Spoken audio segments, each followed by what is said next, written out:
So yeah, I do everything on there. I go live with the product. I do videos. Yeah.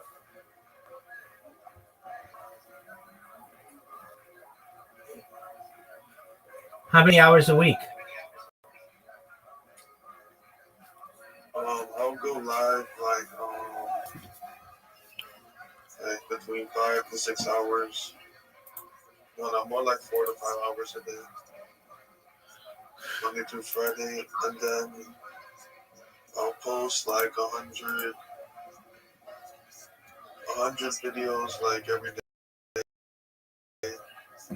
Can you automate that? Don't, but like the majority of the videos are just like fast videos. They're pretty easy to make. It takes me like 20 seconds. Do you have to tag? Like some other. Do you have to tag them? Yeah, you have to tag the product on the video.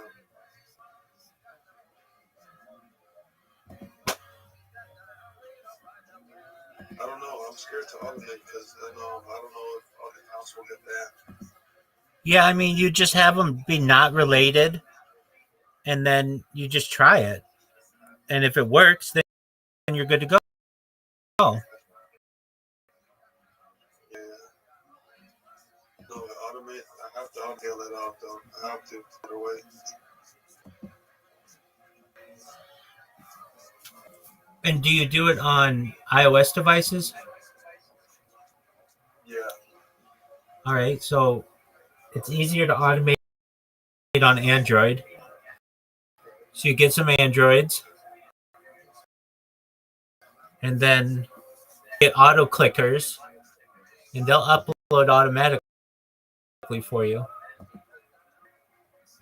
And that won't mess the algorithm. I mean, not the accounts. No, it touches the screen for you without you having to touch the screen.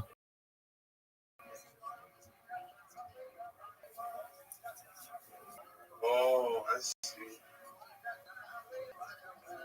And can it tag the product? Yes. Oh my gosh! Holy shit!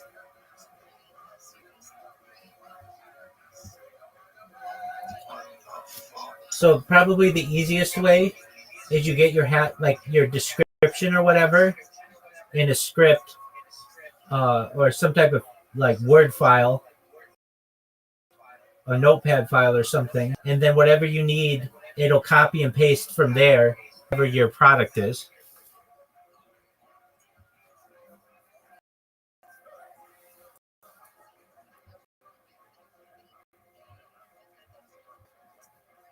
No, yeah, one TikTok is you put all the products you want to be an affiliate for in the. It's not like a U. It's not like a URL. It's just let's say I select these five products I want to sell, and then they'll just be there in your what's called the showcase. And yeah, before you go to post, you click the box and like. Well, I guess it'll be able to do it. Yeah, just whatever you would normally type in the box, you just put in something so that your device can copy and paste it. Yeah.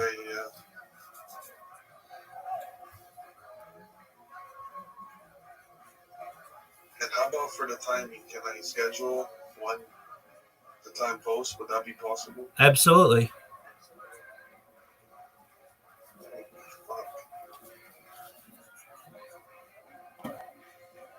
So like,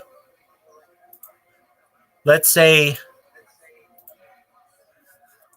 you want to post let's say it's 8:00 in the morning and you want to post something at 5 p.m., then you just have your software launch in 9 hours.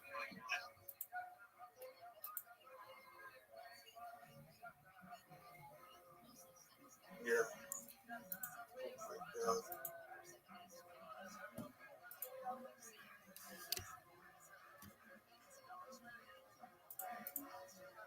Now, if it's something like, well, I wanted to post all day long, but not all at once. Let's say Yeah, yeah. 10 That's minutes, exactly what I was doing. 10 minutes in between, or let's say an hour in between. Yeah, it can do that.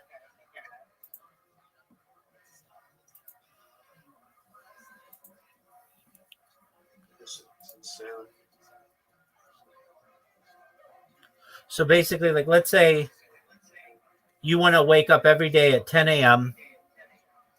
and you want it to start posting at noon. And once it starts posting, you want it to post and then take a 30-minute break every time. So all you have to do is just program it and then hit one button every morning at 10 a.m. and it'll all work for you in automated fashion. So that would The whole day, just the, the whole day will be one click. the whole day be programmed. Yeah. Is this all this technology new, or has this been around for a while? You know, it's a good question. It's been around for a while, but no one uses it, and I don't know why. Yeah, that's what I figured. I mean, I use it. I've been using it for years. Um, like these accounts that it's making for me as I'm talking with you. All I have to do is press one. I have to do the captcha. I have to press one button. It creates the account. It creates a unique username, unique email address, all the things, and then it's just a captcha, and it just sits there and waits for me. I do the captcha and I hit a button, and then it does it all again for me. And it's just like this cycle that we do.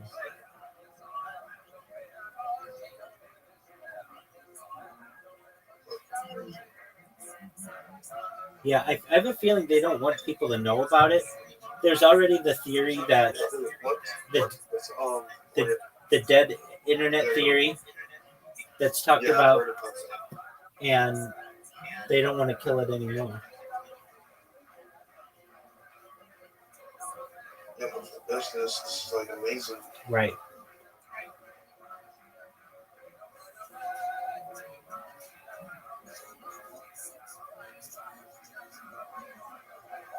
Wait, so what's on this?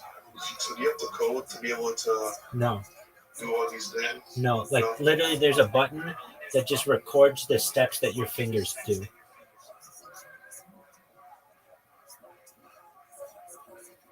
Oh, what? Oh my gosh, this is actually insane, bro. What the fuck?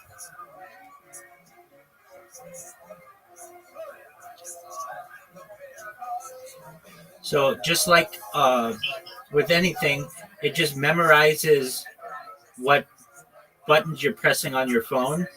Yeah, yeah. Oh my god, this is crazy.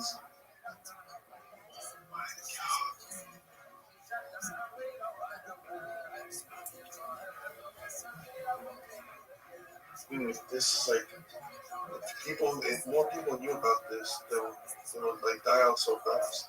Everything. Everyone would be using it to their advantage. Right. The big thing is it's not really available on iOS devices, generally just Android devices and computers. Yeah, yeah.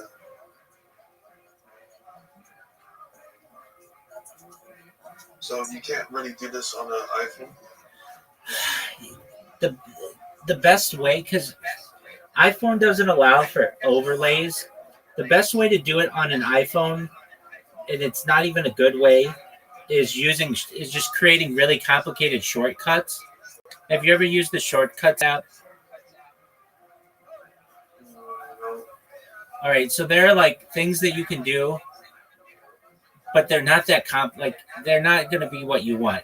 What you want is, hey, record what I'm doing with my fingers as I post something to TikTok, as I grab these hashtags and this description, and I just keep doing it, but take a 10-minute break every time in the middle. And Yeah. that's very easy to do. I have an app I do it. It's either $1 a month or $12 forever. And then there's another app that I like. that's like $7 a month, but it's really it's like it can do a lot more. Um, but basically, like you're looking for like at less than like $10. Well, actually, some of them are free, so you can even do it for free. But basically, like no more than $10 a month, you can have the software where it knows Jesus. exactly where to click. It'll click pictures. Like if like let's say TikTok, you only wanted to click the continue button when the continue shows up, the post button. It'll like you take a little screenshot of the button, and then it'll know when this button shows up, click it, or it'll know when this button shows up, wait 5 seconds and then click it. And it's all just it's like I could literally teach a 10-year-old kid to do it. Bro, this is fucking crazy. Like, bro, just the amount of shit you can do with this is like,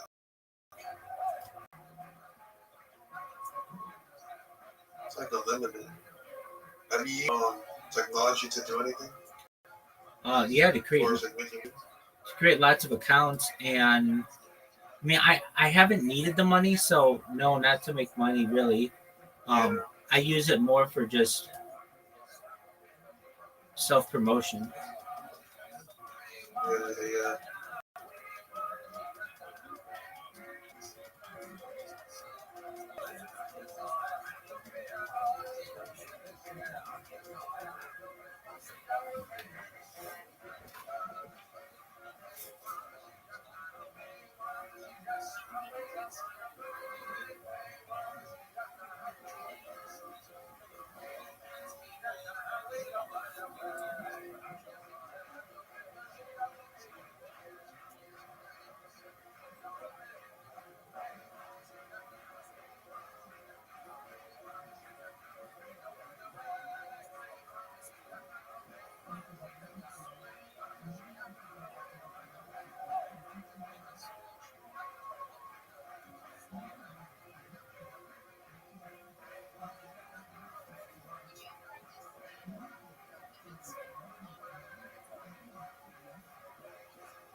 And we went in and got it before the Russians could find it.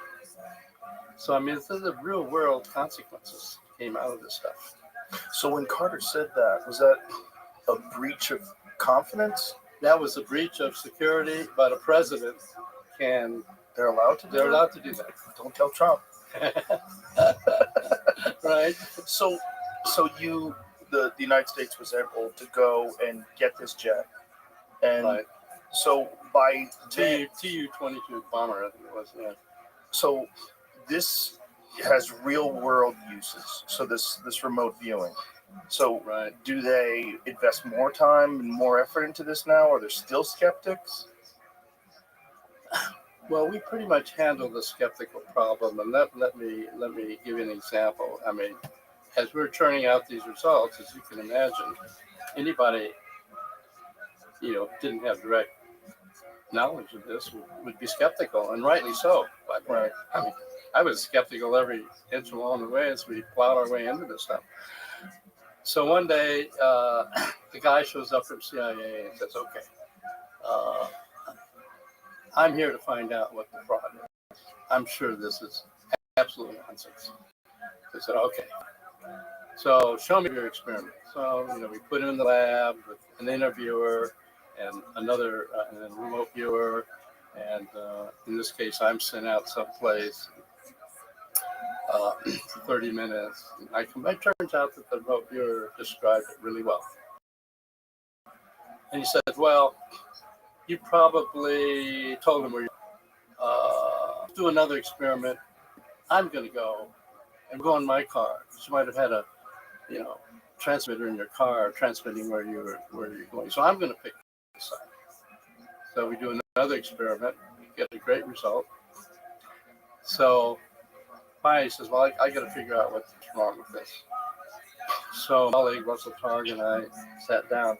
This guy's a hard case, but got the bell curve. Who knows? Maybe somewhere in the middle of the bell curve. So he comes in the next day, and we say, "Okay, today you're going to be the remote viewer." And he said, "Oh, give me a break. I don't believe in this."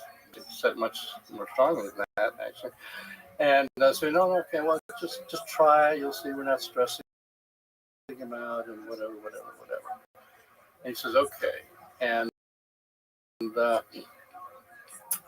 when you go to your place, I want you to take pictures, do a recording, and when you come back, show me your stuff before I show it." Okay, fine. Well, it turned out we went to a playground with a mirror. Meanwhile, back in the lab, he's drawing a picture of a playground with a merry-go-round, and he sees the results and says, "Okay, you convinced me." So it was that kind of thing that would push him over. Yeah, there's an example. Now, he misinterpreted what he thought. Maybe it was a cupola or whatever. But anyway, that is drawing on the right, and that's where we were on the left. And so he went back to CIA and said, "Okay, this really works." And he became one of their star viewers over the years. So a skeptic became one of their. Yep, sure did. What is the process person to remote view? Is there a state that you do? Is there a method to get state? There is a method, and from what you might think, you would say to somebody, "Okay, we've got something where they are, and see what it looks like, and tell us what you find," and all that kind of stuff. usually wrong when they do that because imagination comes into play. They make up something or whatever. But what we found out in the research, it took years and a lot of trials, is that you get a visceral response to a sight. It's not that you necessarily get an image.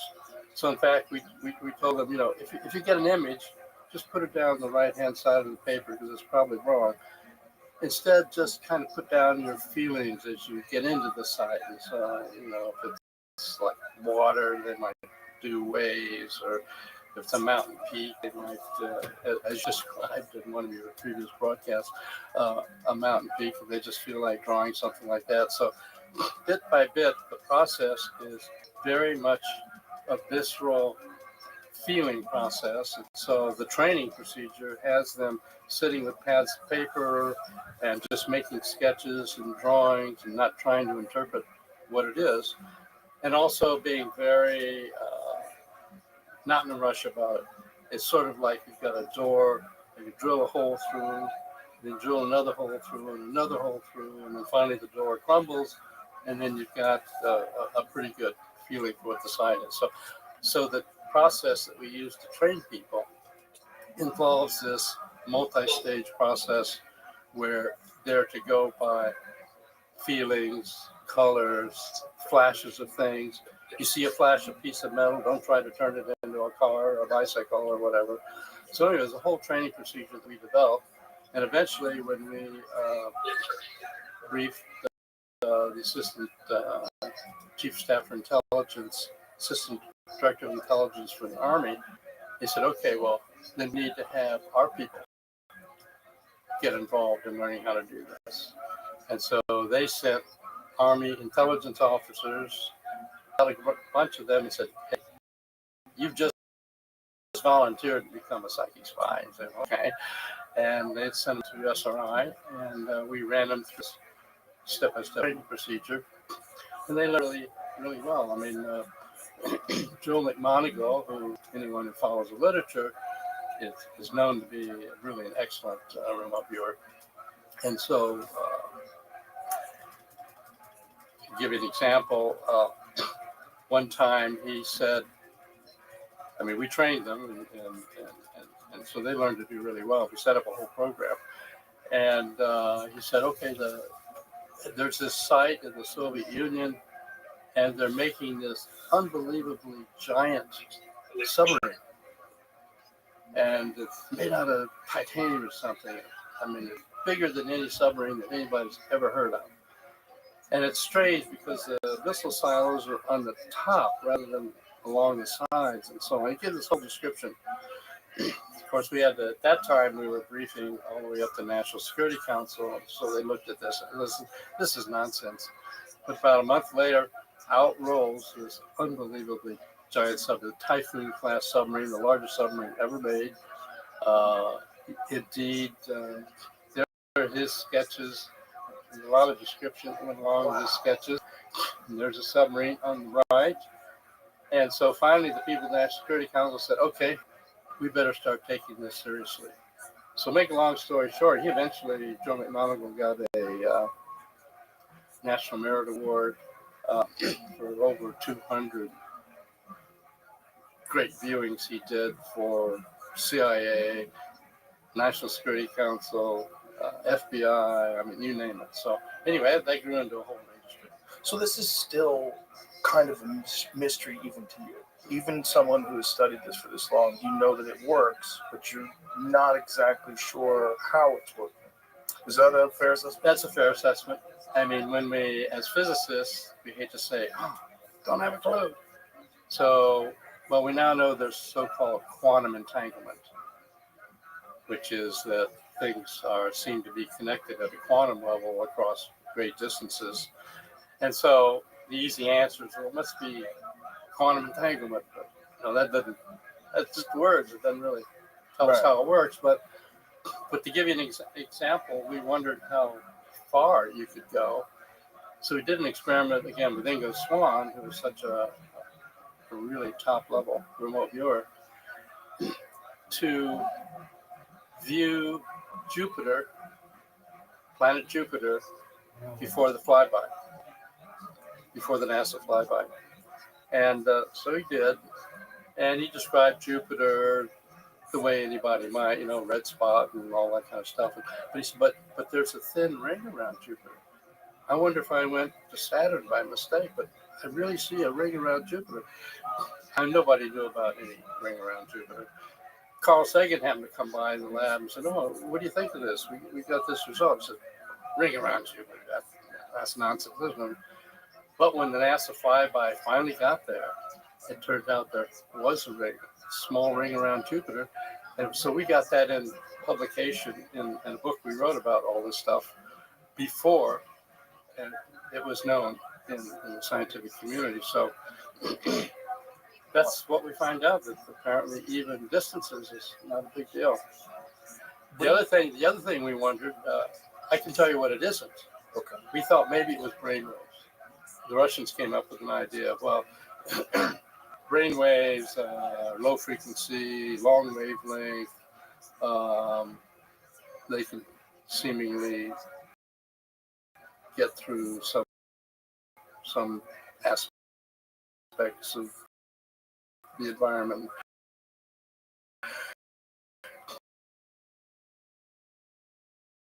So we came up with a series of experiments, and one of them was, okay, let's put remote viewers on submarines, take them into the depths of the ocean. Even at low frequencies, even at brainwave frequencies, we piggybacked on somebody else's experiments, Stephen Schwartz's experiments using remote viewers to go find archaeological wrecks and shipwrecks and so on, which turned out to eventually be a successful experiment. But anyway, we got to do 2 experiments. We got pristine results, even with them under the ocean water. So we know it's not ordinary electromagnetic functioning. So we can strike one thing off the list. Not that we know what to put on the list in its place, other than it's got to be some new field, some quantum aspect that we don't understand yet. We don't understand, but yet you could repeat it. But we could repeat it. Wow. Now, I'll give you another example of the skepticism that we got. And by the way, I can't blame them. We had some psychologists at SRI, and they said, "You've got that stupid ESP experiment stuff going on, and this is going to ruin our reputation. People think that we're a nonsense place, and so it's hurting our reputation." Of course, they didn't know it was a highly classified CIA program. So anyway, so our director said, "Well, what do you think?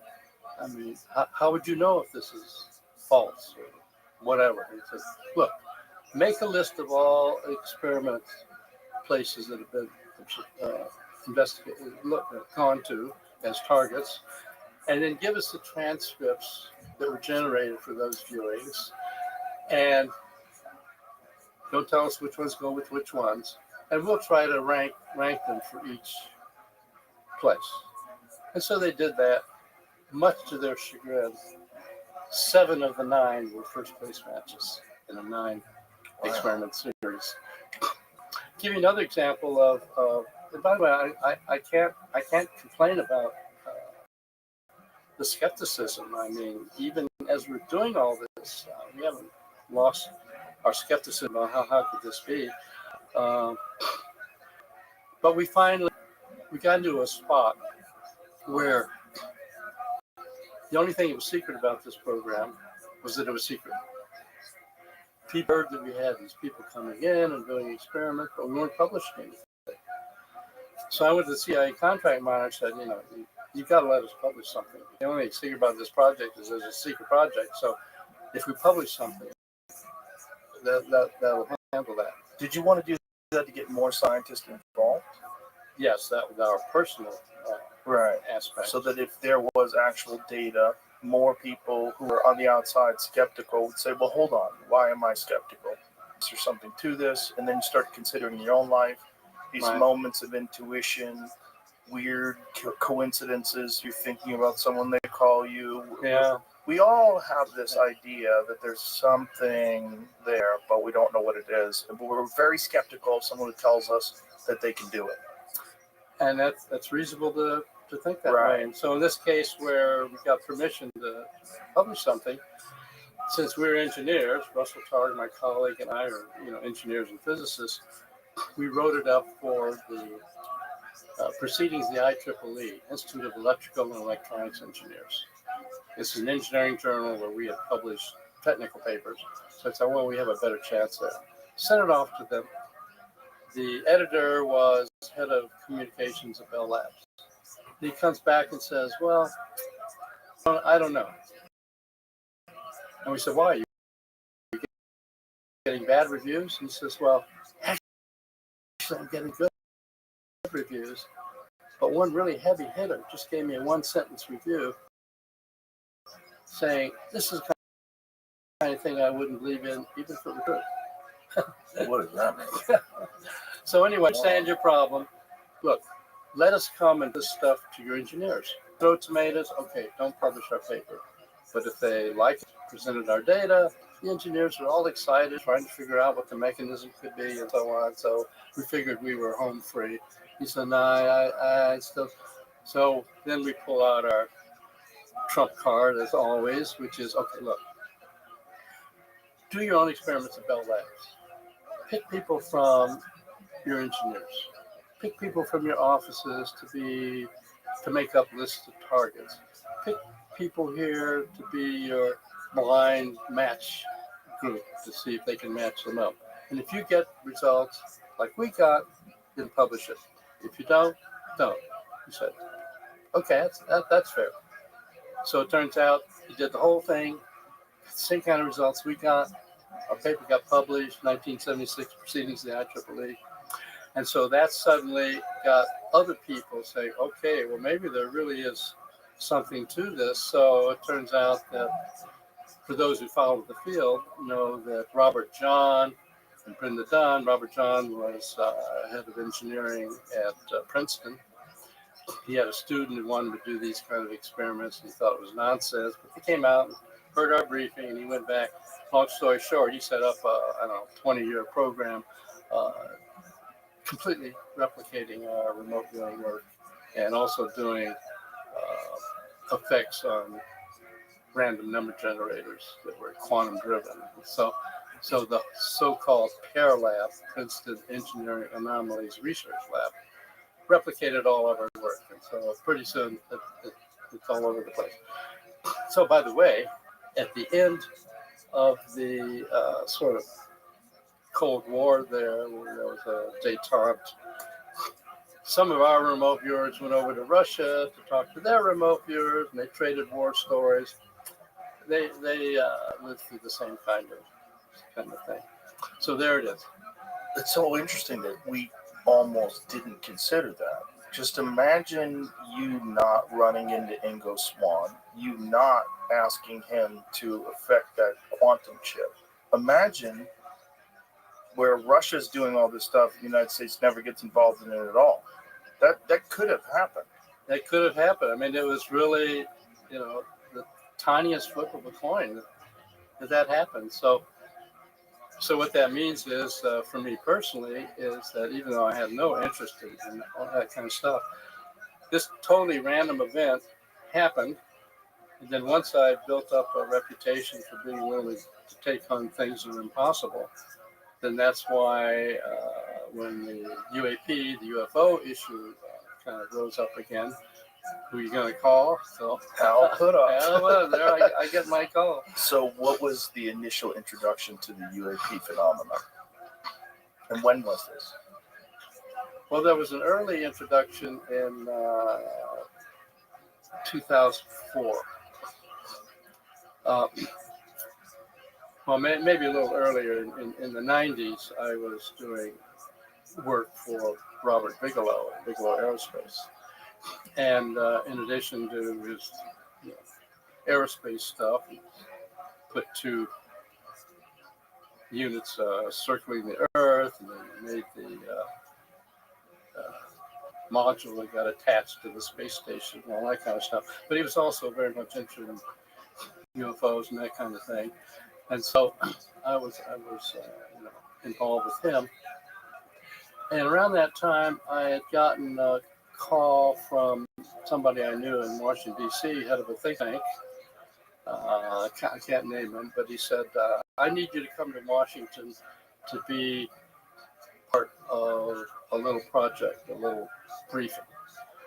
And I said, no, I don't have the time. Right now, I'm just too busy. He says, look, come, and it'll be the most important meeting you've ever had in your life. Well, since I had him calibrated, because I'd done other work with him and for the Navy and so on, I said, okay, I'll come. So I showed up there, and I saw people, some of whom I knew, including my ex-contract monitor from CIA, people from DIA, a lot of military people and so on. So he sat us all down and said, okay, here's the deal. Here's why I've invited you all here.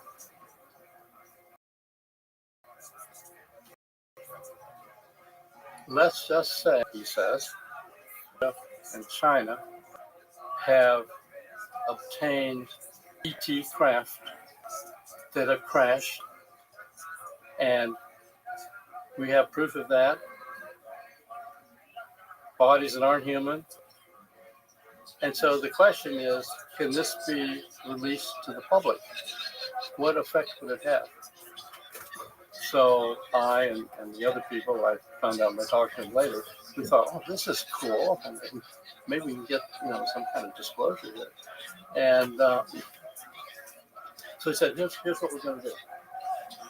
We're going to make up a list of what would be affected in the culture with this kind of a disclosure. And by the way, at this point, we still didn't know, is he saying that that's true stuff, or is this a hypothetical? Or anyway, make the list. We came up with a long list, like, I don't know, 60 items or something, and say, oh, wow, a stock market might be affected, religions might be affected, whatever. Government affected, policies be affected, politics would certainly be affected. And then for each item, we had to go give it a score from +9 to -9 as to how intense the effect would be and whether it's positive or negative.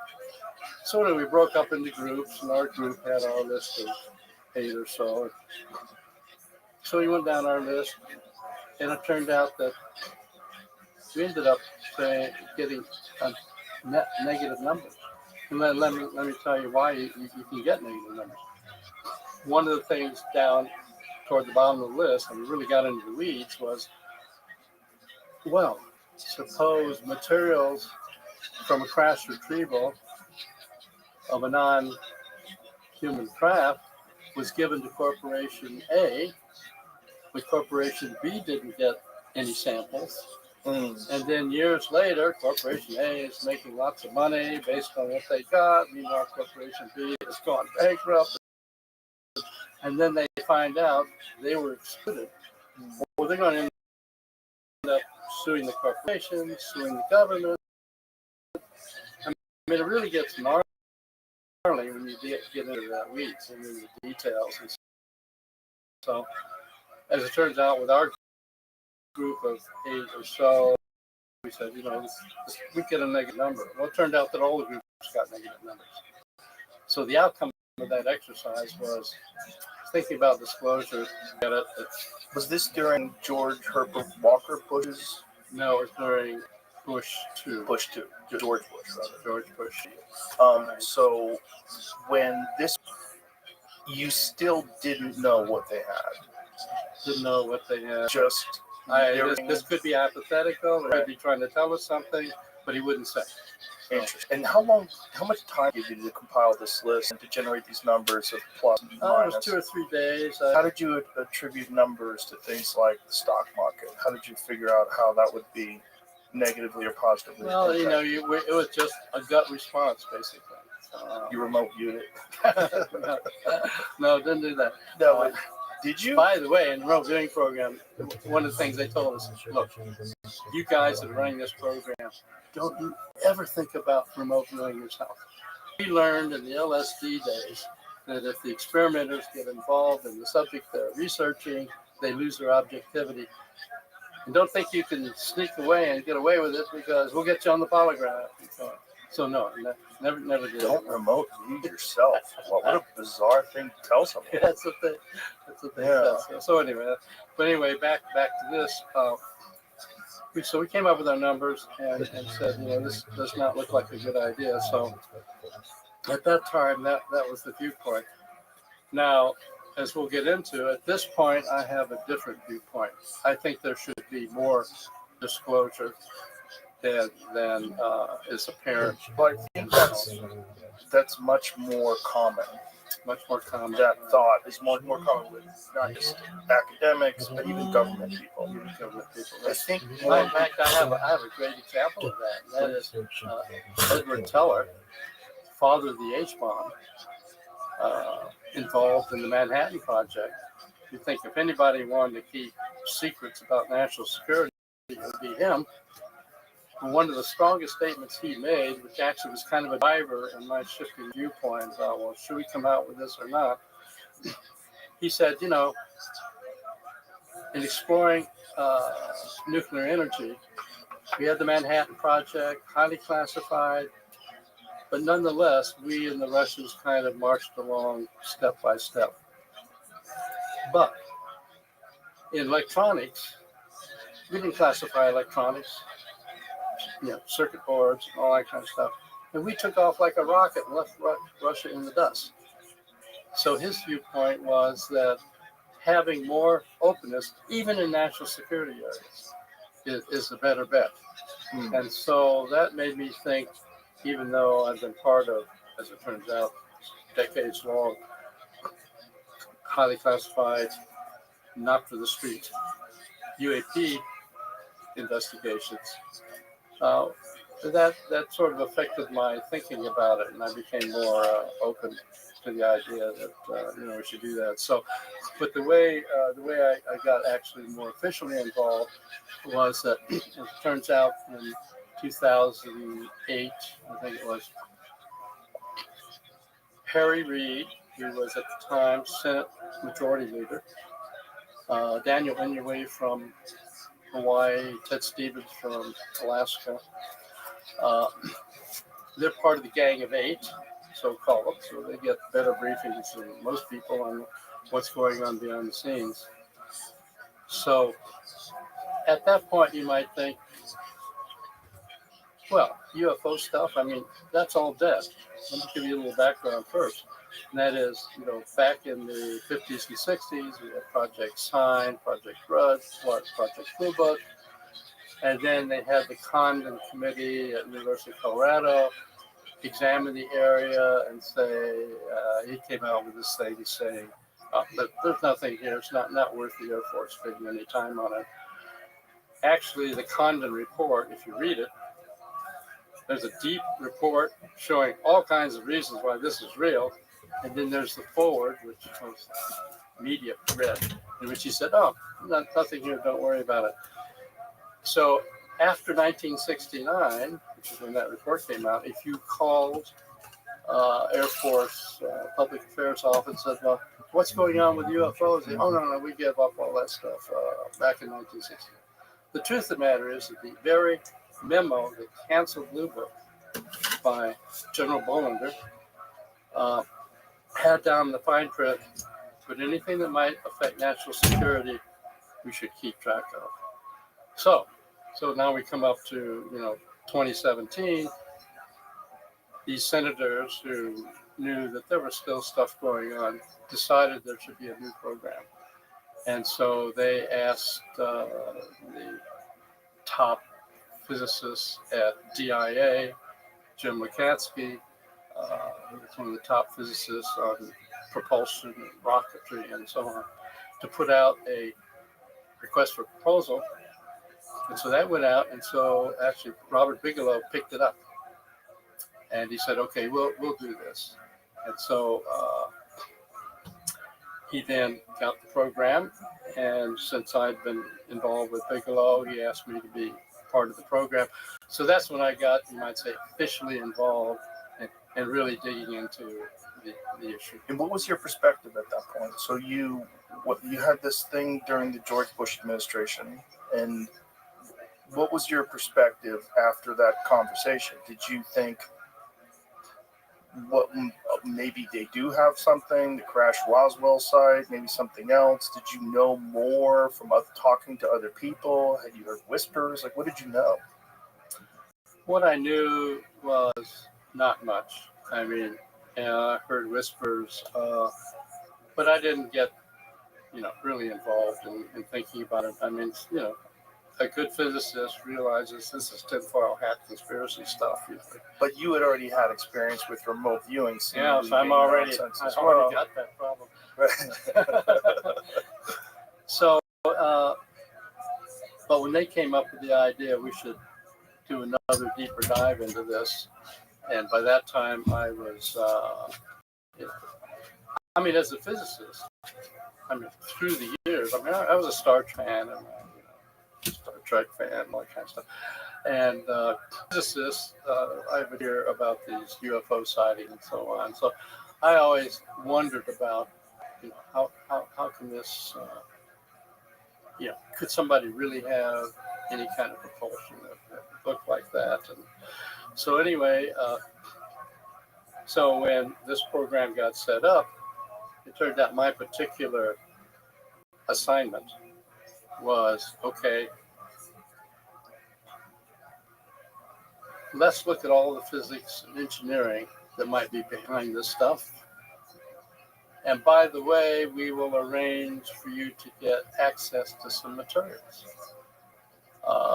Okay, fine. So that was my tasking. And so I said, okay. So I can't get into a lot of detail, but I did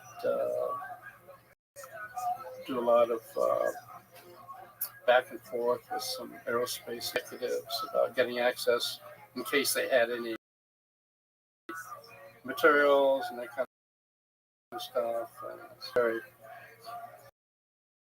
So they finally said, no, it's if that were the case, it would be too compartmentalized.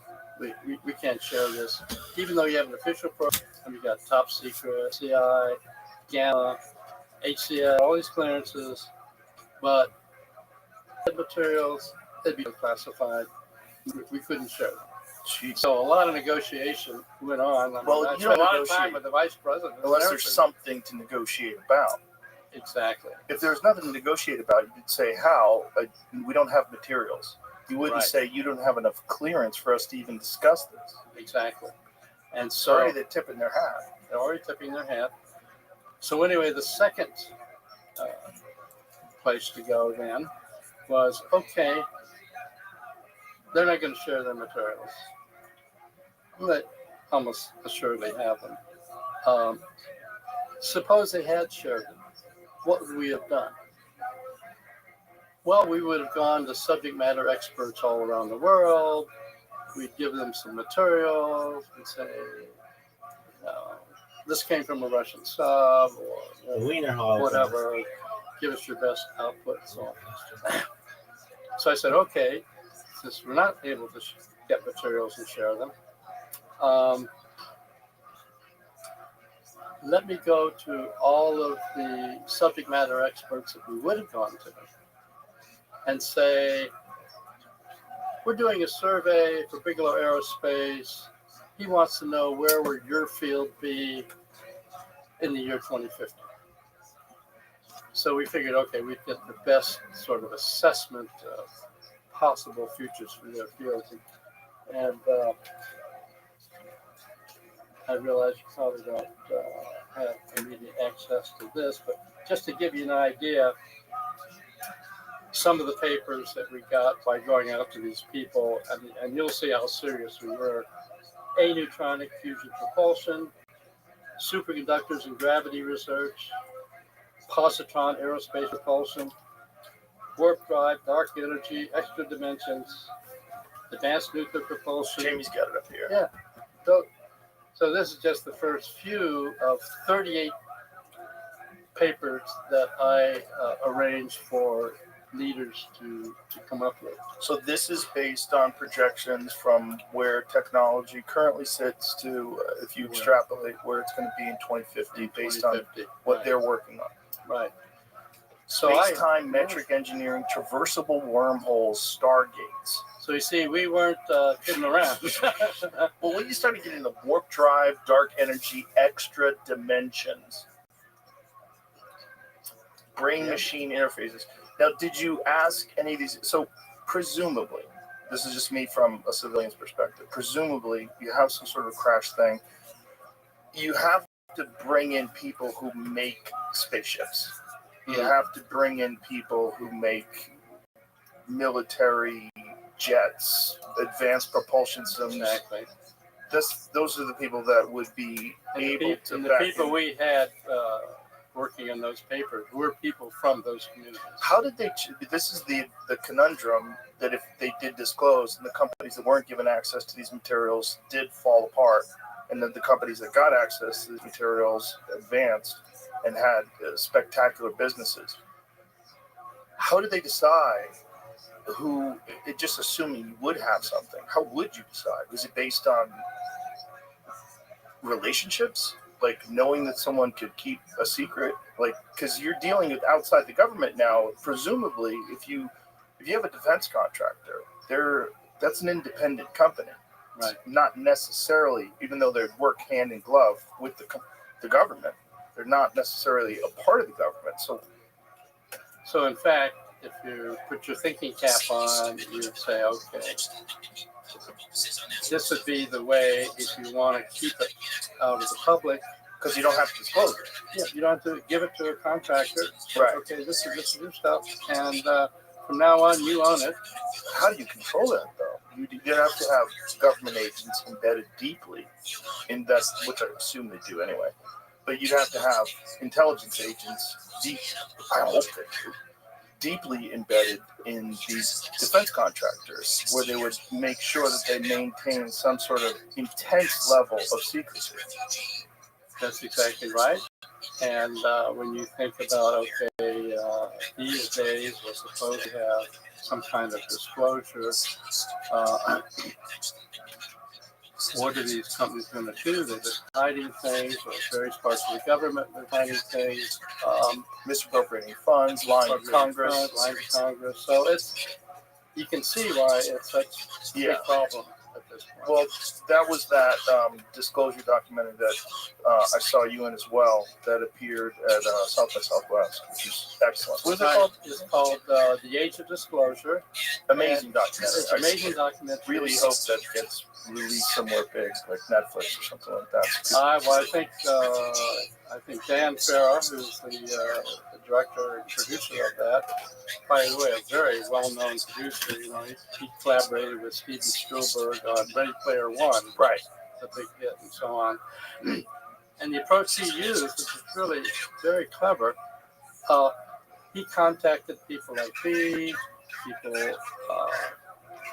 like Lou Elizondo, on and on and on, and said, many of you don't want to come out really and reveal too much, podcast by podcast by podcast. So tell you what, my goal, he says, I'm going to approach 38 of the maximum insiders. And by maximum insiders, I mean it includes people like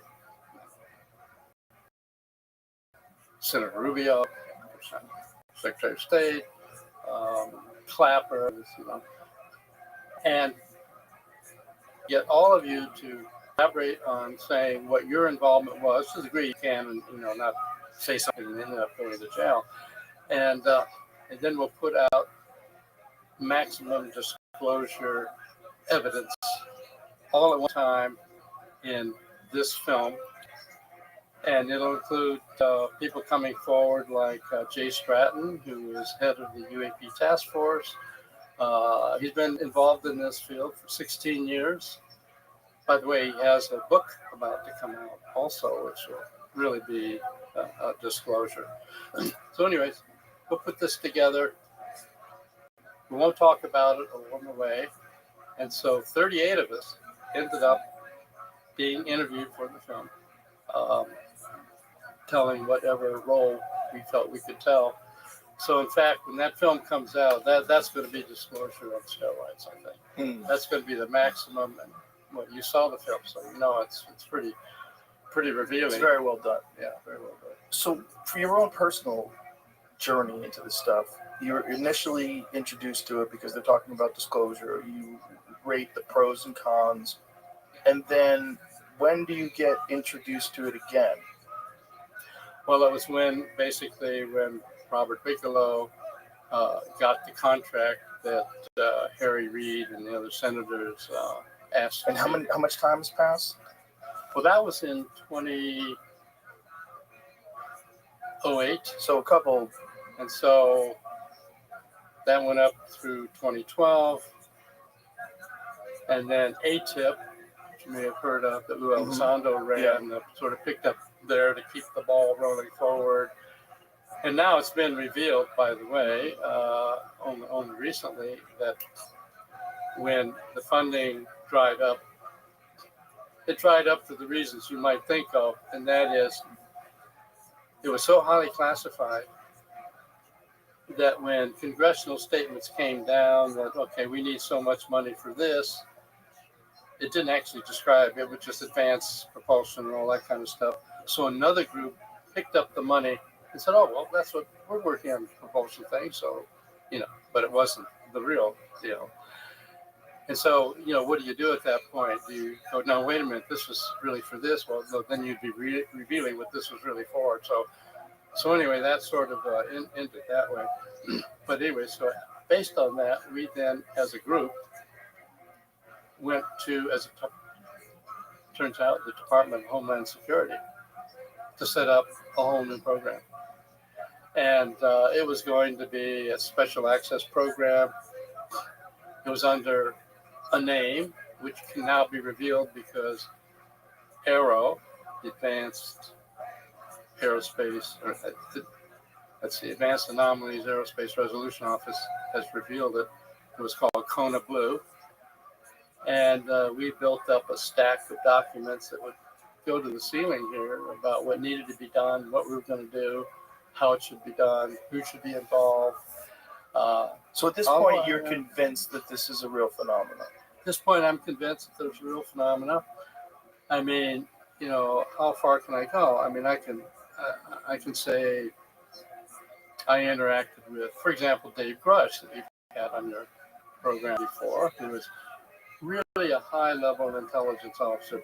People in the public could hardly have any idea how high a level intelligence officer he was. He prepared briefings for the president. He was top UAP investigator for NRO, the National Reconnaissance Office, and then transferred over to NGA, National Geospatial Intelligence Office, and so on. And so in that role, he was asked, he was an official, part of the UAP task force, asked by Jay Stratton to find out what's going on behind the scenes at these super classified levels. And he did. And so that's why he eventually came out in that August 2023 congressional hearing under oath saying, yep, I've talked to more than 40 people who are directly involved in the program. Well, I know Dave, I know many of the people, I know many of the programs that he's involved in. And so there really is something to it. And it's only a matter of time before it comes out. I don't think you put the toothpaste back into the tube. Right? Well, it seems like people don't want to. And I think there's so many more people that are openly discussing the possibility or what this is. Maybe not even the possibility of it, but addressing that there's something going on. So what is it? Is it interdimensional? Is it intergalactic? Like, what is it? That's just such an excellent question. Because the problem is there's an embarrassment of riches. These craft, which in the old days, farmer in the field, someone streaking across the sky, and I don't know, I think, you could sort of blow it off. But because our own detection equipment has really marched up into unbelievable sophistication. And so now we have these really advanced sensor systems, FLIR, forward-looking infrared radar, high-quality radars, satellites. Radcliffe has admitted that satellites have picked up uh, evidence of these craft, and these craft have interfered with military exercises, as we all know from say the Nimitz and Gimbal and the Go Fast videos that made it out into the public in 2017. So it's really out there now at this point that there's a reality here, and so that's where we are at this point. Well, one of the more spectacular, you talked about the Nimitz, the Commander David Fravor experience. So they're flying over the water outside of San Diego, and they think they see something below the surface, and which is large, and then this 20-foot tic-tac looking thing that's hovering over the water that seems to turn towards them and recognize that they're it jams their radar. It does something to block their ability to detect it. They have it on screen. They have video of this thing. There's eyewitnesses of this thing. They track it on radar going from above 50,000 feet down to sea level in a second. They don't know what it is. It takes off at an insane rate of speed. It goes to the cat point where they were supposed to meet up. So they have all this data about this thing that behaves in a way that's impossible with our current understanding of propulsion systems. Right. And of course, in the program, we interviewed the pilots about their experiences and so on. And so you can't blame a pilot. He says, look, this thing was at 80,000 feet or whatever when we first detected it. Suddenly it's down there right above the water, and then it takes off and does a right angle turn at Mach 3. This stuff is just way beyond our physics. Of course, to a physics nerd like me, now wait a minute. If it's real, it's physics. So Right. It can't be beyond it. But beyond our understanding. But it's beyond our engineering. So in fact, in that series of papers I showed you, that of the 38 papers, by the way, there's a little side story there. It's interesting. And those 38 papers were then posted. None of these people who generated those papers had any idea it had to do with ETs or UFOs or whatever.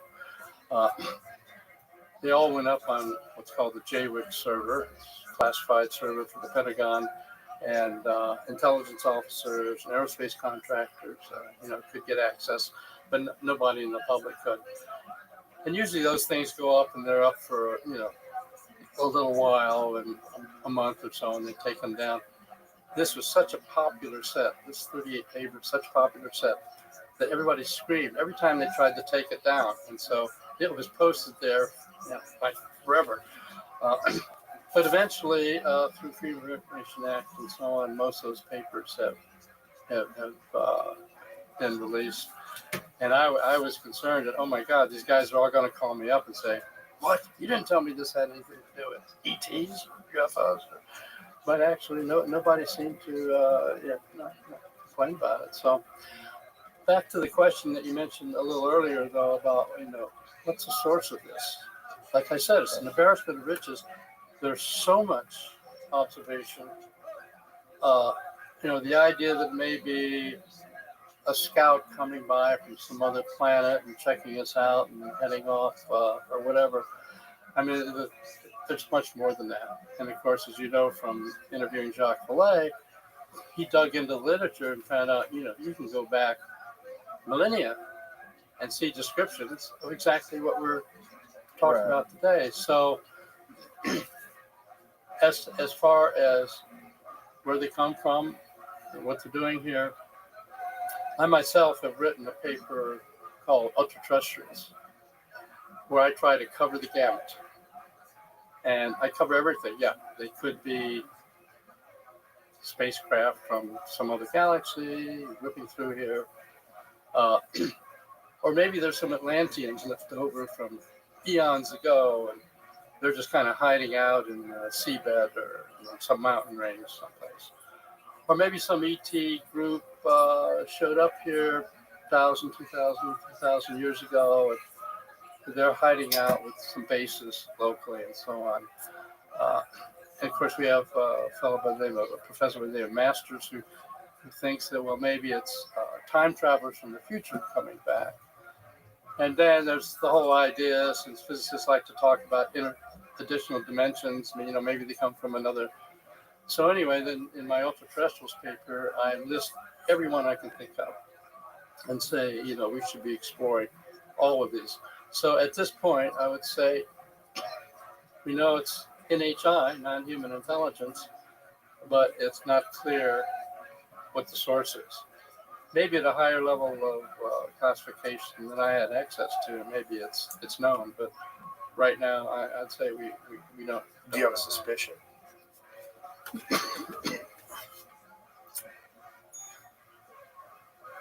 I guess my suspicion that it's likely non-human intelligence from some other galaxy or far out in our own galaxy that have come here with some time back, and that there are stations here.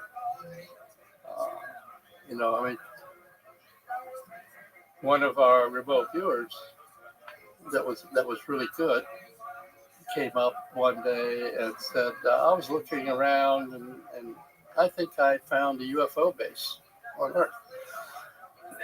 This is during the remote viewing era, and oh my God, I've got to report this to my CIA contract monitor. Do I want to tell them that? So I did, and one place he came up with some, but one of the places he came up with was Mount Zeal in Australia. And so my CIA contract monitor says, well, I know the station keeper, or CIA station keeper out in Australia. I think I'll call him, and I won't tell him why I'm asking, but I'll ask him about Mount Zeal area. So he gave him a call. He said, I'd like to ask you about that Mount Zeal area. He said, oh, you mean where the UFOs were always flying out? Whoa. So I thought, oh, gee, So this was from Pat Price. I take him seriously. Let me give you an anecdote. I know it's hard to believe that some of this stuff could possibly be real. Here was a real game changer for me. One day, Pat Price, during the remote viewing program, came in the office and he said, I got bored last night, so I started looking around, and I decided to look at the Oval Office. And as I kind of did my way around the Oval Office, I realized there's something in the Oval Office that will harm him, and he will not get through his second term. And I'm thinking to myself, oh my God, I have to report that to the CIA contract manager, which I did. And so they sent a team over looking for, hidden microwaves, hidden toxic substances, and they didn't come up with anything. Of course, it was the tape recorder that did him in. And he couldn't make it through the second term because This is during the Nixon administration? Yeah, Nixon administration. So interestingly enough, when he reported that, I said, oh my God, that means Spyro Agnew will be president, because he was the vice president. And he says, no, he goes first. Now, it turned out he did go first because of some money laundering scheme. So when I sit down and try to say, okay, what are the statistics of having somebody see that a president is going to make it through his next term and his vice president is not going to take over because he goes first? The odds of that, there's just no doubt that means it's really something. Well, especially when you consider Nixon was one of the most popularly elected presidents ever. Right. He won by an enormous margin. That was the whole where the vice president or the other candidate's vice president had electroshock therapy that hadn't been revealed. Yeah, right. Yeah, and it turned out people were very concerned that he was mentally ill. It was too late to replace him. They didn't know what to do. They finally replaced him, but it was too late. That's right. Yeah, I remember that. yeah, that was a big part of the whole thing. So, Now, one thing you may be surprised to learn, and you've asked me from time to time, well, what did I think as I'm getting into all this stuff? We obviously, as physicists, think about time going forward, reasonable way. And as I mentioned, the Princeton lab got involved. Uh, Robert John at Princeton was very good in quantum theory and so on. And he knows that in quantum theory, time is kind of a slippery slope. Uh, we have the space-time metric and possibility of maybe seeing something in the future or something in the past. And so he did a series of remote viewing experiments very much like what we were doing. But sometimes he would have somebody go to a site and then wait a week and have somebody describe where the person went. Or you might have somebody describe where a person went, but the person didn't go until a week later. And so he did a lot of experiments, which, by the way, were good enough. He also got it published in the Proceedings of the IEEE, Institute of Electronics Engineers, a couple of years after our paper, like 78 or so. And so it turned out that the results, either looking a bit into the future, a bit into the past, the results were just as good. So that sort of helped solve another problem for us, because we were always, I can't blame the skeptics coming forward. In fact, our favorite phrase is, as far as remote viewing goes, there are two outcomes. People who investigate it know it works. People who don't and know it can't. And that's sort of it. So anyway, a big thing that we always got pushed on was, well, if these people are so psychic, why aren't they rich? Why aren't they at Las Vegas? Why aren't they doing silver futures or whatever? So, well, it turned out I had a chance to test that, because as it turns out, my wife, Adrienne Kennedy, was on the board of a new grammar school that was being set up in the Bay Area where we were at the time. And so I was trying to raise money because they were about $25,000 short. And so I went to a wealthy dentist I knew of and said, would you mind giving $25,000 for this school that's just being set up? We're short. He says, "Oh, wait a minute, I know who you are. You have that ESP program over at SRI, don't you?" And I said, "Yeah." He said, "Tell you what, I do silver futures. If you can get your ESP people to tell me what's happening each day, the next day in silver futures, I will follow what you tell me, and I'll bet on it. See if I make money based on that. And tell you what, whatever money I get, I'll give your school 10% of what I make. Don't worry, if I lose money, I won't charge you." So anyway, that was interesting. Well, by now in the program, we recognize that, okay, there's the bell curve, so anybody can do it to some degree. So I simply went to the board of directors of the school and said, we're going to go into silver futures to make our missing $25,000. But I'm not going to ask you what you think the market's going to do the next day, because that'll depend on what you've read or what you hope for or whatever that was. We're going to do something different. I'm going to pick a couple of objects that are very different from each other. I'm going to label one of them market up. I'm going to label the other one market down. And I want you to describe to me today the object I'm going to show you tomorrow, which will depend on what the market does. And so, okay, for a crash course, I gave him this shortened version of how, don't try to image it, just try to get it's a visceral thing. How do you feel about it? What's the sort of texture of it, and so on. And Jamie, can you pull up that first of the? It shows the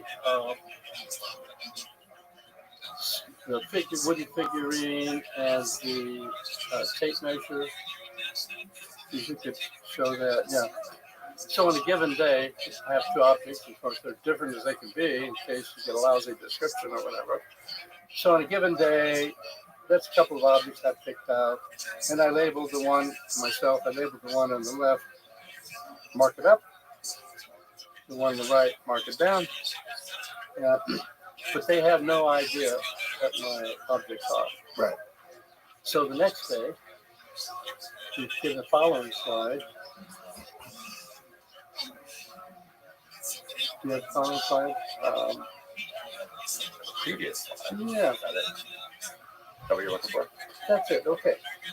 And so I had 7 viewers, and on this particular day, 5 of them didn't turn out much. But one of the viewers said, "I've got something all scrolled up and canned, all wound around, and I hear the words 1, 2, 3." Said Take. yeah. The second guy, same thing, canned, all something all around it. So that's what I go with. Anyway, make a long story short, 30 days in the market, we made $260,000 for the investor.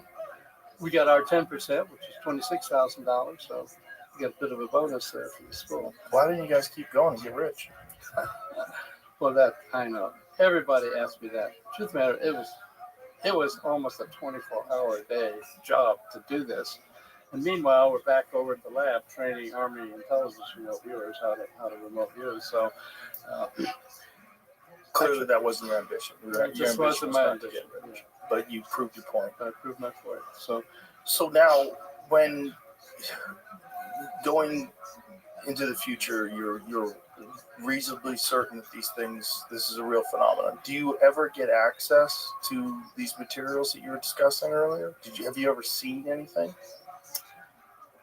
Yes, I have. One sample I can talk about is Are there things you can't talk about? there are things I can't talk about, right? But there's one sample I can talk about, which you could put up on the screen. That would be the This right here? Yeah, right. It turns out that an Army person said that his grandfather had been involved in picking up debris from the Roswell crash, and so he sent it. Of all places, he sent it to Art Bell of the radio podcast, the great Art Bell. So Art Bell turned it over to Linda. Linda. So she's got it, and so she said she'd make it available and so on. So about this time, I had already had my viewpoint shifted, as I say, by Edward Teller about, we should have more openness going on. And so, in fact, Tom DeLonge came along and with punk rock, Bleach 182, and said, we should be, by the way, this is before even things came out in the New York Times, December 2017. He says, I've been talking to people at some aerospace corporations, and they're saying how hard it is to get students to do their engineering and come to work for us. And so he said, well, if there's anything to, quote, the UFO area, maybe you could generate some interest that way. And so, long story short, he got Jim Simmervan, now retired high-level person at CIA, got me. Keep that up, Jim. And so, anyway, we started To the Stars Academy of Arts and Science. And so we were part of what was behind helping Leslie Key get that story out in the New York Times to break out that something was really going on behind the scenes. Back to this material. So anyway, on this material, she came up with this material. How big is this? What we're looking at? Oh, it's about this big. So 4 inches, something like that? Yeah, okay. Pretty big. And so it's got all these layers. So on the one hand, you can say, well, this is just a guy sending in some stuff. There's no chain of custody. Right. You don't know if he's fraud, making it up or whatever. But anyway, it turned out those are layers of titanium and bismuth. So anyway, we Tom DeLonge got a hold of the copy, and so we said, okay, we're gonna do everything we can to nail this down. So we actually set up a contract with an Army office, and then they arranged for ARROW, the All Domain Anomalies Resolution Office, to consider taking this seriously. And so they arranged that this could be analyzed by Oak Ridge National Laboratory. And so we provided this to them to analyze. Okay. And what were the results? Well, the results were that there's no obvious proof that it comes from out of our solar system, because there are various isotopes that would be different if it came from some other solar system. So that would be the first thing you'd look for to say, oh, this really is ET. So that didn't wash. The second part, though, was a little more interesting, and that is these layers of magnesium and bismuth, I mean, those are the size of a human hair, some of those layers. And they said, well, we can't find any evidence in the history of development of materials like that. Can't even imagine why anybody want to make it. So it's an anomaly. So no proof that it's ET.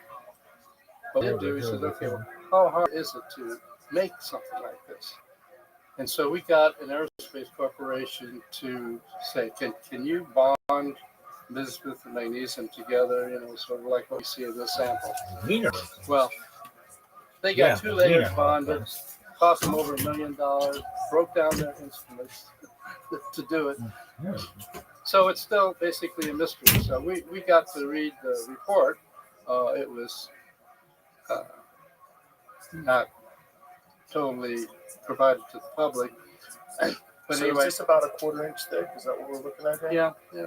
So how many layers did they estimate?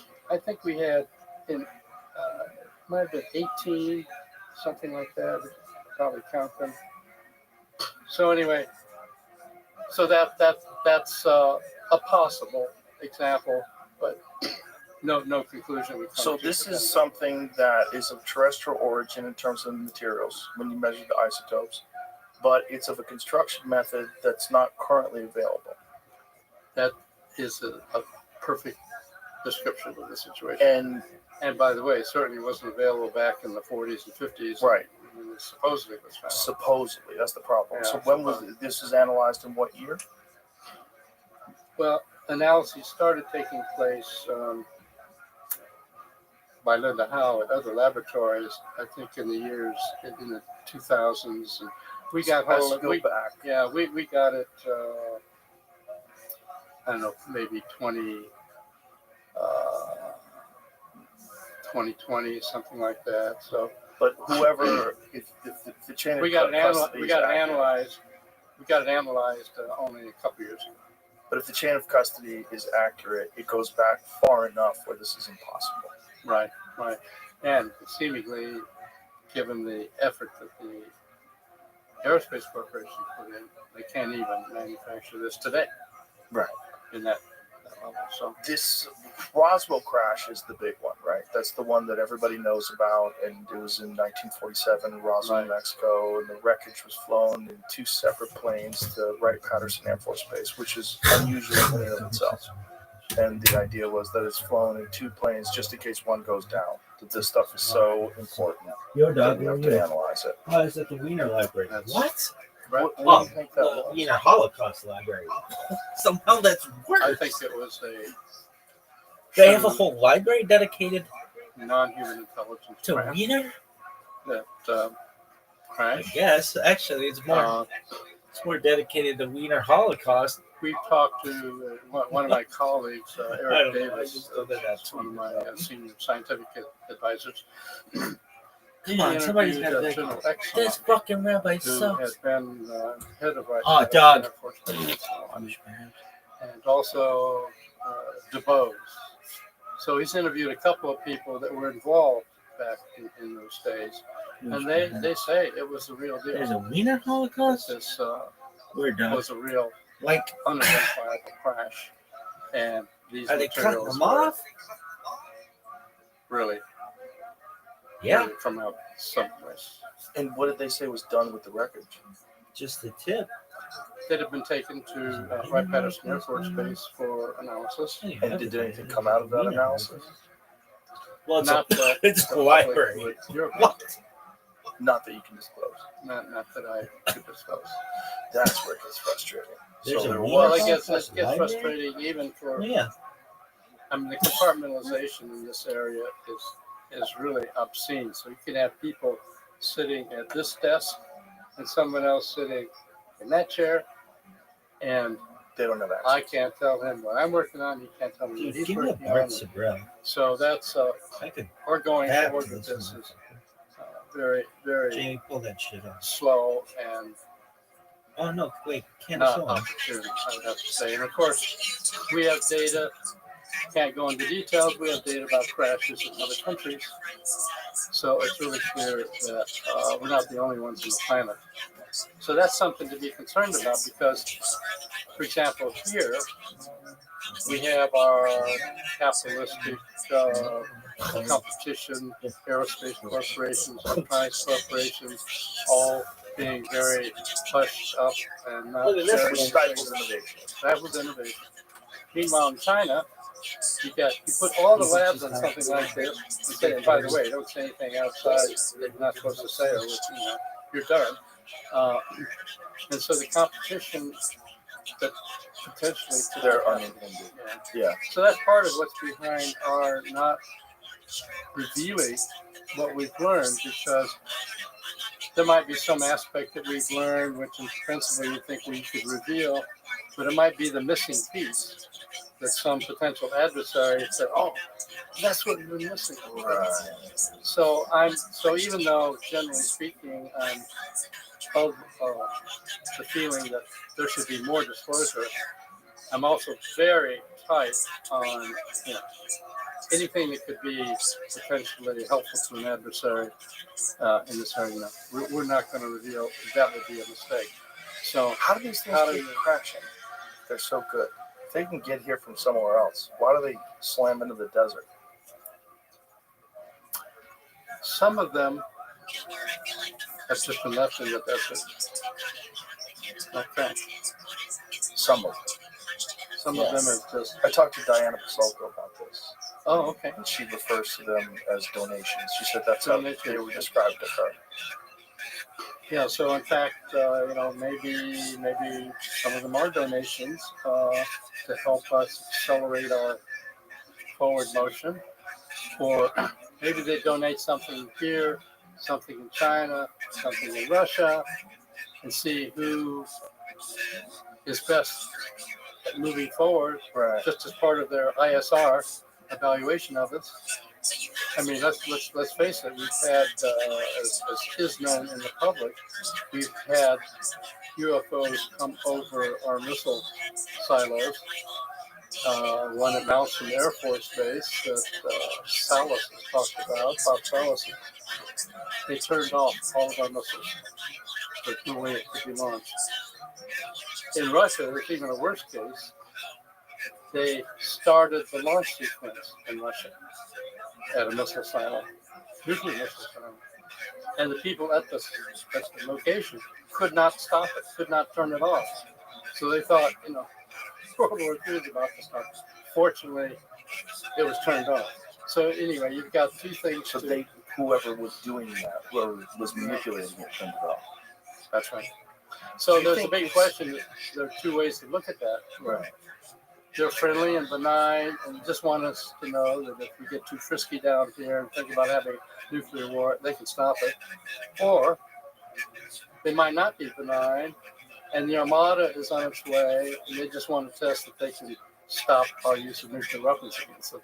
So it's from a security standpoint, from a DoD standpoint, from an intelligence community standpoint, you always have to have the worst scenario in your mind. Right. And see where you go. Yeah. Well, I would imagine from a security standpoint, it's a nightmare because you're not secure at all. If something can fly over your airspace and you can't do anything about it, and it can shut down your missiles or turn them on, you're in a very strange situation. That's true. Where you're completely helpless, dependent on the whim of these beings. Exactly. or whatever their mandate is, whatever they're trying to do. Right. What do you think they're trying to do here?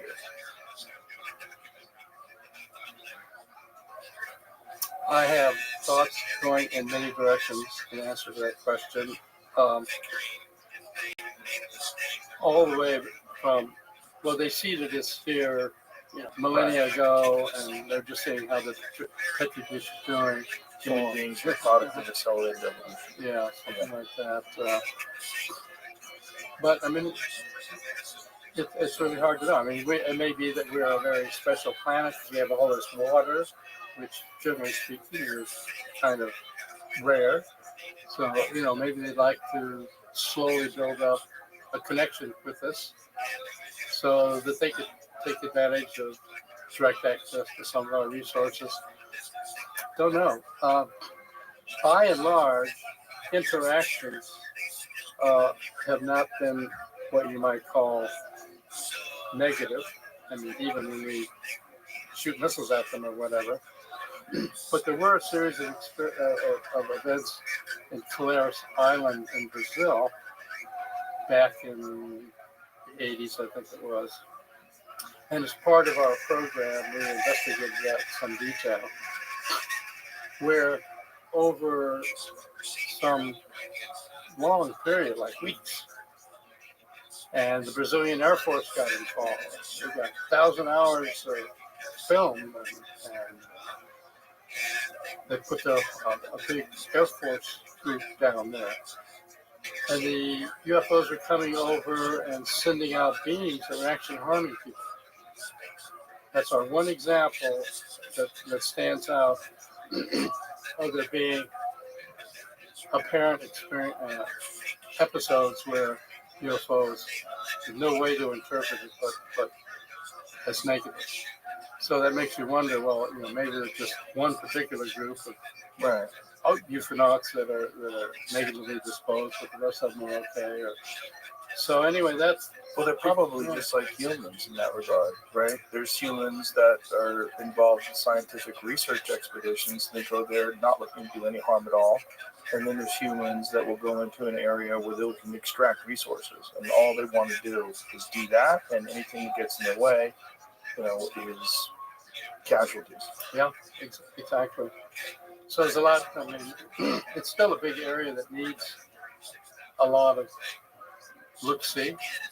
And interestingly enough, even though this has been a tinfoil hat crowd kind of thing up until around 2017, when the New York Times story came out, suddenly that really made a difference.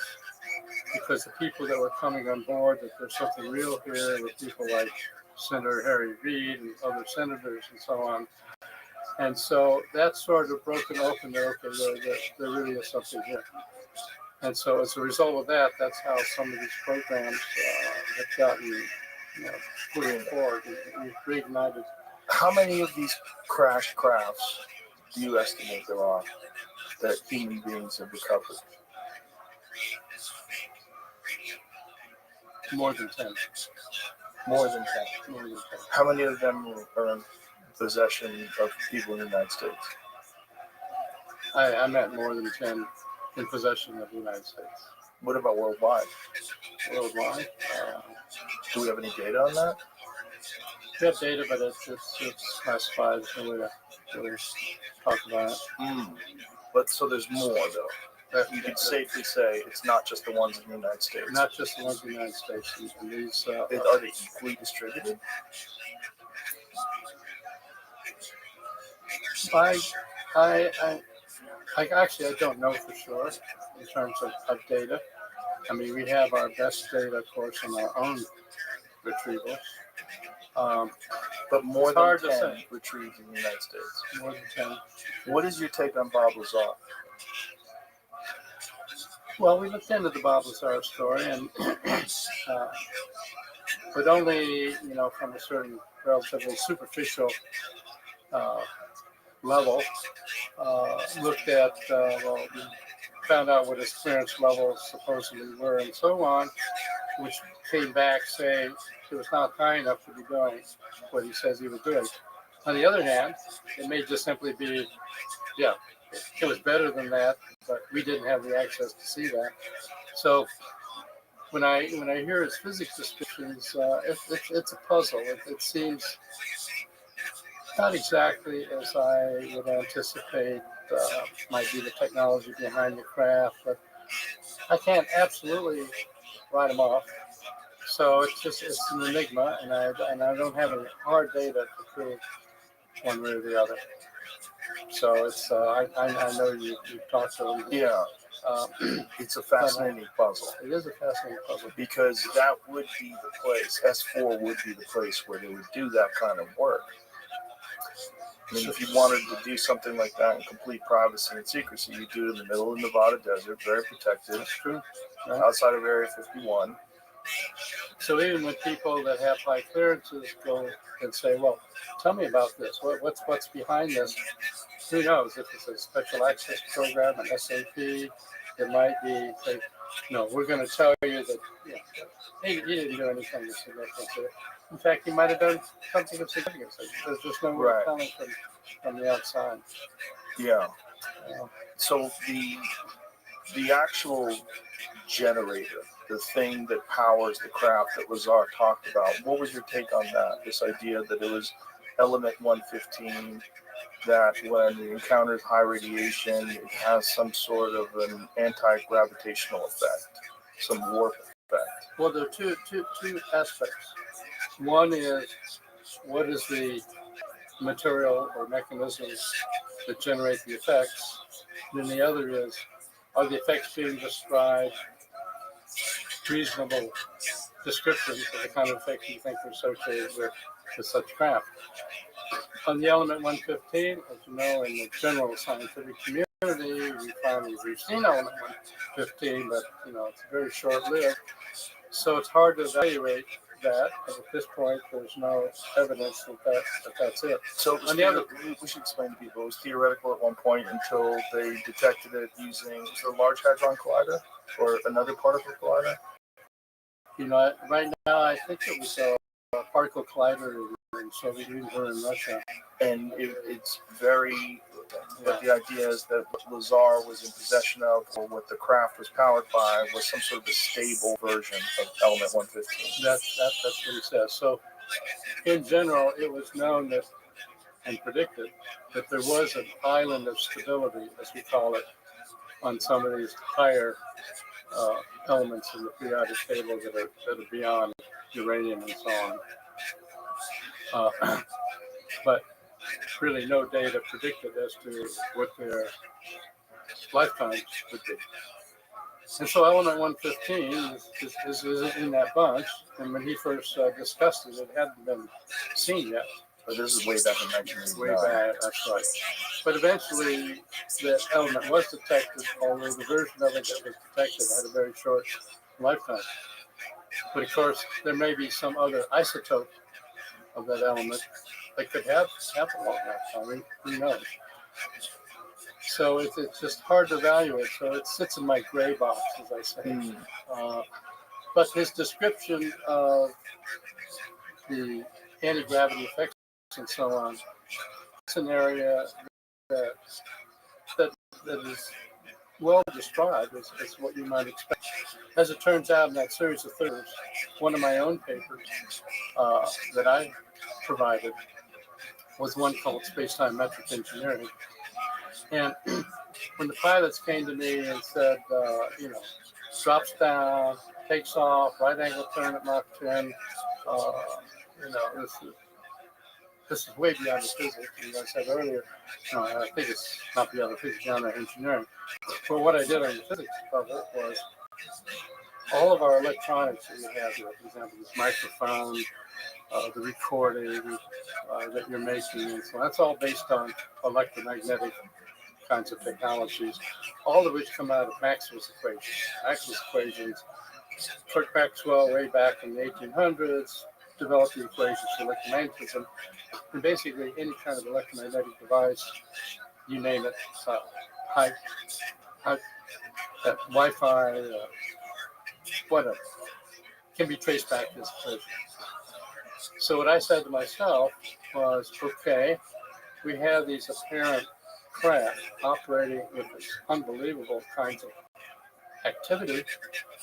Is there any way to account for that in our physics? Well, it turns out. So what I did, I took a sheet of paper, and the left-hand side of the paper, I wrote down all the weird effects that have been claimed.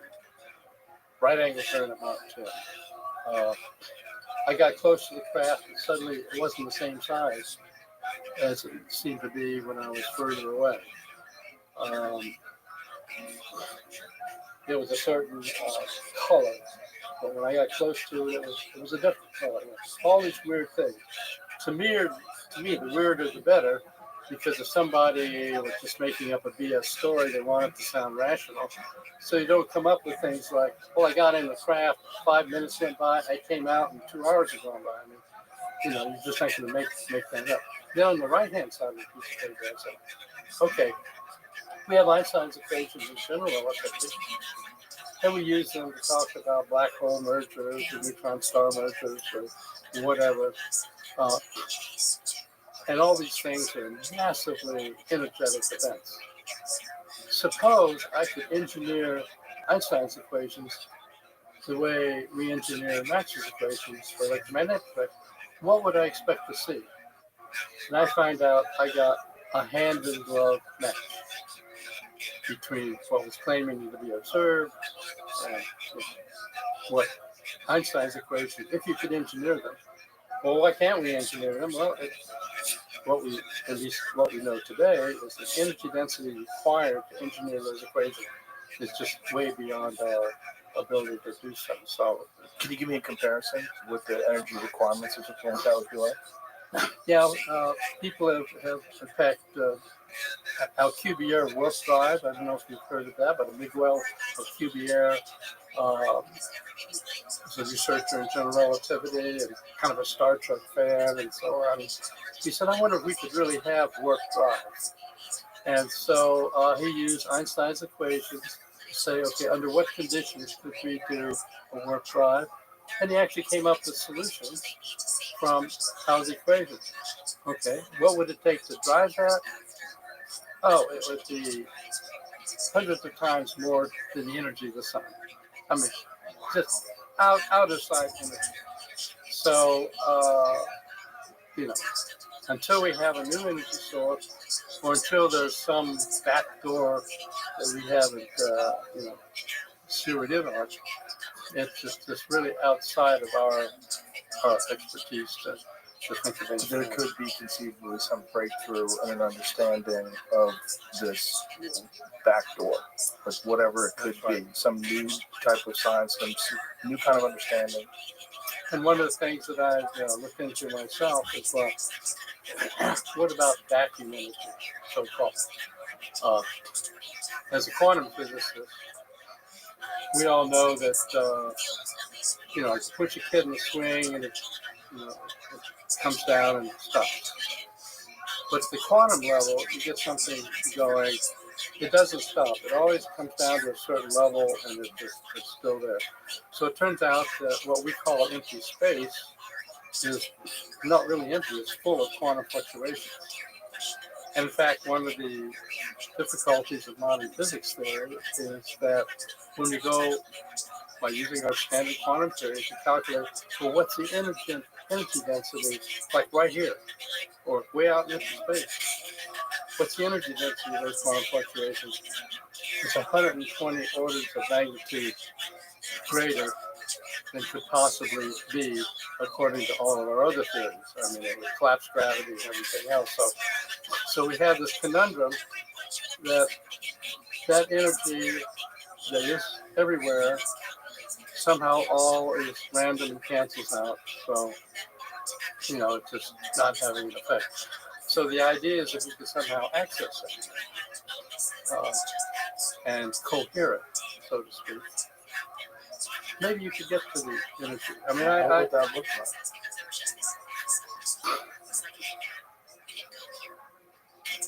Well, if I go off on a weird tangent, I could tell you what it might look like. Along the way in the remote viewing program where we're kind of looking at physical effects, decided to take a look at so-called levitating saints. Okay. And so, you think, okay, well, that's a Catholic church trying to pretend that it's got these magical people and whatever. But when you dig into the data, you find that isn't it. It's that the church hated the idea that some individuals were levitating because they might be in the middle of giving mass and suddenly they float up or whatever. So it turns out that even looking in the deep literature of the Inquisition and so on, the evidence is really solid that there have been levitating saints. And what the Catholic Church usually did is they squirrel them off in some monastery where nobody would see them because they're so. When you say levitating, what do you mean? Like how I mean, far off the ground? Sometimes. James got something here. Notable example happened during a visit to Italy from the Spanish ambassador. The ambassador visited Joseph in his monastic cell and was so impressed that he wanted to return with his wife. Joseph entered the church where the couple hoped to meet him, and upon seeing the statue of Mary elevated 10 feet into the air, flew over the crowd to the statue, prayed, flew back to the door, and returned home.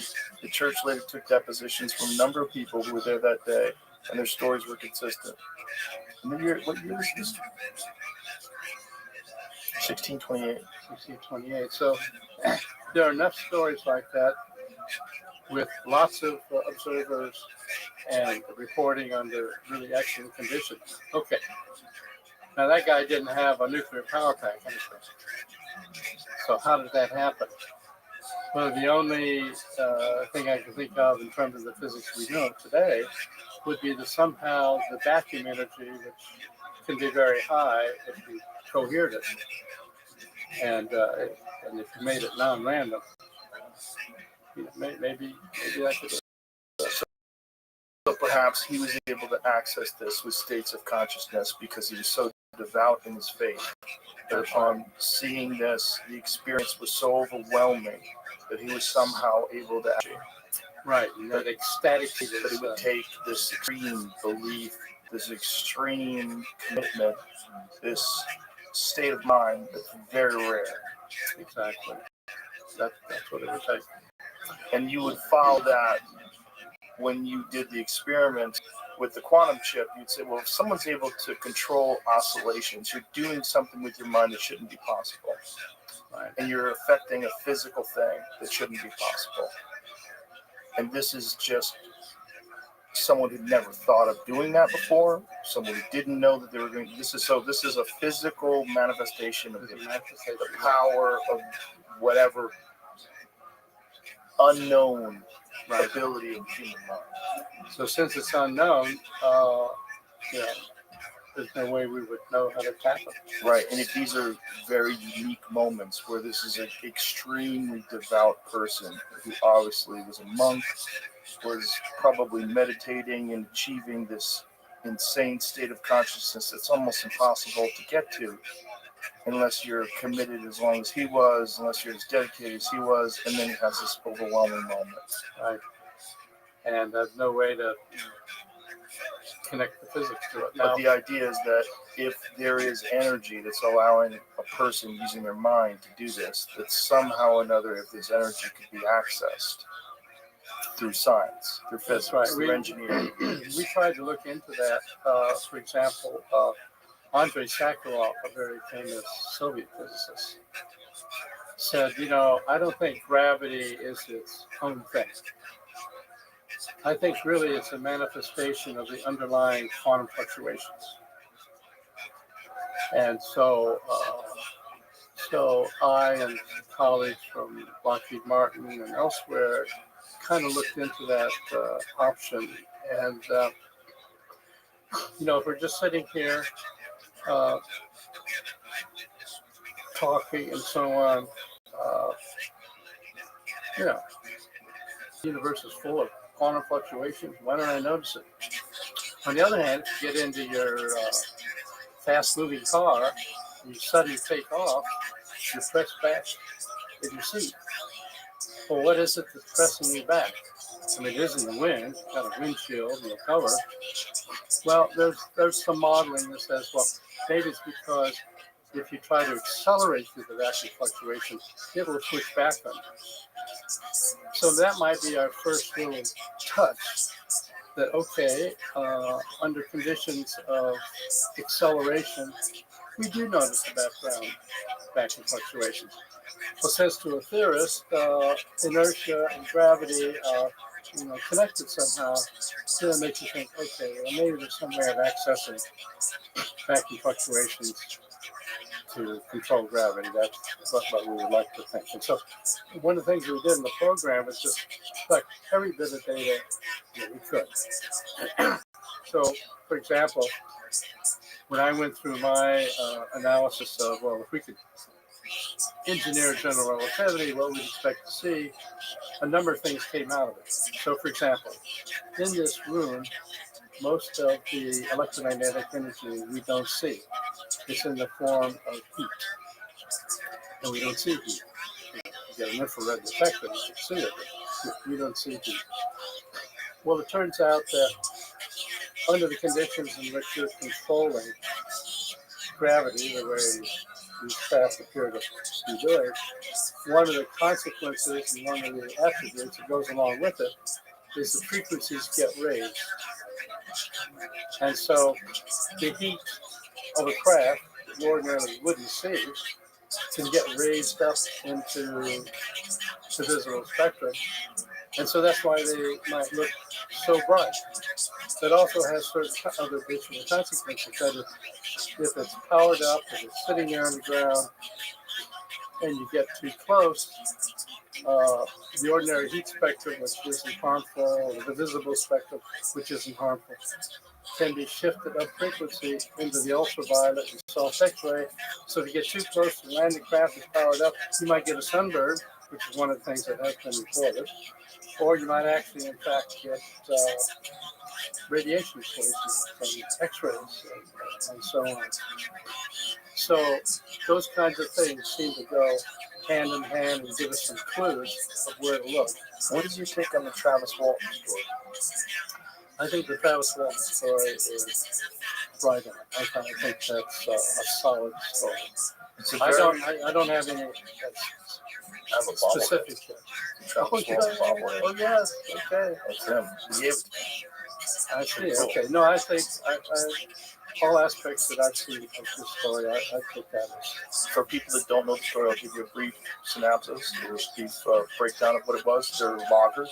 They're driving through Arizona. They see this craft moving through the sky, and it goes into the woods. Travis gets out of the truck, runs towards it, gets too close to it, and is hit with some sort of a beam. Flies back, falls down. The other guys panic. They take off in the truck, and as they're taking off, they're arguing that they need to go back and get him. We need to go help him. We need to go back and get him. They're all freaked out. They decide, yeah, we got to go back. So they turn around, and he's gone. They get back to the spot. The craft is gone. Travis is gone. They reported. Everyone's freaking out. No one knows what they suspect. They might have killed him or something. 5 days later, Travis appears wearing the same clothes, looking none the worse for wear, with this fantastic story that they took him aboard this craft and they communicated with him to fix his body. That something happened to him upon the impact of whatever that ray was that hit him, that he was going to die. They repaired him and they communicated with him and brought him back. 5 days later, he has the story. And he's had the same story for decades. And one of the reasons I accept that story is that, for example, the other people who left the site and then went back, they eventually did polygraphs on them, and they passed the polygraph. I mean, they weren't making up that story. Polygraphs are manipulative. You can manipulate. Well, yeah, you can, but would I expect that some unsophisticated loggers would do that? Particularly, one of the guys didn't even like Travis. One of the guys, Travis, got into a fist fight with the actual day of the event. Oh, right. Yeah, and he also told the exact same story. Right. Yeah, right. So there was a lot going on with that one. And then there had been frequent sightings in that one particular area, which is also weird. Like, what is it about certain areas? I mean, there's the area that you discussed in Australia. Well, that would kind of make sense if there really is a base somewhere. And the real thought that keeps getting brought about in the zeitgeist is the ocean. That's what people bring up all the time. If you wanted to hide in plain sight, where would you hide? Well, you hide in 3/4 of the Earth's surface that we very rarely examine. And the observation of UFOs coming up, non-human intelligence craft coming up out of the ocean, they're all over the place. Right. So, Tim Godley, who's ex-Navy admiral, he's a Navy admiral now retired, who was in charge of NOAA, the National Oceanographic, whatever it's called. He's really big on the idea of collecting data about UFOs emerging from the water. And so it seems like the data on that is just all over the place. Also, observing UFOs in the water, zooming by submarines at 400 knots, 500 knots, or whatever, without any cavitation. I mean, it's really. So the data, we're buried in data, really. We're just not buried in how to explain it. Have any of these remote viewers tried to look at the bottom of the ocean?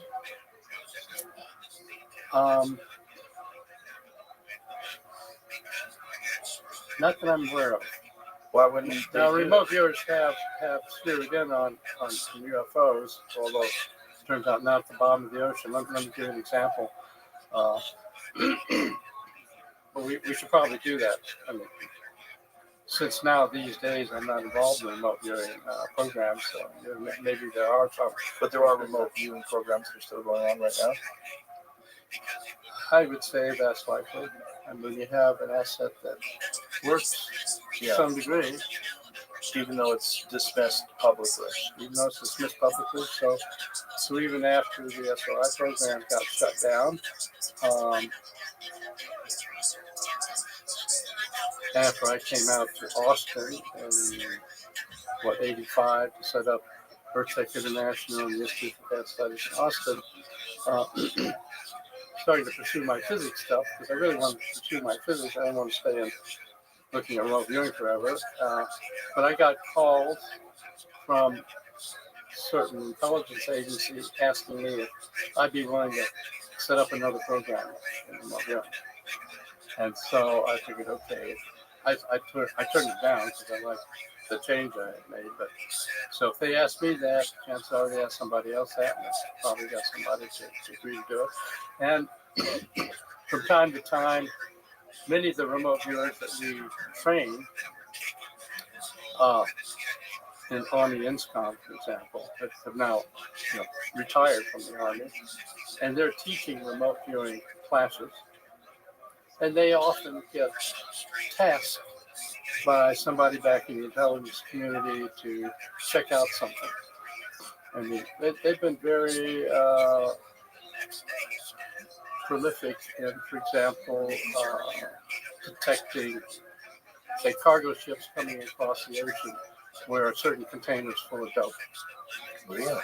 That's been released on the CIA site about remote viewing results, and so you can find it. Of course, I tell any remote viewers I know, don't want to advertise that because you don't want cartels. Right. Check on your back. So. Yeah, but what I'm interested in is the possibility of things under the ocean, and I would imagine if I was running a remote viewing program and I had suspicions that there's activity under the ocean, like that craft that was seen that goes 500 knots under the water, that I would start looking under there.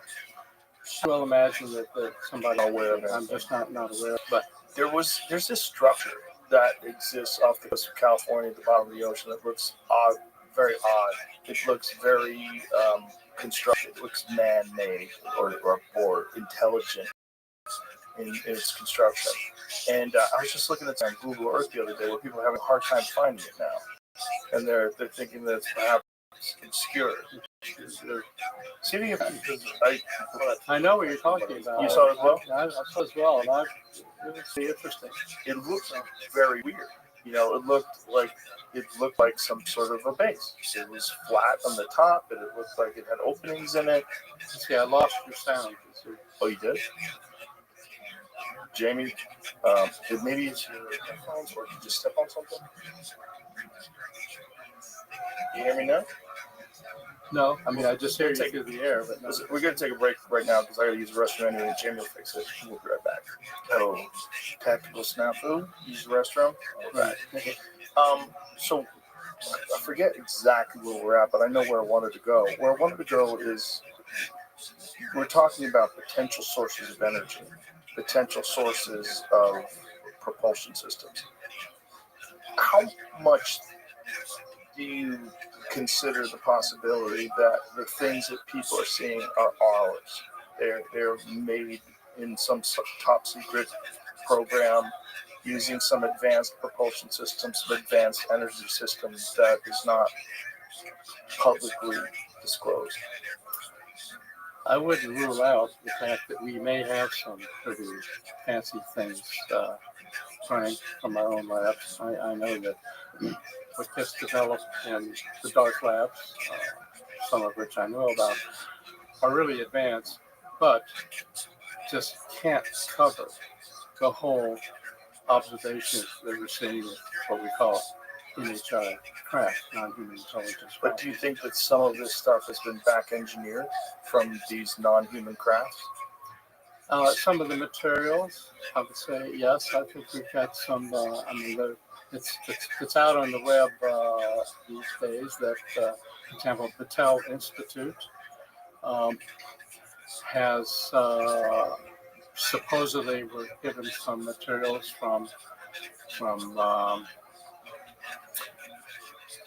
the Roswell crash, and we always hear the descriptions of this foil that you could crumple up and then let go, and it just flattens out again, and so on.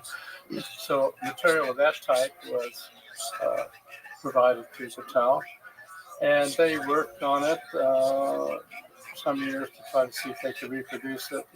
And the claim is that, and it's in the public domain, that nitinol came out of it, which is that material that can be heated and then it'll reform into its original source.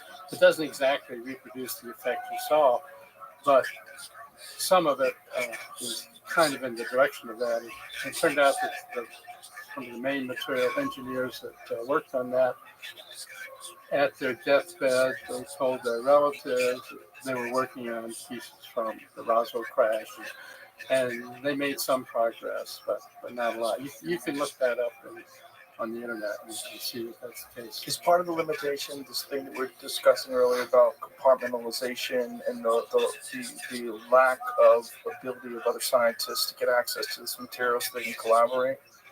Yes, the compartmentalization, I would say, is the biggest impediment to making really good progress, for sure. I think that's the case. And this conundrum has sort of existed for quite a long time. Quite a long time. This is something decades. Also in line with what Bob Lazar said.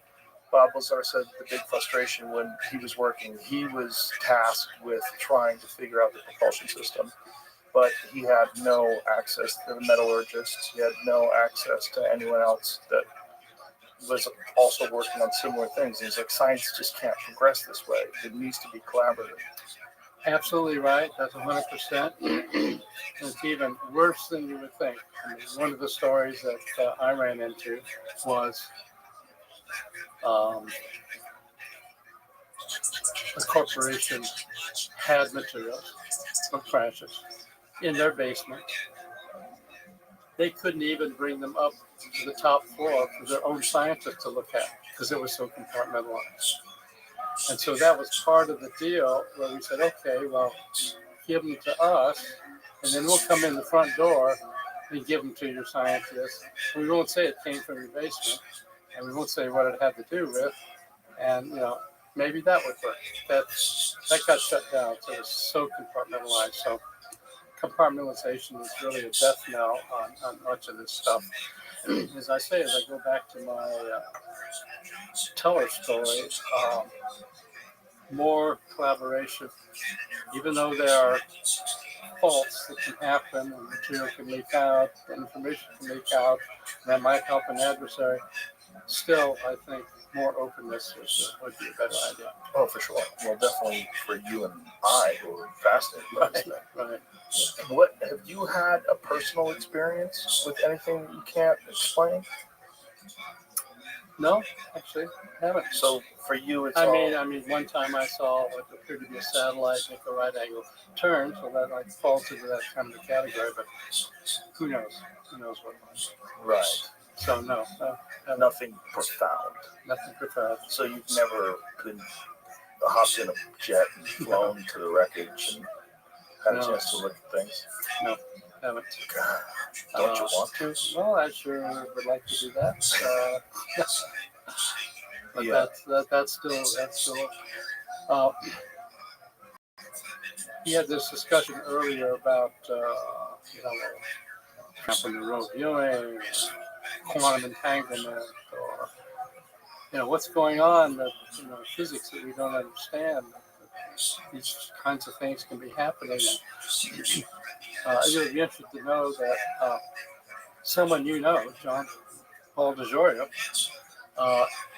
and I are in partnership to explore a new means of communication, quantum communications. And so I'm actually now, at this point, directly involved in a program to examine quantum communications. And so it turns out that whereas ordinary electromagnetic communications, can't get through barriers, metal door or whatever. Well, why is that? It's because the electromagnetic signal, when it gets to the metal door, the electric and magnetic field generate counteracting effects, and so the signal can't get through. So it turned out that some years ago, when I was digging around to try to find out how to explain unusual effects, I dug deeper into electromagnetism down into the quantum levels and recognized that there are some additional quantum processes where you could end up suppressing the electric and magnetic fields, still have a quantum signal, which in principle could get through barriers. And so that would mean, okay, if that's the case, and you could communicate to submarines. So whereas the salt water is sufficiently conductive, the magnetic signal can't get down there and communicate. If you are able to pull out the electric and magnetic components, but you still have an underlying quantum aspect to it, you could get through. Or same thing with spaceships. When I came back when Apollo spaceships came back, once they started in our atmosphere and were surrounded by plasma, we had this period where there's no communication. Well, for the very reason that electromagnetic signals can't get through charged plasmas. But this quantum communication aspect could. What would you use how would you encode the information quantumly, and how would you project it? What kind of machinery would be involved in something like that?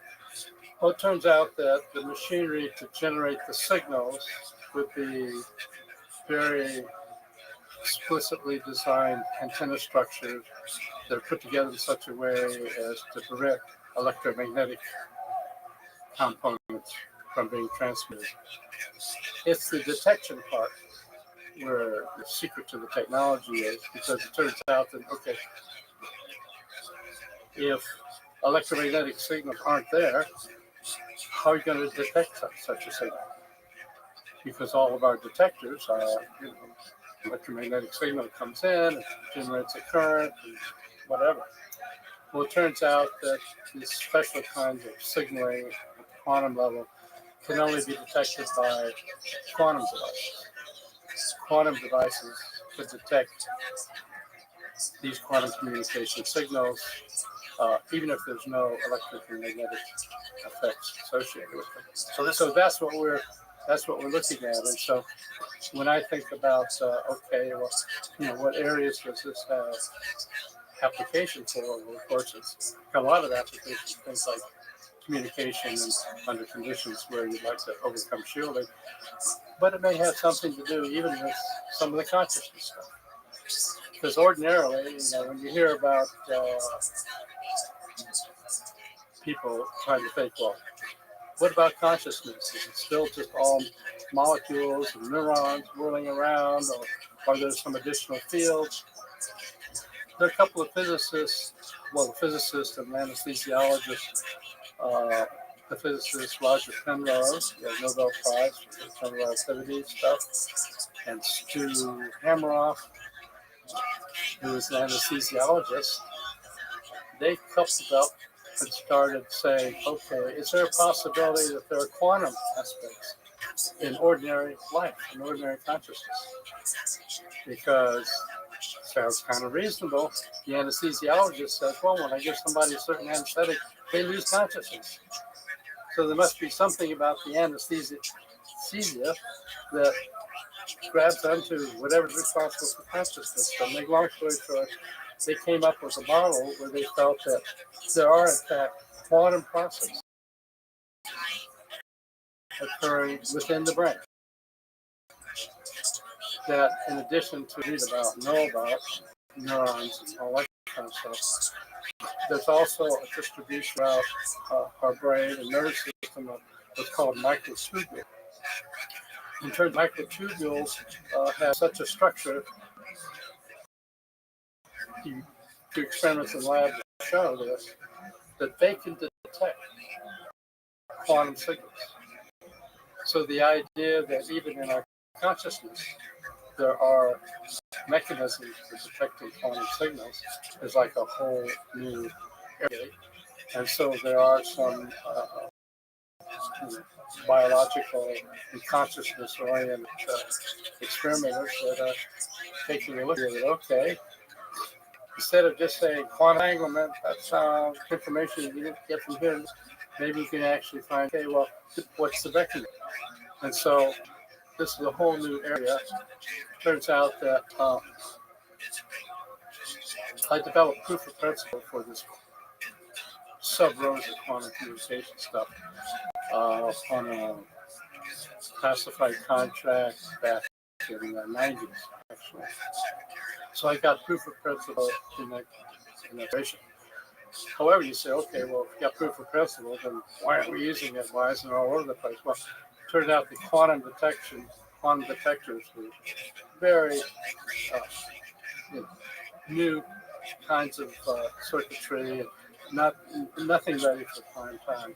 So I put that whole thing on the shelf and let it sit there for a while. And now, because of quantum computing, it turns out a lot of research effort is going in to develop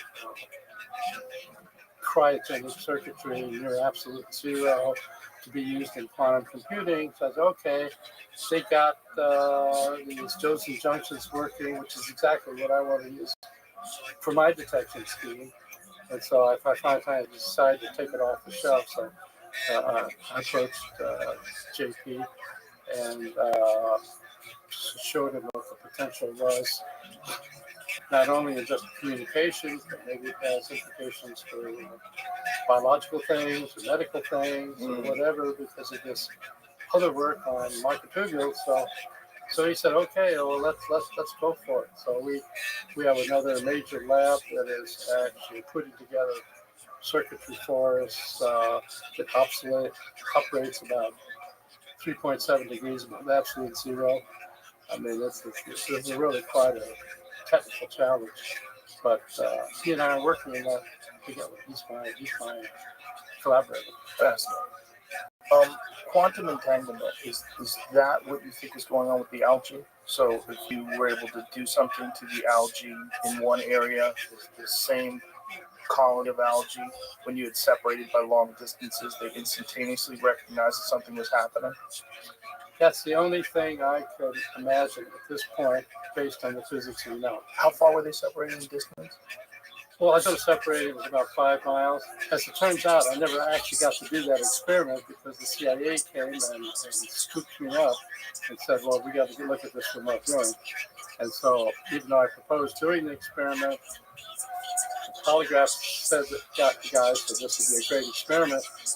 Never got around to doing the experiment because along the way, Angel Swan visited his lab, came out and perturbed the tiny quantum chip in the super shielded environment.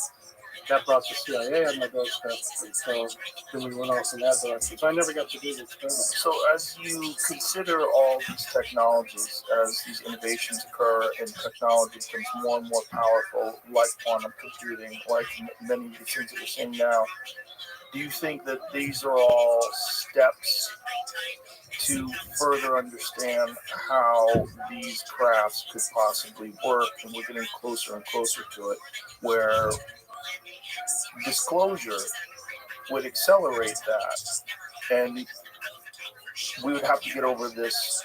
We'd have to have some sort of amnesty towards the people that misappropriated funds and lied to Congress, amnesty towards whatever defense contractors were given access to this equipment, or these materials and other ones.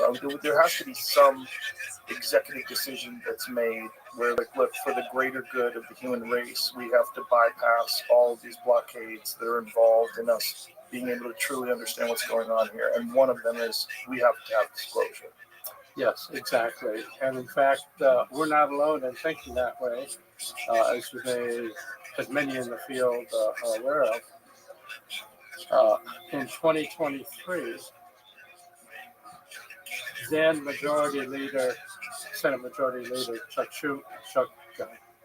Schumer, and a Republican Senator Rounds got together, and they put together an outline of an amendment to be attached to the National Defense Authorization Act called UAP Disclosure Act 2023. And it's pages and pages long. And it's hard to believe, but within this document, they outline how you would go through disclosure. And it's very detailed. I mean, for example, this is an official government document. You can go find the internet. Non-human intelligence phrase is mentioned more than 20 times. Whoa. And the document said, look, what we need is a presidential panel. President, say, officiated panel of people from several different areas who, and all those people out there who have materials and so on. We're going to practice eminent domain, which just turns out to be one of the things that turns people hair on fire when they think they've got something to go and share. But anyway, that we have to come up with a process whereby corporations that have been involved in this can begin to share their history and their data and their materials. And the National Archives will be set up to make this information available as is safe to do, considering security concerns.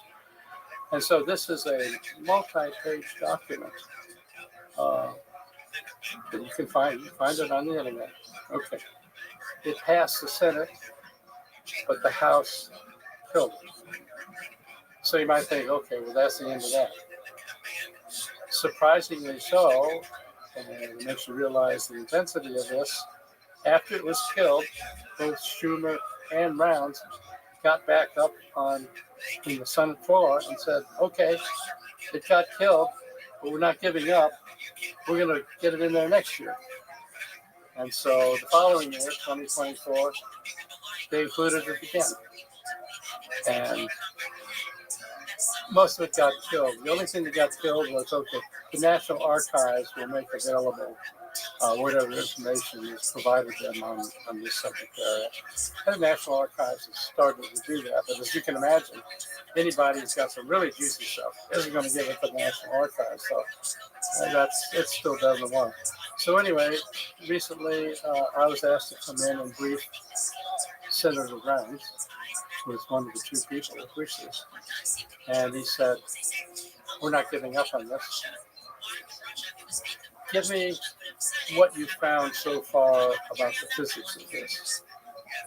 Because when we try to push it, we always get the pushback that, well, we're not going to make any headway. The pilots say this is it. This is way beyond our physics, but I understand that you and your colleagues have worked on this and felt that you can provide some of the physics. We may not get the engineering yet, but we have some place to start. Is that true? Because I need to back on the pushback. So I gave them a long lecture on the physics, which I've also presented to the Senate Select Committee on Intelligence, the Senate Armed Services Committee, ARROL, the All Domain Anomalies Resolution Office. So the information is coming out into those places, and so there are those people in high positions of power in our Congress who are really pushing it.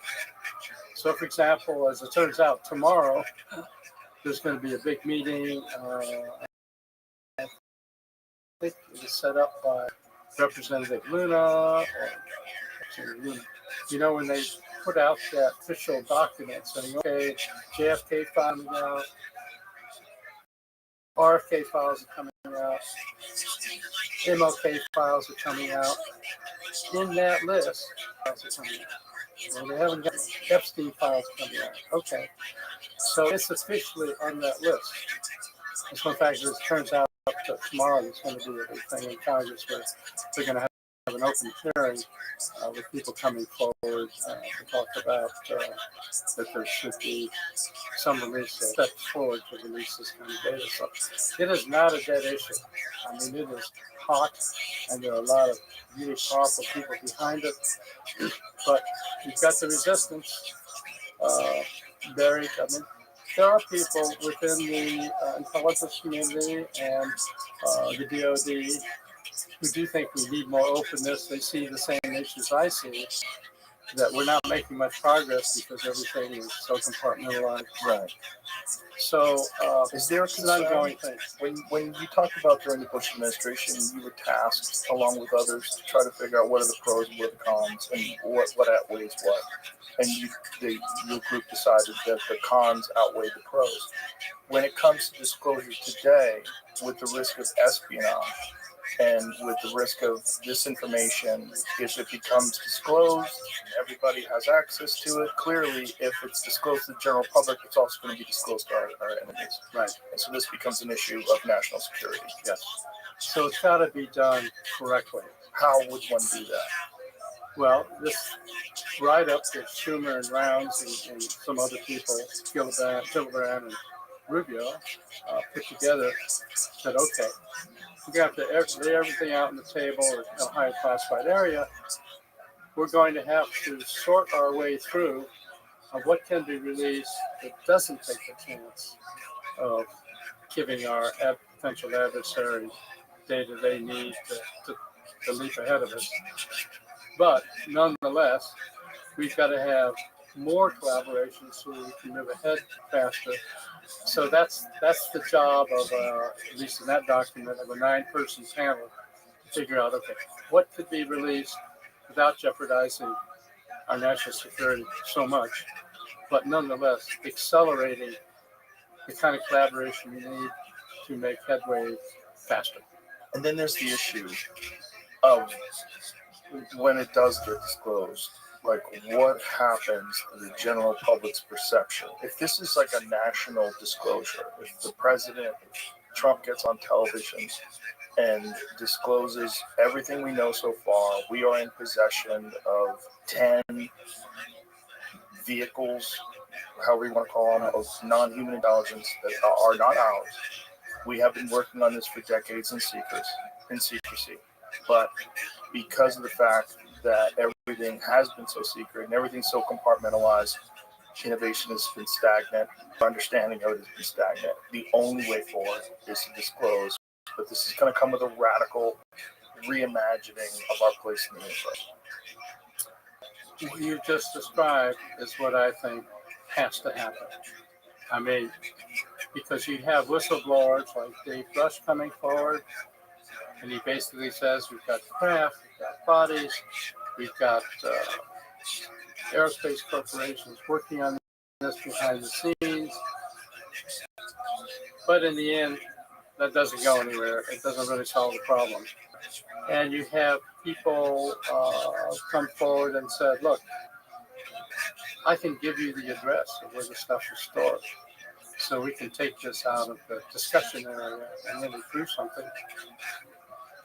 But it would take, I think, a presidential executive order or something to light a fire under that process to have it happen. So, But that's all possible. it's all possible. And when I compare, where are we today as compared to where we were in 2004 or whenever that other disclosure discussion took place, at that time, there was a lot of stigma. There was no proof that you kind of put your hands on. There was, in fact, purposely designed misinformation by the intelligence community. So-called Robertson panel went out of their way to say this is all nonsense. So that was something you're dealing with. So there you realize, well, I come forward and say there's really something to this. I'm really dashing through quite a brick wall here. But in the intervening decades, I think we've gotten to a point where the reasons we had to not do it then are no longer applicable. But some of the concerns we had discussed then are still applicable, and we have to pay attention to them. So I think, for example, this film that you saw that had its premiere at South by Southwest that Dan Farrell put out, and upcoming book coming out by Jay Stratton, who was in charge of the EAP task force.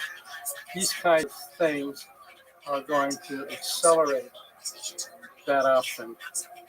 And so I think it's only a matter, I would find it difficult to believe that within a decade, we're not going to figure out how to do this. And there will be what you and I would call disclosure, but in a responsible way where we're not providing the enemy information they need. I recall when the DoD program was set up out of DIA, we said, well, we need to investigate this to find out whose craft they are, how do they run, and whatever. And then the second reason was, what if our potential adversaries get access or figure this out from their data collection before we do, and they leap ahead of us? So it turned out that whole program was not based on one. We couldn't care less where these things are coming from, what the things were. They're really worried about the possibility of an adversary getting ahead of us. So that was the driving force behind the whole program. So now having all these intervening years go by, and there isn't any obvious super breakthrough by adversaries, I think now is the time we should have a kind of a reconciliation process.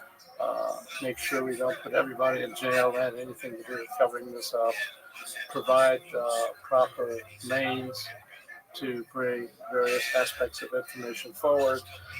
And so that's what I and colleagues that I interact with are trying to do today.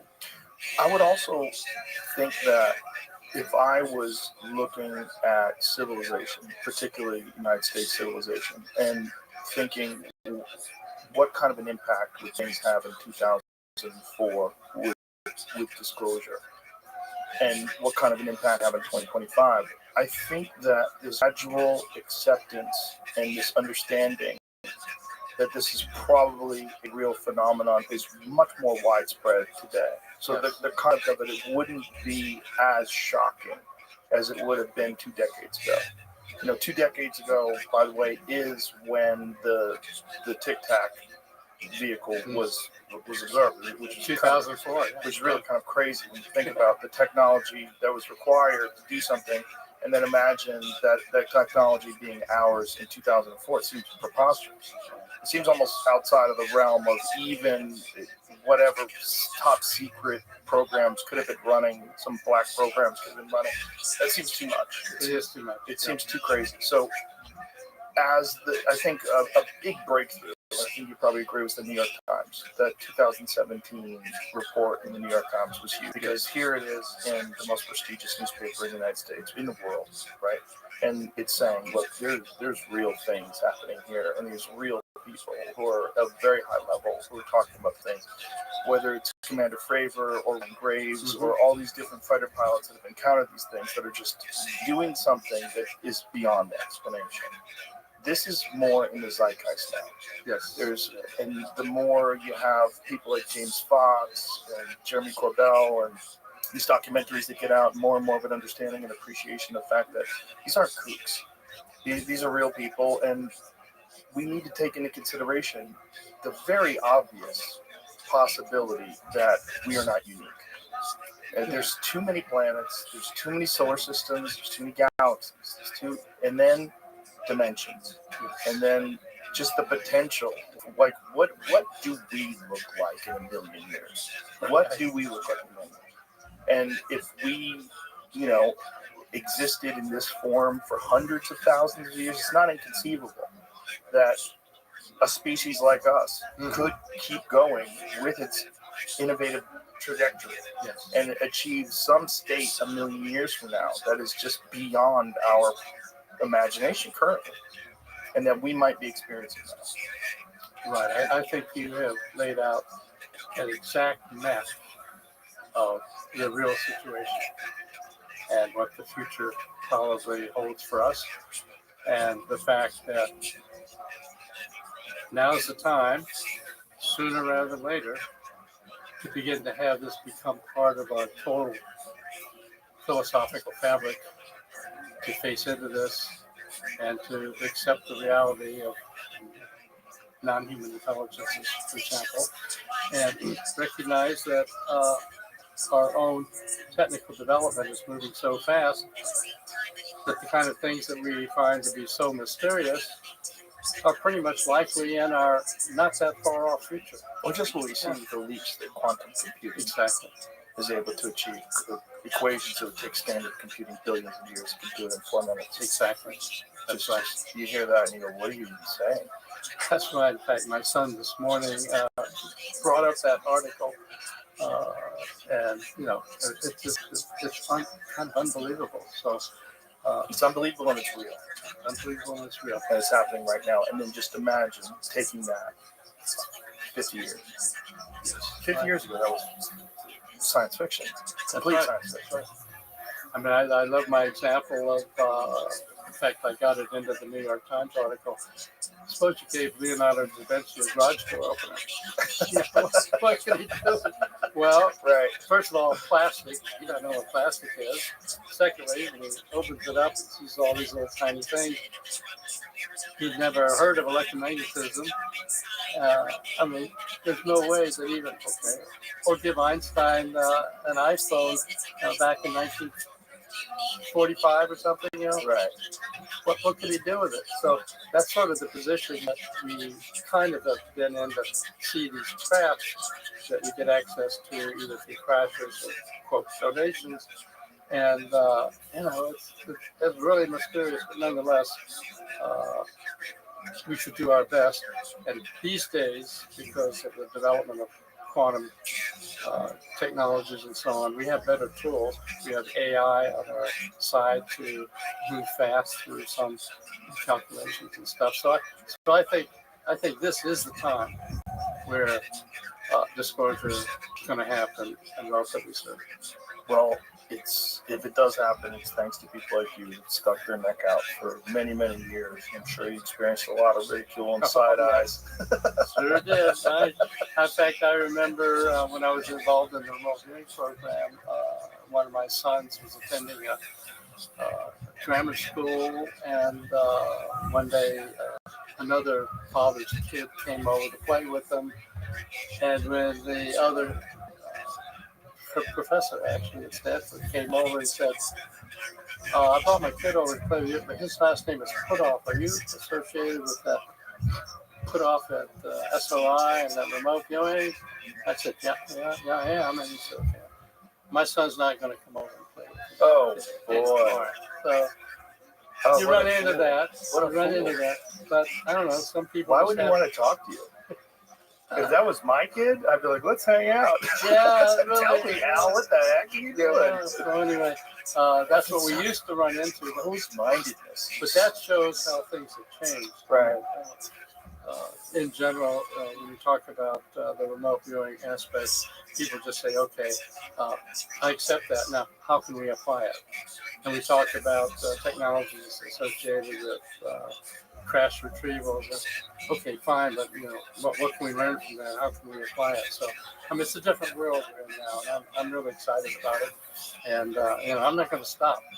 Well, I'm very happy you're out there. I really, really appreciate you, and I really appreciate your time. So thank you for coming in here and talking to us. Certainly welcome, and I appreciate the fact that you're willing to be pursuing these frontier areas and bringing them to a large audience. That's a real gift. I really appreciate it. Well, it feels like a gift for me because it's so fascinating, and I've been obsessed with it my whole life. As I think a lot of people are who look into it at all and realize there's something of substance there. Right. Well, thank you, Al. Thank you. It was a real pleasure. Jeff. Pleasure to meet you. All right. Bye, everybody.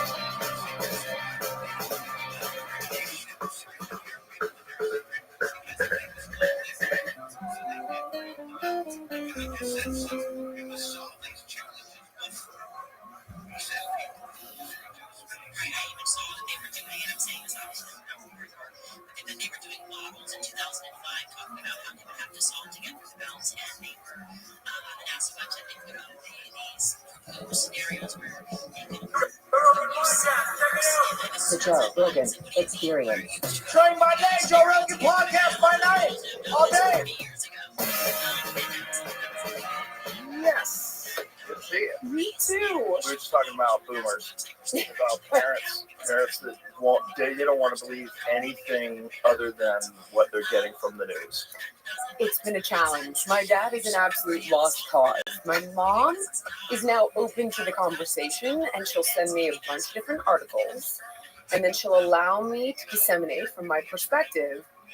But it's been a rough ride. Yeah, I've got them on peptides now, which is nice. Same. And I've got my stepdad on testosterone replacement, which is nice, and he's seeing benefits of those things. So it's like they're slowly starting to incorporate some of these things, but their whole life they've been told that the doctor knows everything and that the news is always correct, and anything contrary to the news is bullshit. But argue when our parents were our age, it was reliable. I don't think so. No, No, I think it's always been compromised. I just think there was no alternatives. that's Yeah, interesting. that's what I think. My mom is a psychoanalyst, PhD. This is a very educated, thoughtful woman. And Sometimes that's the worst. no, I would argue against in this case. I do appreciate people who see flaws in psychoanalysis, but I've learned a huge amount from my mom in this area. And she also she majored in journalism before changing careers to psychoanalysis. And so for her to even wrap her head around the fact that journalism can be compromised is almost inconceivable. Right. I didn't mean psychoanalysis is bad. What I meant is that a lot of times educated people defer to other educated people. Like they're an expert in their field, so they assume that all the other experts in their field are also correct. And any heretic is just a fool. I would happen to agree with that point. Yes. Yeah. That's why we were talking about Fauci on the way in, and both of my parents could arguably canonize the guy. Or now I think I've broken through with my mom, but it has taken me since your episode with Brett Weinstein in March of 2020. I've been working on it. We're getting there, though. We're there. Like I really are there. It's been 5 years. Isn't that crazy? That was 5 years ago. It was like yesterday. I'll never forget it. 5 years ago. And I remember when that episode came out, people were freaking out. Like, what are you doing? What is Brett doing? This is bullshit. You're going to get us all killed. It made perfect sense to me. Well, he was right, clearly. And yet still, no apologies, no corrections, except the government website. The COVID-19 website is now up, and this has to be just Bob Kennedy.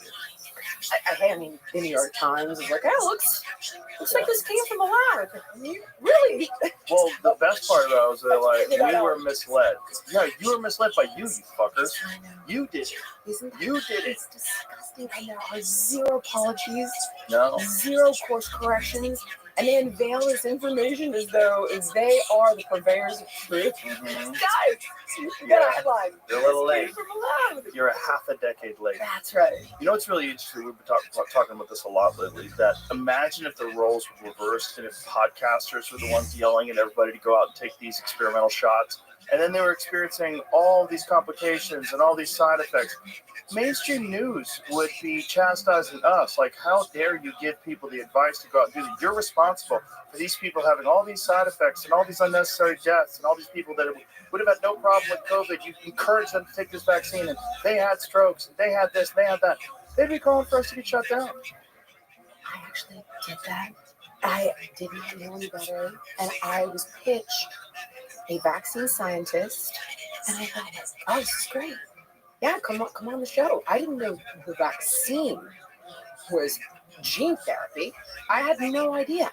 So I knew it came from a lab. That made perfect sense to me, and I was like, oh, well, this is very clear. It's not from a wet market. But someone reached out to a producer of mine and said, we've got this person who is a scientist who worked on the vaccine that wants to educate people. And I thought I was doing this major public service. I've had to apologize for that podcast, and I've left it up. What was the scientist? I cannot remember her name. She was actually young, and the reason I remember that she was in her 30s is because she told me, oh, this tech has been around for 30 years. And I thought, but you're like 35. No, we've been evolving this technology for 30 years, and you see all of these trials for safety. It's just bureaucracy. Mm-hmm. I didn't understand what it meant to push something through that emergency use loophole at the time. Yeah. I didn't understand the difference of, oh, this is a dead pathogen and this is a live pathogen, and we're worried about adjuvants, but this is gene therapy. I didn't even begin to comprehend what that was, what it meant, or the fact that you could fuck around with something that was experimental. And the scariest part is I've been talking with a woman named Brianne Dresden who was injured during the AstraZeneca COVID-19 trials. And the NIH was studying all of the people that had been injured during the vaccine trials as they rolled out the vaccine with no concerns and lied about every component from it stays in the shoulder, it's out of the body in 24 hours, until you find out, no, it's coated in lipid nanoparticles and it can cross the blood-brain barrier. Oops. Now they're finding out that people can still produce spike protein because of the injections for over 700 days. And you can shed, supposedly. Give it to your partner. It's insanely Crazy. And now I'm certainly not an expert in mRNA tech, but now we're fast tracking other vaccines that utilize the same technology. And I know for one, I don't think I'll take an mRNA vaccine ever. It scares the crap out of me. Well, you've heard Brett Weinstein talk about the flaws in just the technology itself. And that, the fact that when it gets into your body, if it gets, especially, the thing is, nobody aspirated, right?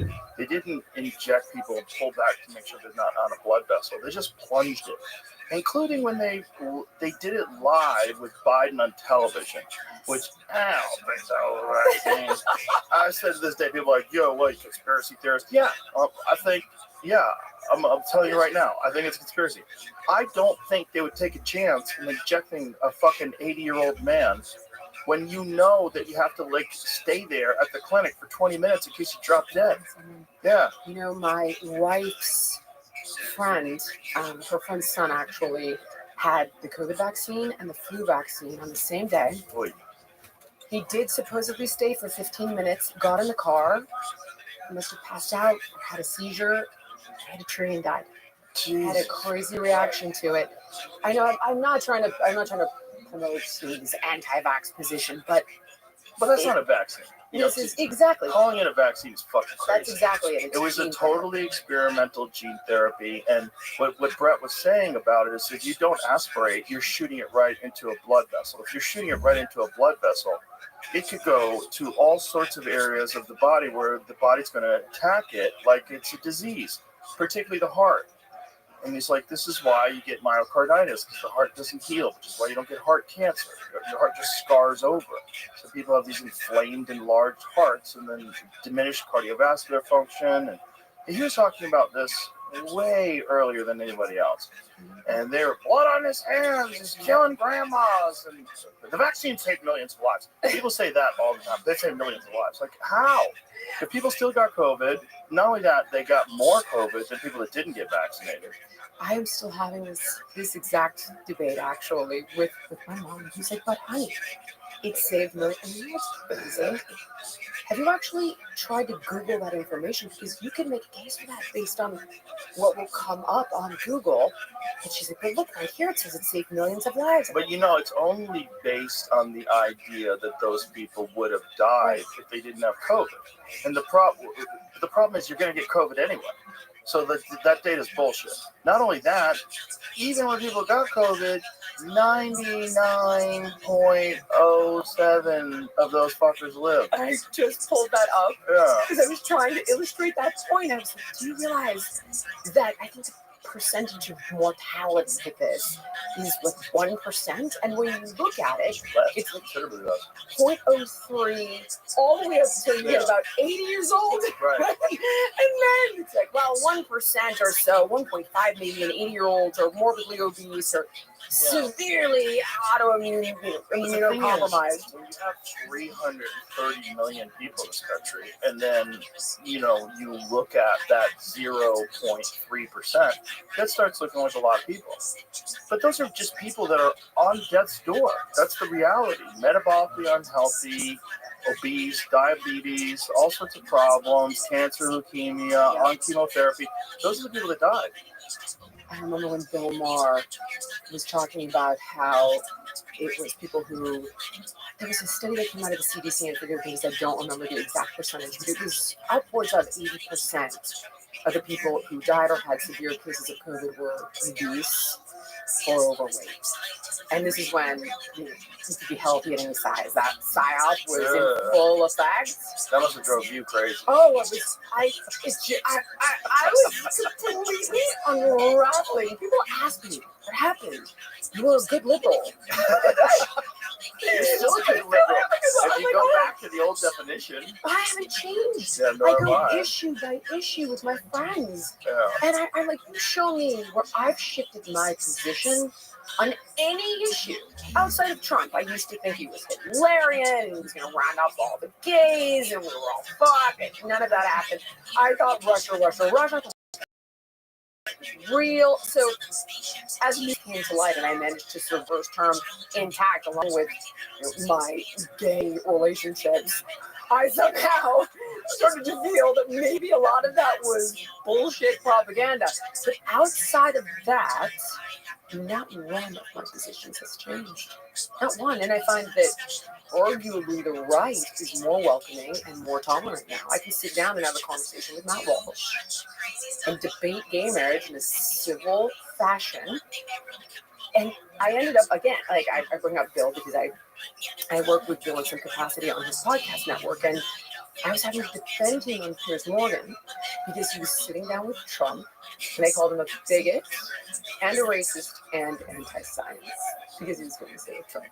I'm like, well, where's the outrage that he sits down with Newsom? I hate that guy way more. And I don't. Piers Morgan was saying this, or Not the guest? Piers. Yeah, Not the Piers. guest. Piers is awesome. Piers' show is Maury Povich 2.0. It's a better version of Maury Povich.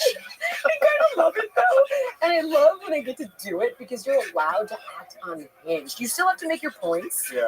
but it is theatrical. But sometimes I think when you are able to be so theatrical, it goes viral, and the point that you're trying to make is arguably seen by more, unless it's a platform, of course, like yours. But Yeah, he does a good job of that. I just don't think it's a good way to discuss ideas. you're not wrong. But it's really good as far as like going viral. It's great. You're not wrong about that. Yeah. I still find it fun though, because what you hold in for all those civil conversations where you're biting your tongue, you're trying to communicate, you're calmly, articulately. Here you can just unleash. Your hypocrisy is disgusting. It's everything I swallow in every conversation with all my friends from California, and you can just let it rip and freaking tear into people because they started it. Yeah. They started the fight. I don't like that. I don't like doing that, so I'm not interested in that. I get it. I'm not interested in that kind of conflict. I don't want to talk to people like that. I don't like I it. understand. You are like a very gentle soul. I watch you sometimes, and you're so not sometimes. I watch you often, and you're a very gentle soul. And sometimes I think, God, you're toxic masculinity. Like you said, that whole notion. All of the men in your space tend to be or kinder and softer, and it's the women that are savages. I mean, I happen to love. I love Megyn Kelly. I think she's brilliant, but goddamn, I never want to be on the wrong side of her. Yeah, she's ruthless. She'll rip your head off and like eat your heart. Do not fuck with that woman. Yeah. You know. So anyway, I think that some of the women in the space are genuinely more aggressive than men. Well, do you think that's because they have to get respect? Like, why do you think that is? No. I don't think so. And I find that it's more respectable when you speak in the fashion that you do. And I've tried to really curtail that behavior throughout every other aspect of my life, personally and professionally, whether I'm fighting with a contractor on my house. I try to lower the octaves of my voice, or I'm trying to win somebody over in a debate. But I think, Joe, honestly, I think because it's entertaining. Yeah. And it's a competitive space. Yeah. I really think that's it. And it seems to work. So. Sort of, but why am I number one then? Because I don't do it. Because that's like the counter argument. Fair. Here would be my answer. Because you can lick everything in the fridge. And what I mean by that is. Lick everything. Seriously. I'm not kidding. I've never heard that expression. You can talk before. about anything and everything, and it's fascinating. And people tune in for it. They don't come here because they want to hear about politics, or they want to hear about health, or they want to hear about fucking aliens. They come here because they want to hear about all of it, and they want to hear what you think about all of it. So it's not really interesting when someone else does it, because they're not there to see what that individual thinks about the subject matter. So when I turn into Megyn Kelly, it's like, or tune in. It's because I want. Don't turn into it. No, I am not. Fuck no, dude. I'm messing with her. She's a lovely person, and she's been nothing but lovely with me. But I'm sure, as mentioned, I'm not interested in being on her bad side. However, when I tune in, it's not because I want to see her reaction or her opinion on something. It's because I want to learn what is the counter argument to deporting this guy, Kilmore Obrego Garcia. And I'm like, okay, you steel man that argument for me, and then tune into something else and try to disseminate what the truth is. And she's a constitutional attorney, so I feel like I'm getting great information. With you, you're not just learning about something, but you're also curious what you think about it. If you're gonna go, oh, bullshit, or if you're like, wow, you want to see what you think about it.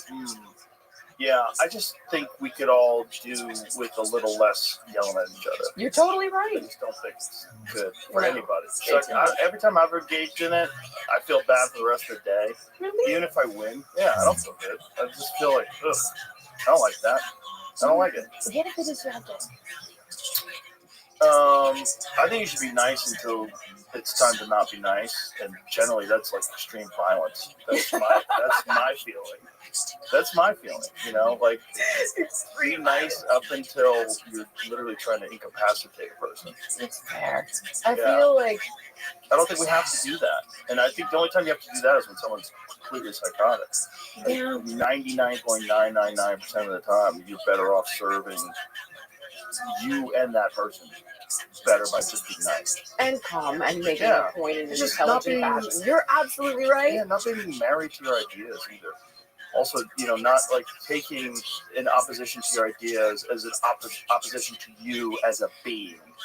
These are just ideas. Like if someone thinks that you're incorrect, if someone thinks I'm incorrect, I'm like, well, tell me why. What do you think? Why do you think that? Where did you come to this conclusion? What was the tipping point for you? Like, what is it?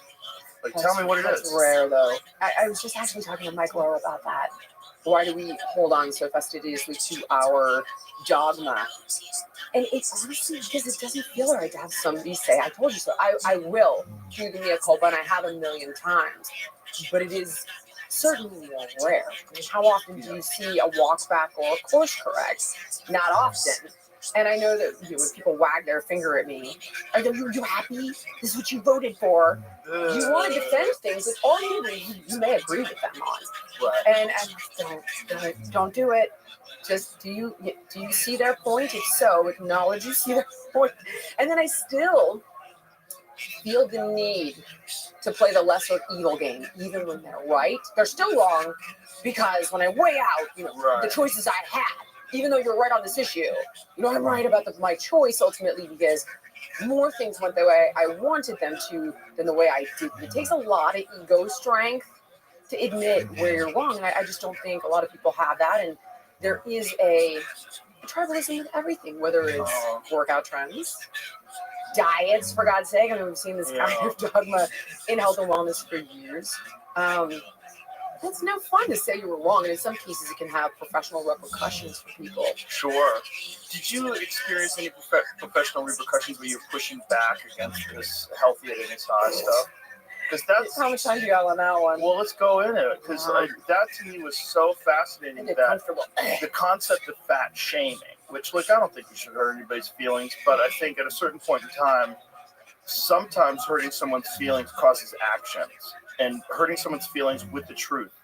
And you can give the truth to someone lovingly. You could say, look, I care about you. This is what I want to tell you. You're a fat fuck.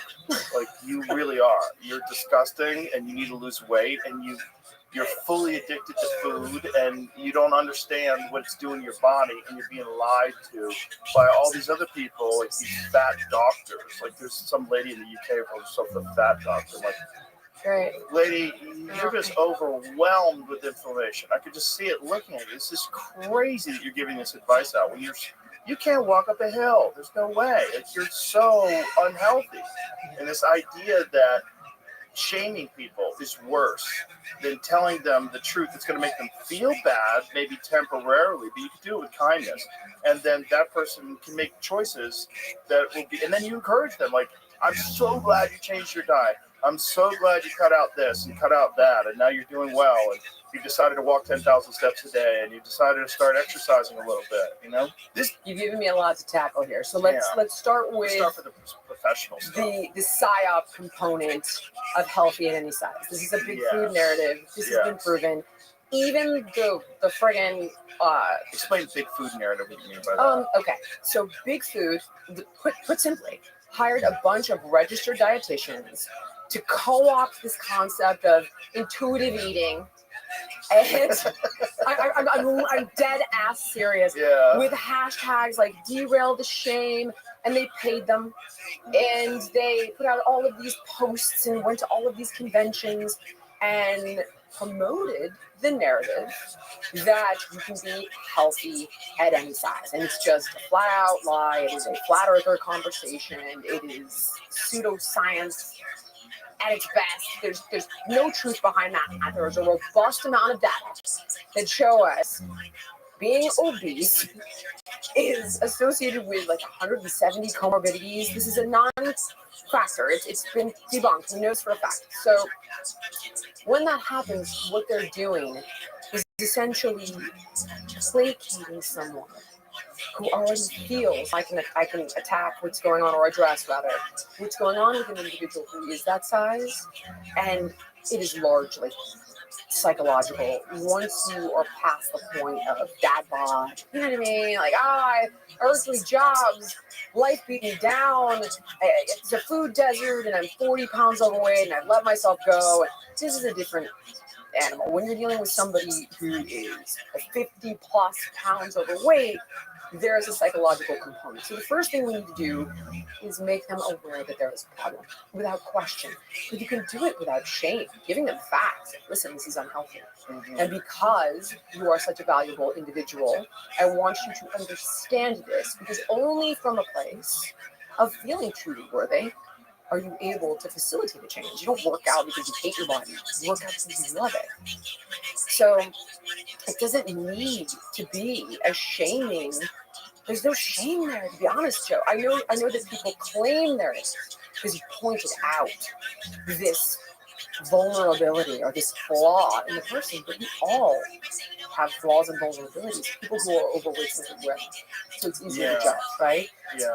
So by educating them first, and then without question, I like to give people, or when I was able to do the work hands-on, that rock bottom moment, because they are overweight because it is providing them with something extraordinarily significant.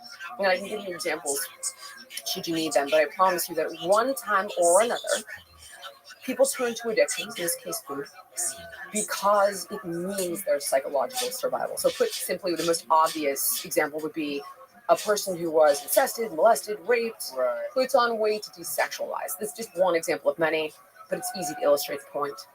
So whatever this thing is providing them is the part that's so hard to let go of.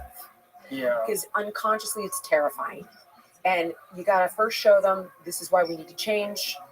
And then you got to give them that path towards change. And you got to make it harder. You got to make them feel the pain. It could be physically, it could be psychologically, but it doesn't have to be shameful, of the way they've been living, so that the work and the sacrifice associated with change is less painful than continuing the negative and destructive habits.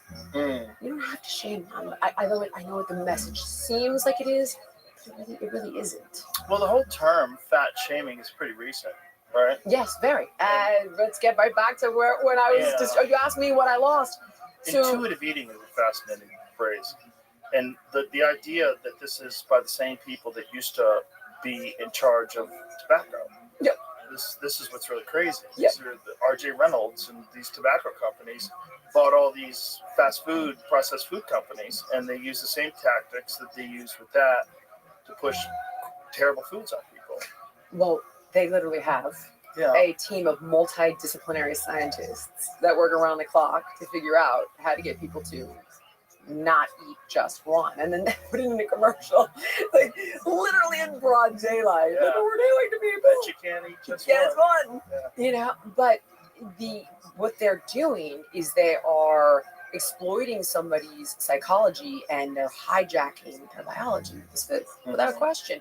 And this is why you have seen rates of obesity skyrocket from the 70s, when it was 5% of the adult population was overweight or obese, to 74%. We're all, is it quantum leap in genetics? That's a big pharma psyop of like, no, this is all genetic. You're genetically obese. Where was the, what happened? I've never seen such a quantum leap in genetics. How come we were genetically obese in the 70s? Like, what was that tipping point, if you will, that created the cascade of obesity over the last 5 decades? Of course, it's exactly what you're talking about. Yeah, it's ingredients in food. It's really simple. That, and also how they engineer the environment. You're surrounded by it. You can't escape it. Remember the days when you weren't allowed to have food at a bookstore? And now every friggin' bookstore has a cafe. Starbucks. Yeah, with a 600 calorie drink. You are surrounded. There's nowhere you can go right now where food is not omnipresent, in particular, this crappy food. And they generally do it through government contracts and subsidies. So it's at your schools, your hospitals, like anywhere you go, you will find this garbage food. So even if you have that moment of willpower, which is arguably this fleeting moment of bravado, if you're constantly surrounded by it, you will give in.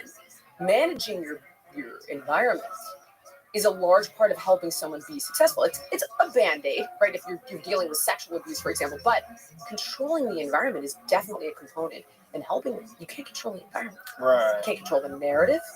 You can't control what's in the food. And it's all by design. It's not just the crap in the food. It's how they control the narrative around it and how they engineer the environment and how they systematically shut down the people that point it out as fat shamers, for example, or racists. Yeah. That's another big one. Yeah, it's a big one. Or transphobes, or fill in the blank. But it's fascinating to me that hospitals fall into this. A friend of mine was visiting his friend who has prostate cancer. And this guy in the hospital being treated for cancer, and then he went to look at what they're feeding him in the hospital, and they were feeding him applesauce, which is just loaded with high fructose corn syrup, apple juice or orange juice, which is not even juice, it's concentrate, it's all bullshit. Yep. And then some kind of a fucking sandwich, which is made out of this processed wheat bread.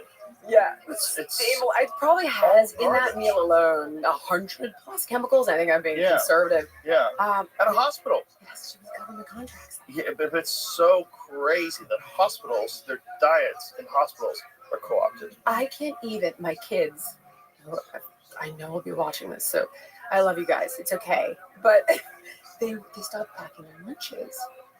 And I was like, guys, why are we not packing our lunches anymore? And I would watch all the crap that I would buy go bad in the pantry. And my son ratted my daughter out. He's like, she's eating breakfast at school. And I was like, what are you talking about? He's like, sugar cereal, who's having that at school? And I was like, what? What are you talking about? Even my kids who know better, it's. But isn't that a rebellion against mom, though? Which kids definitely do. Like my youngest daughter, she jokes around about, she's like, ooh, seed oils. I love seed oils. She'll have salad dressing with seed oil, and she like mocks me. I'm like, okay, you eat whatever you want, but just know what it is. I honestly think the kids know what it is. And I try to give them enough freedom now at these ages, 13 and 15, to make some of their own decisions. So not everything is a pushback, but I truly think there is an addictive component. Oh, for sure. And she just, it's like, I'm so good at home. I don't mean to associate, it's not good, but I eat well at home, let's put it that way. And just at school. I'm just going to do this at school. And the problem obviously is when she goes off to college, I won't be able to control the environment at home. I'm like, honey, okay, hold on. There's forgive me, there's a 20-year-old influencer named Bad Baby, I think. Joe, she I know saw that this. is. Okay, she saw this girl. That's the lady from Dr. Phil. Yes! Catch Me Outside. Catch Me Outside. So she saw this girl, I think when she was like 9, and has followed Bad Baby. Bad Baby now has cancer. What? I believe so. And For real? according Isn't she to like my 20? daughter, exactly the point though. That's exactly the point. And so now I can say to my kids, this isn't just mom's generation, which, how come, there's something else to look at. My mom is 76.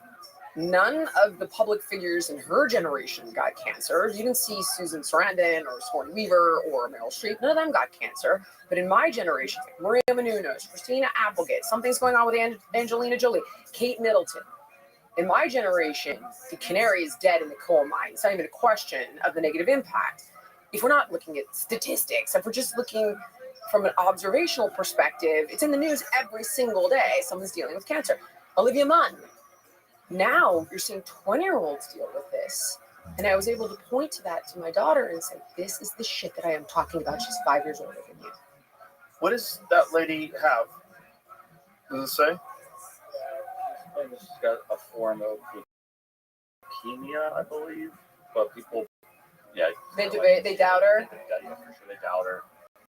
I don't know. Well, she's a little bit kooky, right?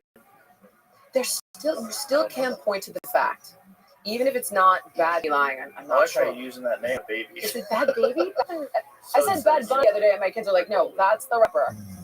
She says she insisted she'd been cleared for surgery. She has no regrets about her cosmetic tweaks. What does a cosmetic tweak have to do with leukemia? I don't know. I think people are They're not going to perform plastic surgery on a cancer patient. What? Is she's getting plastic surgery? What is this article about? Go scroll Look up. at the chronic Go out. myeloid leukemia piece, because that's the part I know about. She breaks silence on claims she lied about having cancer after being slammed for vaping. Oh God, did So she lie about it? I was just showing you. That's Go why. back up. Because I thought says- she had like a wig. go My back up, daughter said please. she lost her hair. 21 says currently battling chronic, how do you say that? Myeloid leukemia. Yeah. Criticized for getting cosmetic surgery while battling disease, which is pretty crazy. Is that really true? That's the part that She underwent plastic surgery and challenged rival Alabama Barker to a physical fight, see. That's all while battling leukemia. Apparently, Alabama Barker did not show up for that fight because my daughter was very disappointed by that. What they were gonna meet somewhere They're and supposed to actually meet, I fight. think, in Calabasas and throw down. Oh boy, the Calabasas throwdown, That's the right. classic. Of You know, it used to be an Old West shootout. Now it's a Calabasas throwdown. So there's a hair between pulling and all kinds of influencers. stuff. But Oh, I boy. can tell you with certainty, is that the rate of early onset cancer diagnosis in people 18 to 49 has gone up 79% over the past 2 decades. So if in fact Bad Baby is being untruthful and deceitful, those statistics are real.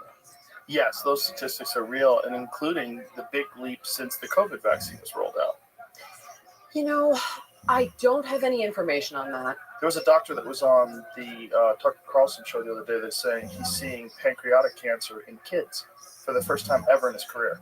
Said, my entire career, I never saw pancreatic cancer in children. Okay, I want to play devil's advocate to that Please do. argument and simply say the statistic that I just cited, I believe, came out in 2019. So this is pre-COVID. Well, I'm not doubting that diet So- and environmental factors. I think there's a host of different things I going on. agree. For sure, there's pesticides and herbicides. That's a major factor. You know, when you look at the fact that 90+% of people have Roundup in their blood, that's crazy. You know that stuff is linked to chemical warfare from Vietnam. That has a historical connection to Agent Orange. Really? Yeah. Google it. Jamie, check that. But yeah, because I wrote about it in the book. Ugh. I know. That should alarm you. Glyphosate is everywhere. It's so spooky. And other countries won't even allow its use. Nope. And we spray it on everything. Not only that, we have like corn that's genetically engineered to be immune to glyphosate, so they can just spray the shit out of it. And then you eat that corn and you're getting glyphosate residue. You're just getting it, and it's in your blood. It's in everything. It's in everything. It's in rice. It's in the water. It's in wheat. Yeah. It's in well, It's in the especially- runoff, so it gets in the fish. You know, most freshwater fish have toxic levels of lead and or heavy metals in them. Like most freshwater fish, you Didn't really know that. probably shouldn't be eating. I knew big predatory fish. Yes, that's in the ocean, but that's heavy metals from the ocean, which is also from us. But that's mercury. But there's toxic levels of heavy metals and pollutants and forever chemicals that are in freshwater fish. Because all that shit that's in the ground gets into lakes. All that shit that, all the runoff, all that stuff gets into streams, gets into creeks, gets into rivers. We watched a video when we had Will Harris from White Oak Pastures on the podcast, and he showed the difference between his regenerative farm that doesn't use any pesticides or herbicides and his neighbor's farm. And there's literally a dividing line in the river where you can see the runoff from his neighbor's farm turns the entire river brown. And it's legal. It's legal to pollute. Of course. Because it's industrial farming. Exactly. But it's crazy. It's just like all industrial fertilizer, herbicides, and pesticides are running off because the topsoil's dead. So all that stuff is running off as soon as it rains, and it runs right into the river, and you can see a dividing line. There's like clear water on one side and this disgusting brown, dirty water on the right side. Have you seen where it runs from the river into the ocean and creates dead zones Oh, that yeah. you can see from space? No oxygen. Nope. Yeah. Nothing but jellyfish. Well, I have or a friend of mine who's a yoga instructor, and he's from Argentina. And he came to America, and no one told him. He was in LA. No one told him, don't surf after it rains. So he was surfing, and he didn't understand that all the runoff from all the streets goes into the ocean. He got horribly sick. And, he was bedridden. And he was like, what the fuck is going on with the ocean? Yeah, having grown up in California and spending a lot of time in the water, I have known this for years, and now I can't even imagine, by the way, in California, who would dare to get in the ocean at this point, Yeah. considering all of the crap from the fires. That's a great irony. Oh, yeah. That's my favorite. Oh, we're not doing any forestry mitigation because of the environment, and yet these fires have rolled back all of those protections for something like 20 years. Yeah. Is it just Well, that ground's ruined forever. destroyed and Yeah. pours into the ocean? Twice the size of Manhattan, ruined ground. All those people that had electric cars, those batteries, all that shit is all the plastics and the fiberglass and carbon fiber, all that stuff is now in the soil. And good luck having a garden. Good luck. You want to try to grow plants? Good luck. I was talking to, I don't know if you've ever seen this gentleman. He's really great. He wrote a book called Eat to Beat Disease, named Dr. William Lee, and he called me after the fire because I was out there visiting my mom. He's like, where are you?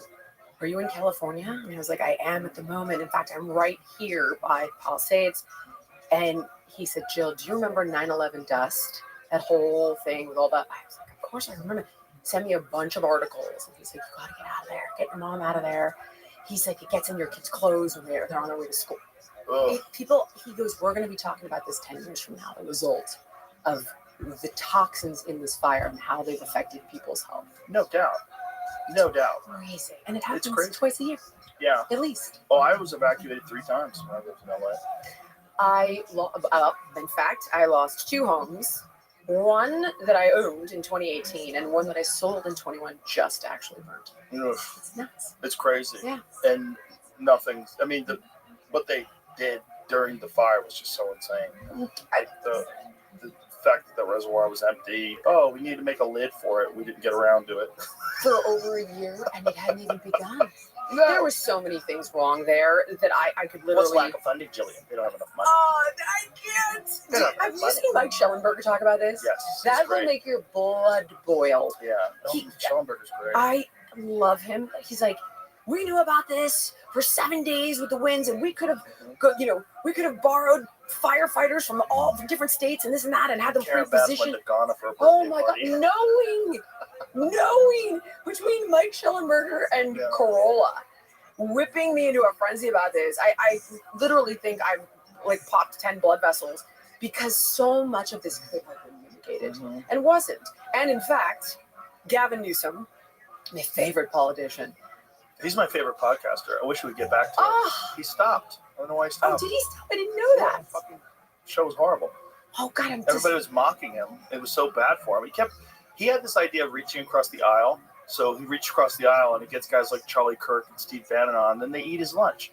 And people are thinking his party were like, what the fuck are you doing? You're making us look horrible. So he bails on his podcast. What was his last episode? I didn't realize he bailed. Oh, he's back. We weren't going to get that lucky. I don't think so. Oh, Rahm Emanuel. Okay, now he's with his own side. Yeah. Scott Galloway, Okay. pretty much his own side. Yeah. Anthony Scaramucci, he hates Trump. That's a good move. Yep. Ezra Klein. Okay, that makes sense. Yeah. So it's not that it's gone away. It's just that it's so horrible nobody's watching it. And no one is even talking about it anymore. Yeah, that might be This is Gavin Newsom. Oh, my God. But it was so funny because that was the response after the election. They said, well, podcasts influenced the election, so we'll start our own podcast. Your podcast is going to make people even more inclined to not vote for you. My favorite was we need our own version of Joe Rogan. I love when I remember when you loved Bernie. You were like, I like the guy. You had Joe Rogan. Joe was on your side. And that's the one thing with the left is they purge people from the party. Because it's a cult. It really is. Like leftism, not being an actual progressive. Like an actual progressive is a person who's kind, who wants people to just exist and be yourself and live amongst us. And we should all have social safety net and laws that are kind and compassionate. We should look at the fact that we are an incredible first world nation, and we should roll out the red carpet to all the people that live here and try to make it a better place for everybody. That's real progressivism. And then it morphed into this let perverts get into the women's room, let men compete in women's sports, and ignore the fact that some people are fucking psychotic, and give them a blank check as long as they just say they're a woman. Like, oh, you're a woman, go ahead, carte blanche, get in. And not only that, but treat them better than you treat women themselves, because they're actually more oppressed than women. So that's the oppression hierarchy. Right. So they get the gold medal in the oppression Olympics. It's bananas. It is bananas. It really is. I can't. That's the stuff where you look and you say, I was never for any of this. Yeah. If you are libertarian and for personal freedoms, of course. If you want to change your gender as an adult, that's absolutely up to you, and I would fight for the right to do that and live with dignity. But when your personal choices impact the rights and the freedoms of others, this is a far more nuanced conversation. Far more. And it's like, whoa! Especially when you're dealing with kids. And that's a whole different. This is where it gets really crazy. So that's evil. There's this hilarious conversation between this woman who is like, she looks like she's probably in her 70s. And this person's asking her, if you had a granddaughter, would you support them taking puberty blockers? She's like, absolutely. Absolutely. I think it's insane to try to force a girl to go through puberty if she's really a boy and this, that. Would you allow them to get a tattoo? Oh, I think that's permanent. No irony. Seconds later, no recognition of what she's saying. No, like tattoos can be removed, lady. I know. Yeah, they can laser those off. Have you noticed that? They really don't understand it. No. And I got in a conversation with Jessica Tarlov about this, and she's like, "Oh, but the kids go through extensive therapy." I'm like, "That's not true, Jessica." Or the concept that it's reversible. People believe this. Exactly. Yeah, not only is it not true, but puberty blockers are the exact same thing they give to sex criminals. When you have a sexual molester that is forced to be on sterilization drugs, that's exactly what they give to young boys. It sterilizes kids. Yeah, it's the same thing. Takes away sexual function. They can, if you interrupt puberty in the stage 10 or 2. And the reason I bring this up is because they'll tell you it's reversible. No. And here's the thing. I actually went through this exercise with somebody, and I was like, show that to me. And they went on ChatGPT. It's like, yes, this is reversible. And the argument is that should you have a child that starts puberty at 7 and you use puberty blockers, it's very rare. It can happen. And they do it strategically to slow that down for a child and help them develop at a normal pace.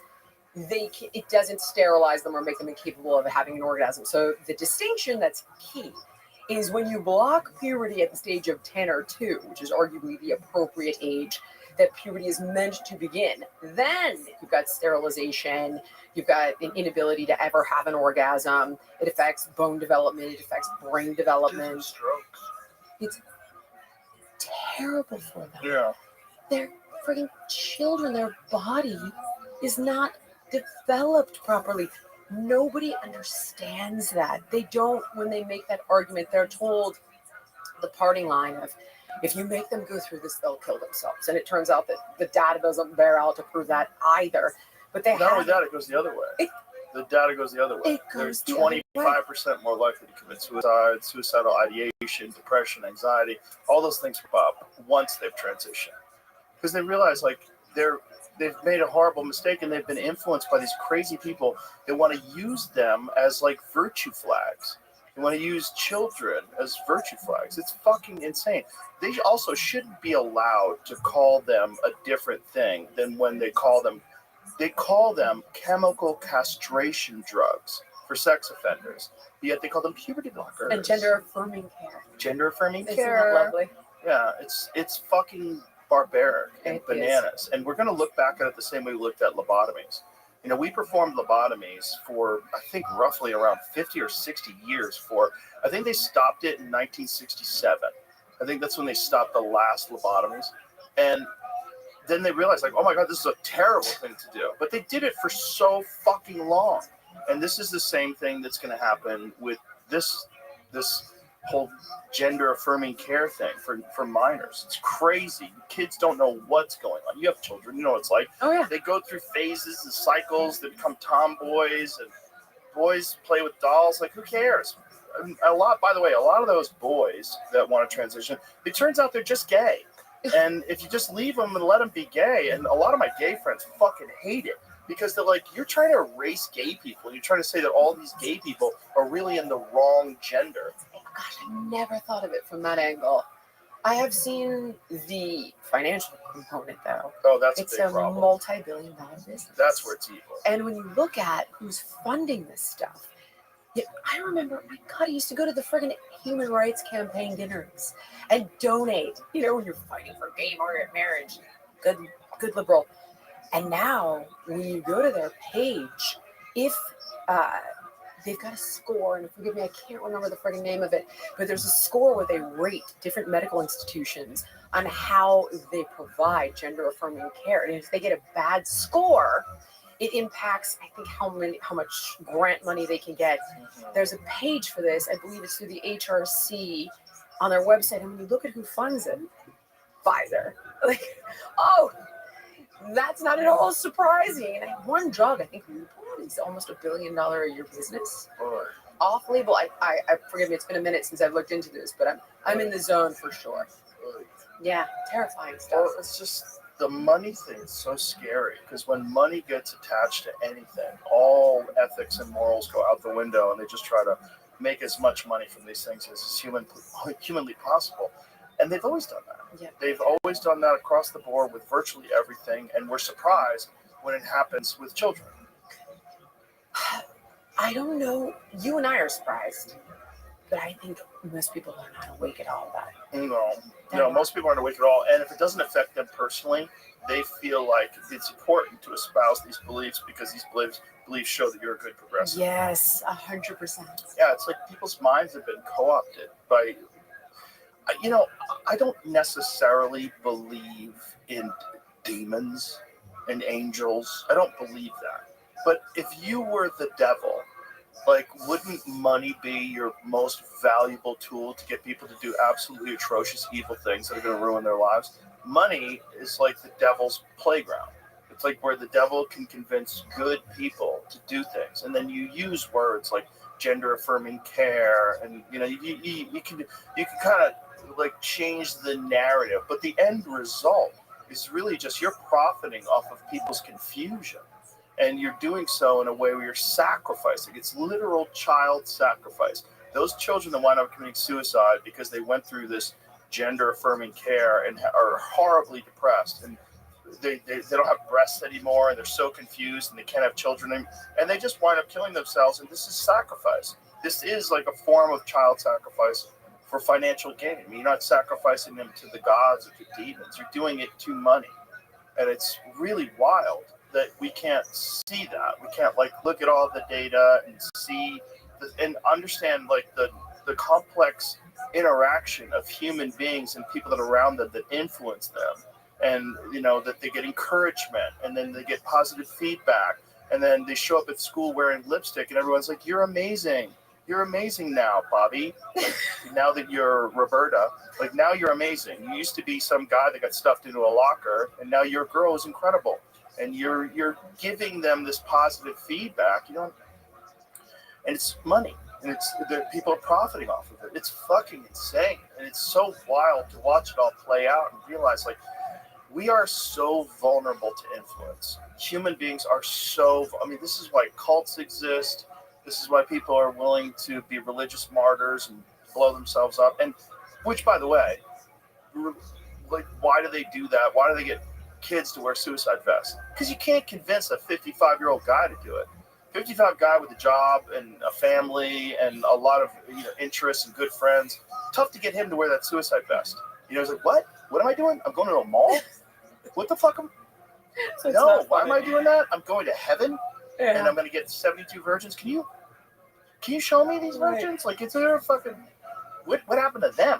How do these poor virgins wind up in heaven just getting raped by this 55-year-old guy who blew himself up? Like, this is fucking insane. Well, you can't get adults to believe that. You can get children to believe that. So we don't want to, like, take that same ability to influence and then just transfer it over to children. And I'm not quite sure why the human mind is so fragile. I've asked myself that so many times. And this is going to sound totally off-piste here, but you brought up demons and what have you, and I just watched that. I didn't read the book, so forgive me, but I watched the documentary on the book Chaos on Netflix. Oh, yeah, I read the book. Okay. Are you not completely... I cannot wrap my head around how Manson got seemingly normal people to commit this kind of murder. And when you listen to these women talk about it, they're like, and then I stabbed her 15 times and I felt the knife go into her hip bone. And she looked at me and said, I'm dead. And then, like, no emotion. What did you do to this woman's mind? And you can't say she's an outlier, Right. Because he was able to convince the group of people. Mm-hmm. I cannot understand this kind of that's fragility. complex. What is that? That's MK But Ultra. is it not? Is it that? Do you think it's that? No, 100%. That's Jolly West. Jolly West was the CIA operative who visited Manson in jail. He's also the guy that visited Jack Ruby after he shot Kennedy. And then Jack Ruby starts saying, I'm seeing demons and the Jews are on fire. And, you know, Jack Ruby didn't have a history of mental illness like that, like complete psychotic breakdowns. But he did after Jolly West visited him in jail. Yeah, there's like real documentation about those experiments. One of them is Operation Midnight Climax. So the CIA was operating brothels. They were operating brothels where they would have two-way mirrors, and they would be behind the mirrors, and these prostitutes who were working for the CIA would give the Johns LSD, and then they would observe them. This is all I knew a little bit about MK Ultra, obviously, and that they were using psychedelics to influence people and try to gain mind control. Yeah. Okay, so here's my question. This is what I find so fascinating. Do you think that the LSD simply accelerated that mental vulnerability or the ability to warp someone's mind? Because when you tell people now you're going to perform a sex on a child, they think that's a good idea. And I'll tie it back to one thing that also is seemingly unrelated, but everyone's outraged about RFK. He's not a doctor. Oh my God, he's trying to get to the root of autism and he's misguided about it. Where was your outrage when Xavier Becerra, who's not a doctor, wanted to remove all age limits for sex changes on kids, whether surgery or not, the medicalization component that we talked about? Like, that to me is a group psychosis. I wonder, like, to get an adult to, I'm like, where's your outrage and your concern about this? Because this is batshit crazy. Right. And nobody said a word. Nobody cared. It went completely under the radar. And I'm just wondering if the ability to capture someone's mind in the way that they did, these CIA studies, did LSD simply accelerate a vulnerability that's already pre-existing, and you're watching the brainwashing of people go on over the course of decades? Because if you said this to a person, arguably when in Obama's first term, when he ran on gay marriage, that you were going to run sex changes on children in the year 2024, people would have lost their friggin' mind. Right. So it's just a complete. It's just they must have been brainwashed though. Yeah, it is brainwashing. And cults, we all know that cults are real, right? Yes. We all know about the Manson family. We all know about Jim Jones. We all know about cults. And we know that human beings are very vulnerable to group influence. Now, when you have someone that's actually being trained by people that are psychologists and that understand influence, and then also trained in using the implementation of LSD on these people, one of the things that Manson would do is he would pretend to take LSD, and then he would give it to them and then influence them while they were under the influence and he was sober. And this was all learned through the Harvard LSD studies, which, by the way, created the Unabomber. Ted Kaczynski was a part of the Harvard LSD studies. Oh my God, how do we not know this? Yeah, well, I know he was a genius. Yeah, There was a bunch of things wrong with him. First of all, when he was a baby, he was severely ill, and they put him in some sort of an infirmary, and he didn't have any human touch for months. They like, when he cried and he's in his crib, they left him there. His brother talked about it. There's a documentary on Netflix about him, and his brother talked about, like, even before the Harvard LSD studies, he was like really fucked up, complete lack of empathy, like, and just sociopath. Yeah, complete sociopath as a young man.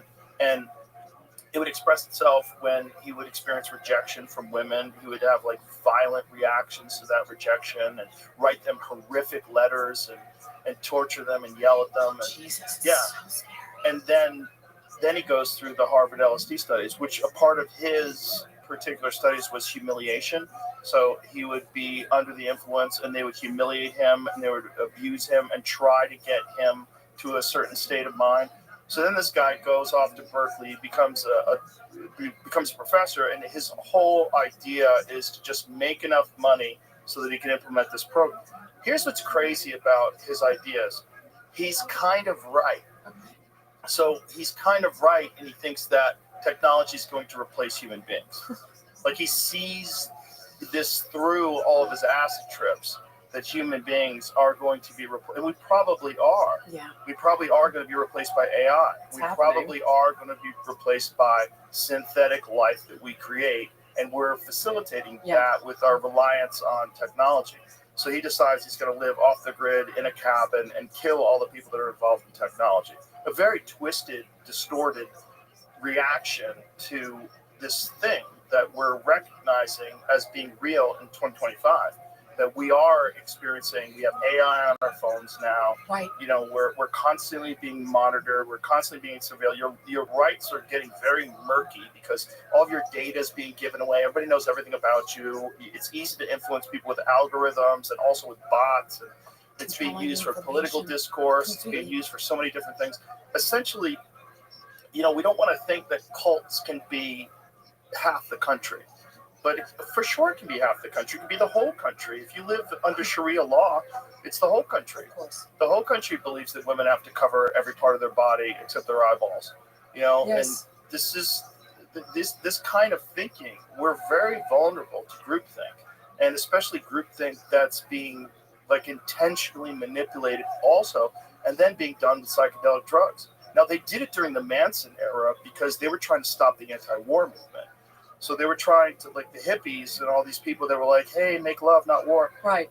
Like, we have to change the association that the general public has with these people because too many people are joining up with them. And so what they did was they got the Manson family and they got him to commit these horrific crimes. And every time Charles Manson would get arrested, he would get let out of jail. I mean, he was violating parole left and right. And the cops that arrested him were all being told when they were interviewed, they would say, this is above my pay grade. They're telling me that I have to let him go. So they would be contacted by someone from the State Department or wherever and saying, let him go. I saw that somewhat alluded to in the documentary of like, well, you know, when the one guy, I'm going to botch this, never mind. Bottom line is they generally alluded to that. But because I didn't read the book, there wasn't that kind of in-depth takeaway at all. Unfortunately, the documentary is only like 90 minutes. It's very short. Yeah, and it draws a connection, but it doesn't prove out its points. And I couldn't quite understand, where's the proof of it until you just explained it. Tom O'Neill, the guy who wrote that book, is he's been on the podcast before. He was my friend Greg Fitzsimmons' neighbor in New York. And he was writing this 2+ years. So Greg was his friend when it was happening, like when he started. So what he was doing is he was writing an article. I think it was for Vanity Fair or Variety, I forget. But the article was on the anniversary of the Manson killings. And so it's supposed to be just like, hey, this is the anniversary, just write an article about the facts. So he starts going into the facts of the case, and he's like, well, and so he starts investigating, and he can't investigate enough. And then he gets in trouble because, like, the deadline's passed, and then he gets a book deal, and the deadline passes on that. He's just completely obsessed with getting to the bottom of this and absorbing more and more information and documenting it all. He's got enough for many books, and I believe he's writing another book right now. It's absolutely insane. Yeah. You know that the huge irony is that these drugs can, as we both know, these drugs can save lives. Yeah. And I was just talking to Callie and Brigham, and who are involved in the Texas Ibogaine Initiative. And what's so fascinating is very different drug. Okay, but what about psilocybin? Like when I talk to also very different drug. Is it? Yeah. Really? Very, very different drug. Yeah, LSD is very different. So they didn't use psilocybin or ibogaine or any of that stuff. I thought they did. Not with that, but perhaps you could if you did it correctly, if you knew how to manipulate people. Like Jolly West was well versed in manipulation. I mean, this was the whole part of the CIA's program, and that. By the way, it's not just the CIA; it's other intelligence agencies. MI5 was doing it. The UK studies on psychedelics. You could see the videos of British troops on acid. They dosed up these British troops from I want to say it's the 1950s. Do you know that video, James? You know the video. We've played it before. But these guys are with full fatigues, just laughing, leaning up against trees, laughing. They gave them LSD. To what end?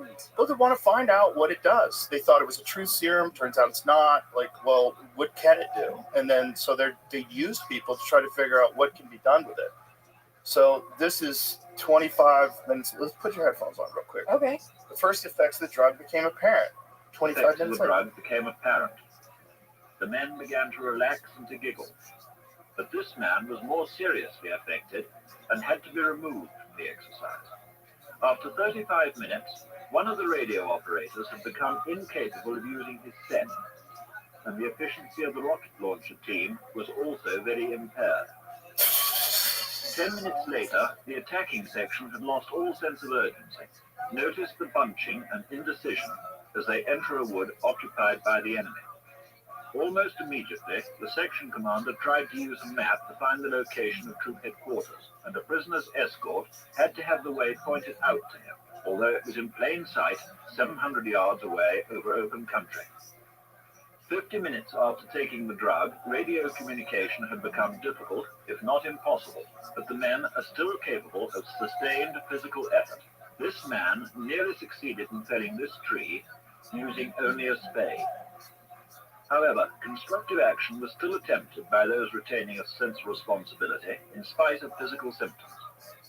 But 1 hour and 10 minutes after taking the drug, with one man climbing a tree to feed the birds, the commander gave up, admitting that he could no longer control himself or his men. Yeah, so this is one of the first experiments they did with LSD and soldiers. Would you be trying to spray the air over the opposition? I mean, otherwise, what's Well, the you friggin' can what is it? infect your food supply. You can infect their water supply. So using it against Yeah. your enemy. So Yeah, to speak. you could do that. Yeah. Okay. I mean, there was also some experiments that they ran. I think it was in St. Louis, where they were using a fan and they were spraying things, aerosol spraying, to see what kind of effect things would have on people. Like our government, if you give them the license, right? I don't want to say all our government. Let's just stop saying that. Let's just say human beings with unchecked power. Yeah. Human beings with unchecked power they have an imperative. Like, what are they trying to do? Well, they're trying to figure out what this stuff does and what's the best way to do it. You tried it out on soldiers. Like, they've always done that with vaccines and a bunch of different experimental androgens. They've dosed them up with steroids and all sorts of different things to increase aggression. Methamphetamine was used during the war to get kamikazes to fly their planes into boats. Yeah. The Nazis did it. Out of his Oh, skull. yeah. I've seen that footage of him. I think it was at the Olympics. Yes, 1936 Poured out of Olympics. his Just fucking poured, rocking. yes. Just rocking. Yes. I heard that they did not have that. They propped him up on that to the degree that he was able to subsequently convince Mussolini to jump into the mix. Yeah. Jesus. Have you ever read Blitzed? No. It's do we have it here still, Jimmy? Norman Ohler wrote this insane book on the ubiquitous use of drugs during the Third Reich and how it caused them to go through Poland in 3 days because they stayed up for 3 fucking days on meth. And they gave the most meth to the people that were driving the tanks because they were at the front. So it was like they gave different doses depending on what your job was. And they just methed up, ran through Poland, and they caught these people just like in France. Like their soldiers were given wine, so these people were like drunk, and then the Nazis came through, methed up, and just fucking killed everybody. You know, I've heard that, I don't know if this is true or not. So I heard that similar things were given. Forgive me for throwing this out there; it could be total bullshit, but to Hamas on the October 7th attack in order to be able to commit those kinds of atrocities. Yeah, I don't know. I don't know either. I've heard it through friends who are Israeli. It could be bullshit, but I would wonder if you have to commit those kinds of violent acts against another human being. I would imagine you'd have to be altered in some capacity. I can't even fathom being able to. I don't know. I can't wrap my head around it. Well, I think human beings are capable of great atrocities without any kind of one-on-one like that, though. Yeah. Really? Yeah, they do it. I mean, look at Vietnam. Look at the things that people did during Vietnam. I don't think they dosed them up in Vietnam. No, I guess you're right. And in Vietnam, people were taking heroin and smoking weed, and they were still doing that. It's people have an evil capacity to other people and decide. You see it politically. in this country. Like people on the left will demonize people on the right. People on the right will demonize people on the left. It's just like, it's a tribal thing that it's an echo of our past, because essentially when we were small tribes of 150 people and then you got invaded by a neighboring tribe, you had to be able to commit extreme violence against the other, and you had to be able to think of them as not you. That's not person. That's them, and you have to be able to go after them. I can understand that encouraged broadly. by the group. And Okay, right, fair. Yeah. But No, I get it. So visceral and hideous, and I don't need to bring the vibe down. But it's one thing to kill another human being. That I have to. This is how we survive. Whatever it is, we're fighting Nazis, and you don't have a choice. Okay, fair. But to behead, just that kind of stuff, I just think torture. Yeah. There's I often ask. This is going to a very unplanned place, but I ask myself what I'm capable of if somebody hurt my kids, or hurt my wife, or hurt my mom. What would I be capable of doing? I bet you'd be capable of extreme violence. I think, without question, but I would be capable of it. But I don't like blood. I can't stand blood. I don't like guts. It would make me sick. It would horrify me. So I'm like, how would I? This is the shit that tortures me in the middle of the night and I can't sleep. Like, how far removed am I from this mentality? Like, am I just a few catastrophes away from losing my mind and becoming a lunatic? Well, that's the appeal of The Walking Dead. Right. The Walking Dead, Yes, you're right. The zombies become inconsequential. The real problem is people. Yes, that's so true. And I could do a hell of a lot of horrendous things, but I couldn't, like, some of the torture methods, I don't even, how do you have the stomach for it? Well, like, look at what they did during the Inquisition. You can't say that was drugs. These were people that just decided they were going to torture people. And they had, they decided they othered people. And this is a really evil aspect of human nature. How to defend against it, do you think? Seriously, like, if we all have it in us, what is the antidote to that? You have to have a strong army. You have people that can defend you against people that want to do that to people here. And then they have to have a strong ethical and moral foundation where they would never be compromised. Yeah, they have to be the good guys. They have to think that they're the good guys and have a very strong ethical and moral foundation that doesn't allow them to compromise that. It's tough though, because when people fight dirty, it's such a massive disadvantage. Right. That then you think, well, I'm going to lose if I don't make this sacrifice in how I'm behaving or how I'm tackling this. Well, we like to think that we're the good guys, but the biggest thing that's ever been done to human beings that's horrific is the nuclear bomb. Like, indiscriminate killing of civilians, hundreds of thousands, boom, in one shot. Okay, the argument being that you drop it and then the war ends. Yeah. So it's Sure. the lesser of evils. You sacrificed, I don't know how many hundreds of thousands of people in that moment, but did you save millions down the road? Can you justify the behavior utilizing that logic? Well, I committed this atrocity, but I saved more lives. Like, that's the slippery slope that I think about often. Is, you were just talking about this the other day when, be careful you don't become a monster. Yeah. When you're fighting monsters. Yeah. And sometimes it's that fire fighting fire conversation. You want to use water. What if it doesn't work? Yeah, sometimes you have to become a monster. Sometimes you, honestly, Joe, I hate to say it, but sometimes you have to. Yeah, if you want to defeat evil, you have to become a monster. Because if you don't, you won't beat it. You have to do horrific things to beat horrific people. You have to kill them, right? Like, if someone's invading and they're shooting guns at people and they show up at the beach and they pull up the boats and they start gunning people down, you have to do the same to stop that. You can't, like, bring out daisies and go, hey guys, like, I baked you these pot brownies. Just like, let's just chill. Try. Let's just rethink this, man. Sebastian Younger said this to me once. He's like, listen, if you aren't willing to talk to the worst enemy, you have to fight them. But it's when the talking doesn't work. And you see that all the time. Yep. You see, I see it in my own personal life. When all of my best intentions and my calmest demeanor and my most empathetic approach to something fails because you're just not dealing with somebody who is rational or well-intentioned. Right. And if you broaden that out, Well, then imagine a language barrier. We have no idea what they're saying. right?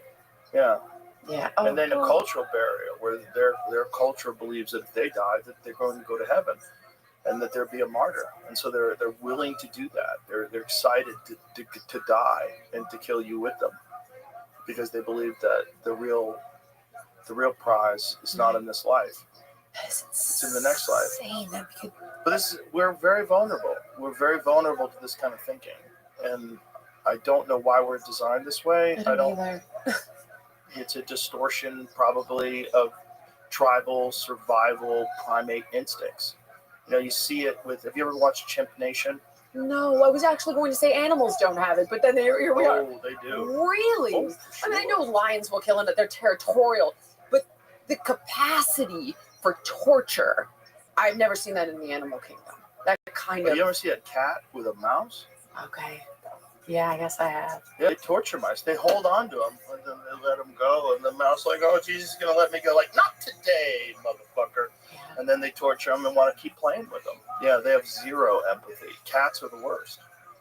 Yeah. They have zero empathy, especially house cats, because they're well fed, right? So they're not doing it for food. They're just doing it because they have instincts to kill. Like, these instincts are being, they're being distorted. Right? Because like the real instinct that they have to kill is so that they can survive. But when they're fully fed, they don't turn those instincts off. Now they just have this kill drive that's never satiated. And, cats are the perfect killer. They move so fast. They're so stealthy. They have it from the time they're kittens. You see them crawl up to each other, like very slowly, jump on each other. I'm thinking about our cat actually as you're talking. Yeah. And when we lived in Miami, he would use the dog door and he would bring in iguanas. Wow, yeah. This big. Yeah. Isn't that crazy? And my wife would be like, honey, and chasing this fucking iguana around the house. It was ridiculous. Again, he wouldn't kill it. No, they're not trying to kill it. They're having fun. He was having fun. Now that I mean, you you're have right. a little murderer that you live with. Yeah. Yeah. You little bastard, but yes. That's what cats are, and that's a part of their essence. I mean, they are the cleanup crew. They're there to make sure the populations don't get out of control. God, you bring up such a great point. Have you ever seen the numbers on cats, like domestic cats, what they kill every year? The birds, I know they kill like crazy. Billions. Billions? Billions of birds. Isn't it a cat now? Or don't everybody know that?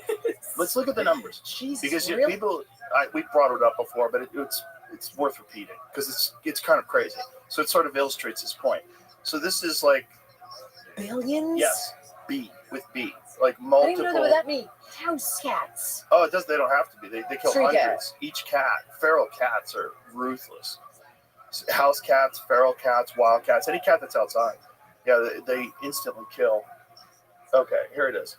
Domestic cats, leading cause of bird deaths in the United States, estimated to kill 1.3 and 4 billion birds annually. This includes both pet cats and cats that roam outdoors and feral cats. American Bird Conservancy estimates that free-ranging cats kill approximately 2.4 million.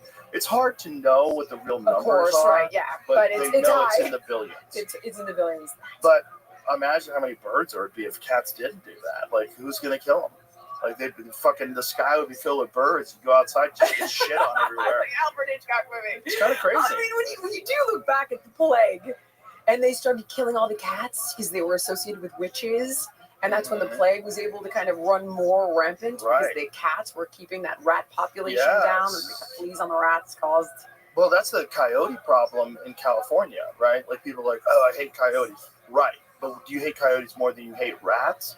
Because coyotes are the reason why rats aren't everywhere.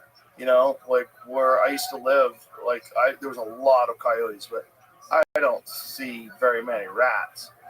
And that's the reason why, the wolves, the little wolves, which is what a coyote is, a small wolf, they're rat killers and rabbit killers and everything else they get a hold of. I mean, it's obvious that they're playing a role in this control. Yeah, exactly. But because everyone in California just thinks they ate my Pomeranian. I don't Oh, see. they probably did. Yeah, Yeah. and they probably did. I mean, as a child, they ate I my daughter's puppy. Yeah. They but a mountain lion ate one of my dogs when I lived in Colorado. Yeah, it's like there's cats are motherfuckers, you know, Yeah. and predators. Like at least predators are doing it for food. Or I was gonna say, you don't hold it against. As a child, I lost a dog to a coyote. To this day, I don't hate coyotes. It's like, well, the dog was in the yard and coyote-proofed the yard enough. Let's fucking coyote-proof the yard You now. can't really coyote-proof your yard either. I had a coyote kill a chicken in my yard, and we had a 6 foot tall wrought iron fence. With the rollers on it? Did you No, have we didn't have those? the rollers. Okay. But the coyote, with the chicken in its mouth, leaped to the top like a ballerina. Like, it was so elegant the way I was really impressed with its athleticism. And as a person who admires physical feats, I was like, well, that's very impressive. Because threw that chicken in its mouth, leaped up to the top of the fence, got its paws on it, went over just so gracefully and so adept. It was really impressive. Okay, fair. This is like I guess animals do have a propensity for cats in particular. I did not think of it that way. That makes me feel a little better. The cat thing is fucked up because they're not even doing it for food. But it's like that thing inside of them it's there.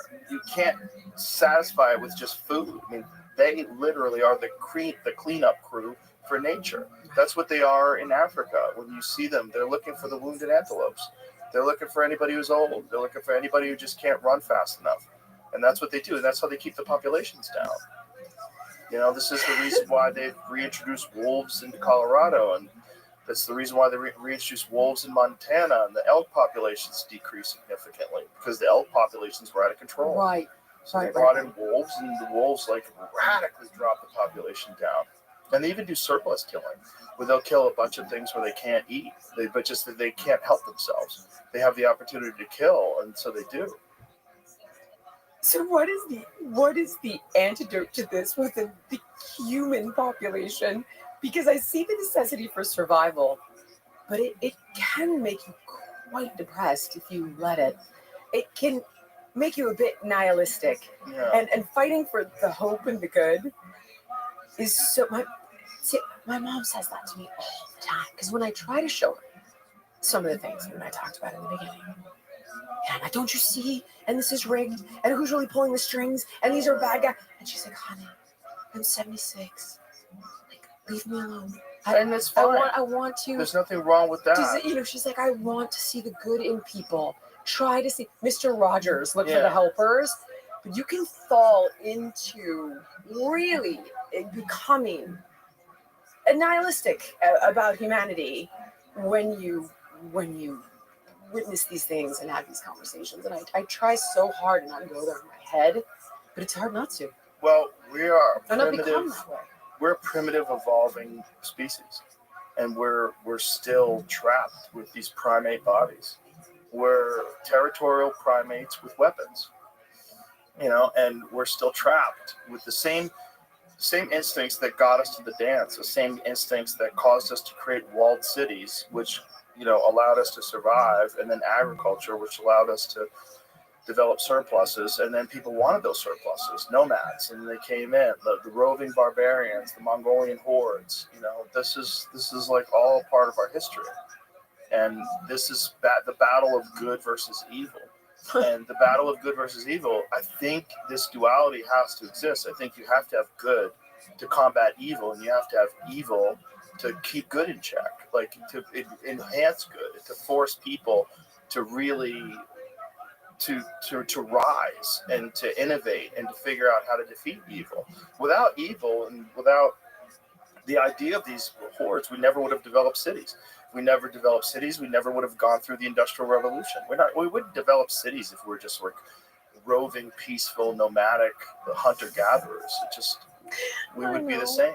It serves its purpose. I read all my Khalil Gibran. It's like, you know, the deeper your pain, like the more ability you have for empathy, and I get all of it, but it's seemingly imbalanced now. And I guess that's really. It's always like that, but that is what causes people to strive to do better. I hope you're right, Joe. I think it is. I mean, you're definitely one of those guys, which is why, bringing it back to the very beginning, I think that you're number one, but I also think, you know, one out of quite a few. Well, I hope you're right. you have to have principles that you live your life by, right? And be aware of evil, but do your best to be good. Yeah, and you see the fight. I mean, Without evil, like you have no desire to be good. Like why be wonderful? Why be kind? And why there's no contrast. There's nothing you're fighting against. Like this is unfortunately what motivates. What makes you choose though? Okay, so another thing that I've thought about often is like evil never stops going. Have you ever heard that good has to decide when it gets out of bed in the morning? Like you're on the freeway and someone's is broken down on the side of the freeway, and it's like, are you late for something? Are you worried? There are a million things that will influence whether or not I stop that day. But a bad guy will always see an opportunity to go after that person. Evil works tirelessly, and good requires a sacrifice. You sacrifice yourself.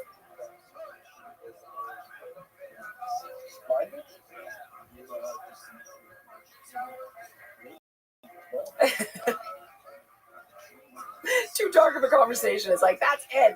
No more of this dark shit. Is it back now? Oh, yep. Oh, that's weird. I didn't even touch it. Okay, back. This is That's evil. Evil's trying to stop me from saying. The moment I'm saying there's more good than there is evil. The mic disconnects. Yeah, I think unfortunately evil can co-opt people, and because good people can become evil when they experience so much evil that they have to become a monster. Yeah. Fight against monsters. I'm seeing it even in the health space. As sometimes Brigham is dealing with the FDA stuff right now, and I was talking to him this morning, and he's like, Jilly, and he's talking about trying to compound peptides, and there's a war on peptides, and there's a war on stem cells, and of course it's like the cutting edge of medicine, but he's like describing what they're going up against in dealing with this, and it's evil. Like, why would you want to prevent saving treatments? Well, that's a perfect example. Yeah. That's money, and if that's a perfect example. How much because do the you pharmacy. need, though? Yeah, That's it's my not question. You though. The problem is corporations. I'm sure you've seen this before. Corporations behave like a psychopath, right? Because corporations don't have humanity. And when you have a corporation, which I don't know how we get away from not having corporations, so what's the solution there? But corporations have an obligation to their shareholders. Yeah. And sometimes you have to do fucked up things in order to make more money. And that's when you're in the business of drugs. If you're in the business of making movies, I mean, what fucked up things can you do to make more movies and make more movies that more people are going to see? Really nothing. It's like you just have to make them resonate with people. But if you're selling drugs, well, boy, you can influence people. You can lie about studies. You could have your scientists perform studies and then throw out all the studies that don't jive with whatever you're trying to sell. Compounding. And then you pharmacies can kicking them out. Yeah, you compromise all these politicians and get them to repeat your narratives. That should be illegal, though. Oh yeah, that should be illegal. You should be able to get rid of. But the problem is it's not. So how do you get it out? You gotta reform campaign finance. Do you remember many moons ago? I believe it was John Edwards who was running on that many moons ago. But as a kid, I didn't fully understand what that meant. As an adult, no one's ever brought that. I mean, kind of. Here's step one: you gotta say they can't advertise. That's number one. Do it. Because not only is it not advertising is not really the problem; it's part of the problem. But the real problem is when they advertise, and Callie Means talked about this extensively. Now the media will not criticize them because they're responsible for an enormous percentage of their income. 70+%. But the issue, I had this conversation recently, and the issue is going to be freedom of speech here. It's going to be a First Amendment fight. But that's not a First Amendment thing. They're going to argue because you could still do it on social media. You could still make your own podcast with your Pfizer. That's the angle they're going to take. I am sure of it. Right, but you can't advertise for cigarettes on television. Why? Because we decided kids. I think it's kids. I've heard this conversation, and I'm trying to remember who one of the researchers was, but Callie was there. Mark Hyman was there. And they were having this exact conversation, and one of the people on the other side was suggesting that they've already gamed this out, and that's the way that they're going to go. Well, ironically, this is self-sabotage for the media itself, because no one takes them seriously anymore, because they don't do that, because they don't criticize the pharmaceutical drug companies. They don't talk about vaccine side effects.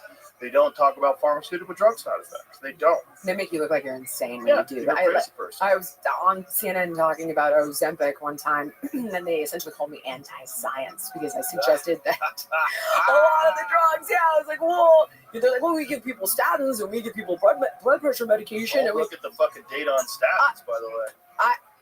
I was initiating that conversation, Yeah. and I was called anti-science.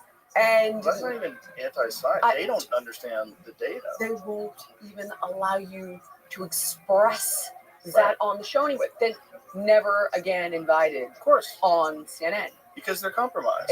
It's not really news. It's only the news that they feel compelled to Right. talk about due to their financial Yeah, they buy the interests. narrative. But the across problem with that, board. like, look at the ratings on CNN. They're fucking collapsing. And they're in a spiral. Why? Because no one trusts them anymore. So the public trust has been eroded because of their own desire to make more money. There's an opportunity where a network wanted me to compete against these GLP-1 drugs. And everyone loves the idea, but the top concern is, well, what if Jillian wins? And then it'll be a catastrophe. So the ad sales department is like, I don't know if we can do this. We can't call it Jillian versus. We can't call it that. What are we going to call it? I don't know how we're going to position this. And I was like, we don't even need to bash it. Let me just do my job. Let's see what happens. They're even afraid. God forbid I won. Yeah. I was able to do it naturally. Do you think there's an argument for GLP-1 drugs, though, for people who are morbidly obese? Because I kind of do. Okay, so here's where I've gotten to on all medications largely. It's a cost-benefit analysis. So if you brought an individual who was morbidly obese and already had atherosclerosis and type 2 diabetes and chronic kidney disease, and you said, we've tried everything, they're at death's door, and this is arguably the last step. Well, in that case, the downsides of the medications are far less than not trying it. So in that instance, you could twist my arm for sure. But if you gave me my way, I would prefer to look at what the medications like ibogaine or psilocybin could do for the psychological component, the addictive component. Yes. One treatment. Yeah. Doesn't go on forever. And then, because diet and exercise do work, what's stopping them from engaging in those habits consistently is all the stuff we talked about in the beginning, the psychological component, the physical addiction. So no one's ever tried it, though. So there's no way to actually know. And you can't, it's almost impossible to do the research on it, which is, again, why the Texas Ibogaine Initiative is so important. Yeah. Because you can begin this kind of research, although it is in veterans and addiction and so on. But would that be the first step?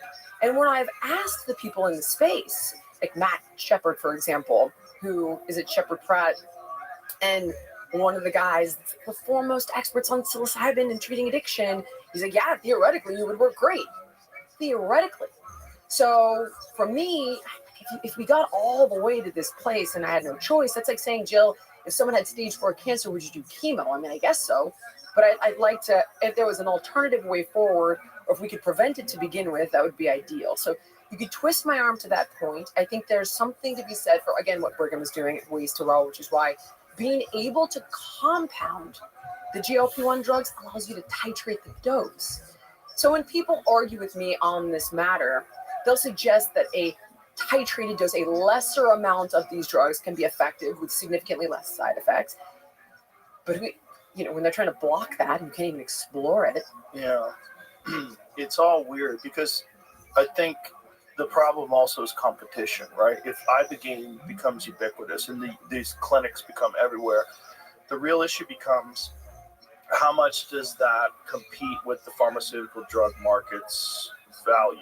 How much does that decrease their ability to profit? And it's probably significant. I mean, it impacts antidepressants alone. That's significant. If one treatment could have the impact on obesity that it does on opioid addiction, GLP-1s are the most profitable drug of all. But here's the thing: if they do allow the use of ibogaine and then also allow the use of psilocybin, if more people start taking it, more people are not going to buy whatever the pharmaceutical drug companies are selling, and they'll just naturally sort of deteriorate. You're always going to have fools. You're always going to have people that just want to, what do I take? I'll take it. There's always going to be people like that. And those people are there to give you a lesson without you having to fall prey to the folly that they have fallen prey to.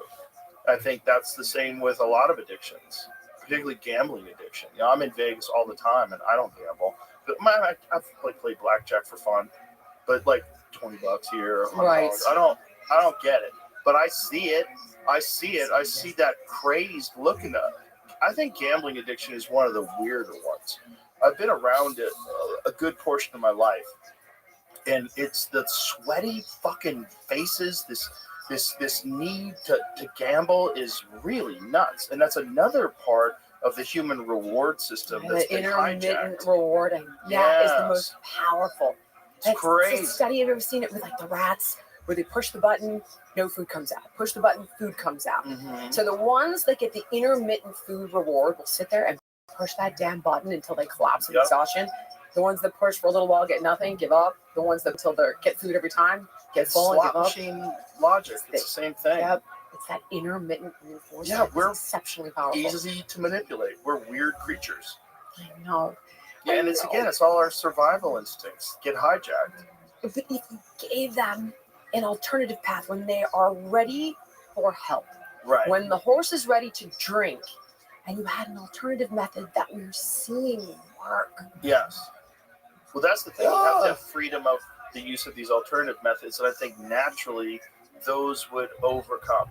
They would succeed. I think you'd still probably have gambling addicts. You still probably would have people that want to take all the pharmaceutical drugs, like whatever the doctor wants to prescribe to them, but it would be less and less.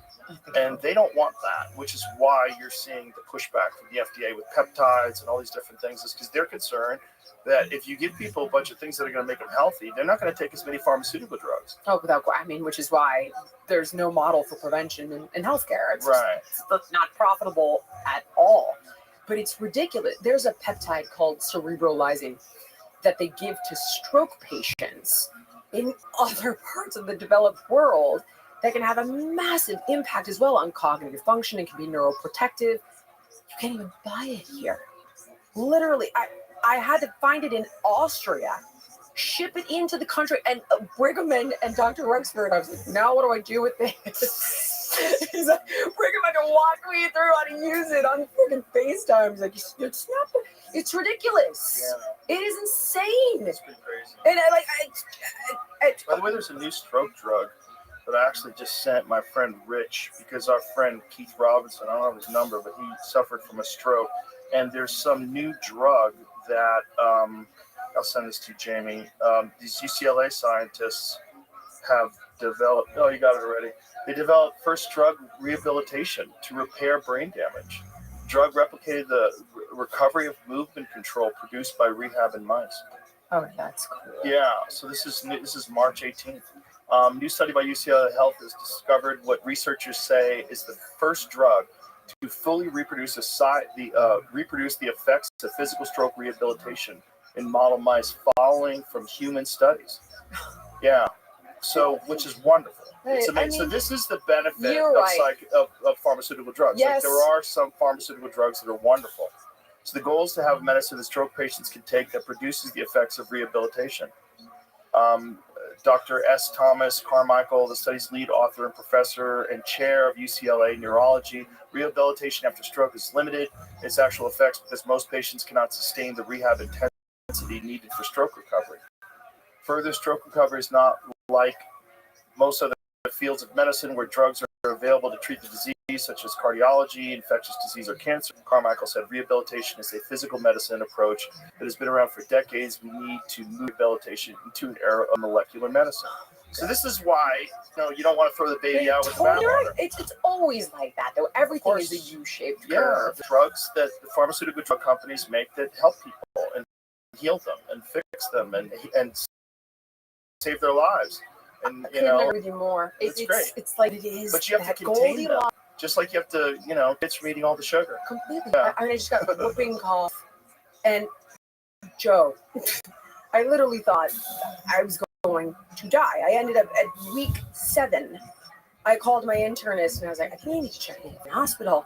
This is insane. I think I'm going to die. And they hit me with the horns. And the long story short is I'm vaccinated for it, but I guess my vaccination or my booster is old. I don't even remember the last time I got it. My wife is vaccinated. My kids are vaccinated for it. My mom is vaccinated for it. Everybody in my circle is vaccinated. No one got it. I strongly recommend getting your DTaP vaccine because whooping cough, it was 100 days of it. So my point being, like, I don't want the I don't want the COVID vaccine, and I don't need it. But in any universe for me personally, I would, if I would have known I was behind on that booster, it's like everything has a cost-benefit analysis. Everything, it's like the dose is what makes the poison. Everything is that U-shaped curve, and approaching it with nuance is really the only intelligent way forward to make the best decisions for yourself. But you need the right information to do that. And we need to have actual access to data. And this is a real problem that we've had in the last few decades because there's been this revolving door between the FDA and pharmaceutical drug companies. So people were there, I think it's like 7 out of 8 heads of the FDA went on to work for pharmaceutical drug companies. Revolving door, 100%. So you've developed these relationships with these pharmaceutical drug companies where they're funding the studies, they're funding all, and then you leave, and then you go to work for them, and you get a nice cushy job. So you kind of look sideways. I can make it worse. I was when I was at the Senate testimony. I can't remember how many months ago that was, but Callings had us meeting with different senators and their aides, and he came up to me, and I of course brought that up, and he's like, "It's so much worse than that." And I was like, "Elaborate. What do you mean it's so much worse than that?" And he said essentially they develop the drug, have stock in the company, go to work at the FDA, approve the drug, and go back to the drug company. So, yeah. I was like, oh, there's another step. Okay, got it. It's so crazy. It should be completely illegal. Yeah, I mean, you want to talk about a conflict of interest. That's the biggest conflict ever. And you're dealing with billions of dollars in profit. I was working on a book, or have been working on a book, where it looks at each and every law that was put into place with good intentions, and the road to hell is paved with good intentions, and how each and every one was co-opted by big food, big ag, or big pharma to wreak complete havoc and destruction. Yeah. And that's what you see. That's what you see. And you're going to keep seeing that if nothing gets changed. And that's what's encouraging about this administration. So the thing that I was most excited about was Bobby Kennedy. When Bobby Kennedy united with Trump, I was like, okay, I'm in. Because if he can get in there, you can see real change that's going to affect the way our lives are forever. It's going to change things. It's going to give people a real understanding of what's going on behind the scenes, why you've been lied to, why all these drugs are everywhere, why you're seeing poor health outcomes, why we're the richest nation in the world, but also the sickest. Why, and across the board with education, we're the richest nation in the world. We have terrible education scores. Why? Why, since we developed the Department of Education, have our scores plummeted? What is that? And again, road to hell. Yes, 100%. I was speaking with Kelly, and he's like, "Oh, don't pull punches because you want to be diplomatic, but I'm finding myself defending Kennedy. By the way, I've met twice. I don't work for this administration. I have no personal affiliation. It's just right and wrong. There is a huge problem that needs to be addressed, and this administration wants to address it. And yet you are seeing the resistance.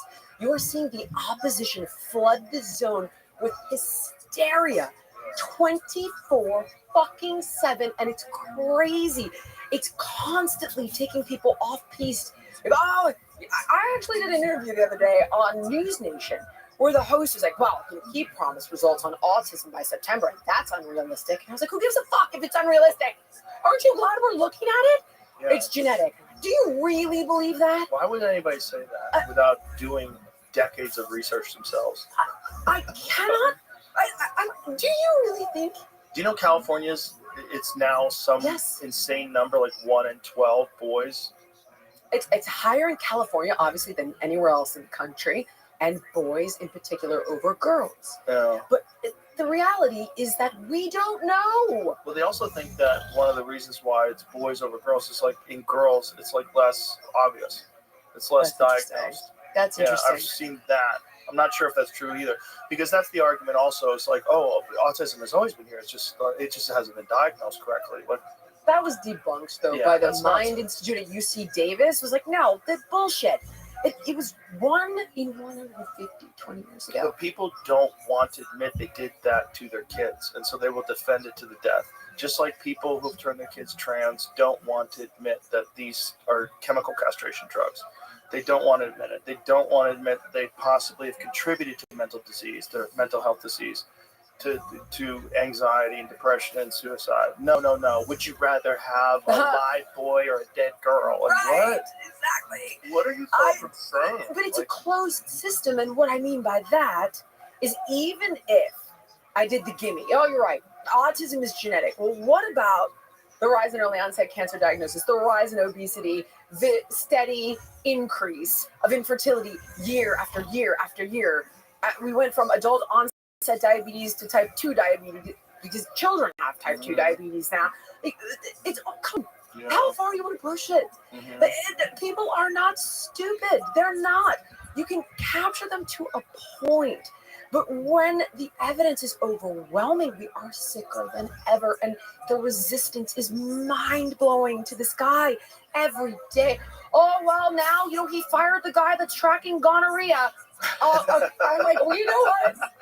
I mean, wear a fucking condom. For God's sake. You're that worried. Hopefully, that guy will get his job back. But at the end of the day, he's also tackling the grass rule and trying to get to the bottom of autism and getting poison out of baby formula and removing soda from snaps. It's just like, where is the perspective for the general public to read through the media bullshit? well, the problem is it's gone tribal, right? And when you have an us versus them thing going on, which is what we do here in this country, like I keep seeing like people online saying in these dark times, like, Yes. Are these times so dark? Like, what is happening? But it's dark. Yeah, if you're living in Gaza, it's pretty fucking dark. If you're living in Ukraine, pretty dark. But like here, have things gone dark? Like either Everything call it is this spun. totalitarian I know. regime. Like, Right. okay, what's totalitarian? That they're cutting fraud and waste? Like, have you paid attention to the fraud and waste? You paid attention to the fact they spent $250 million on transgender animal studies? Like, Right. where's your fucking money going? You're not concerned with this unchecked spending that this government has been able to do for decade upon decade and these millions of NGOs. Do you know there's an NGO in India for every 600 people?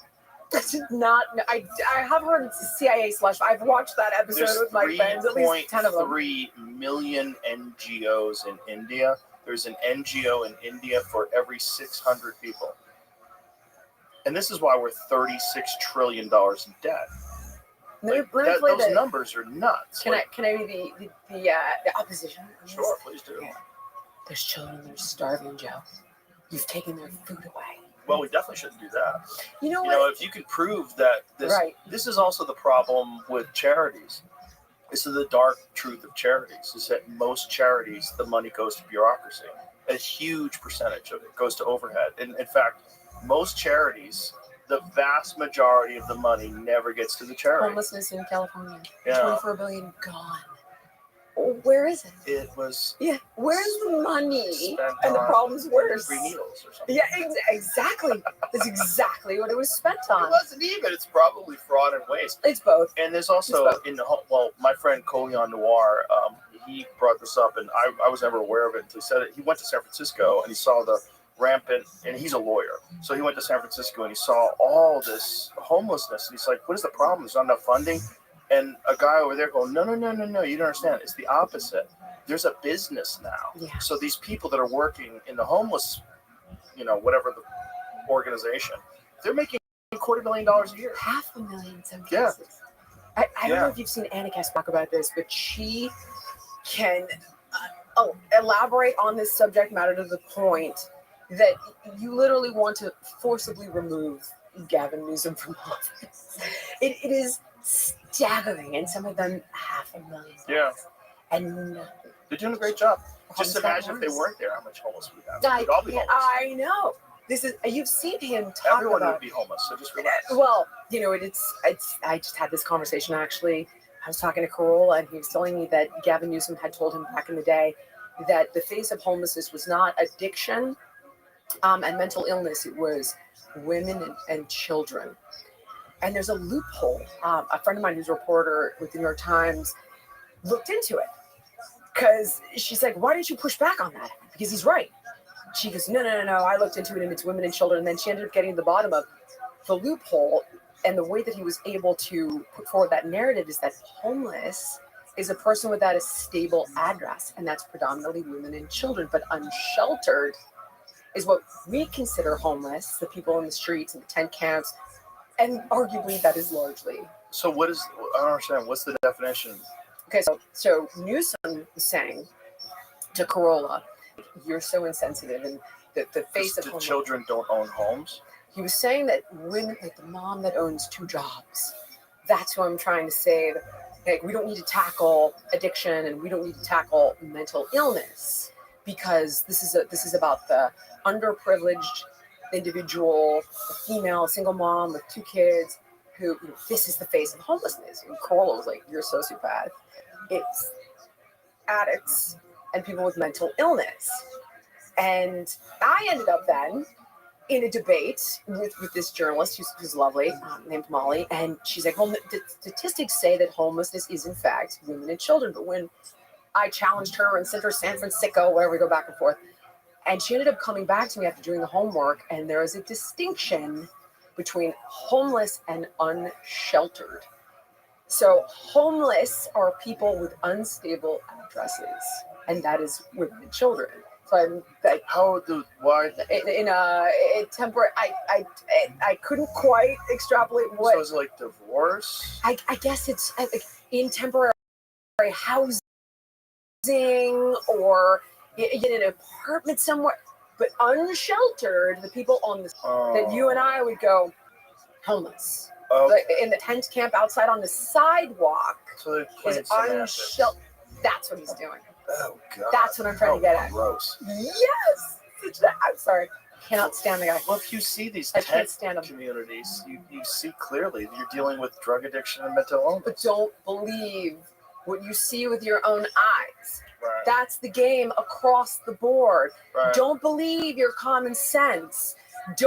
Common sense would dictate all the things we talked about. Autism is increasing. You shouldn't give sex change. You shouldn't sterilize 12-year-olds. But don't believe any of that. Don't believe that people who are homeless need help psychologically, need some way to treat the addiction. Obviously, there are more intelligent people like Schellenberger that have a plan for this, despite the fact that he didn't get into governor's office. Which is a shame, because he would have done far better than what California is dealing with now. But it's this constant game and manipulation of the facts all the time. And this is where, if I could do one thing in my job, like it's teaching people how to defer back to their common sense. It's crazy. Yeah, common sense is not that common, right? No. It's also people are tired because they have a poor diet and they're not eating well, and so they don't have the time to be thinking about this stuff, and they don't have the mental energy to like research these things, and they're overwhelmed with bills, debt, and maybe like relationship problems, and there's so many problems that people have already. To get them to look at external issues that maybe don't affect them personally on a day-to-day basis, it's very difficult to focus on that. So then they vote with what they think is like their virtue. Yeah. Blue no matter who. Vote Democrat no matter what. Like, okay, that's not helping you. And then when you abandon it and leave, you're called a traitor. You're a traitor to the party. You must get that a lot. Oh right? my God. Well, I went through all of it, but then when you finally decide it doesn't matter anymore, you become immune. So I was, it's interesting. Back in the day when my friend used to refer to me in this capacity, and she'd say, you're like, the fat person's Jesus. This is the early 2000s. Jillian Michaels is doesn't judge, but then she's open arms and she's trying to help people. And then the very same person with the very same belief system and the very same strategies in dealing with the problem became the ultimate enemy, the ultimate fat shamer, the ultimate science denier. Yeah. And it just goes to show you how the narrative shift. It's tough to call me a transphobe because I fall under that acronym umbrella, Right. despite the fact that gay is different, very different than trans. I've never really understood the acronym either. It's a trap. It completely. Yeah. But you can't say, like, go ahead. Like, I'm a homophobe. Like, come at me, bro. Like, You're it's literally a tough one, you know. Like, I'm married to a woman. Yeah. It's tough to like. You can try. I haven't been hit with the racist card, although I'm waiting for it. I don't know. Maybe because my kid is Haitian, and she gives me a pass. I have no idea. But you get certain protections simply because you're a card-carrying member of the club. But I got hit with everything outside of that. Transphobe, not ish, fat shamer, and anti-science, and ableist, and privileged, and all of that stuff. Yeah, but all that stuff is losing its meaning. The problem is you keep calling people, we call everyone a racist. Like, it doesn't mean anymore. You're crying wolf so many times and people don't listen anymore. Like, a real racist is horrific. You run into a real racist, like, oh my God, that's horrific. But if you just call everyone a racist, if you go math is racist, like, okay, math's racist? Peanut butter and jelly sandwiches are racist. I've seen that. Okay. Oh, I haven't seen that one. The exercise is racist. I did see that. Alt-right, yes. Wonderful. Alt-right, MSNBC. Wonderful. Alt-right, I like that. I like that one a lot. Yeah. I will tell you, though, I don't think that it is losing as much power as I had hoped. And I reference Elon Musk, and here's why. It's seemingly working. I know a lot of people that think he's an Amite. Like, you sure about that? Well, they think he's a Nazi. More than just an anti-Semite. Okay, so like an actual and Nazi. these are reasonable people. Yeah, and here's the irony. He's on the spectrum. So this thing, he where didn't even realize what he's doing when he's the going heart like, gesture. My heart goes out to you. But Joe, what about the video, the montage of all the liberals, including AOC, engaging in the same sig hail? Tim Walsh, I love you all. Yes. This is like it's like a thing that people have to stop doing. But that's you got to do it like this. You got to have two hands, touch your heart, and then. I'm not doing it. When I was getting in trouble with CNN during the vaccine days, the COVID days, they would use a photograph of me from the UFC weigh-ins. Because when I go to the UFC weigh-ins, I say, "Welcome to the weigh-ins, everybody." So they have this photo of me from the side with my arm. That's the one they used all the time. No! Wait. People buy that shit, and they are still buying it, and that scares me. I'm in an argument on Piers Morgan, and this raised my voice a little bit. I was like, well, I don't know. I don't think he's an anti-Semite. Number one, he's friends with the Jews. Number two, he hires Jews. And number three, he hasn't killed any Jews. And they were has a necklace around his neck that he was given to one of the mothers of the hostages. It says, "Bring them home." Look, I remember him going after October 7th and talking about the videos that he'd seen. But the guy was like, "Oh, that's your benchmark? He doesn't kill Jews?" And I was like, "No, that's yours. You're the one comparing him to Hitler, who killed 6 million Jews. So if you're going to draw that comparison, 0, 6 million. So shut the fuck up." Like, it's all dumb. It's all a trick, because what they're really doing is going after him because he's trying to go after the USA. And so I that's see their that. slush fund. But can I tell you how many reasonable people, and I cannot. I have friends that I have to argue about it with. Exactly. Yeah. That's when I tell you, like, I don't know that it's actually losing its power. It is. It's just not losing its power with really fucking dumb people. And you're going to have a certain percentage of really fucking dumb people. And they're either going to have to catch up, or we're going to have to overwhelm them with a lot of logic. And that takes time. And it takes a lot of these kind of conversations. And they get out there and they get clipped. And maybe you and I said something here that will be taken out of context and used against you, which is always really fun. That's my favorite. You just take like a snippet of it. See, told ya, she's a this, she's a that. And then this is reductionist thing where they try to define you by a string of words. And Forget about your whole life. they did that to Candace Owens. Yes. Because, she's this disgusting anti-Semite. So I listened to her. I listened to her answer all that stuff on her show. And then I listened to her debate it with Rabbi Shmuley. And I thought, okay, let's see what a bitch she is. And I listened to everything she said. And I checked it all and watched it in context. And then I actually sat with her. And I was like, all right, I'm going to open the door. I like Candace a lot, but Candace says a lot of wild shit. She does. It's not accurate. Like, But do she you thinks think she dinosaurs hates are fake. Jews? I hear you. I get it. But I get it. That is like self-inflicted. I That's a understand. self-inflicted wound. But do you think that I'm like, all right, are you a Holocaust denier? No, I'm not a Holocaust denier. And still to this day, she's a Holocaust denier. Well, that's my friend Daryl Cooper, who was on my podcast, because he said hyperbolically that Winston Churchill was one of the main villains of World War II because he started blockades and forced Hitler into action and starved the German people. It's like what he said was really unfortunate the way he said it, but he was trying to say that Winston Churchill did some things that if he hadn't done them, maybe World War II wouldn't have gone the way it went. But the problem is when you say that and it gets taken out of context, people say, oh, he's a Holocaust denier and a Nazi sympathizer. Right. But then you listen to his podcast, he's got this, I think it's 30 hours called Fear and Loathing in New Jerusalem. And it's the most gut-wrenching tale of the persecution of Jews in Eastern Europe. Just the beginning of it. I tell everybody, just listen to the first 40 minutes of it. It's so heartbreaking. This is not the words of a homophobe, or of an anti-Semite that would say those things. I haven't. But reductionist things that people love to do. But even still, here would be my argument to that. Let's say he was. If you're inclined to believe that, let's say that was his argument, and that Hitler wasn't bad, and it was Churchill, then you're an asshole and an idiot. Yeah.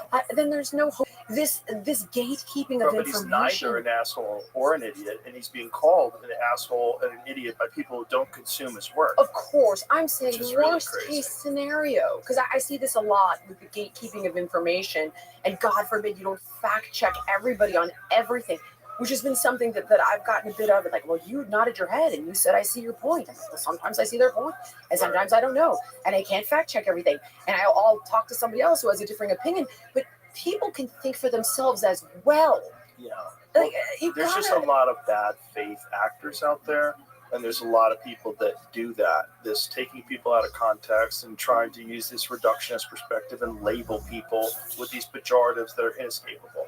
Like it's in the racist, homophobe, anti-Semite, all those are inescapable. And once you get hit with those, that's your fucking sticker on your forehead for the rest of your life. And that's what they're trying to do to you, because they're trying to silence you, and because they want to win. And this is a real problem with human beings when it comes to ideas, is that if I believe something and you believe something differently, I don't want to listen to you. I want to beat you, right? I want to overwhelm you with talk. I want to Piers Morgan you into submission. I want to yell at you, not Piers the human, but the show. I know what you're about, yeah. You want to yell at them and you want to win. You want to dunk on them. And this is why I don't engage with people on social media. I just think it's the worst way to communicate. When I see people doing it, I genuinely feel bad for them because I think they're mentally ill. When people are dunking on people constantly on social media, I'm like, well, that's a sign of mental illness. Something wrong with you. But you don't realize that yet? This shit's been around for 20 years now, and you're still engaging in that kind of behavior on social media? It's stupid. It gets clicks. That's what I think it is. That's also think part of the problem. So I get enough attention. Yeah, I get enough attention, so I don't need to reach out and try to get more. Which is by the way, that's what you're supposed to do when you get a lot of attention. With great power, great responsibility. You're supposed to try to be nicer, which I try. That's one of my core tenets in life: be as nice as possible. And here's a shocker: I find people are nice to me almost entirely. Very rarely are people not nice to me, because I'm nice to everybody. So if you're nice to everybody, guess what? People are nice to you. And even people I disagree with, fundamentally. You're listening to them, though. That's exactly what you're trying to say. One of the conversations that I've referred to a couple times is the one I had with Matt Walsh. I don't know. There's no universe where I'm going to change Matt Walsh's mind about gay marriage. But at least I want to understand him. And I also am hoping that some people who are in the middle of this argument and could be influenced might go my way. And I cannot remember if this was a TED Talk or where this information or the story was put out in the world, but it was the story of a black man who ended up befriending a grand wizard of the clan. And ended up... Davis. Is that He's a friend of ours. He's been on the podcast a couple times. Oh my God, the story! Like Daryl's a musician. Oh my God! And it became the guy's like godfather, the guy's kids. Not just one. No, he's got more than 100 of these KKK guys to give him their robes. Yeah, and convert and change them over just by love, just with love. That's what I'm hoping in those conversations. That's power. Yeah, well, Daryl's a really amazing person and a shining example of what's possible when you just show people. Like, he's like, man, you're different than all the others. He's like, actually, I'm just a human. I just have more melanin in my skin, you know, and you are, unfortunately, you have been trapped by an ideology. You have othered people simply by their looks, you know, and you haven't learned this lesson that we were supposed to be taught by Dr. King in the 1960s, you know, judge a man by the content of the character.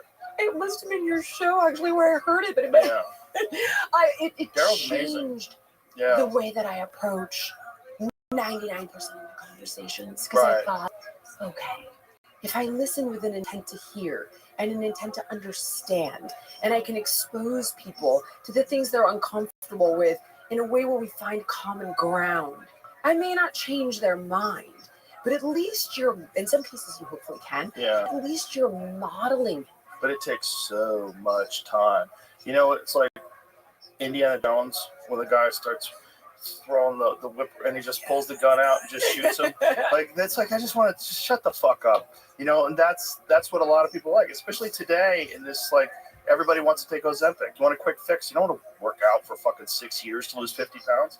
No, I want to just lose 50 pounds in a month, you know. And this is the quick fix thing of today's society. And when you're offered this pill that makes you smarter instead of reading books, like, yeah, I'll take that pill.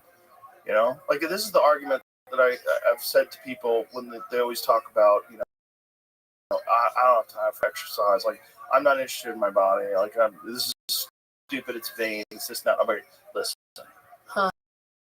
If I gave you a pill, just give you a pill, and that pill made you fit and healthy and muscular, you wouldn't take that pill? Why would your body that works way better? Improved your mood. Yeah, of course your sex life would get better. All of those things. Of course you take it. That's a different, though. You know that. Right. They would be incapable of following through on what's weird, so they defend against it. It's the same shit you see that are overweight and like hair, or they make fun of their weight and like they be funny fat guy. It's a different. Oh, I have a lot of friends like that. Comedians. It's like their entire act, like being fat.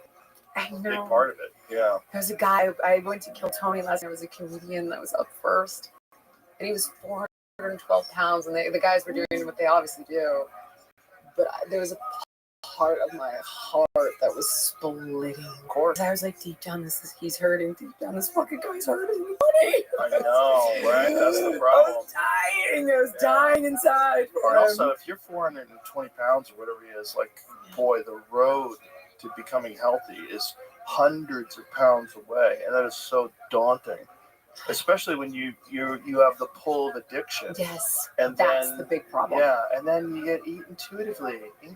Oh my God, which is impossible, by the way. Right. Because the food is designed to override if I ate your intuitively, I eat only pizza. I don't know about diet. It's 100%. Yeah, pizza, fries, and ice cream, and Coca-Cola would be my whole diet. But the entire food system, all of the ultra-processed foods, is designed to override your body's signaling of satiety. It's fucking impossible. Yeah. And then you couple that with the psychological vulnerabilities, and it's a powder keg. You sound like an ad for Ozempic. I am. That's exactly what I am. Oh my God, I'm gonna get that tattoo, man. Afro Ozempic Dragon Believer. I got the sticker, by the way. It's on my suitcase. I like that Afrocentric. It's really kooky. It's weird, but the only way out is through conversation. The only way out is to educate people or enlighten people or expose people to other ideas. Like, you're not really going to educate them, but you will expose them to other ideas. And I think over time, the good ideas will win. It's been so many years of bad ideas, and it's so indoctrinating. And it's so difficult. And then also it's your identity. Your identity is just, whatever it is, whether you're Matt Walsh or whether you're a 420-pound trans person. Like, your identity is like embedded in whatever you think of yourself as being. And it's very difficult to take wisdom from someone that you think of as the enemy. That's so true. And breaking that identity, in particular when it works against someone. Mm-hmm. So one of the things that people can't believe in a reality they haven't experienced. That's true. And so one of the ways that I used to utilize fitness was to give them an experience that they didn't think they were capable of.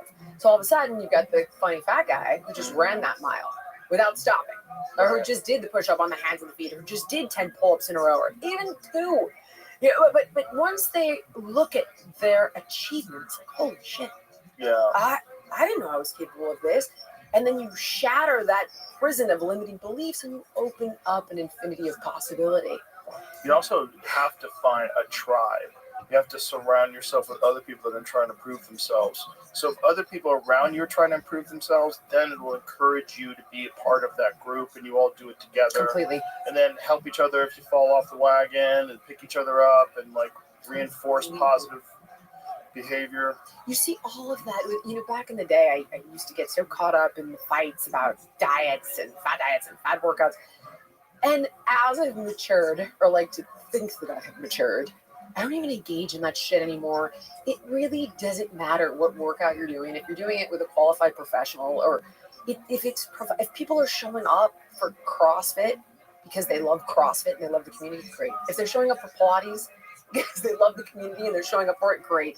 As long as they're showing up for something, right. And the person teaching, a great CrossFit coach, matters. That's a big difference between you herniating 3 discs and getting into the best shape of your life. So I would simply say, look for a qualified expert. Yeah, but, that's a good point. I'm beyond the what's the best diet and what's the best. Who gives a fuck?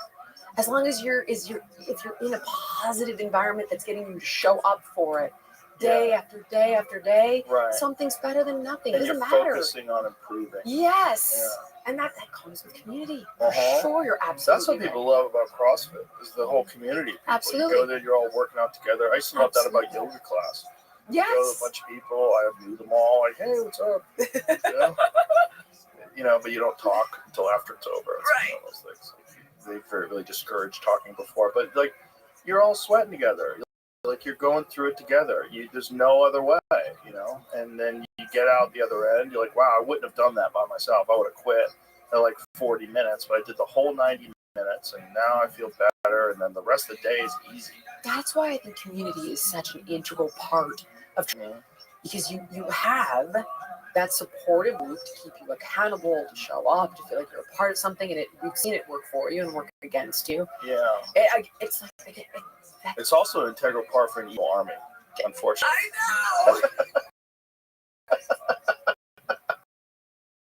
You have to believe that you have to kill these heretics. How do we tip things over to the make right your side side be of it? more attractive.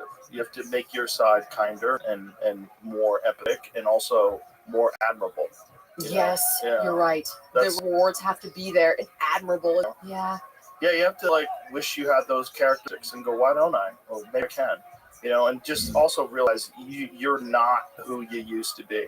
Okay, if you were a fat alcoholic gambling addict, you don't have to stay that way forever. You don't have to. You're not that. You're a human being. You are trapped behavior and ideas that were not self-serving. They're not good for people around you. You probably stole things to feed your addictions, and you have terrible self-worth and terrible self-image, but that's not you. That's who you have been. You are who you are right now. So if you choose right now to be positive from here on out, and you're going to have some mistakes and fuck up along the way. Find a group. This is why Alcoholics Anonymous is so important. Get around these people, and they're all like, and you have sponsors, and you help each other. Like, this is the whole idea of community. We are not solitary individuals. We're just not. We are a collective organism experiencing itself in individual ways. I agree with you. I do. I sometimes see evil winning out more often than not. Well, because that's what's in the news, and that's also what's in your algorithm, and that's why you have to stay off social media. Yeah, I feel so much better. I've been off social media like almost entirely for like a few, really weaned off about 2 weeks ago. I really followed my wife's footsteps because like she just got off and she's like, I feel so much better. I'm like, damn, that's crazy. And so I'm like, let me try it. And so I tried it for a day. I was like, wow, I feel so much better after this day. And then I tried a couple days and then I'm like, oh, it's real. Like there's, Sugar Sean O'Malley, UFC champion, he goes, I get a low level anxiety when I'm scrolling through social media. I'm like, right, what is that? Like, what is that? But that shit's real. It's also, you realize, like, you're just distracting yourself with this stupidity. But when you don't do that, your mind feels better. It really does feel better. So I will occasionally, like, if I'm on the toilet, I'll, like, scroll through Twitter, find out what is everybody mad at, and then I'll put it away, and then sometimes I'll go days without looking at it at all. And then sometimes, like, hey, like, I got a text the other day, like, hey, man, are you okay? I go, oh, what? And they're like, oh, people are mad at you on Twitter. I'm like, okay, that's not the real world, bro. I don't even know what they're mad at. Like, no, don't reach. Like, a friend of mine sent me something that people were, I go, don't send me that shit. I'm not looking at it. I don't care. Aren't you immune to that by now, though? You have been forged in fire. For fuck's sake. What are they going to say to you at this point that you're even going to care about? Well, the thing is, it's not me. It's them. They think that I'm upset at this thing because they would be upset at this thing because they don't get attacked. Right, so like my sister used to send me things like that. I'm like, don't send me that shit. Yeah, I don't care. Like, Well, I know my wife used to do that for a little while because she would worry and want me to kind of like temper my behavior. Right. My business partner would do the same thing. Like, oh, I really know because you stay in the pocket here on the fitness stuff. But I found that the more I would lean into that, it didn't matter how many attacks would come my way because you would resonate with the people that got it. And that ended up working better for me personally and professionally. But you're right, it is their concern of how they would feel if people called them those things or came for them with the pitchforks and the torches. By the way, the worst thing you could do is fight back, which is really crazy. The worst thing you can do is like interact with people. Of course. Which is really kind of, but that's everyone's instinct. Everyone's instinct is to go, well, I'll tell you what I think now. You get caught up in it. Yeah, you get caught up in it. It's ridiculous. The only time I find myself doing that these days, and I'm going to stop it, is when my son will challenge me on something, and then my mother was like, "We're debating something." She's like, "Honey, you're litigating this with a 13-year-old." Yeah, okay. And you know why? Because I still care what my kids think about me. And instead of, but the rest of the world, I don't give a fuck. Yeah. I don't give a fuck. Well, you do, but also you can't control what people think. Right. Yeah, exactly. The only thing you can do is be undeniable. That's so well said. Yeah. That is so well said. That's all you have. And so what happens with haters is they challenge you to become more undeniable. And so that's good. That's what their job is. They make you steel man your arguments. All the losers of the world, they challenge you to become a bigger winner. They really do. Yeah. I've learned how, especially in the health space, when I would be active in a conversation about fitness or nutrition or what have you, you learn how to bulletproof yourself in that conversation. Right. Because people leave an opening. Fight so hard to keep their bad habits. God, it is insane. Yeah. And there's also so much infighting in every industry, which bums me out. And that's when I just... Well, that's an attention thing, right? They're upset that you're getting the attention that they think they deserve. Like, she doesn't even know what the fuck she's talking about. Like, but you know what? You see a lot of that in the health space. You do, and I hate it. And it's super disappointing because we can share ideas and we can, as you said, admit when we're wrong and learn and grow and what have you. But the real enemy is not another friggin' doctor or another PhD with a different opinion. Right. You know, we've seen who the real enemy is, and Yeah. it's big pharma when it's got inventions, or big food with bad intentions, or big ag. It's not going to be like the guy who has a different cholesterol. For fuck's sake. It's not even that. It's just that guy was getting a lot of attention, Yeah. and then these people are comparing them. They're comparing themselves to that person. Why don't I get this attention? And the way to get the attention is on that person to say awful things. Yeah. Then people dunk on you, and then now your life is conflict. Okay, good job. when they do, I like to sit down and see if there's truth there. Said, Yeah. you know, I've not been immune to some of Layton's assaults, and you know what? Sat down and I said, like, the things you're going after are not from me. It's from this PhD, that PhD, this PhD, and the American Medical Association, and had him on my podcast. And by the time we were done, he won me over. I was like, I believe you. I think you're right. I'm changing my position on this. You know, but sometimes you're right. It's because someone is getting attention or there's envy there. And I would simply say you can intuit when a criticism might be legitimate. And when you're seeing it over and over and over again, and it's a similar thing, there's something to look at there. But outside of that, when you know it's bullshit. There's also the problem with bots. Oh, So yeah. the Oh, my God. vast majority of Twitter might be bots. Yeah. You know, an FBI analyst that used to analyze big data sets. He said he looked at Twitter and he said it might be about 80% bots. Kara Swisher said that to me. Yeah. I was blown You know how crazy that is? She I mean, and she would know.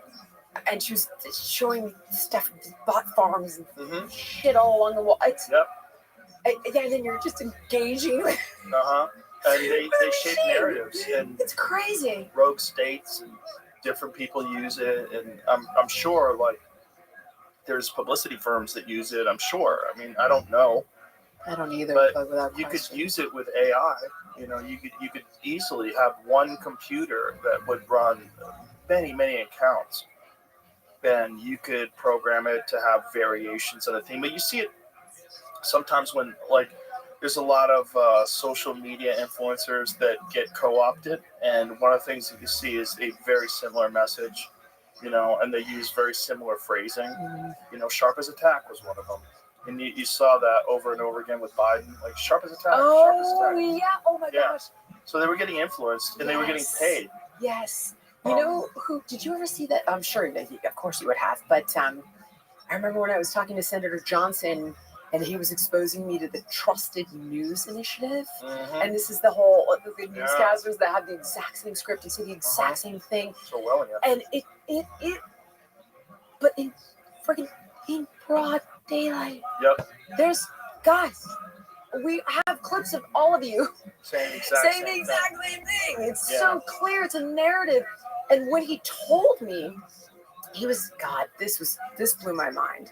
He went pre-COVID he was talking about this event at the Milken Institute where Fauci and I'm going to screw this up. I think it's this guy, Rick Bright. Forgive me, this may be wrong, but this group of people, definitely Fauci, we're talking about what it would take to get a global vaccine program. Fauci says probably going to take a pandemic, and this is like 5 months before COVID.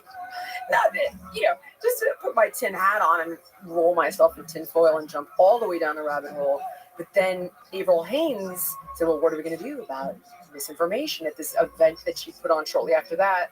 And he said that's where they came up with the Trusted News Initiative right in time. Well, not only that, COVID. They came up with a new term, and that term is malinformation. Do you know what malinformation is? Malinformation is true information that might do harm. So there's misinformation, disinformation, and malinformation. I have not heard that. Yeah, malinformation was something they were trying to promote during the Biden administration as being dangerous, and it's essentially the truth. I knew we've got to reconsider the First Amendment. Yeah. I've seen all those clips. That is some scary shit. Senator Kerry, Bill Gates, Hillary Clinton. And do we criminalize people who are promoting this misinformation?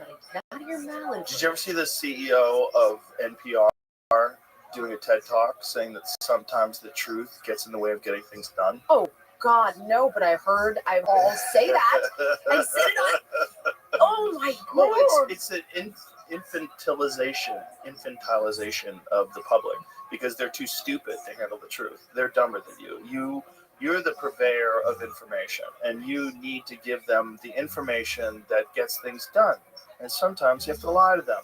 Like, vaccines are safe and effective. Oh my God, what did you post? I think it was the cover of the New Yorker that said something about doing away with the First Amendment. Yeah. And Wonderful idea. Like, wait, what the fuck are you talking about? Well, the real It's not like number 14, by the way, or like number 5 is like number 1. The First Amendment.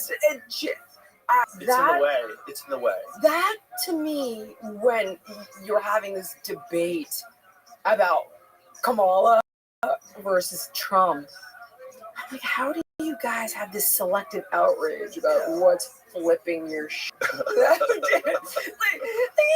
want due process for Kilmar Abrego Garcia, who, probably beats his wife and is a suspect. I get it. I wanted like to. He's got MS-13 tattooed on his knuckles. Yeah, I mean, come on. And there was a deportation order.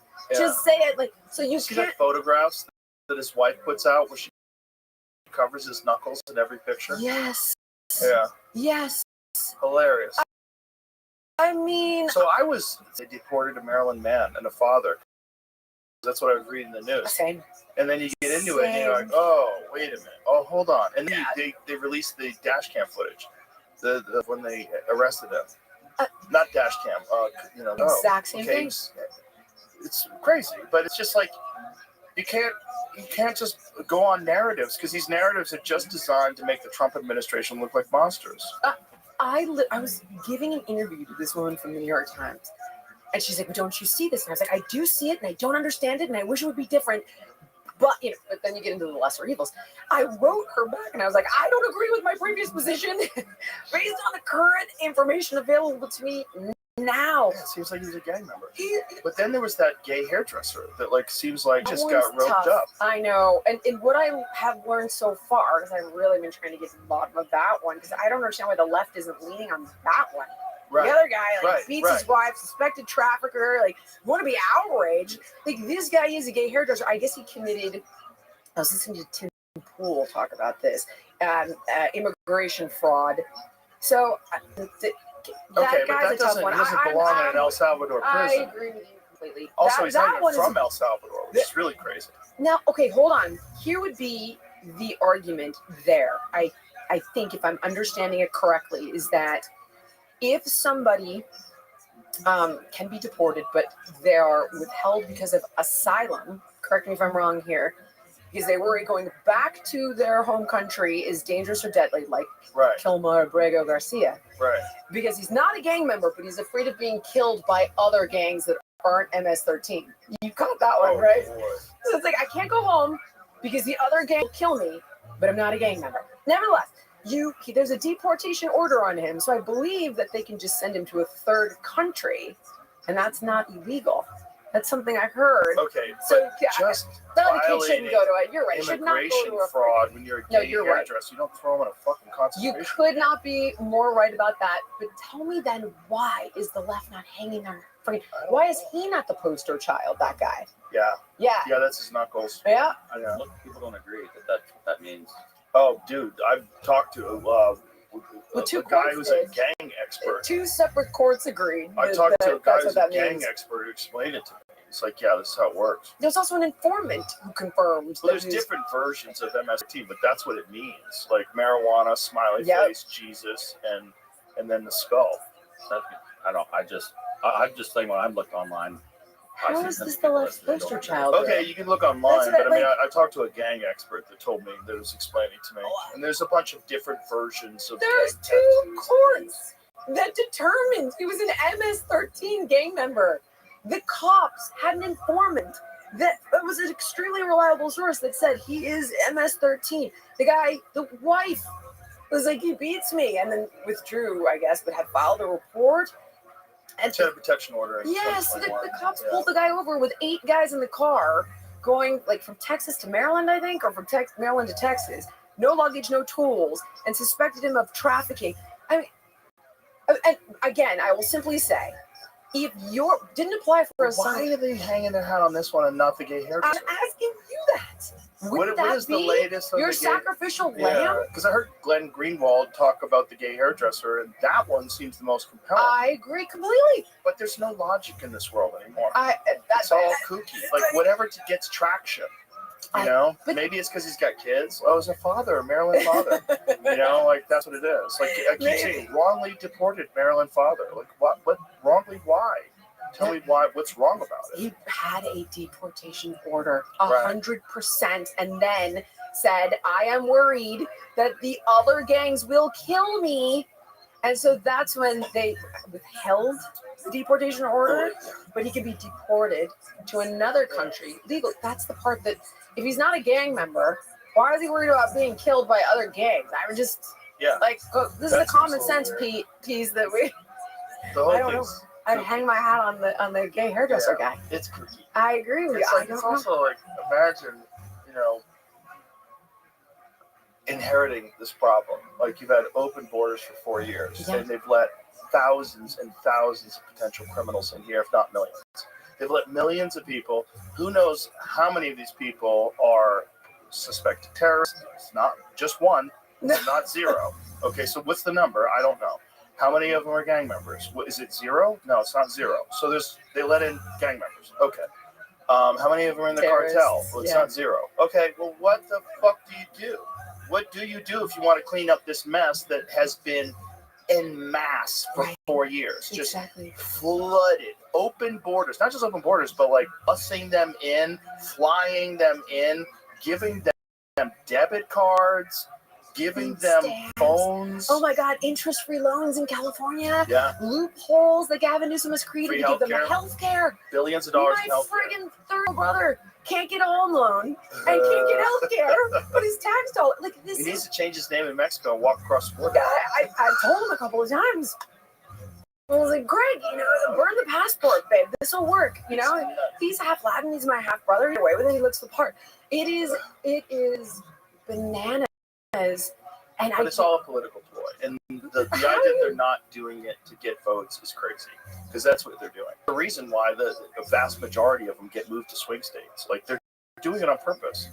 Okay. And Elon has been talking about this, and it's one of the other reasons to call him a Nazi. I've had this conversation with intelligent people. Like, well, there's no evidence that they're voting. Okay. Here, if we were to game this all the way out, if I was to hit Elon's points that I believe I understand, first of all, I think they can vote in some states in local elections. Yes. And Karen Bass becomes, Gavin Newsom becomes, God forbid, the president of the United States. So there's a reason we've got this whole grassroots thing going on, I'd imagine. And then I'm told that when they sign up for benefits, they potentially can sign them up, reach out to them to vote. That could be conspiracy theory, though. Very much so. I'm talking out of my ass. I don't know. Right, but it's not a conspiracy that they're giving them social security numbers. Yeah, because if you, there's a woman who was explaining when she was working for the Social Security office what they would have her do. So they would have them get permanent disability, and the way they get permanent disability is just to have to say you have a back problem. So if you have a back problem, then you have permanent disability. And if you get permanent disability, then they start labeling them as a client. If you label them as a client, then they get money forever. And so if then you have people like Chuck Schumer and Nancy Pelosi and all these people saying, we need to give these people a road to citizenship. Okay, well then you potentially have millions and millions of people. Now, if the Democrats are in charge, they can change the rules and make it so that these people have a road to citizenship. Then they can vote on elections. So now you've imported millions of people that are going to vote for sure for the people who gave them the money, not for the people who hired Tom Homan to kick everybody out. Here's another question. Why are you not requiring identification to vote? Because it's racist. Well, not only are you not requiring it, in California you're not allowed to show it. It is illegal to show your identification when you vote. There's only one reason why you would do that. It's because you want fraud.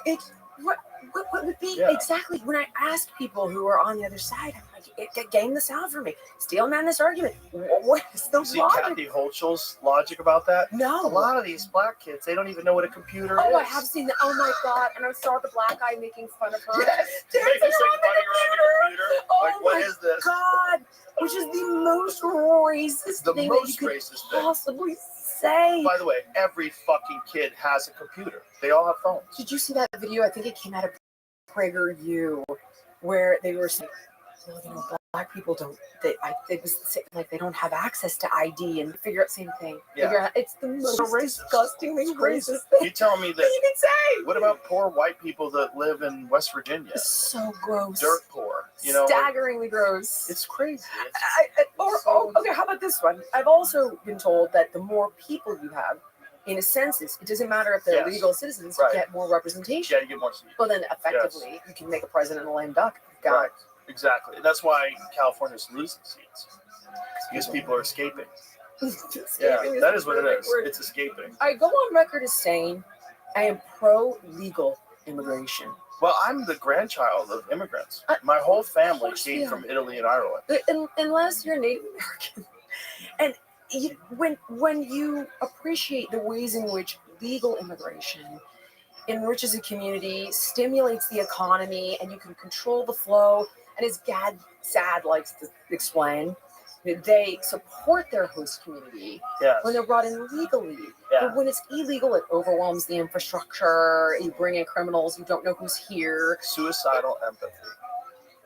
Brilliant. Yeah. He's That's such what a it is. genius. He's an thanks to you. I know of him God's the for best. many years now.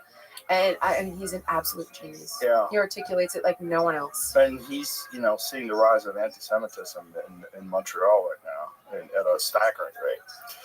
You know, I have to admit that there's a guy escaped Lebanon for the same reasons. I do when he's a tend child. to lean. Dave Smith, after the show you did the other day, I reached out to him and I was like, all right, I got to tell you, I've always leaned more pro-Israel, and you opened my mind to a few things, and I Don't become a monster. I Fight won't. monsters. An That's what anti-Semite. it is. I'll But that's be, the you thing. know. It's like what the horrors that you're seeing in Gaza. It's like, okay, you're fighting Hamas. Hamas are monsters. That's right. Yeah. But like, you didn't let aid into the country. Yeah. I even didn't- worse. I didn't even They know killed that. aid workers. Yeah. It gets scary. That's when It gets really scary when you believe that someone's helping the enemy, so they become the enemy.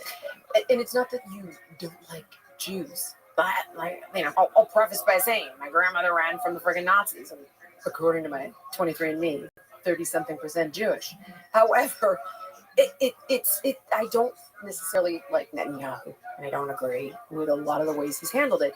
But it doesn't mean I don't understand what happened. I'm not appalled. I'm not disgusted. I personally think that kid Mahmoud Khalil should get the fuck out of here. Personally, I'm sorry. Like the kid, I could get into that one too. Like I see all of that, and I lean more towards the Israel. Well, I completely understand how they could look at things the way they are. They're surrounded. Yes. They're surrounded by Arab states. Yeah. And, if you have been attacked relentlessly since the beginning of, whatever, 1948. The charter, kill all Jews. I mean, that's not good. like, That's not good. I don't know, Then you see, trans people with power. Like, hey. Do you fucking know what they would do to you? I've been there, but yeah.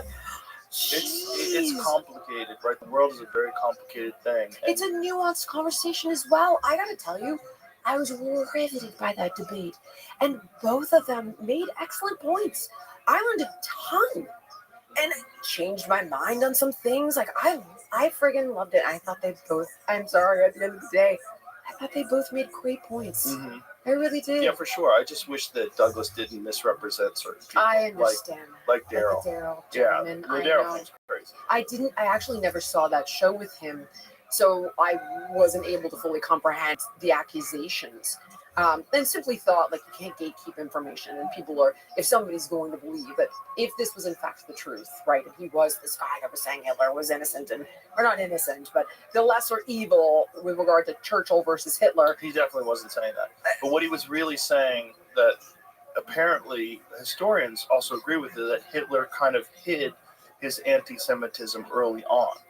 And that early on during his rise, he would keep it confined, like the really rampant anti-Semitism, he'd keep it confined to these like smaller meetings. And that, yeah, it's like... He's Jewish, isn't he? He's Hitler trying... was a Jew, wasn't he? Who? I think Hitler was a Jew. What? Jamie, will you check that? Hitler was a Jew. Hold on, I think so. I think he had some Jewish blood. Check it real quick, will ya? I remember hearing That sounds crazy. I remember hearing something Was like also he believed in the Aryan race with blonde hair, blue eye. Hey, bro, that's not you. That's not it. Hold on. I feel like there was some. Hold on. Oh, is it bullshit? No, he was not Jewish. Oh, While okay. rumors and conspiracy theories have circulated Suck suggesting that a one Jewish up. grandfather, Jewish ancestry, these claims are not supported by any historical evidence and are widely dismissed Oh, by Jesus. historians. All right, I Like shit the bet on that one. I like- shit the bet on that one. It's really fascinating because he is one of the worst figures in history. Like everybody other than really complete psychopaths agree with that. Right. One That's of what the I'm worst saying. figures in human history. If you can't disseminate that bit of information, because let's say again, hypothetically, this gentleman Daryl was trying to make that point, then you're an idiot. Like if you can't determine, or there are skinheads and KKK that are going to tell you the same thing. If you can't determine that person's fucked up, you're an idiot. That's not really the argument, though. It's like no one's really saying that. No, I know. Other than I'm suggesting that if the worst case scenario was that, but I appreciate what you're saying. That wasn't his point, and I have not done any homework on He it. tries to look at things from everybody's view.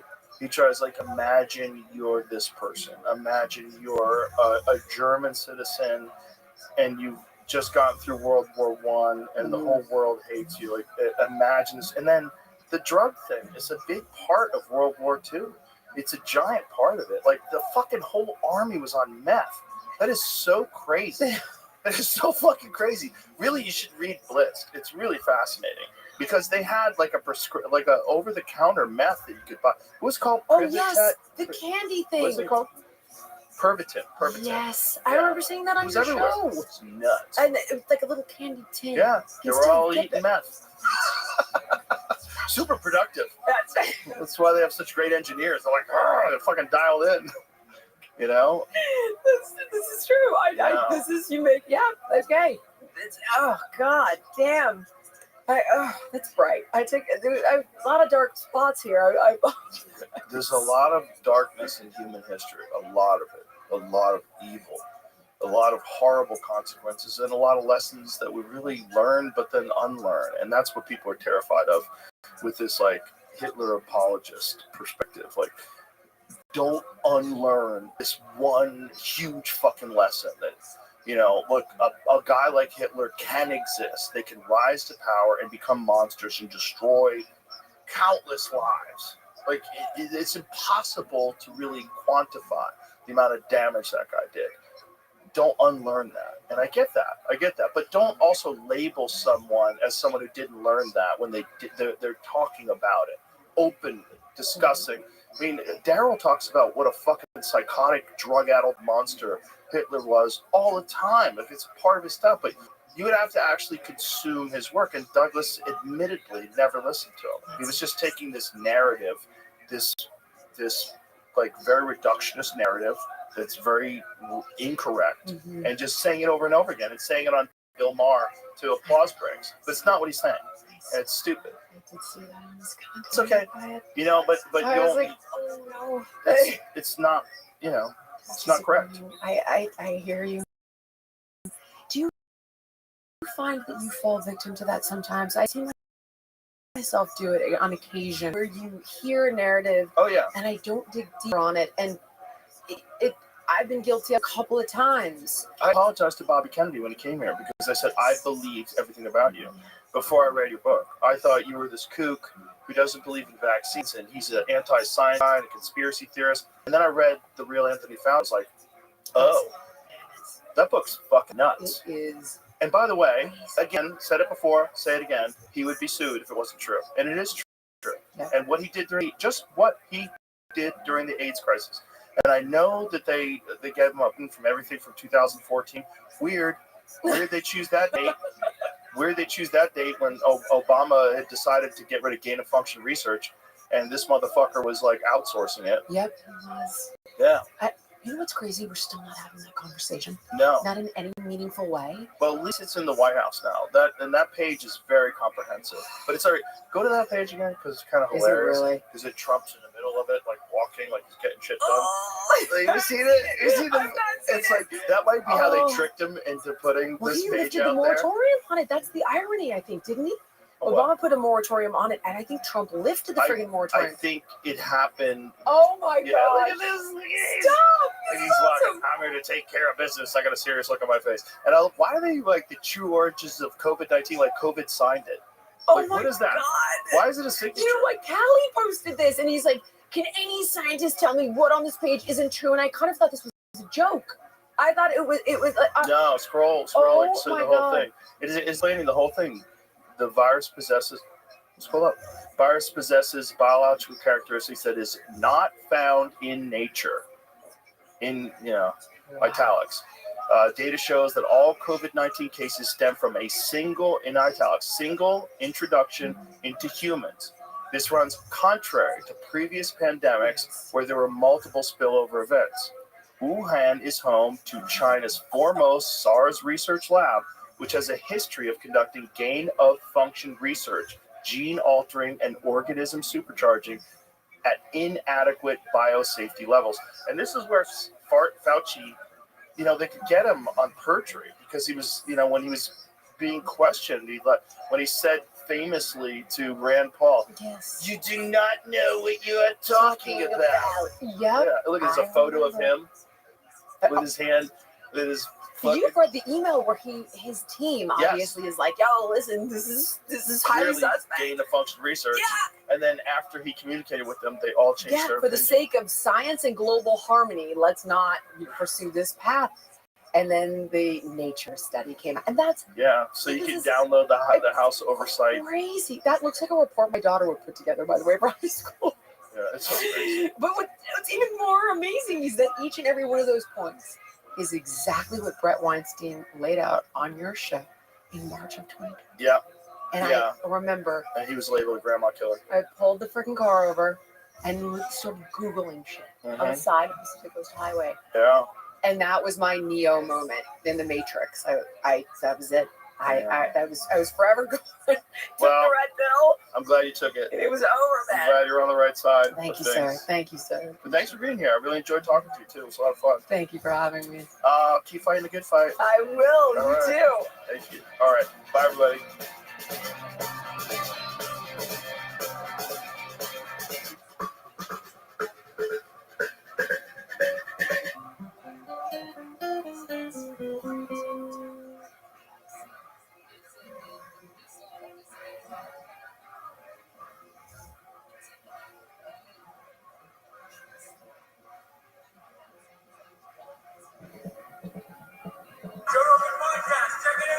The Joe Rogan Experience. Train by day, Joe Rogan podcast by night, all day. What's happening, man? What's going on? Great to see you. Yeah, good to be seen. Boy, what a journey you've been on. Yeah. Oof. Yeah. It's I been, started listening to your audiobook. It was giving me anxiety. it gets better, right? It takes a minute, but there's a relief for the reader. Well, the relief For is those- seeing you healthy, walking Well, around. the relief is also we kind of know the end of the story, right? Yes. Before you go into it, Right. so that you can really kind of dive into the actual detailed narrative that I put out. Yeah. There's no other way to do it, but yeah, it's tough for. And then it's like I was like, my sister, it took her a while to read, and anybody else kind of involved in the incident takes a minute. It took me a long time to kind of get through it, right? Yeah. It's anxious for me too. So how long was the actual recovery? Because you don't even walk with a limp. Yeah, it's quite. There's a lot. Some things are pretty miraculous. Something to be explained, and I tried to figure it out as I was writing the book. A lot of people ask questions. I asked myself questions. Some things were on my own will. Some things were of otherworldly of some sort. But yeah, I was given. I was supposed to walk with a limp because pretty much a lot of titanium and then was certainly not running, and I'm doing far beyond all those things. Just don't know exactly why. I can pontificate on why, you know. What do you think? I think it's will is a really special thing, and the love and fuel to fuel your will, I have in spades. I feel like I could pretty much do anything if I set my mind to it. When it was my essential part of my life, my recovery was a 24-hour day job. When typically I do many other things, right, as we all do in our lives, but when all my focus, like even parenting, was out the window until I can get better. So I had to do that first. So that being the central part of every thought, every fiber, every cell in my body is geared towards a one-way street recovery. Well, I'm getting fucking better. So I just got better. There's no, what's the alternative? Wow. You know, I was brought back somehow, some way. And it would be a disservice to not do all the things I'm supposed to be doing and want to be doing. So it just took a lot of effort, and it took a lot of support. To heck, dude, I mean, there was hundreds of people involved in helping me not die again, you know. But then but at the end of the day, the recovery, as you know, everybody's been injured in some sort of way. It's a lonely road. It's only you. No matter how much help you have or PT you have, if your tendons go, whatever the heck happens, you still have to put in the work every day and endure the pain and manage the pain and mitigate it. It can be quite lonely, but I always found that my daughter and my family, as I see their faces when I get better, I could stand up, let's say, or not pee in a jar, I could get in the wheelchair. Any sort of milestone, I'd see their faces get a little bit less horrified, even relieved, even quite joyfully. So as much damage as I did to my family and their hearts, me getting better can relieve them of that burden. So it was an easy one-way road to recover, and that's why I recovered fast. And I attribute it to my love for my family. Wow. So let's bring it back to the day of the accident. When exactly was it? It was New Year's Day. New Year's Day 2023. Yeah. And I host my family at my house up there, like 25 people, every post-Christmas to New Year's, all the time. Family, friends, whoever, just kind of come up and we can celebrate the holidays together. Go skiing, all these type of things. But we had a big kind of snowmageddon type snow event that, you know, shut down the mountain that I live on at the top of Lake Tahoe at about 8,000 feet elevation. And we got just tons and tons of snow. But it happens often, maybe not that intense of a storm, but so much so where we were cut off from anywhere else. We're snowed in, fine. I'm prepared for that stuff. 3 days without power, prepared for it. It's fine. We can have fun. It's actually relief. All the cell phones go off. All the iPads go away, computers, and everybody's just playing card games with headlamps on. And I mean, it's a riot. So we had a good time. You know, so food supply was still good. But, it's New Year's Day and we're getting a break in the weather. So I decided I need to clear the roads and come out for air, essentially. And in doing so, that's when the accident sort of transpired. It's more of a routine type of thing to have a half-mile long driveway in there. I'd have to maintain it myself, so I had the snowcat and a bunch of other snow removal type equipment. There's a bunch of vehicles, snowmobiles, even things that got stuck in the driveway because it was a lot of extra snow, and some of it was very light, and then it got very icy and hard, so you're sinking down like 3 or 4 feet into it, and it was a hot mess. So I had to try to dig all that stuff out using the snowcat, pulling the stuff out. This thing, a snowcat, to describe it in words is pretty difficult, but it's like a tank. It's probably, 12 feet wide, tracks on each side, so it spins like a tank, like a skid steer. Yeah, there we go. So that's a small, tiny, fresh one. But yeah, it's something kind of like a Star Wars, But mine are metal track. It's more like that one, right there. Oh yeah, one like that. That's it. It's exactly like the one I have. So it's about like 16,000 pounds or so, and it's pretty nimble on the snow. Just to see it physically, put it back up. To see it physically and to know that that's what ran over your leg. Oh, my whole body. Oh God. Yeah. It was. So you have to step on the tracks, you see, to get into the cab to operate. So stepping on the tracks is a normal thing to do. You just don't do it while the things you're operating, right? You're doing the thing, you're driving, and it's just easy to thumb, go forward, reverse, and you're neutral, and that's it. It's really easy to operate. But it was just the accident happened because you have to get in and out off on those tracks, and I hit the thumb thing, and it threw me off, and I was going towards my nephew, so I had to jump back on and try to stop it from killing him because it was going to crush him between the truck and that big blade that I have. You see that thing? Yeah. It's a few thousand pounds, that thing's gnarly. But so my instinct was to jump back on it and try to stop it. Obviously, it didn't work out. And got right over, and there you go. What? How much of your body did it run over? The entire, all of it. Oh, my I was, because I went, the tracks were here to jump in the cab, I leapt up and over to try to grab onto it and got sucked under the whole thing. So the whole length of it just kind of, so there's like a set of wheels that turn these tracks, you see. And there's like 6 wheels. So it sort of undulates. So I felt all the undulate. The first one was the worst, like the pressure and skull crush and all that stuff. And then it releases because then the undulation of the tire and the track. And you're gonna wait for that. Just like by the 6th undulation, just like, all right, just kind of finish already. And you're just like, it's like, you're drowning and being struck by lightning and bleeding out into all the things all at once. It's like immense pressure, an immovable object, and my skull kind of lost out, but still survived.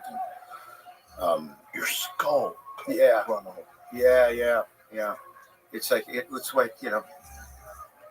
everything. It's like it's 38 broken bones and eyeballs out. Oh my God! And it's shout out to medical science. I know, right? I mean, all the doctors were like, dude, I don't know how your eye's still operating, it's still working, but I think because I was on ice, because I did see it, I'm like, well, maybe I want to put this eye on ice and just kind of rolled into it. I saw my eye with my other eye, right? And I'm like, I'm going to keep that thing because I'm on like an icy asphalt driveway that's off of my driveway, right at the top of the road. So it wasn't really great for impact to get ran over. I wish I was on a snowpack. It would have been maybe a little bit easier. It would push me into snow, right? But it wasn't. So I just kind of rolled onto it, just like maybe I could kind of put the eye on ice until I could figure out how to breathe. I had to sort of laugh at it because it's weird to sort of think about that, Wow. So 38 bones? Yeah. It was like a lot of ribs and all my spiral fracture and my legs, all my joints were broken, all my ankles, my knees, none of my spine. And I only got a laceration of my liver from one of the ribs breaking in a couple spots, and I went down and kind of stabbed it. But it didn't really mess it up too bad, so that's okay. But all my organs, my brain, I don't think there's any brain damage. I'll use an excuse later, I guess. And my spine, that's the miracle. It's like, how did I break 14 ribs, right? And I cracked my skull and every arm and leg and finger and thing, but my spine was spared. And all my organs were spared, and my brain. So like, it's kind of almost no harm, no foul at the end of the day, even though there's, probably 20% titanium in my body at this point. So how many pieces of titanium were in there? Well, the guy that invented this procedure worked at the hospital in Reno because there's a lot of crushing injuries that happen. So the ski resorts and mines that are in the area. So I got really lucky to get this doctor. But it took 4 doctors to get to this guy. So says my family. I was out in a coma. And once they found this guy, he was on vacation. And the mayor of Reno actually called him and said, you got to get back and help my friend out. And so he rushed out, and he's like, this is what he does for a living. He's like, oh, this is easy. I can't wait to do this for this guy, So it relieved on my family. There was such relief because they were like, oh, he's going to lose his eye, going to cut off his leg. I mean, all this kind of tragic sort of prognosis, whatever you want to call it, right? So this guy comes in, no, it's fine. We're going to hammer this thing in. We're going to do this. We'll do his face plate. Do a thing. We're going to do this. And just lucky that the orbital bone that broke and the cheekbone that broke, they only wanted to do that because my face as an actor made me want to save my cheekbone, I guess. Not that I care about it, but yeah, he fixed up my all my ribs, and they used like this mesh, and he has this sort of weird way to kind of handle. It fits one or two of the ribs that are all broken. The rest will kind of fall into place. The body's pretty miraculous. Just give it a little direction, and then it heals on itself, and it'll grow the bone.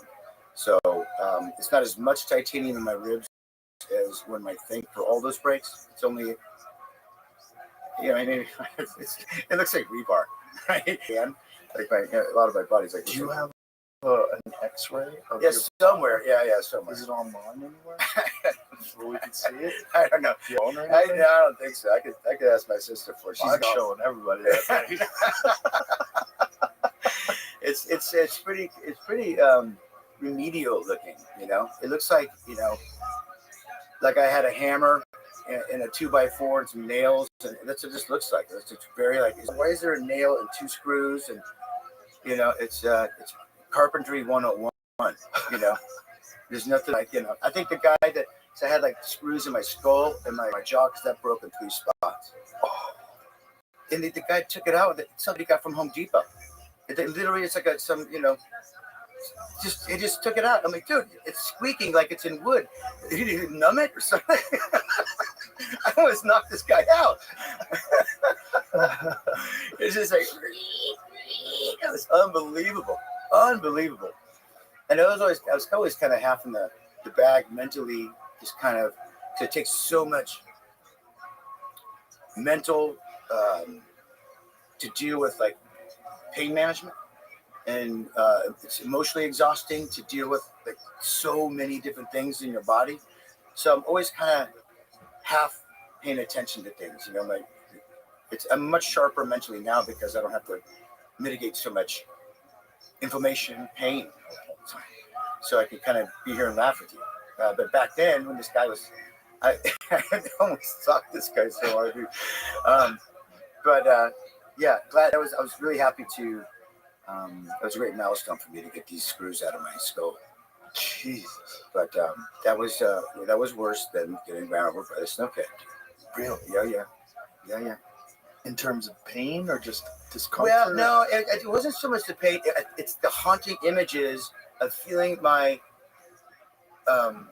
gums wrap around this screw as he's pulling out. It's a lot longer than I thought it was. And then there's 3 more to go. It was more the visual is, in my mind, kind of what makes it terrible. The visual. I'm a pretty visual guy. So I don't think anything hurts me so much in a physical way, but the visual is a pretty haunting image. And the sounds, dude, it vibrates your skull as he's taking it out. And it's like, this is what horror films are made, right? It's just like Saw or something. Is that the only thing that they had to take out? Is the screws that are in your head, or did they take them out of your body? No, they have to leave those in for the most part, because why risk infection and open you up for something? But so all the rest of the stuff stays in until those screws come loose. At some point, they will. They start backing out, right? Yeah. You think they'd put in a locking screw, right? I've had friends that had broken arms and starts poking out of the bone. Yeah. That's what it's doing now. Get another operation and get it removed. Yeah. So, how many different plates do you have? I think I got. It's only a couple in my face, and they went in like underneath my cheek. The plate for my orbital socket, and then for the cheekbone, they put I think a plate or 2 over there to hold that bone in place. Do you feel it? I feel the lack of feeling in it. It's still numbness to this whole side, because they had to cut all these nerve endings right to get in through your mouth. So even the side of my face is little nudge. And the rest of them, do you feel like, how much do you feel in all your different bones and joints and all the different things that got repaired? Yeah. There's lots of scar tissue to work through all the time. What's great is like it's not any one spot. It's like it moves around. Even if you're not injured, it's like if you just twist your leg wrong and then it goes up into your hip and it's in your shoulder. It moves around. Your body kind of moves it around. So you just kind of stay on top of it, and there's always something to work through, in your body. And it's just, look, I already have to do it anyway. I'm 54. I'm gonna have to take care of my health, and I just have to make it a very central part of my life. So. And so now, do you have full range of motion, full mobility? Everything is back to normal? Yeah, I don't know what normal is. I'm going to be, I feel like I'm maybe 110% just because spiritually and mentally, I'm so much better. I got so many gifts from dying coming back that, yeah, I'm 150%. My body will always be, look, my body's aging, so I have to fight against age. Well, recovery is age reversing.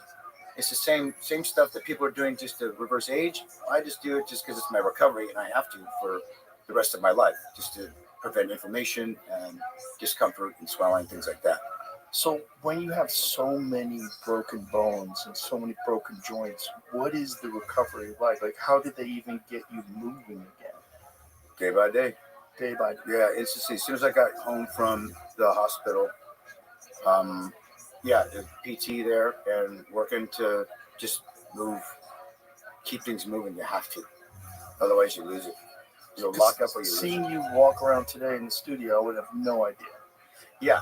You look totally normal. Yeah. It's great. It takes a lot of work, and it's still working. But I was just having to stretch in the studio. I have to move quite a bit so I don't lock up.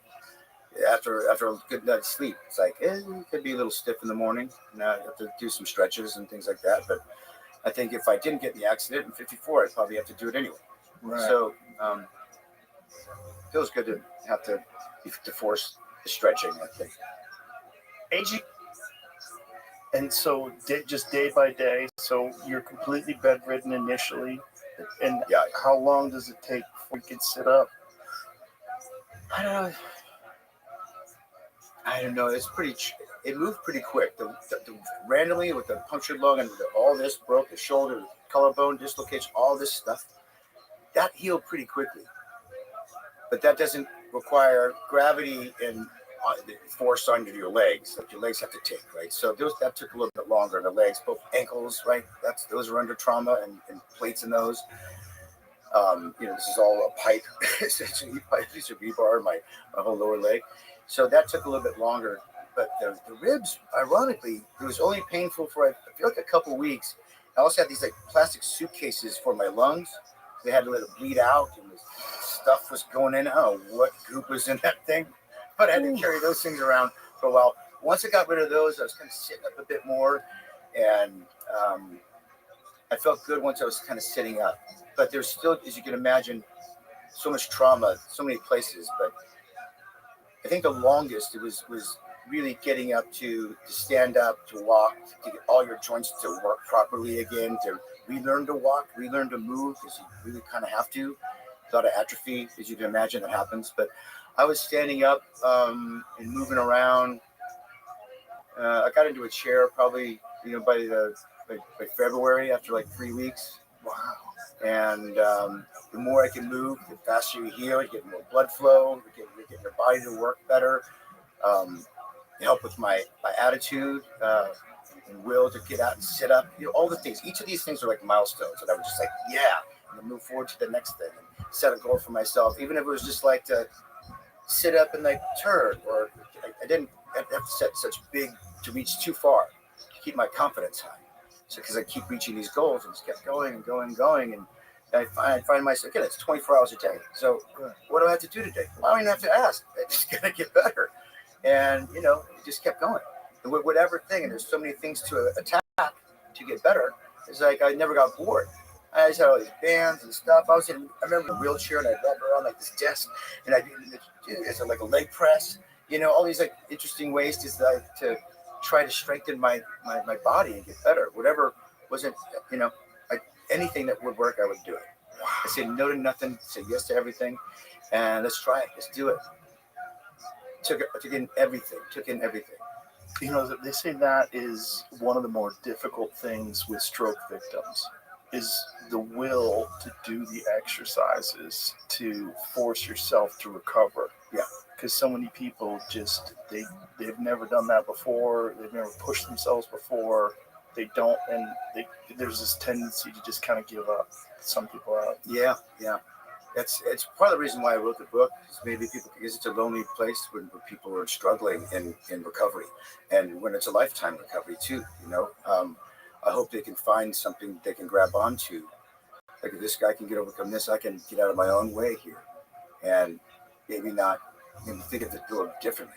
The only thing we have control of ever in life at perpetuity is our perspective.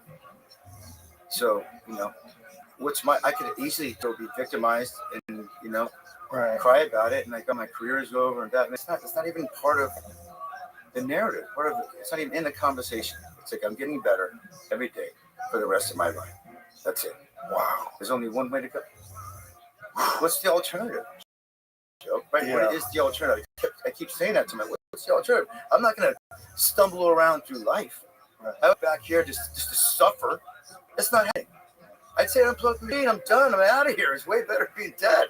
You know what I mean? I'm not going to come back and just waddle and live my way through life. It's not going to happen. What's crazy is if you didn't like that, you probably wouldn't walk. Correct. Yeah, because there have been a lot of people that have been gravely injured that never come back. Yeah. You have to push it, right? Anything that's in your life for excellence, you have to obsess at it and risk everything for it. You have to, or it's not going to happen. No one's going to do it for you. But what else are you going to do? Yeah. Again, like I said, what's the alternative? Yeah, this sucks, but like, so does a cold plunge, and so does this, and so does that, and so does that. Right. We got to really test. We got to test our bodies, our limits, to really have real growth, and especially in recovery. You have to. What else are you going to do, man? You're going to take pills? Right. That was one of the hard things, worse than the accident as well, is getting off Oxycontin. And I got off pretty quickly. That's gnarly stuff, man. I'm glad it was there for, the pain for me, but like I wanted to get off it as soon as possible. So it's highly addictive. And coming off that stuff was gnarly. It's so hard, and you have a really strong will, and some people don't. I know. And they put all people on that stuff. It's crazy, dude. Yeah. It is really, ironically, I was supposed to be doing a movie about the Sackler family. Wow. Yeah. But it was supposed to happen like literally that April or just that spring. Obviously that got canceled because I had to take Oxycontin, but kind of get by. But then I had to get off that stuff real quick. It was really interesting too how people treated that drug. Everyone like was monitoring, counting the pills. If it was a half a thing or this or that, like everyone was on it. Like, dude, what? You treat me like I'm some sort of drug addict. Don't give me this stuff. I don't want it. Jesus Christ, it's terrible. Wow. But it's pretty powerful stuff. And I don't ever blame sort of the drug. I just think sort of how maybe it's free to use and it's even supported in school systems, and they got that family kind of got away with a lot of stuff to promote that stuff. Put it mild. Yeah, it's a whole nother. You've seen the Birds thing on Netflix, Painkiller? You've seen that? It's a docudrama documentary. Oh yeah. It's gnarly, man. Gnarly. Yeah, that's an evil family. Yeah. What they did to people, and just support the idea that, hey, you could just be on this and you don't have any pain. Don't worry about it. And it's not even addictive. Just it's the knowing part, and then then double downing and selling it, getting it out there, and promoting it as a thing that you could be on forever. Yeah, which is just insane. Yeah. So you're on it, and how long did you have to be on it for? I always working to get off of it, and I think maybe it was around, if I got home on January 13th, Friday the 13th, and I think it was probably less than a month, probably like the beginning of February, because I had all my molars and stuff got pushed in, so my mouth's a hot mess, my jaw's broken, but I have night terrors, as you would, being awake through that trauma. So, and I bit down, and the tooth was in a certain spot and just cracked my molar, and it goes down to the nerve, and that I'm like, oh, I feel that pain, but I'm on all this Oxycontin. I don't feel. Maybe I don't need to be on that shit. So I had to go get that emergency extraction and get a post put in on my back molar. And I said, well, I'll take it one more time just for the tooth pain or whatever, even what the dentist gave me. I think I took the dentist stuff, whatever that was. And cold turkey off Oxycontin and gabapentin. Ooh, cold turkey. Yeah, I didn't know. You didn't know how hard it would be? Oh no! I was Did just they so tell adamant. you to take I don't really listen to the doctors. I don't listen to the doctors, man. So I started crying for about 3.5 days straight. Even during my PT, I'm just like, not that I'm sad, but like full crocodile tears, just tears. Wow. 24 hours a day, like just going. I couldn't stop crying, and I was shivering. So this is all just withdrawal. I wasn't thinking that anything other than like, why am I crying? I didn't know it was withdrawal, even because my mind's not there. My mind's in recovery and getting off this stuff and focusing on holding my body up. It takes just a lot of mental acuity to just exist, right? So I wasn't thinking that, yeah, of course. I look back on it, it's like, yeah, of course I'm coming off fucking heroin. It's like, right? So, yeah, and so I called my sister and thing. I'm like, I don't know why I'm crying. I can't stop crying. Guys, she goes, well, let's call it. We have these different doctors that we Zoom call with when I was at home. And so we called up the pain management doctor. And she's like, look, I told him, he's like, what are you doing? You got to taper off that. But it takes like 2 weeks at least. You can't just cold turkey gabapentin. No wonder you're feeling all cold and all this stuff, because that's all nerve stuff. So I started feeling gravity. I started feeling temperature. I started feeling everything. It was like on fire, right? So why did you make the decision to go cold turkey? Because I don't like the feeling of being on pain meds. I don't like, I want to have my mind. I was always using the humor to find my sobriety. If I could land a joke, it means I'm reading the room and I'm hitting the timing right, whatever it is, right? So I needed my mind. I needed my wit. I needed my will to recover. I needed sleep, and I needed my brain. And the drugs kind of numb my brain, as they would, right? As they numb your whole body. So I just wanted off of them. And I don't like how I feel. You feel muddy. Yeah. And I just didn't like the feeling. So, it came with a price, but I got the okay to like take a little fiber of oxy to sleep on if you needed to mitigate some pain, just so I could sleep. I'm like, okay, maybe I'll do that if it happens. And I did once or twice or 3 times, maybe after that moment, but I got through it and I got off. But I got off it because I cracked that tooth, and that I felt pain. Like that is like, that's not going to let me sleep at all. It's a heartbeat in my brain. My face is just throbbing, right, as you would for anybody. So I said, then I don't need to take the pain meds. So that was my excuse to get off the pain meds. Right, because if you're feeling pain and you're on the pain meds. Yeah, I would have been on that shit much longer if I didn't crack that tooth.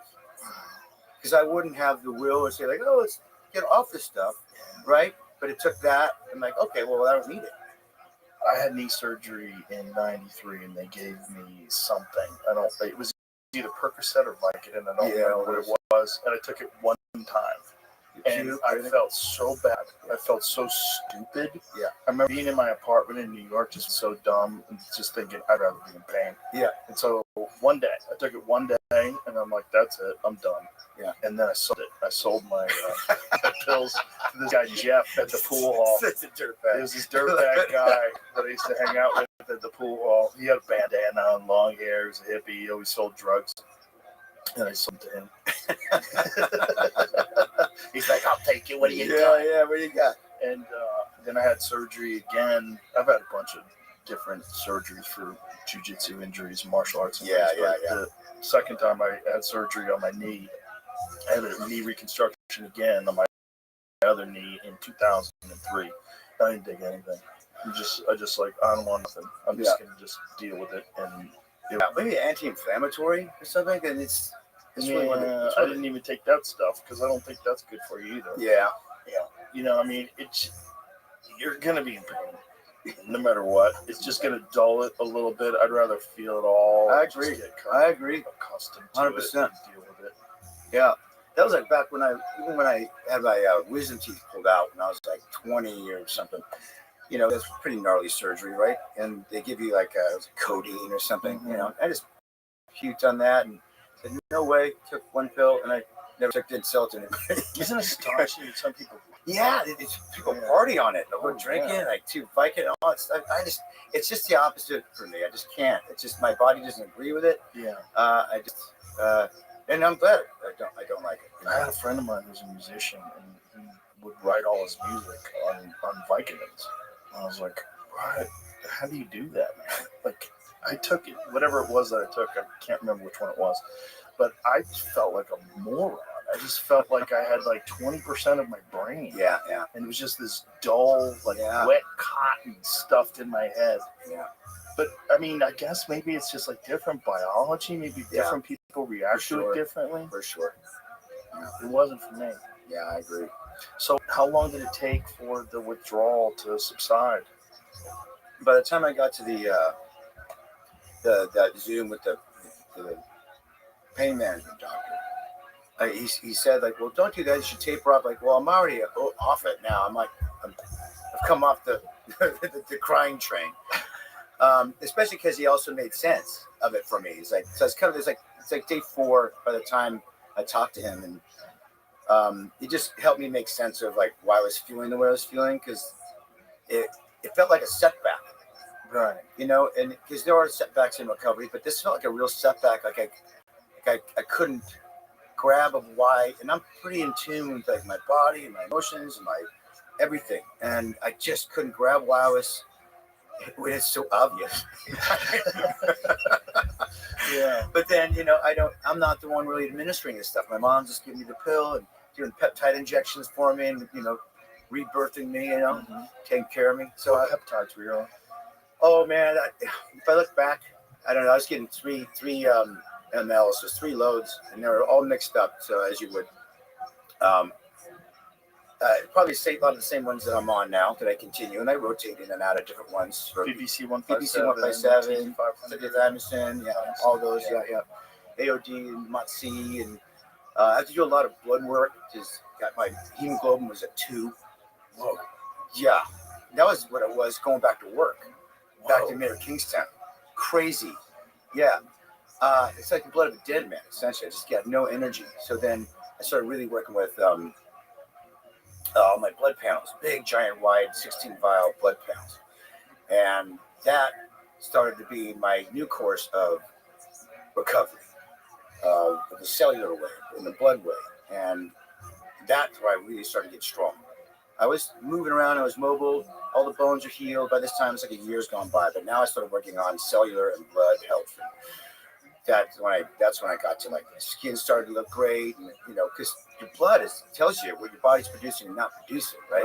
So that was a great report card, a barometer of where I was at, why I'm not, where my mitochondrial levels are at, anything was that. So it was really, really great part of my recovery, and that's what I'll continue and still continue to do today. But did you use a hyperbaric chamber? Oh yeah. That must have helped. Yeah.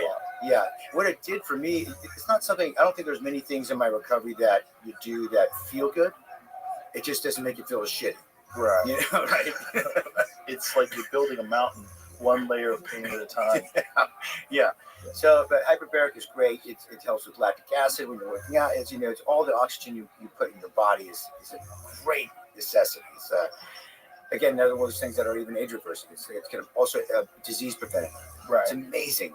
And I got one that was, you can sit in and do multiple things. I can't just sit there for an hour and a half in the chamber and I'll go crazy. I have a busy brain, and so I get a computer or whatever, email, whatever I can do is to kind of continue to do it, to make it a part of my life. Oh, that's cool. Yeah. And then I go into like a red light bed, a high-powered red light infrared bed. Then it moves all that oxygen through my body even more so and gets deeper into the tissue. Amazing. Yeah, I use both of those things. Yeah, those are huge parts of my life. Yeah. But I would imagine for something like what you went through, it's imperative. Yeah, for tissue recovery, and oh man, huge. Faster for repair. And so a year later, you're walking around. Yeah, I was walking by, my daughter's birthday was March 28th. So I guess a few months later, I was walking, but it was assisted, very assisted week, walking with a cane or a walker. So that had to be amazing. Yeah. And I was, by the summertime, I stopped doing recovery. The intense 24-hour day recovery. I would do like a 12-hour day recovery and then go walk in the sand in Lake Tahoe. Lake Tahoe is the world's biggest cold plunge. It's freezing as lake. So I just go dip my legs in that lake, walk in the sand. It's great for instability in your ankles, your joints, your hips. And I would just do that kind of stuff. Even ride a jet ski. I rode a jet ski in June. Wow. Yeah, taking it easy. I'm not doing anything nice, but just like just living life. Right. You know how good that is for your mental acuity, your spirit, your emotional body, and all that stuff. So I was out in the sunshine, getting vitamin D. I was in nature. I was with friends. I could do life stuff. Like I'm back in life stuff. Now that's a great confidence building. Yeah. So I kept trying to do those things, and then of course I have to go back into all the recovery stuff, and that I always do. But just happy I can do it. What does the cold water feel like you have a rod through your tibia? Yeah, the cold water that's not the issue. It's when it's cold weather. Yeah. Like anybody, you're stiffer, your blood slows and all that stuff. So it doesn't help us. I need circulation in my joints. Tendons don't get a lot of blood flow. I really got to work at getting blood flow in these joints. Otherwise, they'll stiffen. And I'm just slower going. Everything just feels a little bit more robotic. What did they have? But I think that's before injury. It's that for anybody, right? Also elevation. 8,000 feet elevation in Tahoe. So all those things aren't really kind of helping to my recovery, but my body will respond in those oxygen depleted environments and all that stuff. So maybe it did help, maybe it didn't. I don't know. But I did most of my initial recovery in LA, and then when I could, I got out to Tahoe to be in my sort of happy place in nature. Did they have to reconstruct your knees? Did you? No, none of that. There was cracks in my ankles, and my foot spun around a handful of times. There's a spiral fracture of my leg. So they had to hit a rod down into my knee, and they had to screw it, with plates and all that stuff. So I didn't sure I just moved things. So I don't know. It wasn't full like reconstruction, like people get a new knee or a new hip. It was just a lot of breaks. My pelvic broke in 3 spots, my hips. But you don't fix that. You even said you broke your asshole. I'm like, is that what you say as a doctor? Is that how you say it? Come on. I think there's another word for it. I think he was trying to make me laugh, and I did. And Eric makes you laugh. He's like, you broke everything, Jeremy. You even broke your ass. I'm like, all right. That's wow. And so what? So you've gone through the 12-hour. Now you're in like this 12-hour day. Yeah. So like summertime. Yeah. So I got to do like this life stuff, and that was really my first shot at allowing myself to think that there's a future, and I'm not going to live a life of full-time recovery for the rest of my life. It's like, I could actually go do some other things that I enjoy doing with people in a kind of a normal way. So I was without a cane, without anything by June and summer came around. So I'm moving around. I'm moving around with inflammation and getting downstairs very slowly, but as you would, like as long as you're patient, as I was, as aggressive I was with my recovery, I allowed patients to also live within that aggressive attack on each joint or each inflammation, wherever it was. I do allow patience, and because I allow myself to push hard. I listen to my body. When it says fuck off, I'm like, all right, I'll chill out for a second, and then keep going. So, but I got to live life, and that was so rewarding to my spirit and my confidence, which you need in that kind of those kind of dire times, and keep going. And then, like I said, when we got to getting back to work, because I got so ready, maybe I'm down to like 4 hours a day of recovery by the end of that first year. I'm like, I'm gonna go back to work.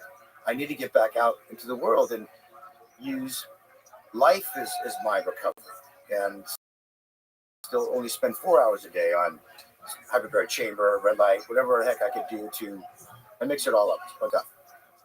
A lot of vibration, power plate stuff.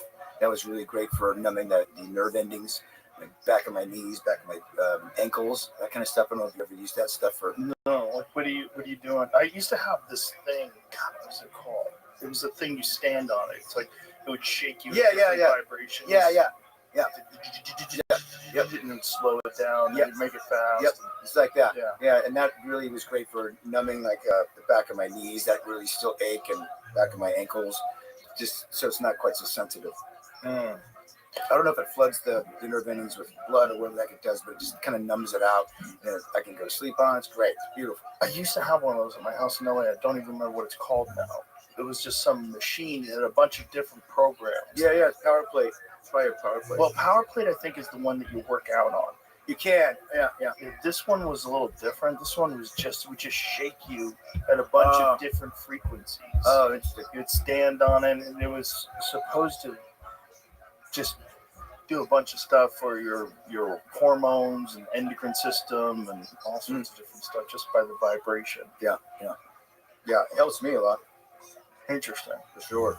And you're doing sauna and stuff like that as well? Yeah. I usually use just the red light bed. Like you sweat, it's shaped like a coffin or like a chanting bed one. Mm-hmm. Yeah, no, it's just as effective, I think, as you go in the sauna. It just doesn't take so long to heat up or anything. Just get in that thing and cook. It's amazing. And it's amazing that even like an LED light like that or infrared light could warm me up so much, but it's intense. I love it. And then after a while, do you start lifting weights? Yeah. I started training as soon as I got when I just started doing blood work, because my hormone, like my testosterone was at 200, my hemoglobin was at 2, like everything was. Your body's just wrecked. Oh, wrecked. And I'm going back to work. So I had to attack while I was falling asleep during workouts, trying to do or whatever. I'm sorry, they only schedule me maybe 6 hours a day on set. Because I fall asleep in the middle of a scene. Oh my God! They're like, "Who's gonna fuck her up?" Wow. Oh man! So I had to really work on that. And once I got, I think it's really the testosterone. Once I got that level to like 700, 800 constantly, then I had more energy, and that allowed me more energy in the gym. And once I had that got me more energy. So it just started feeding upon itself. I was doing blood panels every week. And just saw progress. And then I just started lifting, and I had so much energy, and I felt better the more I lifted and moved and stretched. And it just kept compiling, just like most things in life. And it got easier, like most things. With oxygen chamber, that's better when you compile on it. Same with red light stuff. No one time that anything's going to do anything, but if you do it often enough and make it a central part of your life, it's like, oh, I was on fire. It's great. I started running. You can run now. Yeah. Wow. Yeah. For distance? Yeah, I mean, I don't know where I'm running to. I was never a distance guy. I was always a sprinter, right? I was a sprinter from high school and college. Yeah, so does it hurt when you run? It feels like if you're if you have ever been in a car, you're on the freeway and it has a misalignment or it's a little shaky. Yeah, or you got a flat tire. It feels like I got 4 flat tires when I'm running. It looks great. It looks like, oh, this guy's no problem with this guy. Just boop, boop, boop, boop, boop. And it feels like the wheels are going to fall off. Wow. Mentally or something. It just feels like it's, because it's like, it's a lot of pressure to put on all these joints, right? I haven't sprinted really much in a while. I haven't really worked on that. I've been working on other things, blood and cells and that kind of stuff. So, I mean, sprinting is not, what am I doing? What am I going to do? Sprint? 54, for God's sakes. Right. Maybe like for, because you do stunts in movies, and maybe at some point I'll have to sprint. I don't know. Or maybe not. Maybe I just don't do that shit. Yeah, well, maybe you can, though. I mean, sure I can. I think you can. I already have. I believe it. I just don't know if I want to make that a central part of, the acting experience. Maybe Well, that would be an absolutely phenomenal turnaround to go from where you were to going back to action films. Yeah, to go play Hawkeye or something. Yeah, that's what I'm saying. Yeah, it'd be a good Born test. Identity. Yeah, that's tough. That would be a tough one. That was in excellent shape for that one. That would be a challenge. Yeah, I would imagine. I don't know. Do I want to touch my body? I don't know. Probably should. Is it taxing your body or thinning your body? Yeah, I don't know. I don't know. I mean, how many miles can you get on this stuff? On titanium. I think it's forever. I think it's permanent. I mean, everything you have just reinforces the recovery of the bones, right? Yeah. And then you just have a plate there that just keeps the bones in order. Yep. And it's all the titanium in my body is useless. It did its job, and then the bones grow. but so it just stays there now. Argument that the titanium hinders you at all? Oh, well, I mean, it is foreign Right. metal in your body. You're not rejecting it, but there is a point where it could. You know, just like allergies, you know, there's sometimes you don't get allergies sometimes for 40 years in your life, and all of a sudden I'm allergic to down. They could reject it. I'll cross that bridge. I'm worried about today. I'm here Right. with you. I'll worry about that shit later.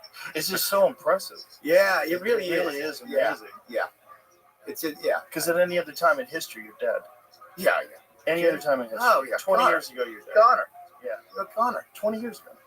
It's insane, right? It's amazing. It's Yeah. amazing. What a great blessing to have all those people that even like the EMTs and all the people that were there, the life-saving stuff, they did all this stuff that they had to do, man. There's so much. You know, and I'm really known in that community, especially in the EMTs and all that sort of stuff. I have a lot of firefighter friends and all that stuff. So it's just like, you're just getting a little extra juice and love from these people. You know, like I knew one of my best friends is a firefighter in that area, Jesse, and he's just retired. He got the phone call from his buddy who had to like stab my chest and release the pressure from the lung and like on the ice. And he's the one that says, "Look, dude, Jesse, Jeremy's he's in. We did the best we could, dude. You don't want to get to the hospital." Wow. And that's like code for like gone. He's gone. Yeah. But I mean, but they're like, you know, I talked to them all later. I saw every nurse. I saw every doctor. I went by every ENT, even the pilot that flew me up there, and just had to give everyone the biggest squeeze and apologize if I was a pain in the ass or whatever it was, man.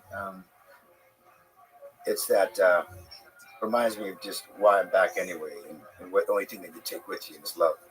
That's it. The beginning of the audiobook is your daughter. Yeah. And that was the one I had the hardest time with. Yeah. Because it's, Can you imagine? Yeah, I can't imagine. You know, dude. Does this? I mean, it must forever change your perspective on life because you've crossed back. Yeah. Well, it just made it easier. It's ripped away all the white noise, things I gave credence to, things I gave value to. It's fucking meaningless. Bullshit. All the bullshit. Bullshit gone. Yeah. And I just don't. Sadly, I'm in a spinning rock. You know, people and capitalism and stuff that things. I just feel like I belong, but I do. Yeah.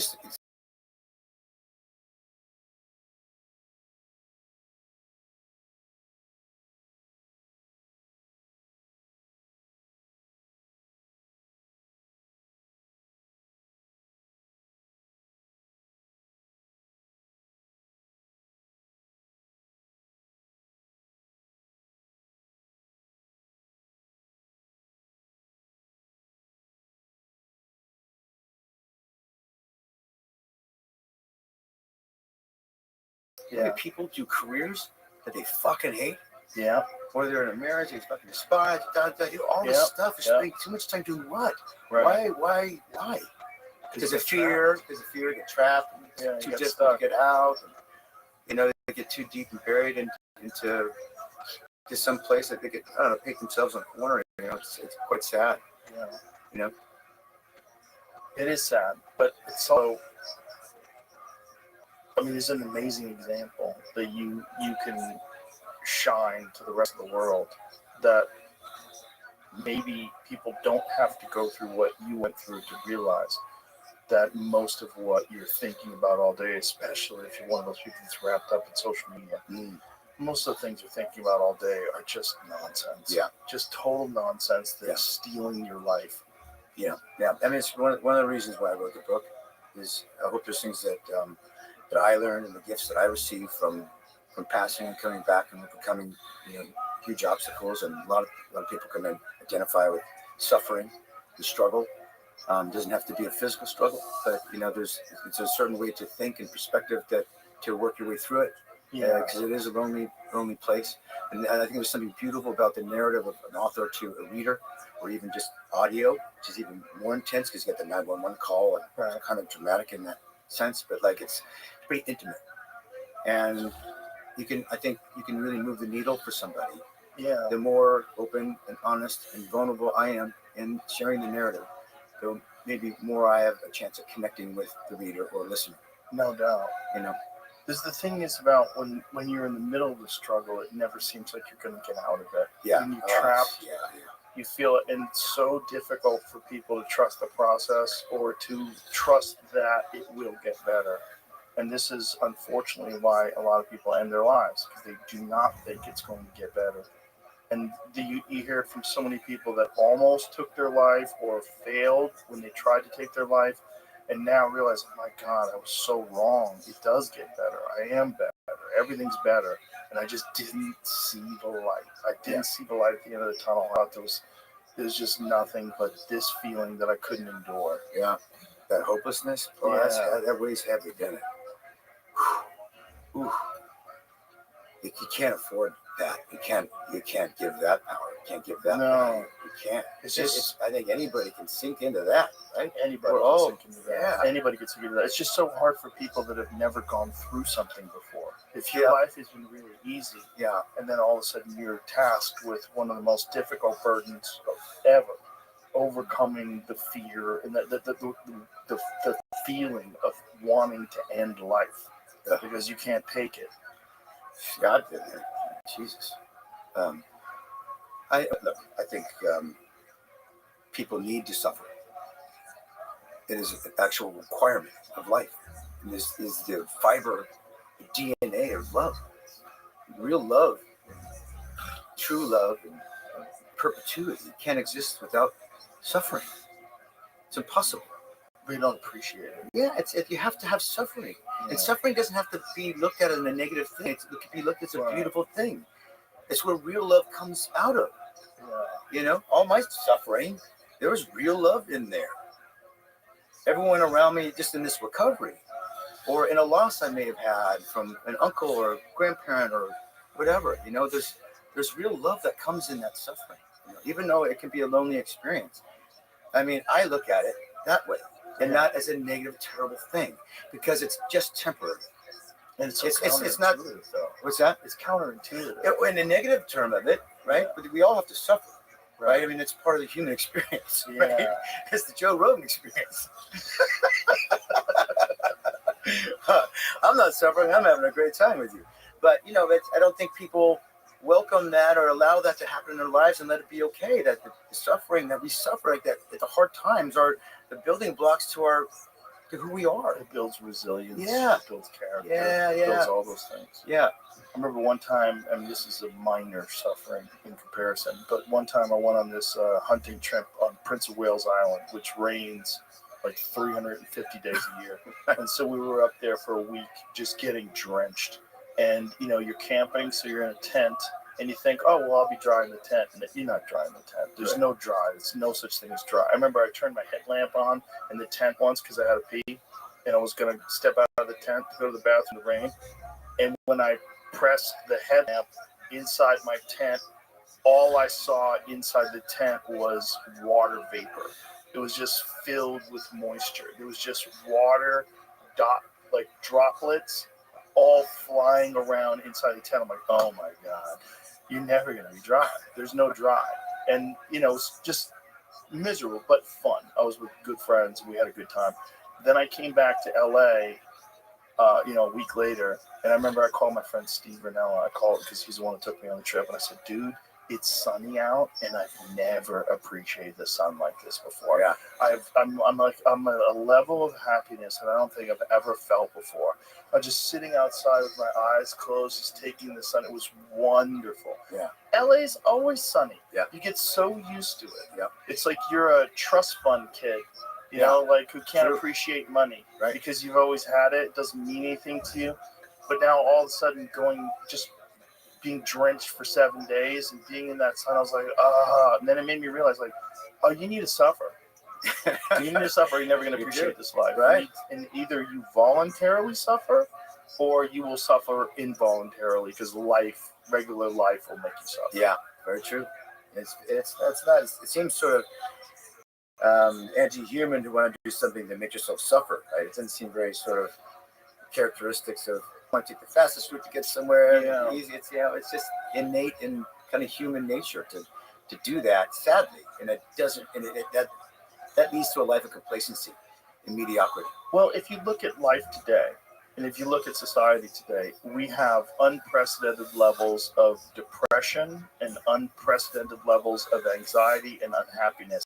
Yet, it's probably the safest time ever. And it's probably the easiest time ever. It's so easy that poor people are fat. That's how easy it is. Like, that's never been the case. All throughout history, poor people were starving. Yeah. And poor people are fat now. Like, that's how easy it is to live, just to exist. So, I mean, not saying that being poor is easy. It's certainly not. It's certainly a struggle. But it's way easier than starving to death. Like, this is like an unprecedented easy time. And because of that, and because there's this narrative that people have to constantly seek comfort, to seek vacation and relaxation and retirement and all that bullshit. And so that's in your head. And there's this softness to existence. And so everything that comes your way is overwhelming. Somebody said this once, and it's like a great quote that I remember. The worst thing that's ever happened to you is the worst thing that's ever happened to you, regardless of how small that is.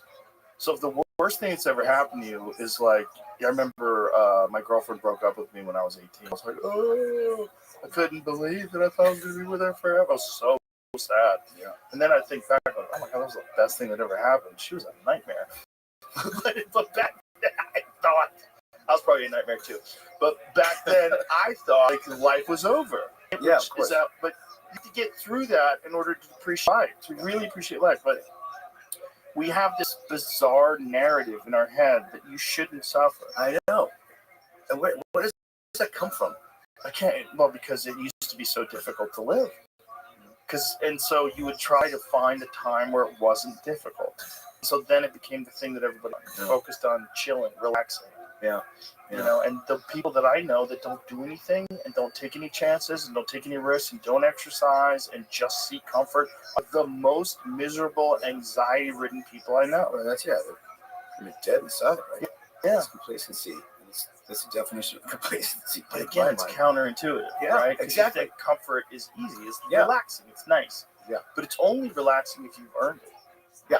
Yeah. Correct. You've got to get through something Yeah. in order to appreciate just chilling on the couch. Yep. Yeah. So that's why I always I have to trick my own behavior into doing things I don't want to do all the time. You know, if I don't want to do it, I'm like, oh, I'm going to do it. Don't even think about it. Just go do it. All right. Because I know the lazy mind just wants to like, oh yeah, let me just skip the gym today, or let me not do PT today, or whatever the heck it is. And I don't want to get poked and prodded. No, just do it. Just do it. Like, the thing you don't want to do is the thing you probably should be doing. Almost always. Yeah, and that's why I pretty much always just do that. It gets me out of my way, out of complacency, out of just like laziness. It doesn't exist because I do the opposite of what I want to do. Well, that's why you're happy. And that's why I'm so full of joy, dude. I'm so happy. I've never been happier, more connected to humans, more connected to my daughter, more connected to myself, more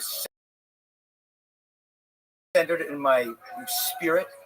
I am right now, where I'll go, where I'll be, where I always am and always have been. Is beautiful. Yeah. Beautiful. You gotta conquer your bitch. You do, man. That's what your bitch inside of everyone. It's like, let's just like two minds. Yeah. Well, you got to surround yourself with others too that can inspire you too, right? So then you do things even as you and I to go work out, do something. It's a lot easier than going to the gym by yourself, right? You try to create, because we are social creatures. So let's do things that, like I'm building a whole rehab recovery center at my house. Like, well, maybe I kind of open this to the public and make this a communal, cool thing so everyone has access to this stuff. Yeah. And I'm still considering doing that, but like, just make it a place to be and hang, so it's everyone can do it, and it's not just me. Right. Separating myself from other people, whatever it might be in my life. I try to find ways to make it a communal thing, so it just makes it easier to continue this in perpetuity. That's another counterintuitive thing. It's like you have to understand how important community is. It's like a vitamin. Yeah, big time. It really is. Yeah. Well, that's a shared experience too that comes with that, negative or positive, in the tent with your friends, And if you're alone in doing that, right, it's you have no one to share that misery with. But at least you did share that experience with somebody. Like, dude, never thought I loved the sun so much. Remember, we were fucking eating ass, sucking on the rainwater in that tent, you know. But it's even a negative experience can be, but it's shared. It's still quite beautiful, and it's a map, a milestone, a part of your life that you use as barometer to change or appreciate the sun more or whatever it might be, right? And so those shared experiences, I think, are invaluable. It's the only thing I chase in my life is that. For people that ever want to start a fire when everything's wet, Fritos. You know, little Fritos, little bags of Fritos. Yeah. Those little motherfuckers are so toxic that if you light those things, they're like little fire starters. No way. Yeah, man. Fritos are crazy flammable. They stay lit for a long ass time because they're just soaked with oil. Yeah, So like whatever oil, whatever horrible fucking seed oil, whatever fucking industrial lubricant those fucking things are made out of. But when you light that, they're essentially some sort of a corn byproduct and oil. Right. And so if you light those fuckers on fire and then you get some semi-dry sticks and light those. And we started one fire one day because one day it didn't rain. So that one day it didn't rain. Me and my friend Brian Callen, we were determined to start a fire. And so we just found like the driest possible, and nothing was dry, but driest possible sticks and twigs. Started it and then dried some logs out. And they were hissing and steam was coming off them as we were lighting it. But Fritos. Fritos are an amazing fire starter. Kind of crazy. That's crazy. Makes you think about eating those. I'm just going to say, you guys about to eat this shit? Yeah. Which brings me to another question. Like, how much did you alter your diet after all this? Because I would imagine, like, anything that causes inflammation, it then becomes an issue. Yeah, I didn't go down so much that route. I'm always eating pretty good. It didn't go into, like, things that I haven't gone into that, even yet, to, like, what causes inflammation? What am I eating that does that? I haven't really gotten that far into it yet. I'm sure I will. But there was a doctor that also helped me and stuff, and I had people prepare some certain things for me. But couldn't tell you what causes inflammation that I put in my mouth.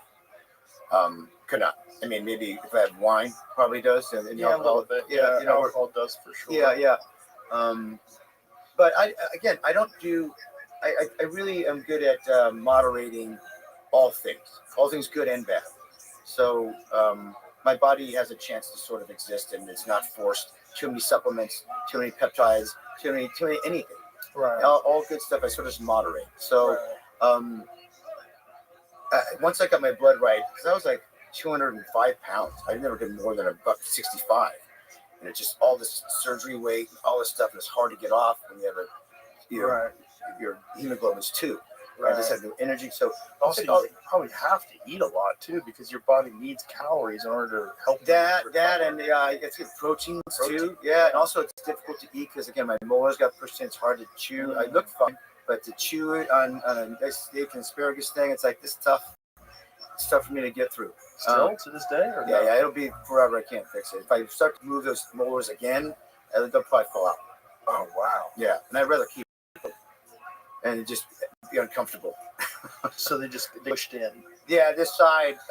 It's usually sort of like just like an arc to your thing. So my bite just arcs and it goes straight back. Oh wow. Yeah, all these got pushed in and broke the jaw 3 times here. So, and then just breaking the jaw, it doesn't ever really heal right.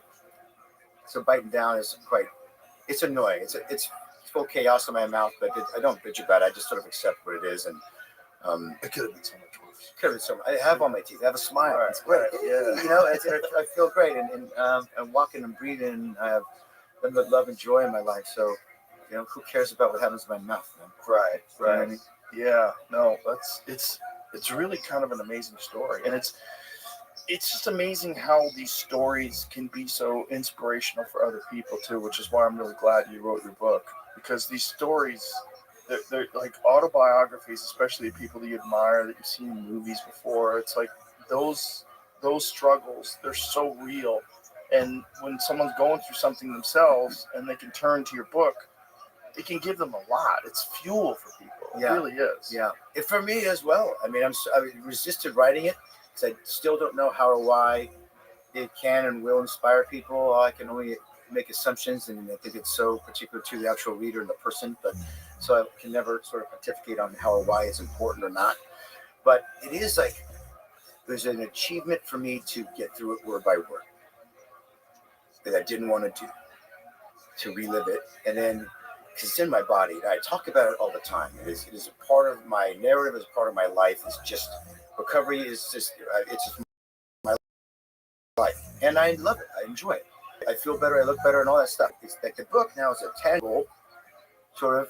This is a great dialogue that we'll have as long as we want, but it's just a dialogue that exists. But now this is a tangible object with words. The words don't change; they stay there, Right. like a tablet. And something kind of interesting about that is like a milestone or a tangible thing that now it's in the world. Right. And psychologically, that says a lot to me. So that even when I do die, that's still there. So that maybe it can help somebody, even when I can't be there to talk with them or whatever it might be, or it even exist, right? Something where it'll exist long after. Yeah, it's pretty interesting because I do movies and things like that, or music. Those are like the same thing as a conversation. They just sort of exist in the moment. Like, it's great going to a concert, but then it's over. Right. And then that's it. Well, what happened? Well, I could tell you about the concert, but something about something existing beyond your life is something pretty interesting. What was the process like of writing? Did you physically sit down and write things? Initially, I have a ghostwriter who helped me because I've never written a book. I've written a lot, but I've never written a book. So I wanted to get the format right. And so we would work through this format. It's almost like an outline. And then so we just do interview by each of the sections of this outline that we put out. And so then we would just talk like this. And they told let's talk about this and take me moment by moment in the accident. I'm like, all right, let's do that. And we meet every day for like 2-3 hours, however long I could sustain going word by word on it. And we recorded all things. And I would write on my own because it would kick up new memories and started writing about the Lamaze thing. And oh gosh, that came up. And then that became a whole chapter in the book about breathing extra my awareness to breathing and how it became so important in my life. Anyway, so I just kept going and writing. And then I would do talks to companies. I would speak to kids at schools. All this was part of the writing experience because you can ask me the same question but we're in this environment. But then if I'm with my family and I answer the same question, it's the same kind of answer, but different. So I kept learning more and more data and information was stored in my brain, in my heart, in my spirit. And I had to unearth it and put it down into words, which I found to be a difficult thing. Because as we speak, like I'm doing now, it's free to speak as whatever you want, but to write down the words, oh wait, there's accountability to the words because they're written. And you have more word choice. My brain doesn't operate as fast as I'd like to for my vocabulary. If I drop way too many F-bombs instead of like really great words that I do know. Right. So it was nice to be able to take the time and spend the agony to really kind of express word by word through it, in a very real honest way. It's more like a diary, a recounting diary, than it was trying to be fancy with words and overcomplicate something that's really quite so simple. What was the process like of going over the words and deciding what to keep and what to edit out and how to format everything and what to talk about things in? The order always was working for me from the beginning. It allowed for flexibility for what would come up in conversations, in the writing. It allowed for fluidity, but there's a beginning, middle, and end to this. We already knew the end. We already knew the beginning. Right. And so it was the branches of, I didn't know I was going to talk about Lamaze in this book. Didn't know that was a huge in my life that got me to understand what conscious breathing was and mitigate pain. Because there's a whole thing about Lamaze. I was taken at 12 years old.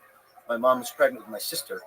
And she said, put down the cleats, son. You're not going to soccer practice. Just grab a pillow. You're coming with me to the class. I'm like, what class?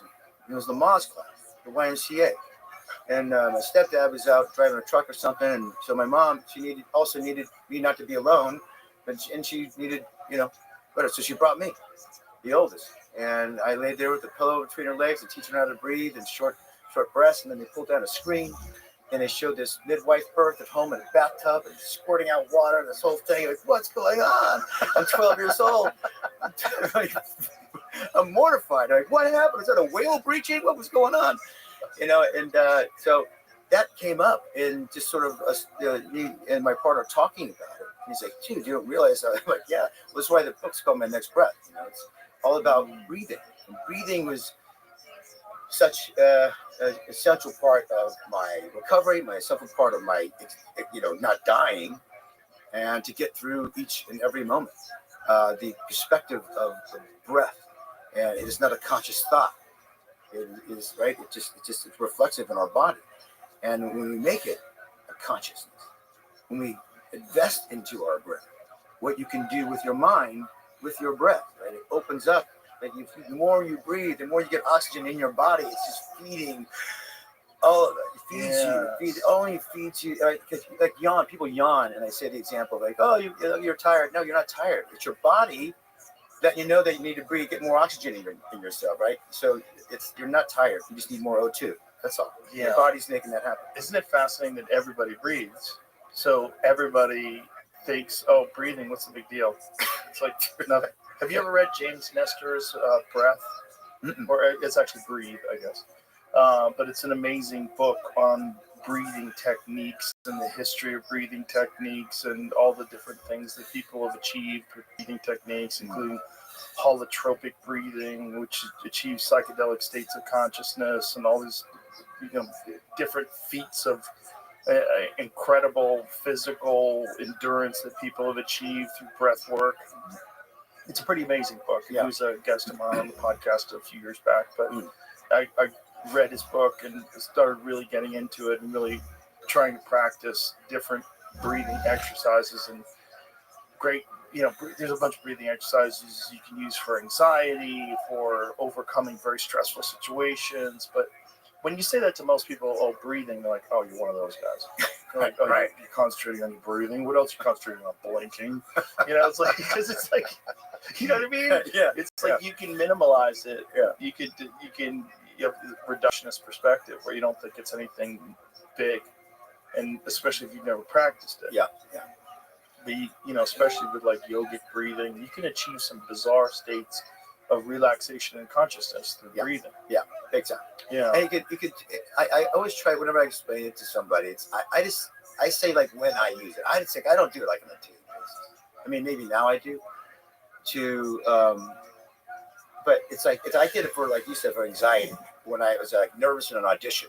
How do I get out of this situation? Like, I'm not in my body. My heart's going like this. I'm like, I can't read these lines. And I hear like Sean Penn in the room. And I'm supposed to go there and be better than this guy. I'm like, oh, I'm freaking out. I'm sweating.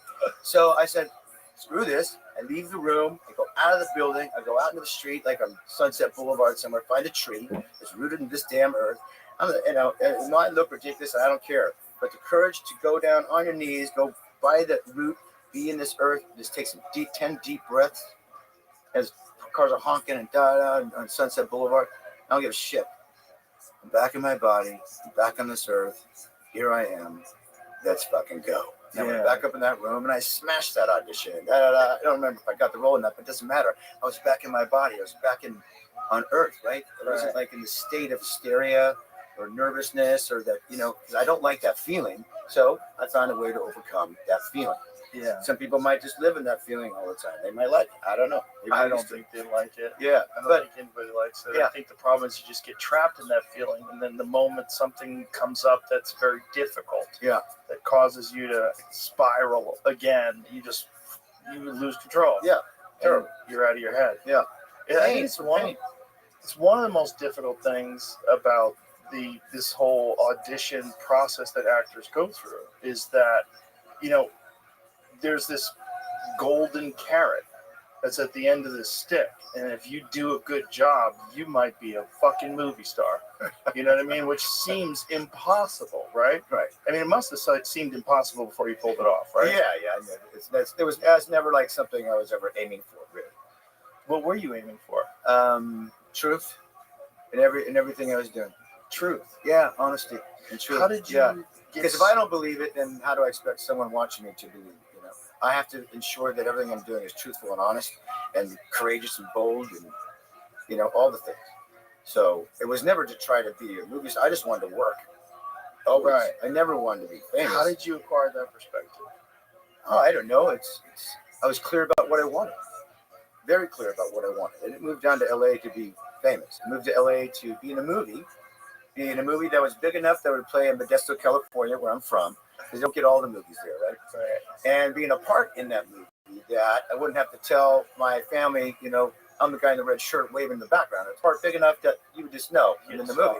Yeah, so and I got that, all those goals in the first job I ever did on camera in this National Lampoon Senior Trip movie. So then I had to recalibrate new goals to also give myself and I was working enough.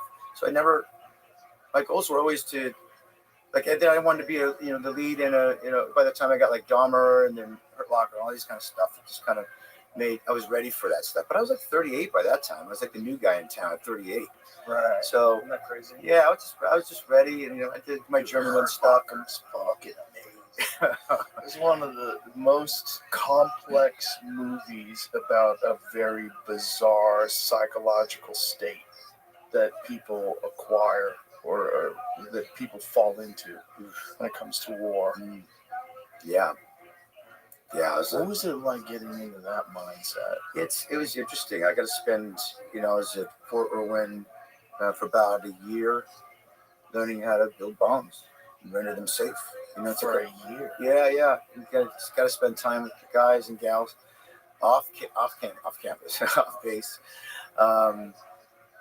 Interesting. I love the whole experience, and then got to go shoot the movie, and that was on the Iraqi border in Jordan during the war, and it's 135 degrees and a 100-pound bomb suit. It's not even hot anymore. It's just sort of like you let that go. It's just are. It's kind of a spiritual sort of place you have to go in that kind of heat, right? And also you're drinking enough water, how am I drinking all this water? You're not even taking a leak. You're like, I'm so dehydrated. Gotta be careful. That's pretty interesting.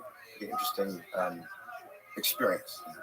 What were the conversations like when you were talking to the people that actually did that? Well, most of them looked like school teachers. There's like one or two guys that one guy was like kind of built like huge, big guy, boring guy. The rest of them were like, the guy I know did 3 tours. He looks like he's totally out of shape. His stomach is way bigger than his chest. He's kind of This guy did 3 tours. This guy's no joke. It's all mental. It's all such a mental game because you have to be cool in those high intense situations because you're dealing with 155 explosives that'll blow this building off the block. And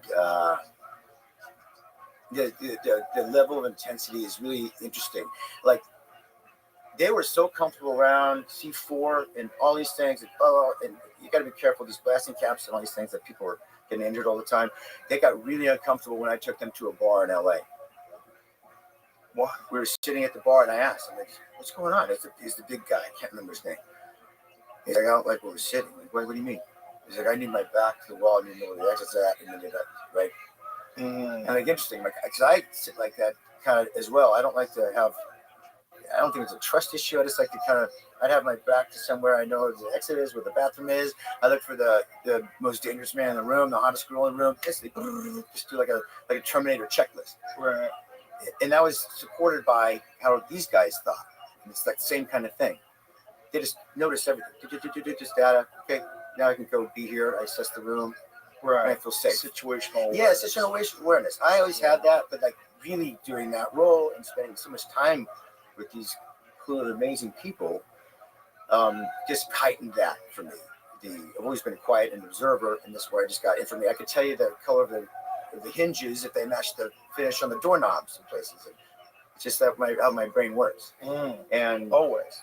Yeah. Well, I'm also a home builder and designer, so I kind of pay attention to that kind of stuff anyway. But it sort of just kind of helps me out in life, I guess. And so when you were preparing for Hurt Locker, was it your decision to spend a year doing this? Well, no, it wasn't about the amount of time. I think I was maybe to go for maybe a few months. Catherine Bigelow, the director, just sort of introduced me, said, "All right, if they're ready for you out at the base, if you want to go." So I kind of went out and just kind of did it all on my own and just waiting for the movie to kind of get up and get greenlit and go. then it just took a little bit longer. I think we're waiting for one of the actors that was doing another job to finish, and then we could start. And then it wasn't an easy independent film to kind of get up and get rolling, but once we did, we were rocking. But yeah, it didn't meant to be like a year and a half. She just called me and she's like, "Are you ready to go?" I'm like, "Yeah," like I'm getting deployed. Like, "Yeah, let's go, I'm ready." And then I also like we didn't even have an EOD sort of tech on the shoot. I had to be the person that, and I had to call back. I'm like, "I don't know, this doesn't look right. They set up these 155s and it's electrical and it should be deck cord and all these things that I learned." But I wasn't an expert by any means. I just wanted to make it look authentic in the movie, so I had to call back and call me back and take a picture of this shit. I don't think it's right. Oh wow. And yeah, so well, that's fortunate that you had so much experience. Yeah, it was great. It was great. Because if there's anything out in that movie, especially for people that actually did that takes you out of it. Yeah, and I wouldn't want to do that because we want to be very authentic to what we were doing. Yeah, we are still making a movie, but let's live in this world. And look, the narrative is the characters that live in this bizarre world in a very relevant time in this war that we're in, and also the struggles of soldier and civilian life. And because they were civilians and now they became soldiers, they'd be put in prison for life for doing the shit they're getting paid to do now. Right. And that was a wonderful sort of outcome of the movie of how it bridged that sort of gap of the struggles of PTSD back from this harrowing sort of existence in war. And then coming back and like the cereal aisle, that example of like, oh, really, like, or in the rain and like you appreciate the sun. It's just such a polar opposite, and like this is my existence, and it became such a wonderful sort of starting point for like wives to deal with their husbands that came back, and like they can you kind of understand a little bit of what they might have gone through, just in general, like the broad strokes of how hard it is, and then to come and then change diapers and do the thing. You know what I mean? Right. It's that became such a powerful thing in that narrative that I found after we did it and we're showing it to all the military bases, and it's always going to be a special experience in my life, and I'll always be connected to a lot of soldiers because of that. Well, it was a really well done movie, and it was the way you could. Well, there was a thing about that movie that made you think in a way, or made me think in a way that before, like, oh, I never considered what this transition to civilian life is like after dealing with the unbelievable stress of being in a war zone, defusing bombs, and then wanting to go back. But it made you understand. Yeah. It made you understand, like, oh, fuck, he wants to go back. Like, oh, my God. When a movie can do that to you, when it can take you into that psychology of the person that would be in that state and make it make sense. Like, that was a great movie. Yeah. I'm just happy to be part of it. It was more than just, it wasn't just a story. It was like you're documenting a very real condition that, through art, you put words to these people's existence where they don't have anybody representing that. Yeah. That's why it means a lot to me. And they let me know it means a lot to them. And that's the most special thing. Like, fuck it, the movie part of it. I think it's created a dialogue for a lot of broken families or united families better. Or, like you said, it's a greater understanding of, like, that difference of soldier-civilian life. It's a great bridge for it. Yeah, I remember. Very proud of that. I saw, I went back to the Comedy Store and I said, oh man, we saw Hurt Locker left. And my friend went, dude. And I went, dude. And that was like all we had to say, like, fuck, man. It's like that. It was that kind of movie that's just like, oh my God, like it just gives you anxiety.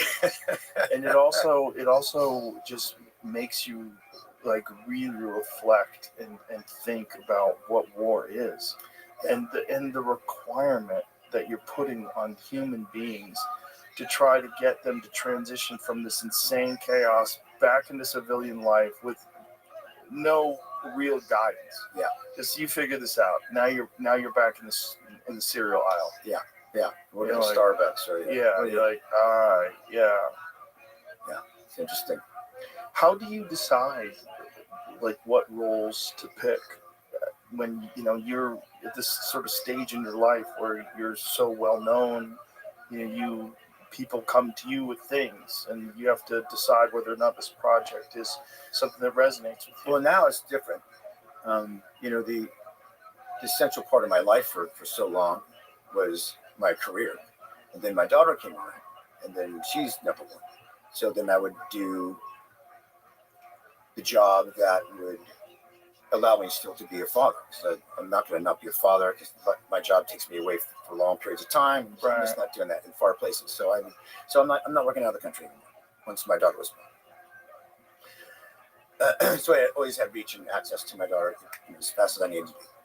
And then now, after the incident, it's even tightened up more and loosened up more because my daughter is now 12. She doesn't need me as much. She wants her friends a little bit more. That's a little bit lower on the totem pole, just temporarily, I know. But and also I can travel. Like I just worked last summer on a job. This movie called Knives Out, and then I brought my whole family with me. Knives Out was great. Yeah, it's awesome. Yeah, so this is gonna be a really good one too. But I was able to bring my entire family out. Like 15 people came out because a lot of them not world traveled, and they got to see a lot of Europe. Took my mom and my daughter to the Olympics in Paris. Dope. Got to spend a couple of weeks in Italy and it's kind of celebrate. Yeah, so we can do that kind of stuff now. So I did the job essentially just to have a summer vacation with my family. Oh, nice. So that's kind of how I decide. And also, I did love the character. Come on, all that has to line in there too. I'm not just going to do a job for a job, but it just lined up. But my family has to be involved. My daughter has to be involved. Friends have to be involved. Otherwise, I'm not going to remove myself from all of those shared experiences with people in my life just so I can go do a movie. I don't want to do any movie that bad. So that's my limitation. Well, that limitation is real success too. Did you really choose things that you're actually passionate about that fit within these parameters and allow you to live your life the way you want to? Yeah, and work with people that inspire me. And I think, I'm just not going to do a job like you can't pay me. Maybe you could put $1 trillion in front of me. Go do this. You only need you for 2 weeks. I'm like, it doesn't fit. It doesn't check all the boxes that have real value. The shared experience, the joy with my daughter, my family, my friends. And, then it's just not worth it to me. I don't need to go act to do a job. I don't. Right. You do it because you want to. Yeah. Yeah. And that's to me what retirement is. And I'm doing what I want to do with who I want to do it with, and I'm still always going to be busy and work all my life. I'll do that. Yeah. But it's not retirement.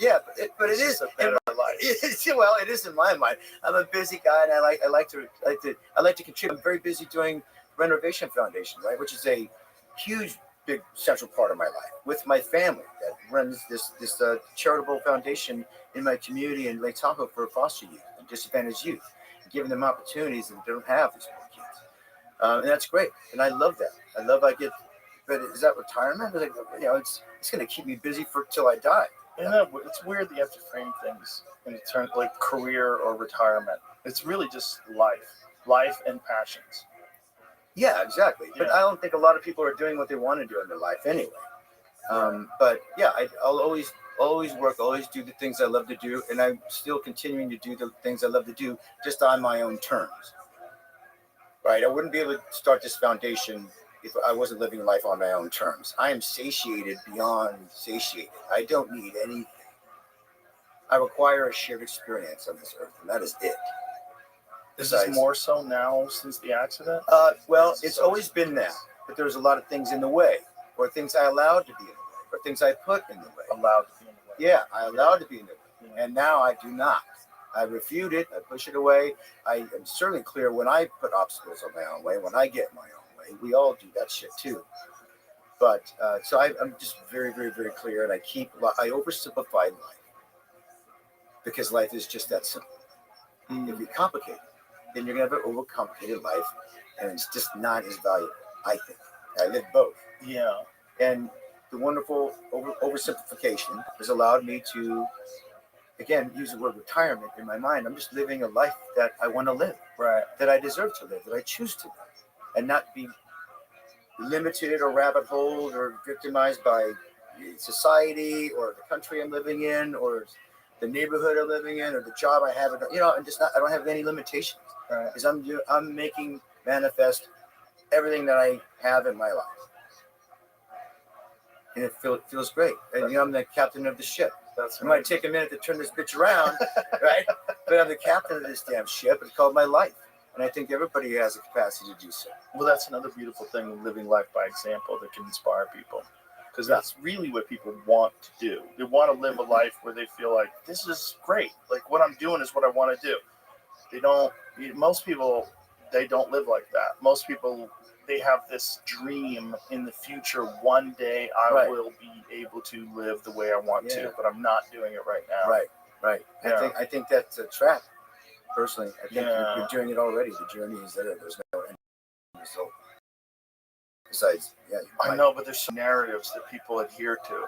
There's so many narratives out there in culture tell you should be doing this and you should be doing that. Yeah. This is a concentrate on your 401k and your this and that. And what are your investments? Yeah. Fucking the end of the night, you need a pill to go to sleep. Yeah. I mean, it's even crazier now with social media and all that. That's poison. I mean, I've been off lately for like the last few weeks. Yeah. Where I literally just check it when I'm taking a shit and that's it. Yeah. I look to see if there's anything crazy going on in the world, just so I know. What's happening. But I don't ever get involved. I don't ever argue with people or things, and I just see people doing it, and I'm like, you're losing your fucking mind. And I've had conversations with friends, and they're like, you know what, fucking this and that and that and this. I'm like, why? Why are you paying attention? This is like, let's go outside. Look at all the birds. Yeah. It's beautiful. Look at the clouds. What a lovely day. Like you're alive in America in 2025. It's like a magical time to be alive. And you're concentrating on some shit that literally has no effect on your life, and you're making it your primary focus. That is the definition of madness. Yeah, it really is. Yeah, you're freaking out about things that aren't even here. Yeah, well, that's where you get in your way. You're giving that value. You don't have to. Yeah. But, it's just like perspective is a very difficult thing to earn. And so it is. Well, right? How do we get it? How do we get it? Experience, right? Experience, overcoming adversity, developing character, shared experience. That's a big part of it. Like with people that you love and you really connect with. Who you surround yourself with. Yes, that's most of the key to life. Yeah. Like if you surround yourself with really great people, you're forced to become a really great person. Yeah. It's like you 100%. Have to keep up with it. Yep. This foundation, tell me how you started that.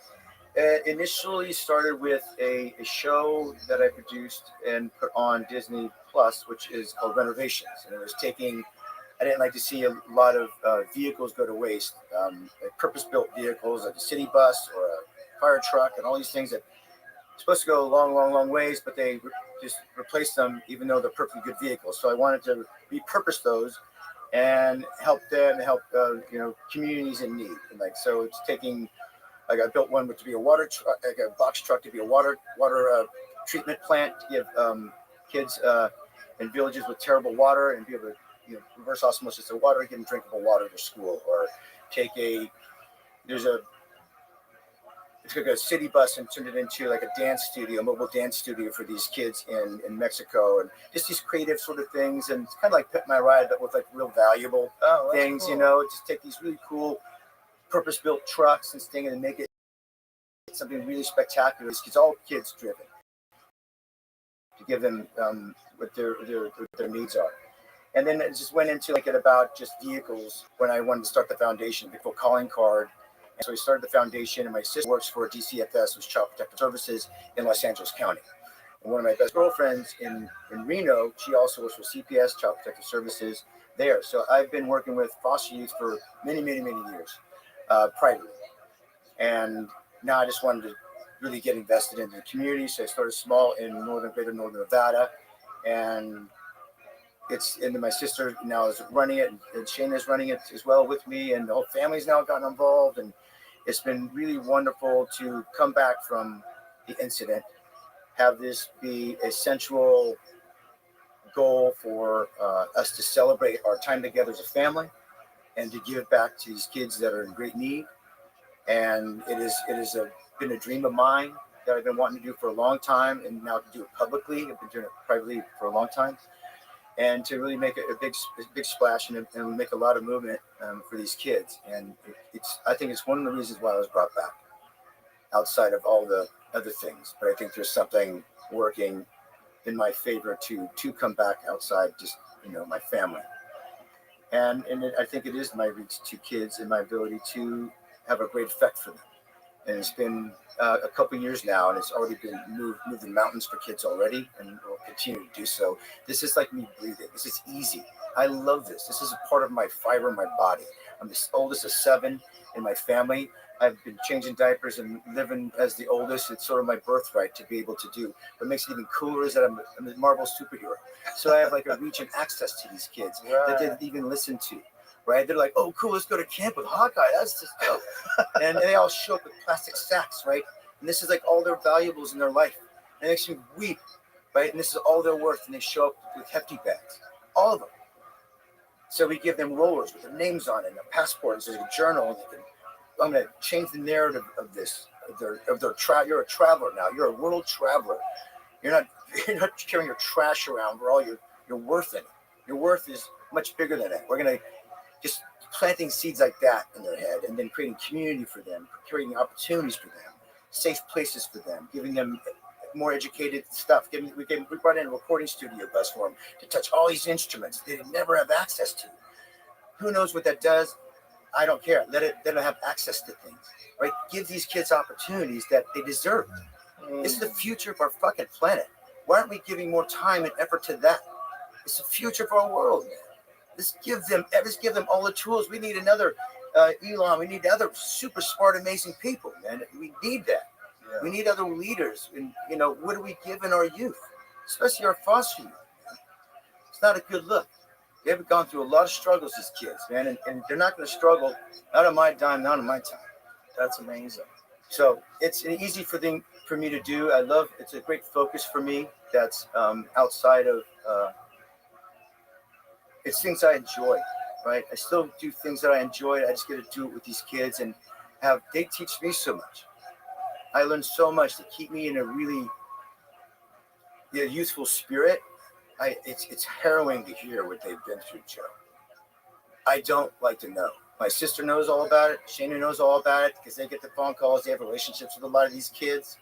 They know, dude. I mean, you'd probably react like I would. You want to flip a table, hurt some people, and it's so I prefer not to know how they got touched and who did it, this kind of stuff. I just try to choose to focus on let's give these kids plant some seeds of hope. And I'm good at that shit. That's awesome. I love it. So we're on jet ski, thinking about it. They've never even been to this lake. And so whatever the heck it is, new experiences, new joy, new friends. They're all crying at the end of this camp because they had such a good damn time. One of them was getting adopted, and she was crying because I can't come back because I'm not a foster kid anymore. I got adopted. Like, oh, you could come back. You did good then when she didn't want to get adopted. Like, it means we're doing something right for these kids. And we're going to continue doing it. And we're doing it not only just as a camp, but we're doing like lots of programs throughout the year to keep the community of the foster youth community together. A lot of these kids are brothers and sisters that never get to see each other because they're in separate homes, separate cities. One's in Vegas, one's in Rio, right? Dude, you can't do that. You can't do that. So we're doing our best to unite community, right? We need each other. These kids need each other. Even beyond, they don't need me.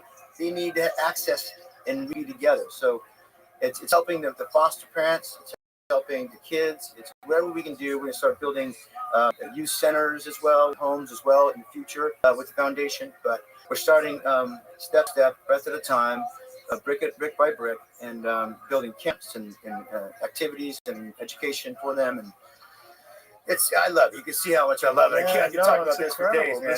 You lit up when you talk. Yeah. I love it, man. We have these camps coming up here in June and July, so I'm pumped. Can't wait to finish this job and go back home. That's incredible. Yeah. It's kind of shocking that it takes individuals to be inspired to do something like this because society doesn't put any emphasis on this. Well, it's like, look, there's foster states have foster programs, right? But there's gaps in the system, man. Yeah. It's like forgotten kids are forgotten, and then Some are, it's it's tragic. But put a spotlight on something, put energy into something. It builds. And I got a loud voice and a big heart, and I'm very actionable at what I do, and that's why the foundation's growing and making the moves and making the paving ways for these kids. So I'll keep doing it, man. It's easy. How long have you been doing this now? Publicly, only a couple years. It's just started out. So, then it's like learning about it's called the nonprofit stuff. It's like, oh man, it's like you're going out and asking for money. So I don't do that. I'll go do like voiceover jobs and like put money in the account for. I hate asking for money for foundation stuff. I'll let somebody else kind of bother that. I stay in my lane. I work with the kids and work with the ideas and the programs, and I let my sister and those guys in the board deal with like having to raise money and all those kind of things. It's just not my wheelhouse. Well, unfortunately, when people hear nonprofit, they always think, okay, well, where's the money really going? Well, that's what it is, and that's why we operate at 8%. I think 8%. Yeah, nobody does that. That's the opposite of how they're usually done. Yeah, exactly. Yeah. So I mean, even if we got to, because no one takes anything except just basic operating costs, and if we're operating at 8%, I think 13% is like all the money's going to the kids, man. All of it. So I'm trying to get to the bank account to be full, so we only operate off the interest. Once we're there, then we can really start to move needle for building things and doing some stuff in the future. So I'm excited for that. Are you going to expand this? Yeah, it'll grow. Again, I think to keep effective for me is staying in the home area or just the state of Nevada at least, and not going too far. So because I'm very, very hands-on, and it's important for me to be the voice for the foundation and for these kids and an advocate for them. And so Nevada is kind of the goal for maybe the next 5 years for sure. And there's still a ton of kids that I have not reached and need to reach. So I focus on that. That's amazing. Yeah. Yeah, then there's youth. Then there's like getting these youths that age out. They're getting back into being counselors back in the camp. There's a great thing with UNR. They get a free ride at the university, and a lot of them are going back into sociology and psychology and want to go help kids in foster. Like, this is so great. So I want to give them opportunities to come back and help the youth and maybe give them guidance. This is awesome.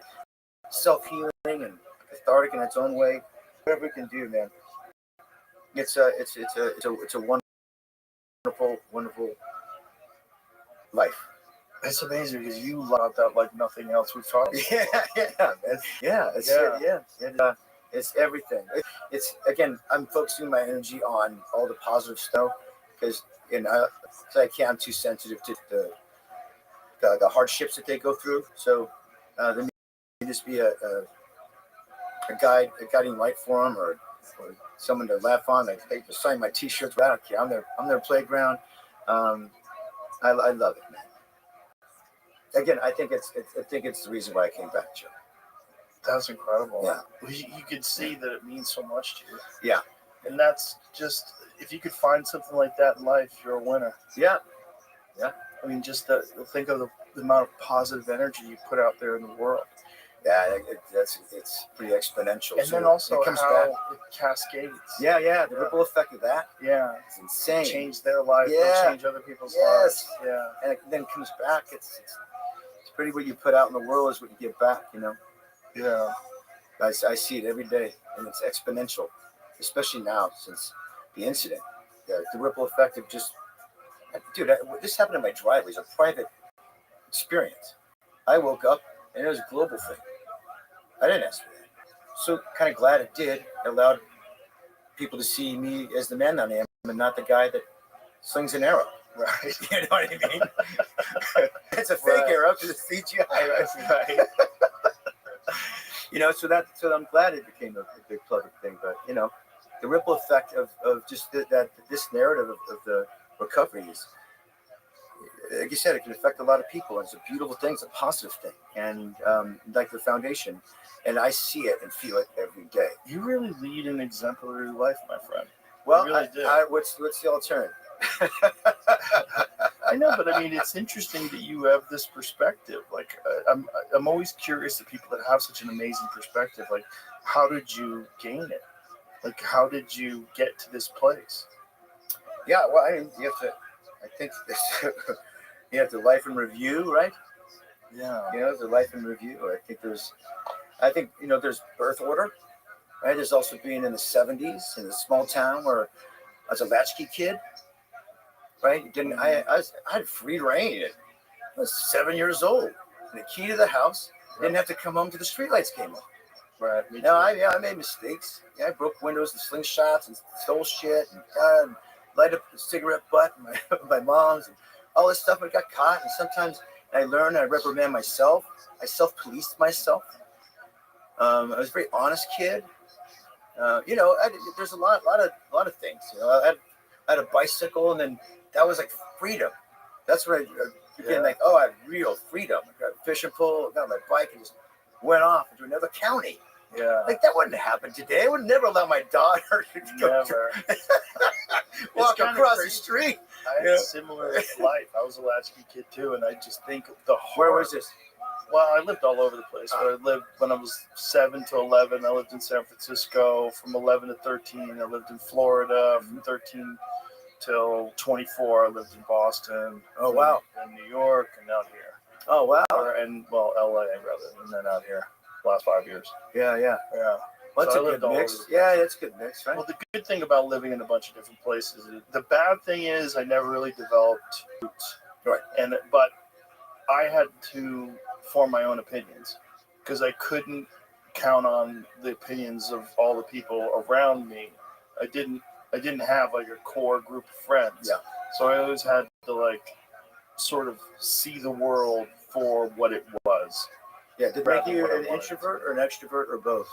I think I was an introvert initially. I don't think I ever, even though I talk for a living and I'm a public figure, I'm not really an extrovert. It's really odd. Like, I don't really like attention. It sounds crazy for someone who gets a lot of attention. Yeah. I don't need it, which is probably why I get it in some strange. Right. Yeah. Some strange. Like, I was very socially anxious when I was a kid. Like, I would get super nervous when I had to talk to a bank teller. I remember one time I had to deposit money in a bank, and I was like, why am I freaking out like this? This is so weird. Right. But eventually overcame all that stuff. And then, through martial arts, you're traveling around all throughout my youth, from the time I was 15 till I was 22. That's all I did was travel around the country and competing. So I had a very bizarre life. In that I didn't have the normal high school life of partying and hanging out. No, I was, flying to California to fight. Right. It was weird. Right. It was a very weird life. So I still wasn't an extrovert. Like, I didn't really learn how to talk in groups of people until I started teaching. So I started teaching martial arts. And then that's how I learned how to public speak. But I was publicly speaking about something that I was very good at. So it was like I commanded sort of attention just because I would demonstrate to them things that I was doing. And then in demonstrating and talking, it made sense that I was able to talk. About something you knew very well and you're comfortable in. Yeah. It's like I was really good at it, so I could show them. Like, I'm going to demonstrate something to you, and then I'd do it, and they'd be like, holy shit. I'm like, I'm going to show you how to do this. And then if you listen to me, like I taught at Boston University, and when I was 19, and it was a real count towards your GPA. It was like pass, fail, A. And I'd say, all you have to do is show up and try, and you get an A. And if you can't show up, call me, tell me you can't make it, and you'll be fine. If you fuck off, I'm going to fail you. But if you just try, you get an A, and then it counts towards your GPA. This is like a legit thing. Yeah. Like, all I want you to do is, like, this can help your life. And I'm not thinking you're going to go and fight and compete, but I can teach you something here. Yeah. And it's difficult, but you'll get better at it. And through getting better at it, you'll learn how to get better at other things. The discipline. Yeah. So that's, like, how I got into comedy in the oddest way. Like, learning how to talk to people. Yeah. Like, I wasn't comfortable talking to people. I always felt like a loser and a weirdo, and I always felt like an outcast. Yeah. So learned how to talk publicly. Like that's how I did. Yeah. You know, but all that traveling around just gave me this very bizarre, like rootless sense of who I was as a person. Is there anything that you grabbed that from that experience that you hold on to? I mean, like from there's some positive things that kind of come out from that, right? Yeah.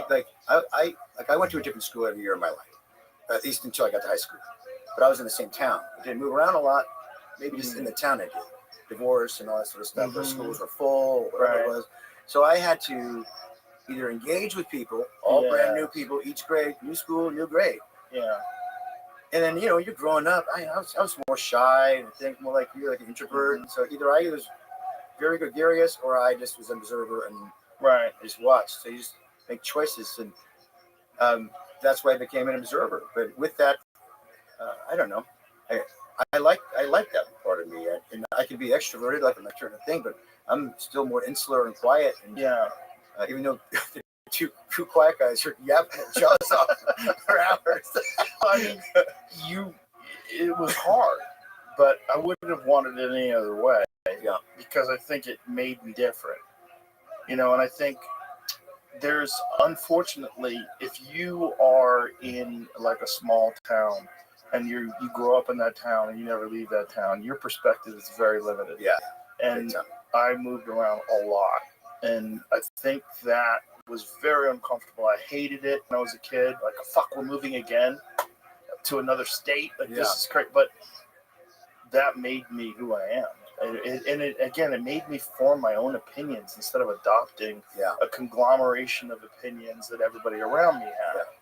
And I went from very liberal and progressive San Francisco in the 1970s during the Vietnam War to living in Florida, where it was like completely the opposite, like super conservative and kind of retarded. And I remember just being around people like, why do they even think like this? It's just crazy. It was so strange to have this like complete juxtaposition, almost like a cultural 180. But it also made me realize, like, wow, there's a lot of different ways to think. Yeah. There's a lot of different ways to engage with life. Yeah. Well, don't we, like, especially growing up, right? Because you're saying like 7, 8, 13, 14, all those years, we look to our friends and friendship groups to sort of like kind of help develop ourselves and kind of be a reflection upon ourselves. And if you don't have it, you have other things that you turn to. Yeah. But there could be, like you said, it could have been a terrible thing if you stayed in the same place and you had the same core 4 dudes, and then how limited your life would have been to staying in San Fran, or So it's like you said, there's a real good positive thing to take from being removed from stability, removed from That's all anxiety inducing. Or it could be perspective, right? The perspective could be, if it's a positive perspective, to lean on. Yeah, like you said, I like how I came thing, and it drove you into all the things that you probably like about yourself today. I think it's pretty interesting. Yeah, and it also, like, I got picked on a lot too, in which that's what drove me into martial arts. Yeah, Boston days. I was like, I I hate being scared of people. Yeah, it just drove me nuts. Yeah, I didn't have friends, so like a group of guys would fuck with me, and I didn't know what to do. So I was like, okay, I gotta fix this. And so I became obsessed with martial arts. And then once I started doing that, it was like the first thing that I ever did. I was like, hey, I don't think I'm a loser. I just think I never figured out how to get good at something. And now that I'm really good at this one thing, I'm like the opposite of a loser. And then I became obsessed with winning, and then that was like my whole life until I was like, I don't think I want to do this anymore. And then I, transitioned to other things. But that period of time wouldn't have happened if I lived in a comfortable environment where I wasn't fucked with, and where I didn't get bullied. I wouldn't have that desire to like do something that was completely terrifying. Because I was scared of physical confrontation. So what do? Spend my whole life getting involved in like voluntary physical confrontation with trained fighters, which is terrifying. The most terrifying. But what's the alternative? Just be scared and be bullied and beat the fuck up? Well, that's what I had to decide. Yeah, take the reins. I had to decide that. I just had to make this change. Yeah. Fortunately, it worked out. Yeah. It's very bizarre, the turns that life takes, and when you look back, you're like, what if that hadn't happened? What if I hadn't done this? What if I hadn't turned left? Yeah, the crossroads are so instrumental in who we become. Right, and like in control of that, like we're not steering any ship at that point, right? No, so much of it is luck. Yeah, or whatever it is, or big fate. time. Whatever fate means. Yeah. You know what I mean? Fate is kind of assumed once an outcome has been achieved. Oh, it was fate. Yeah, in hindsight. Was it really? In hindsight, you say that. Yeah, I'm not sure. To say that in the moment. Right. I do think there's a certain power to following instincts, which I've always done for whatever reason. You know, there's a pull that you have towards a certain direction, even if it's like massively uncomfortable. Like sometimes you have to realize, like, okay, let's go. Like, this is what I'm supposed to do. And that is very hard to do. But once you do it a few times, and then you start saying that there's a little voice in your head, like, that motherfucker's never let me down. I'm going to keep serving that voice. Whatever that voice is, I'm keep listening. I mean, even though people are like, what are you doing? And I'm like, I'm not going to listen to you. I hear that a lot. Yeah. I think so do a lot of people that have accomplished great things. Yeah. I don't think anybody who listens to the advice of everyone around them ever steps out of line. Yeah. And I don't think you ever really try anything crazy. Yeah. You got it. Because most people aren't going to want to support you when you're trying something that seems insane, whether it's trying to be a movie star or whatever it is, trying to be a martial artist or a rock star or anything in life that's hard to do. Most people are going to tell you don't do that, especially people that are conservative. In a sense of like, do something that is going to give you a good chance of success. Yeah. Because the more fun things are very open-ended. They don't really have a lot of success. Like, what are the numbers of people that become successful actors? Oh, I mean, is it like 1/10%? Probably. Yeah, it's probably not even that. Yeah, probably not. It's probably less than that. I mean, if you could like get a chart of like how many people move to Los Angeles to try to make it in show business and how many make it, it's got to be an astronomical. The numbers are not good. Insane. Those numbers have to be insane. Yeah. But my thought was like, fuck, somebody's doing it. Like, somebody did it. Like, why can't I do it? And then people would say, you know what the odds you're going to make it? Like, I don't know. So, why am I thinking about that? It can be done. Yeah. People have done it. Like, but you have to be willing to just really fucking throw yourself into something. Yeah. And know that, especially in the beginning, there's no time to fuck off here. If you really want to do something that's really hard to do, like, you got to be all in. Yeah. Because there's too many people that are all in. Yeah. And you're competing with them. Yeah. You're not competing with these, like, half-steppers, people that are kind of dipping in and dipping out. Yeah. They're there as an example for you to not live your life. Yeah. Well, isn't there active hearing that kind of has to happen in anything for anyone? You have to listen and really listen to engage and really listen to learn and grow. Yeah. But then we have to have selective listening to, like, how many times I was told no, or I was told I was crazy. Oh, yeah. Or told, like, what are you doing? You out of your mind? I'm like, oh, now I knew I'm on the right track when I hear that. Because that's the words of a fearful person. Yeah. Those are the words uttered from someone who's scared and not courageous, and a lot of stuff's in their way. I'm on the right track. Well, not just that. There are those people that would try to sabotage you because they don't want you to be successful because they haven't taken a chance in their life. So they don't want anybody who's courageous they want you to fail. There's people out there that want people that are courageous to fall apart because then it makes them feel better for their own choices. That's okay. They got to live with that. I know, right? Right. They got to swim in that. But again, I think that those things are just like you need the rain to appreciate the sun. Yeah. You know, you need to struggle to appreciate love. They have to coexist, otherwise they don't exist. Yeah. Right? It's like a truth and a lie. They both have to exist, otherwise everything's just fucking true. Right. So that you have to coexist together, otherwise you don't. That's the hardest part of life to truly understand. Like, why is there evil? Because you need love. You need good. Like, why can't everything be love? Well, it can't. It can't. There has to be evil people for you to appreciate loving people. Mm-hmm. You know, there really has to be kind people for you to, to appreciate, oh, okay, life is not just all cruelty. But you have to know that cruelty exists for you to appreciate kindness. Yeah. Weird.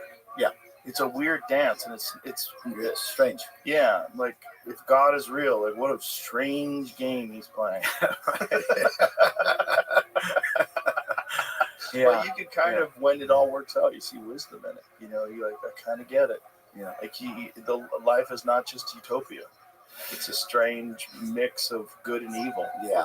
And love and hate and all these things that are in the way. Yeah, those tests, man, those tests, don't they suck?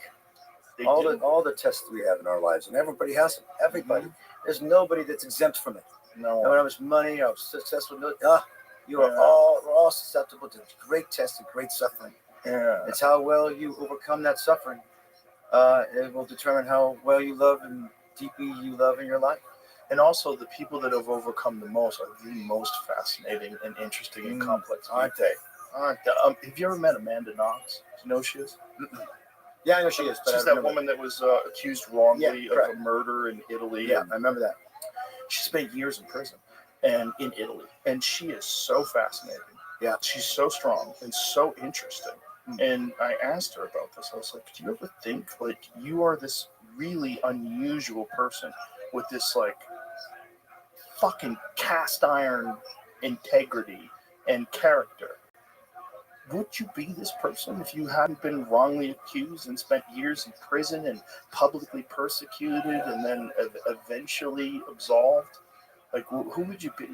I mean, would you want it any other way? I mean, I wouldn't wish that on anybody. But yet, here you meet her. She's so incredible. It's like, life is very, very odd. Yeah. And there's choices that she could have made, right? In that.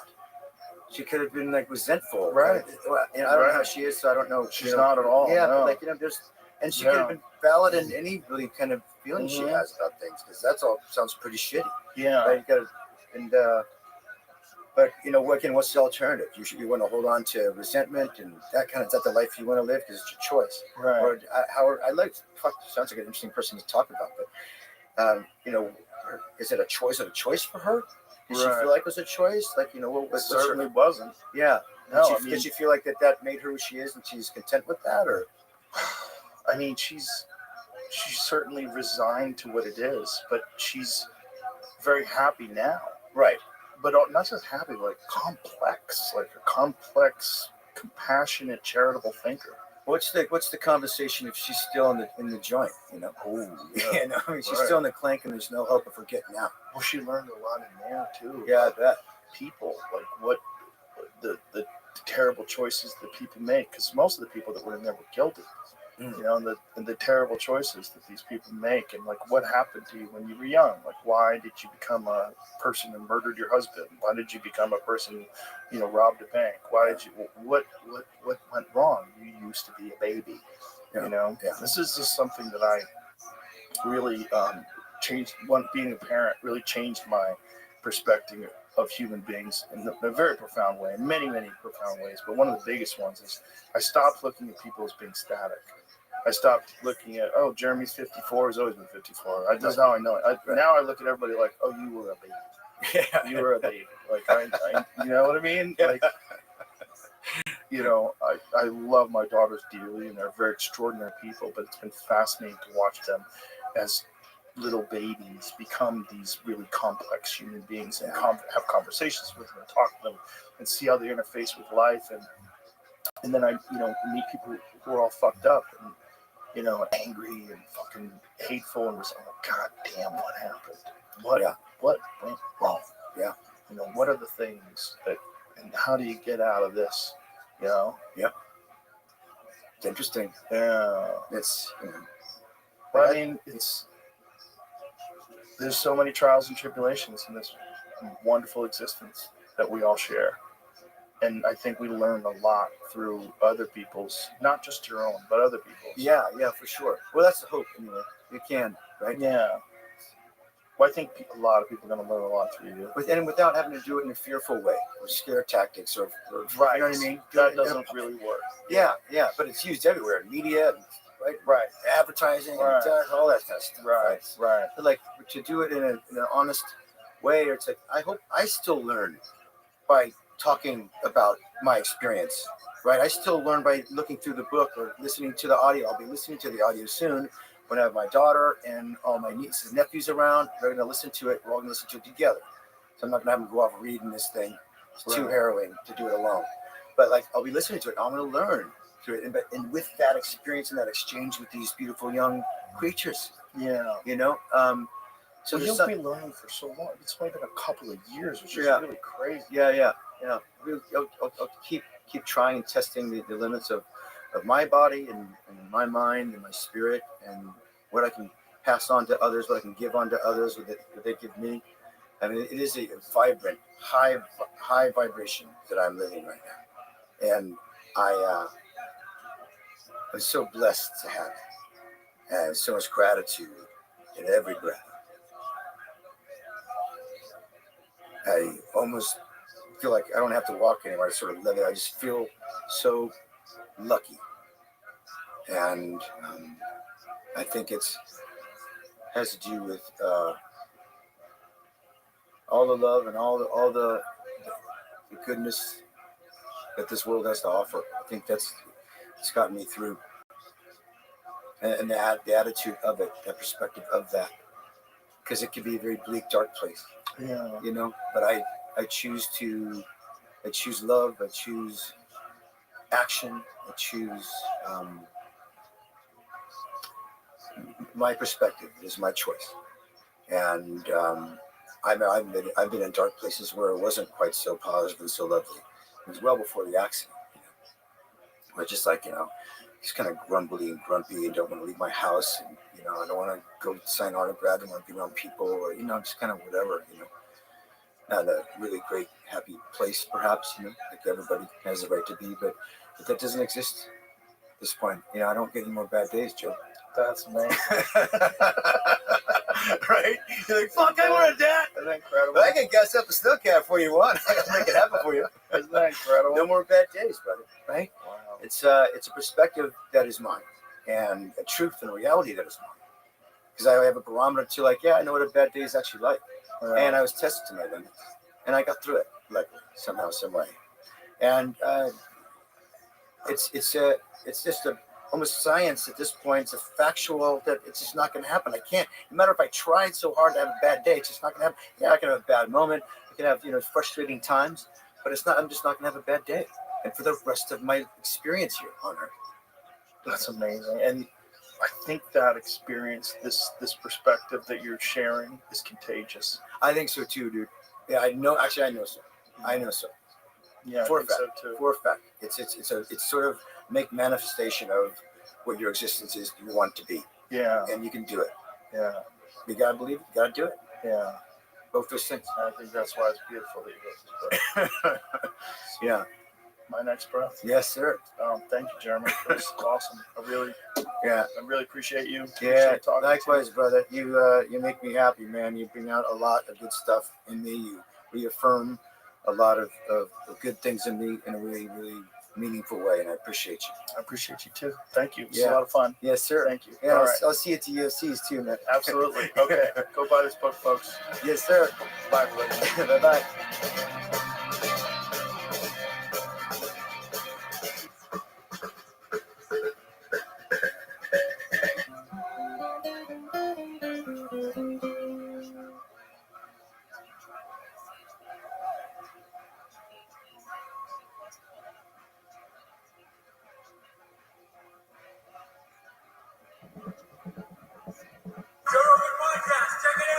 The Joe Rogan Experience. Train by day, Joe Rogan podcast by night, all day.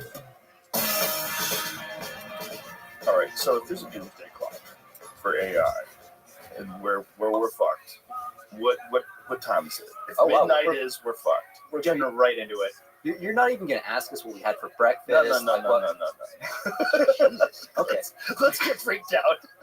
Well, okay, so there's one, without speaking to like the fucking doomsday dimension right up here, there's a question about like where are we at in terms of AI capabilities right now, and what do those timelines look like? Right. There's a bunch of disagreement. One of the most concrete pieces of evidence that we have recently came out of a lab, an AI kind of evaluation lab called Meter. And they put together this test. Basically, it's like you ask the question, pick a task that takes a certain amount of time, like an hour. It takes like a human a certain amount of time. And then see like how likely the best AI system is to solve for that task. Then try a longer task. See like a 10-hour task. Can it do that one? And so right now what they're finding is when it comes to AI research itself, so basically like automate the work of an AI researcher, you're hitting 50% success rates for these AI systems for tasks that take an hour long. And that is doubling right now it's like every 4 months. So like you had tasks that you could do, a person does in 5 minutes, like, ordering Uber Eats, or like something that takes like 15 minutes, like maybe booking a flight or something like that. And it's a question of like, how much can these AI agents do, right? Like from 5 minutes to 15 minutes to 30 minutes. And in some of these spaces like research, software engineering, and it's getting further and further and further, and doubling, it looks like every 4 months. So like, if you extrapolate that, you basically get to tasks that take a month to complete. Like by 2027, tasks that take an AI researcher a month to complete, these systems will be completing with like a 50% success rate. So you'll be able to have an AI on your show and ask it what the doomsday clock is like by then. Probably won't laugh. It'll have a terrible sense of humor about it. But just make sure you ask it what it had for breakfast before you start it. Yeah. What about quantum computing getting involved in AI? Honestly, I don't think it's. If you think that you're going to hit human level AI capabilities across the board, say 2027, 2028, which when you talk to some of these people in the labs themselves, that's the timelines they're looking at. They're not confident, they're not sure, but that seems pretty plausible. If that happens, really there's no way we're going to have quantum computing that's going to be giving enough of a bump to these techniques. You're going to have standard classical computing. One way to think about this is that the data centers that are being built today are being thought of literally as the data centers that are going to house like the artificial brain that powers super intelligence, human level AI, when it's built in like 2027, something like that. So how knowledgeable are you when it comes to quantum computing? So a little bit. I mean, I did my my grad studies in like the foundations of quantum mechanics. Oh, great. Yeah, well, it was a mistake, but I appreciate it for the person. Why was it a mistake? So academia is this like kind of funny thing. It's really bad culture. It teaches you some really terrible habits. So basically my entire life after academia, and Ed's too, was unlearning these like terrible habits of, it's all zero sum, basically. It's not like when you're working in startups. It's not like, when you're working in tech where, you build something and somebody else builds something that's complementary and you can team up and just like make something amazing. It's always wars over who gets credit, who gets their name on the paper. Did you cite this fucking stupid paper from 2 years ago because the author has an ego and you got to be on? I was literally at one point, I'm not going to get any details here, but like there was a collaboration that we ran with like this, anyway, fairly well-known guy. And my supervisor had me like write the emails that he would send from his account so that he was seen as like the guy who is like interacting with this bigwig. That kind of thing is like, doesn't tend to happen in startups, at least not in the same way. Because everybody. So he wanted credit for the, like he wanted to seem like he was the genius who was facilitating this. For sounding smart on email. Ew. Right? But that happens everywhere. Dude, and the reason it happens is that these guys who are like professors, or even not even professors, just like your postdoctoral guy who's like supervising you, they can write your letters of reference and control your career after that lab. They got you by the ball. They can do whatever. And so what Jared did, it's like a movie. Totally. Yeah, it's gross. It's a gross movie. It's like a gross boss in a movie that wants to take credit for your work. And it's real. It's rampant. And the way to escape it is to basically just be like, fuck this. I'm going to go do my own thing. And so Jared dropped out of grad school to come start a company. And I mean, honestly, even that, it took both of us like a few years to like unfuck our brains and unlearn the bad habits we learned. It was really only a few years later that we started like really, really getting a good flow going. You're kind of disconnected from the, like base reality when you're in the ivory tower, right? Like there's something beautiful about, and this is why we spend all our time in startups, but there's something really beautiful about like, it's just a bunch of assholes, us, and like no money and nothing, and a world of like potential customers. And it's like, You actually, it's not that different from like stand-up comedy in a way. Like your product is, can I get the laugh, right? Like something like that. And it's unforgiving.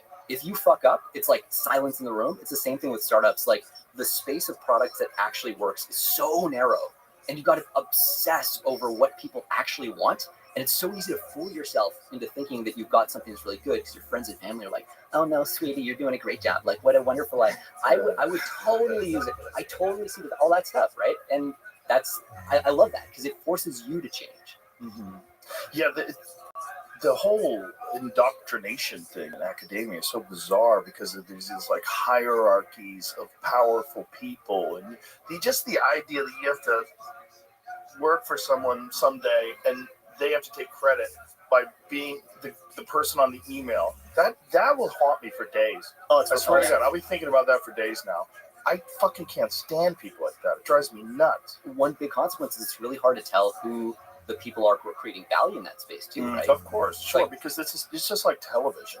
One of the things about television shows is, so I'll give you an example. A very good friend of mine who's a very famous comedian had this show, and his agent said, we're going to attach these producers that'll help get it made. And he goes, well, what are they going to do? He goes, they're not going to do anything. It'll just be in name. He goes, but they're going to get credit. He goes, yeah. He goes, fuck that. He goes, no, listen. This is better for it. The show. It'll help the show. Right.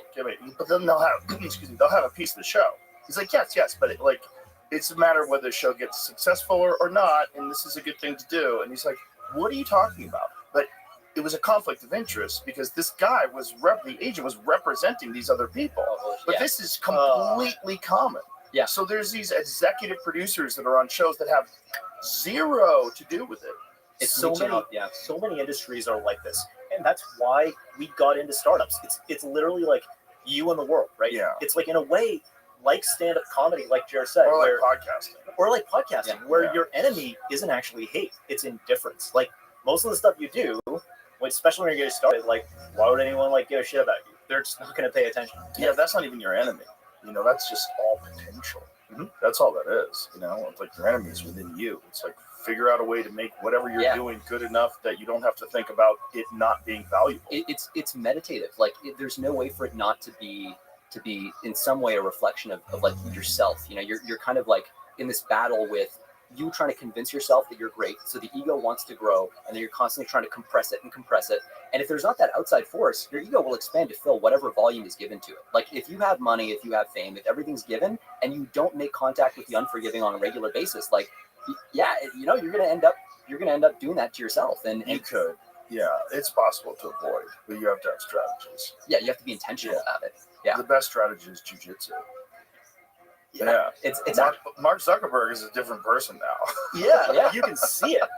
You can see it. Yeah, well, it's a really good thing for people that have too much power because you just get strangled all the time.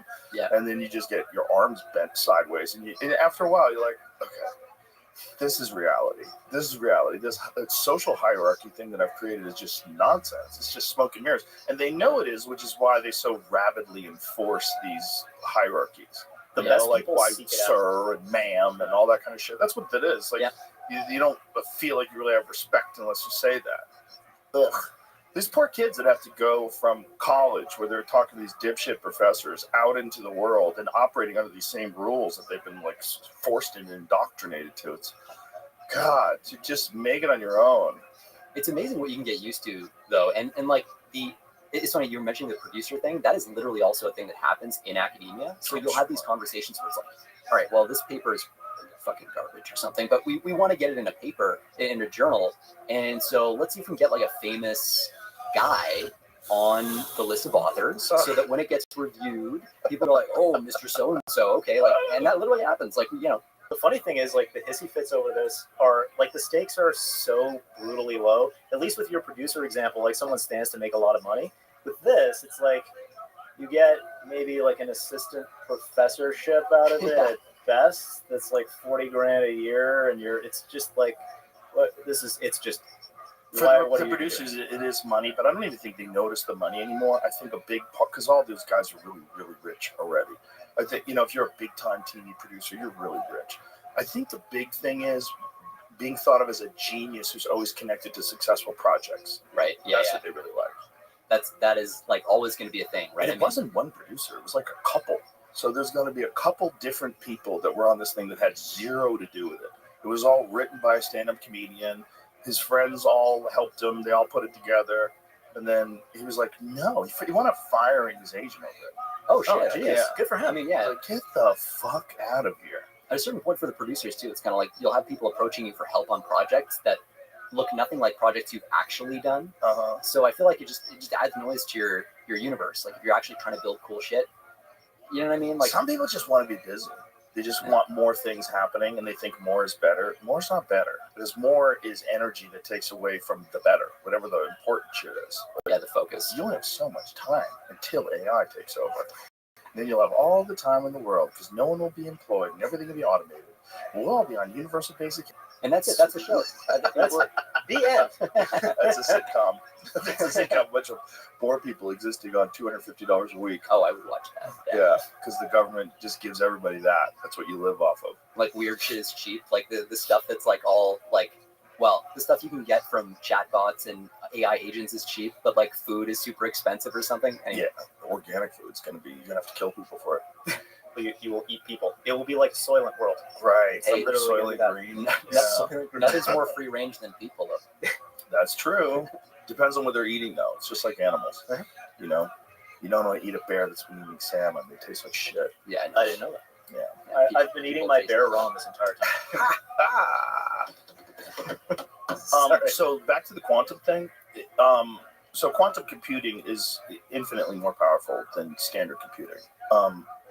Would it make sense then that if quantum computing can run a large language model, that it would reach a level of intelligence that's just preposterous? So yeah, one way to think of it is like there are problems that quantum computers can solve way better than classical computers. And so like the numbers get absurd pretty quickly. It's like problems that a classical computer couldn't solve if it had the entire lifetime of the universe to solve it. Right. A quantum computer, right, in like 30 seconds, boom. But the flip side, like there are problems that quantum computers just like can't help us accelerate.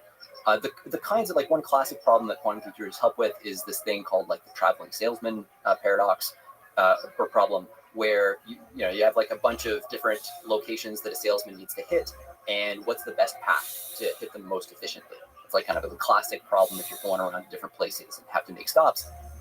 There are a lot of different problems that have the right shape for that. A lot of quantum machine learning, which is a field, is focused on how do we take standard AI problems, like AI workloads that we want to run, and like massage them into a shape that gives us a quantum advantage.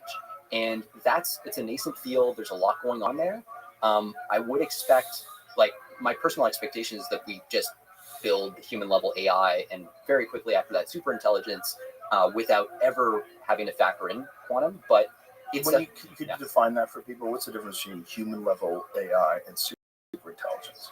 Yeah. So yeah, human level AI is like, you can imagine like it's AI that is as smart as you are in, let's say, all the things you could do on a computer. So, you can order food on a computer, but you can also write software on a computer. You can also email people and pay them to do shit on a computer. You can also trade stocks on a computer. So it's like as smart as a smart person for that. Super intelligence, people have various definitions, and they're all kinds of like honestly hissy fits about like different definitions. Generally speaking, it's something that's like very significantly smarter than the smartest human. And so you think about it, it's kind of like it's as much smarter than you as you might be smarter than a toddler. And you think about that, and you think about like how would a toddler control you? It's kind of hard. Like you can outthink a toddler pretty much like any day of the week. And so super intelligence gets us at these levels where you can potentially do things that are completely different and basically new scientific theories. And last time we talked about new stable forms of matter that were being discovered by these kind of narrow systems. But now you're talking about a system that is like has that intuition combined with the ability to talk to you as a human and to just have really good like rapport with you. It can also do math. It can also write code. It can also like solve quantum mechanics, and has that all kind of wrapped up in the same package. So one of the things too that by definition, if you build a human level AI, one of the things it must be able to do as well as humans is AI research itself. Yeah. Or at least the parts of AI research that you can do in just like software, like, by coding or whatever these systems are designed to do. And so one implication of that is you now have automated AI researchers. And if you have automated AI researchers, that means you have AI systems that can automate the development of the next level of their own capabilities. Right. And now you're getting into that whole, singularity thing where it's an exponential that just builds on itself and builds on itself, which is kind of why, a lot of people argue that like if you build human level AI, super intelligence can't be that far away. You've basically unlocked everything. And we kind of have gotten very close, right? Like it's past the Fermi, not the Fermi paradox. The what is it? We were just talking about them. The test. the Turing test. Turing test. Yeah. Thank you. We were just talking about how horrible what happened to him was. They chemically castrated him because he was gay. Yeah. Horrific.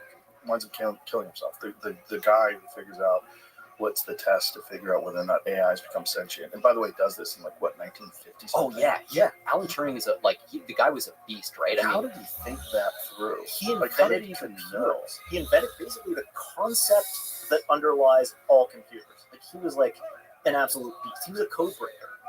He broke the Nazi codes, right? And he also wasn't even the first person to come up with this idea of machines building machines and there being implications like human disempowerment. So if you go back to, I think it was like the late 1800s, and I don't remember the guy's name, but he sort of like came up with this.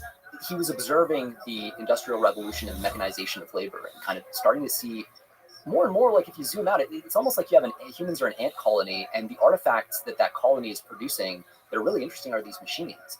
Yeah. You kind of like look at the surface of the earth as this like gradually, increasingly mechanized thing, and it's not super clear if you zoom out enough, like what is actually running the show here? Right. Like you've got humans servicing machines, humans looking to improve the capability of these machines at this frantic pace. Like they're not even in control of what they're doing. Economic forces are pushing. Are we the servant of the master, right? At a certain point, like, and the whole thing is like, especially with a competition that's going on between the labs, but just kind of in general, you're at a point where like, do the CEOs of the labs, like they're these big figureheads, they go on interviews, they talk about what they're doing and stuff.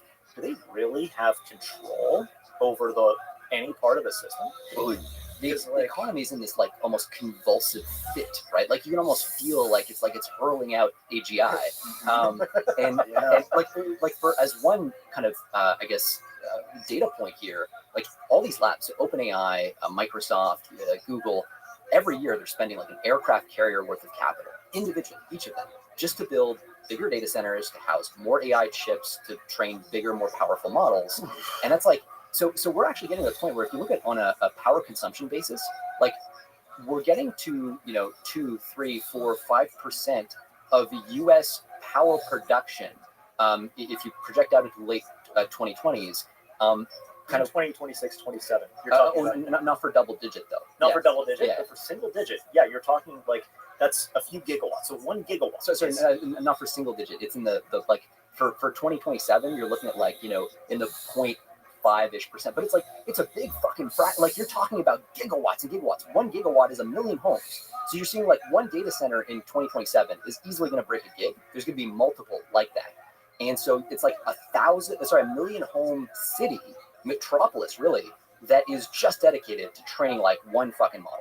Like that's what this is. Again, if you zoom out at planet Earth, you can interpret it as like this, like all these humans frantically running around like ants, just like building this like artificial brain. That's like one super mind assembling itself on the face of the planet. Marshall McLuhan in like 1963 or something like that said, "Human beings are the sex organs of the machine world." Oh God, that hits different today. Yeah, it does. It does.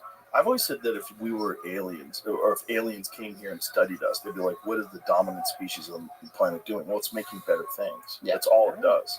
The whole thing is dedicated to making better things. And all of its instincts, including materialism, including status, keeping up with the Joneses, all that stuff is tied to newer, better stuff. You don't want old shit.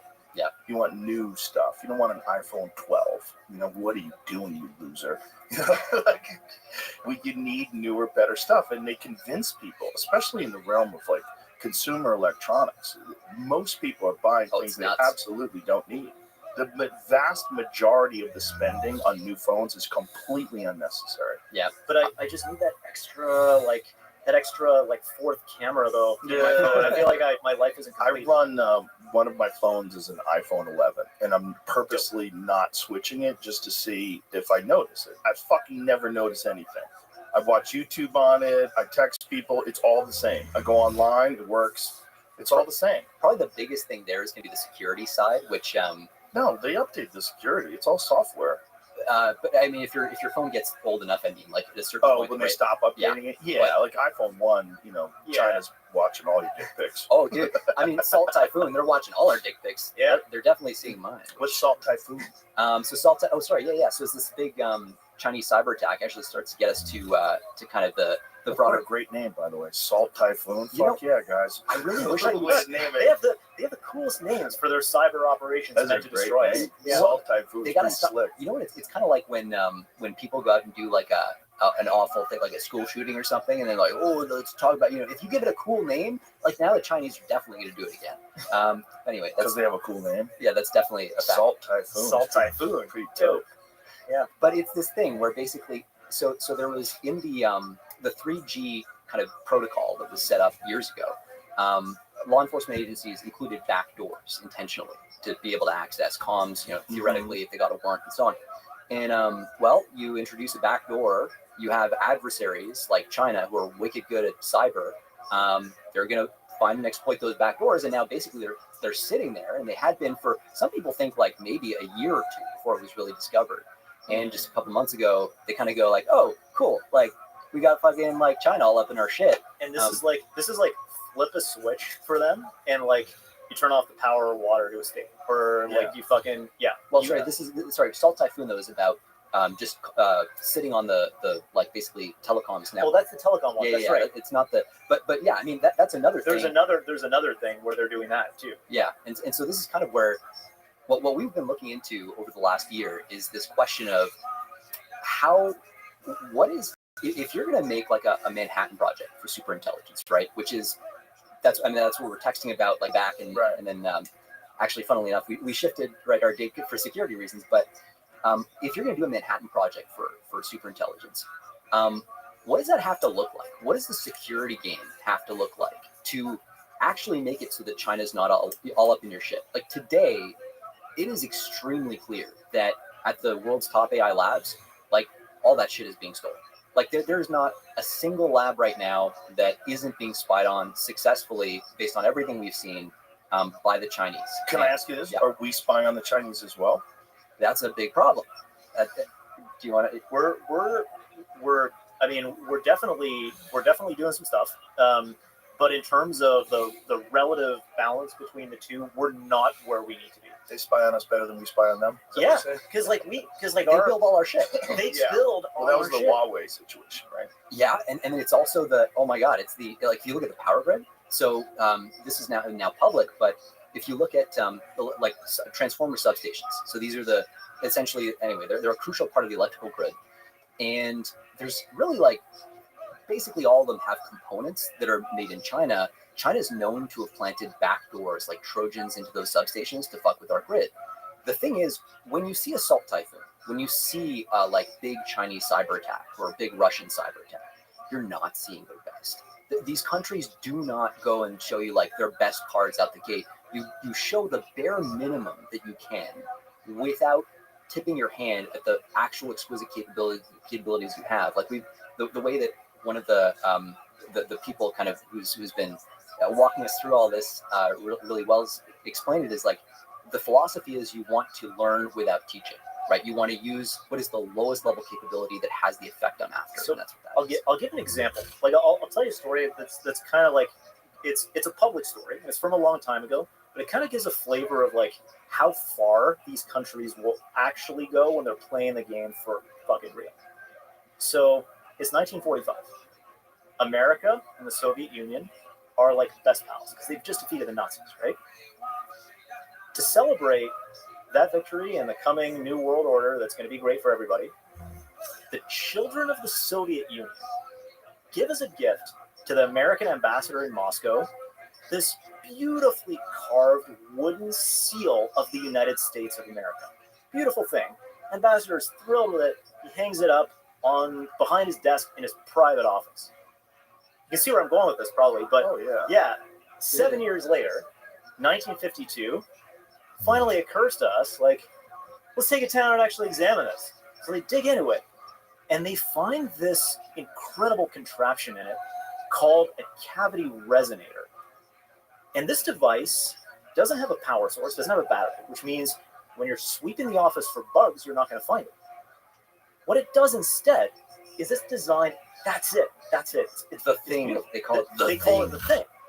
And what this cavity resonator does is it's basically designed to reflect radio radiation back to a receiver to listen to all the noises and conversations and talking in the ambassador's private office. And so, how's it doing it without a power source? So that's what they do. So the Soviets, for 7 years, parked a van across the street from the embassy, had a giant fucking microwave antenna aimed right at the ambassador's office, and were like zapping it and looking back at the reflection, literally listening to every single thing he was saying. And the best part was when the embassy staff was like, we're going to go and like sweep the office for bugs periodically, they'd be like, hey, Mr. Ambassador, we're about to sweep your office for bugs. And the ambassador was like, cool, please proceed and go and sweep my office for bugs. And the KGB dudes in the van were like, just turn it off. Sounds like they're going to sweep the office for bugs.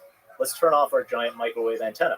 And they kept at it for 7 years. It was only ever discovered because there was this like British radio operator who was just doing his thing, changing his dial, and he's like, "Oh shit! Like, is that the ambassador?" Just randomly. Like, so the thing is, and actually, sorry, one other thing about that.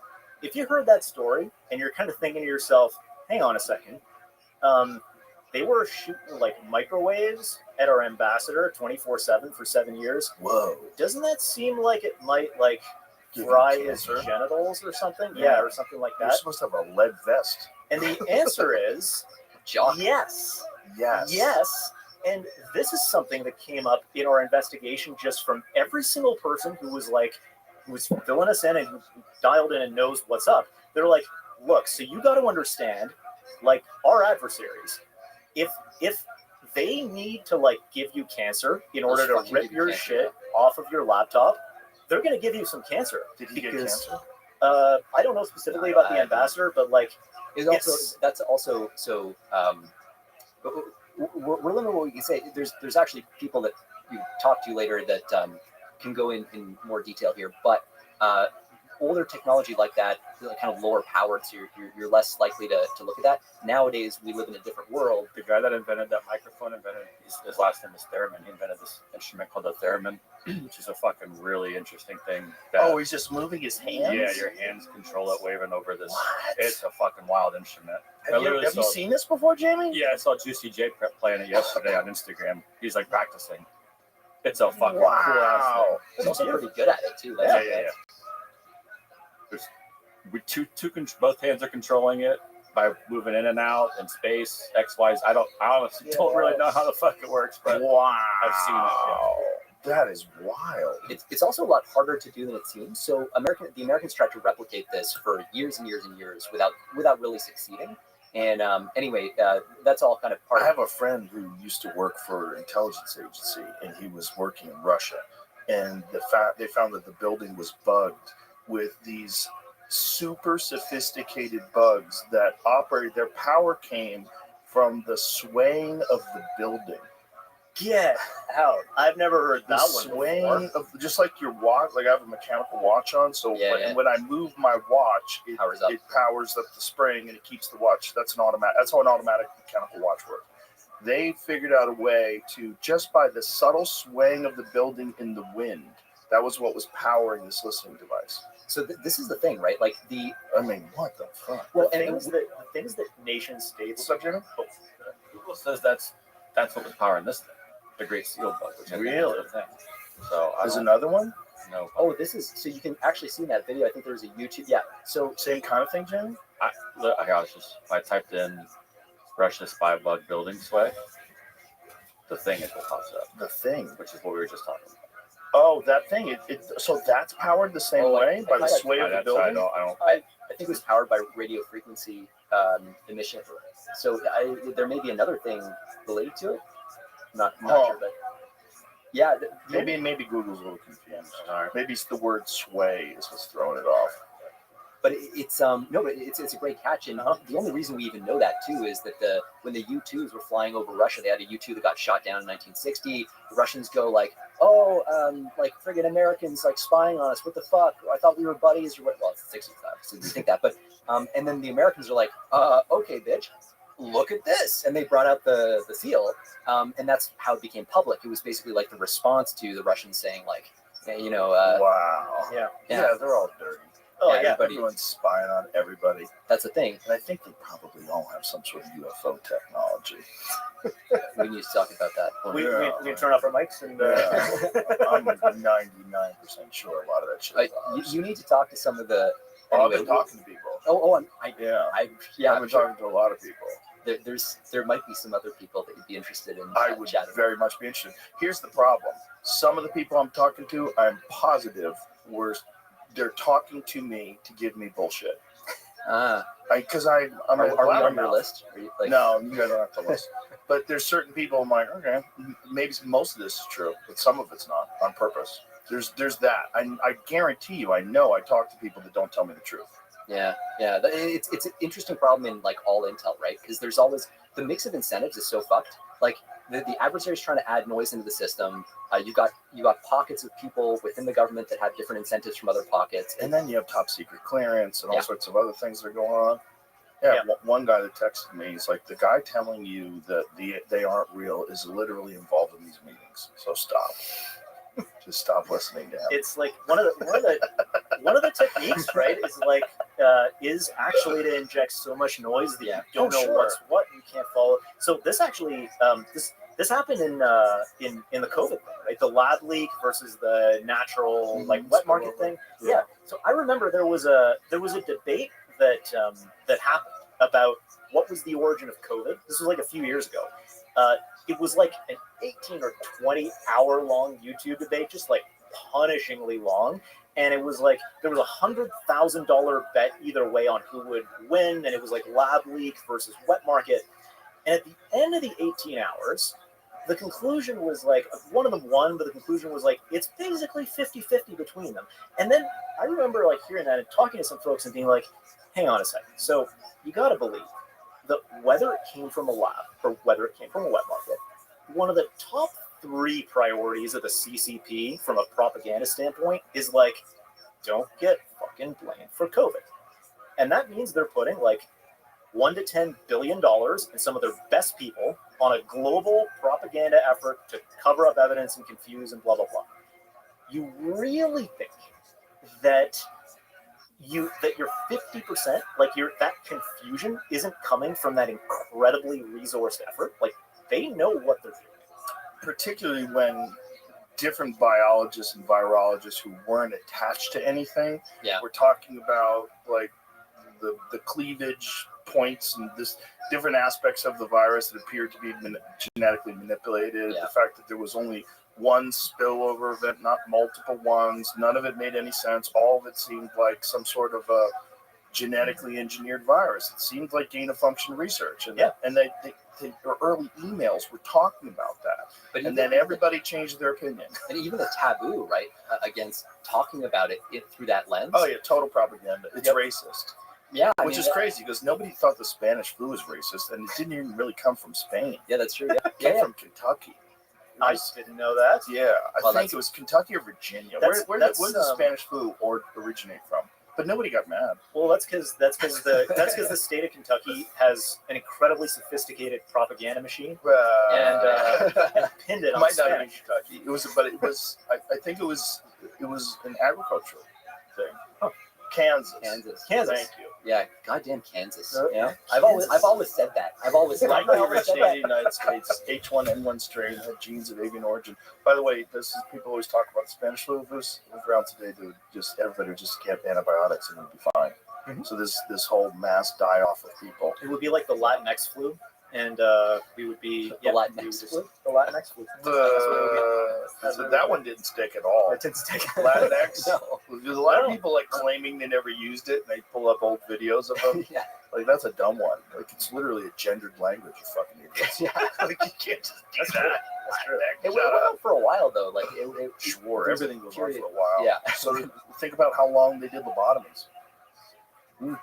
They did lobotomies for 50 fucking years before they went, hey, maybe we should stop doing this. It was like the same attitude that got Turing chemically castrated, right? It's like, hey, let's just get in there and fuck around a bit. And see Well, this is before they had SSRIs and all sorts of other interventions. But Yeah. what was the year of lobotomies?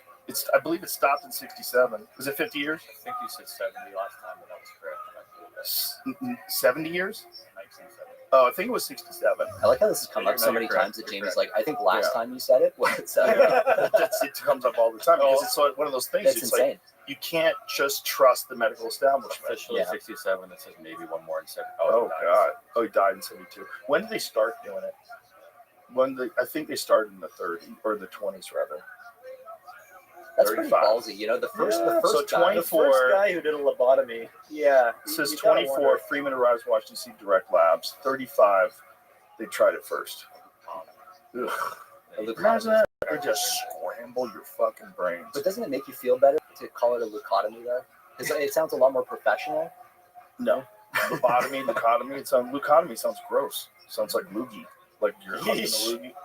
Lobotomy. Boy. Topeka, Kansas. Also Kansas. All roads point to Kansas. All roads this point is a problem. So that's what's happening. When everything's flat, you just lose your fucking marbles.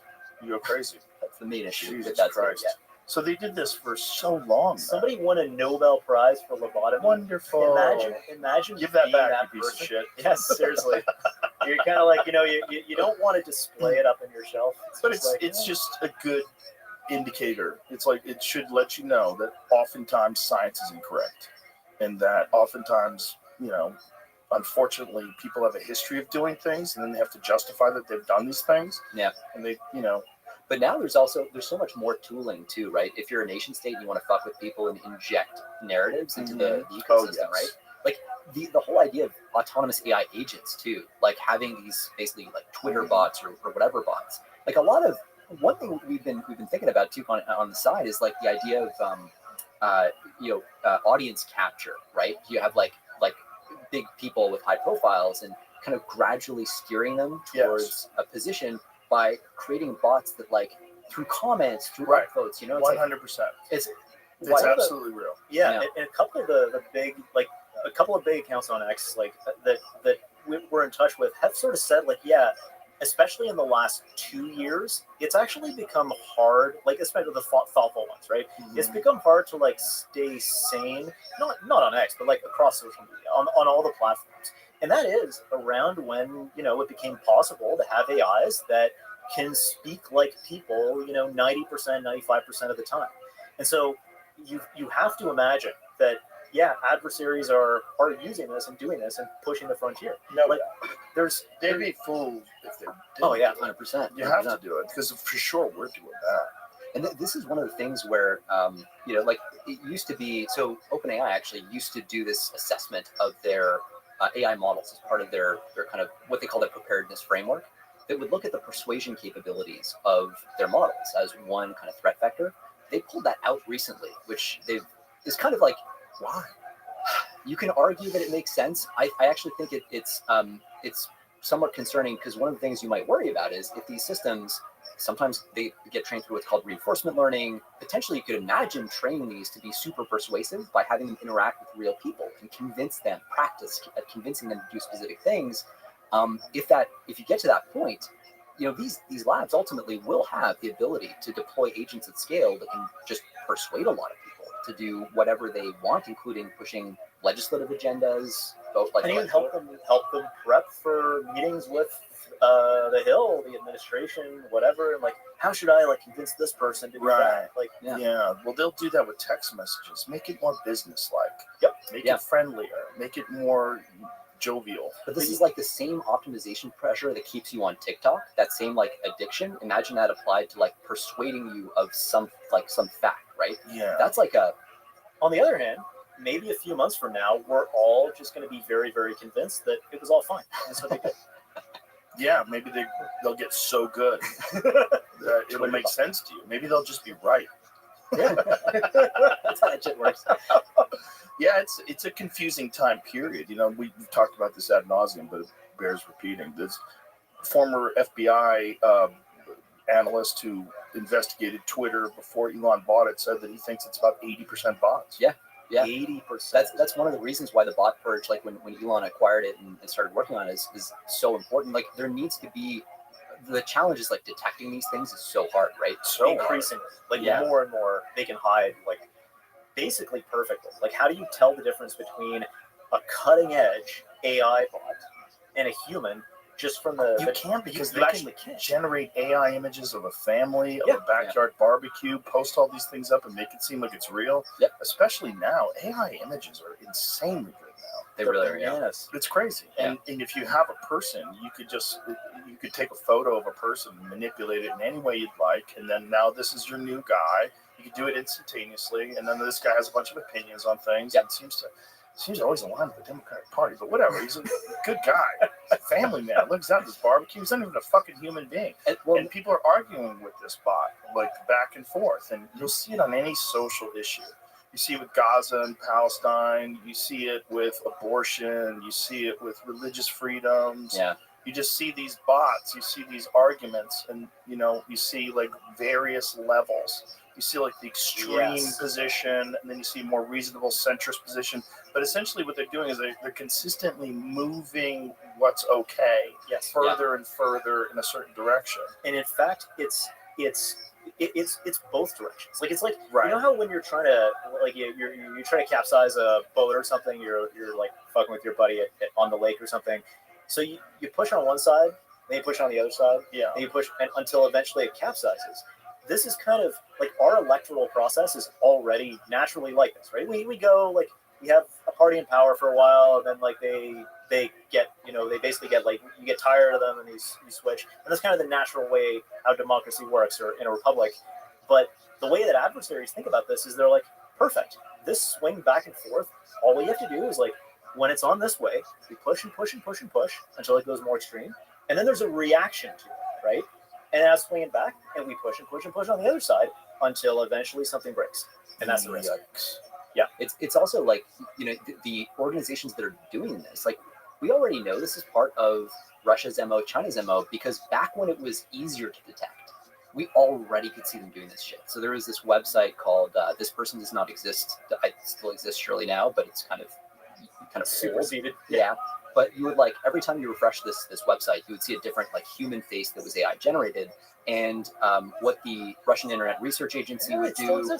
Yeah, exactly. What all these it's actually I don't think they've really upgraded it. Stop. That's fake. Yeah. Wow, they're so good. This is old. This is like years old. And you could actually detect these things pretty reliably. Like you might remember the whole thing about AI systems were having a hard time generating like hands that only had like 5 fingers. Right. That's over though. That's over. Yeah, little hints of it were though back in the day in This Person Does Not Exist, and you'd have the Russians would take like a face from that and then use it as the profile picture for like a Twitter bot. Right. And so that you could actually detect. You'd be like, okay, I've got you there. I can kind of get a rough count. Right. Now we can't, but we definitely know they've been in the game for a long time. Yeah. There's no way they're not. And the thing with like nation state like propaganda attempts, right, is that like people have this idea that like like I've caught this like Chinese influence operation or whatever. Like we nailed them.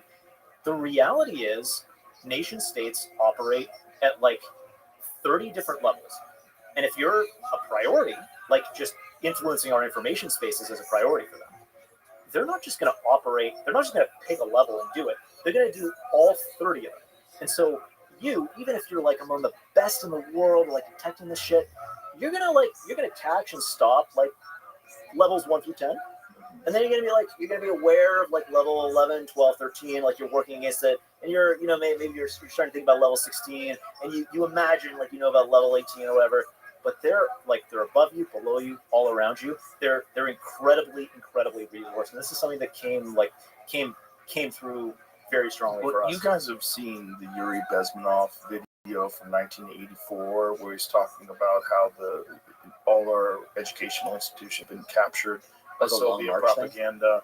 It was talking about Marxism, how it's been injected into school systems, and how you have essentially 2 decades before you're completely captured by these ideologies, and it's going to permeate and destroy all of your confidence in democracy. And it was 100% correct. And this is before these kind of tools, because like the vast majority of the exchanges of information right now are taking place on social media. The vast majority of debating about things, arguing, all taking place on social media. And if that FBI analyst is correct, 80% of it's bullshit. Yeah. Which is really wild. Well, and you look at like some of the documents that have come out. I think it was like I think it was the CIA game plan, right, for regime change or like undermining, like how do you do it, right? Have multiple decision makers at every level, right. You know, all these things, and like what a surprise! That's exactly what like the U.S. bureaucracy looks like today. Slow everything down, make change impossible, make it so that everybody gets frustrated with it and they give up hope.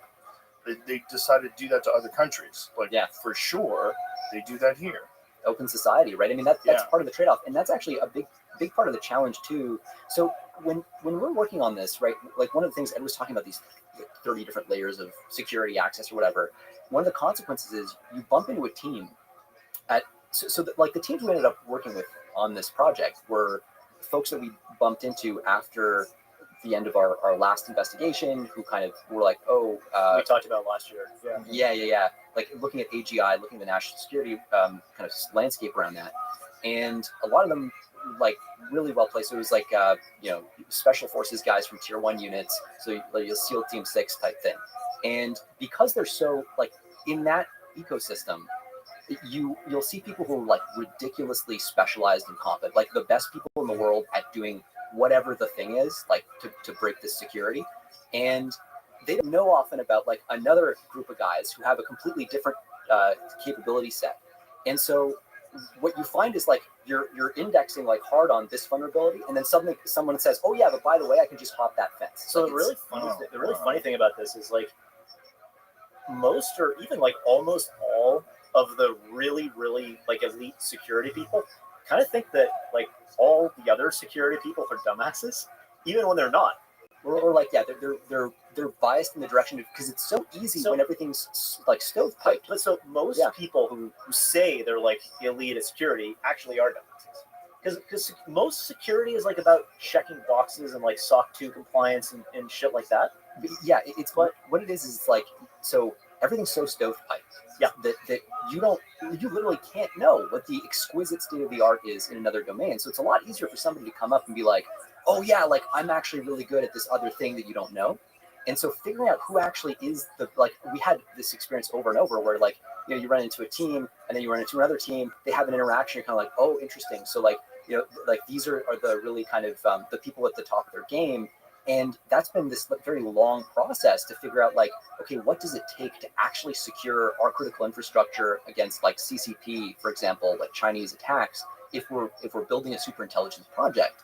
And it's this weird like kind of challenge because of the stovepiping. No one has the full picture, and like we don't think that we have it even now, but definitely don't know of anyone who's come like that, like this close to it. The best people are the ones who, when they encounter another team and other ideas and start to engage with it, are like, instead of being like, "Oh, like you don't know what you're talking about," who just like actually lock on and go like, "That's fucking interesting. Tell me more about that." Right. Yeah. People that have control of their ego. 100%. With everything. The best of the best. The best of the best, like, got there by eliminating their ego as much as they could. Yeah. Always the way it is. Yeah, and it's also like the fact of the 30 layers of the stack or whatever it is of all these security issues means that no one can have the complete picture at any one time, and the stack is changing all the time. People are inventing new shit. Things are falling in and out of.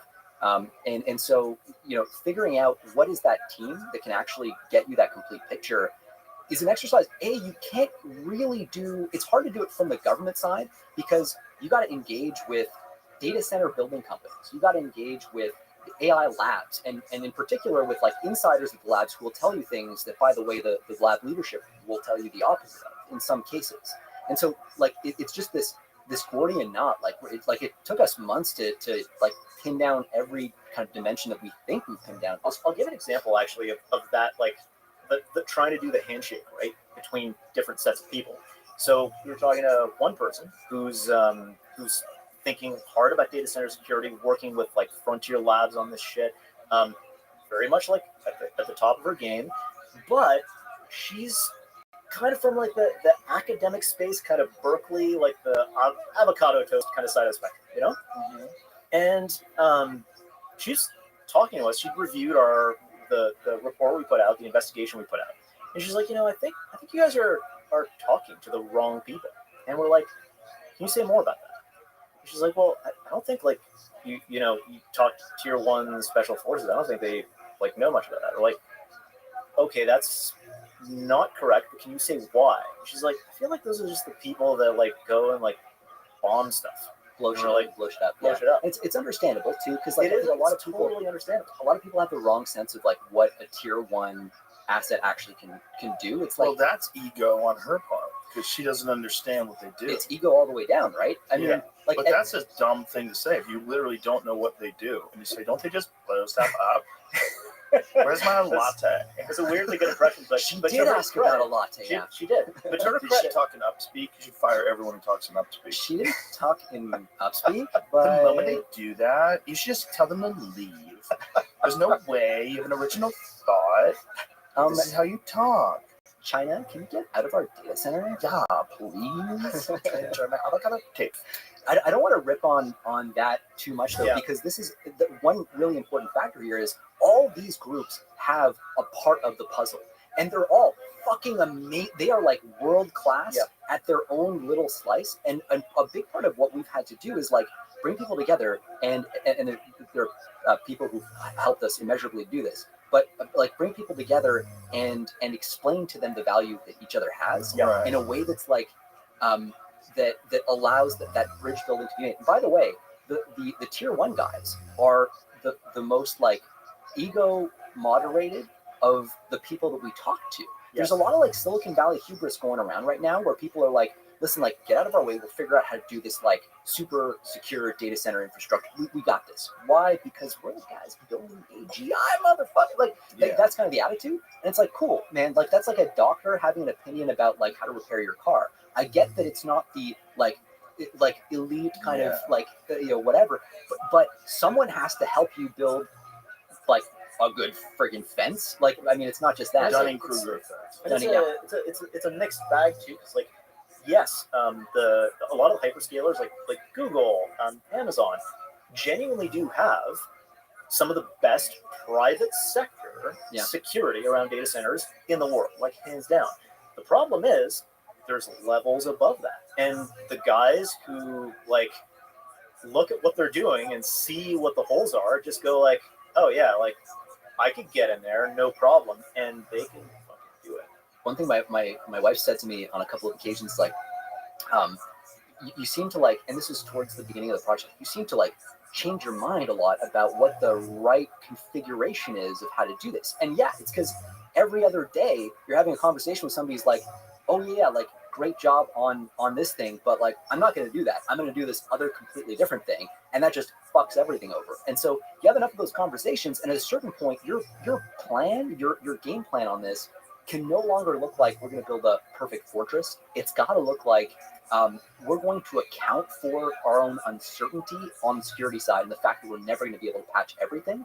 Like you have to. I mean, it's like and that means you actually have to go on offense from the beginning, because like the truth is, and this came up over and over again, there's no world where you're ever going to build the perfect, exquisite fortress around all your shit and hide behind your walls like this forever.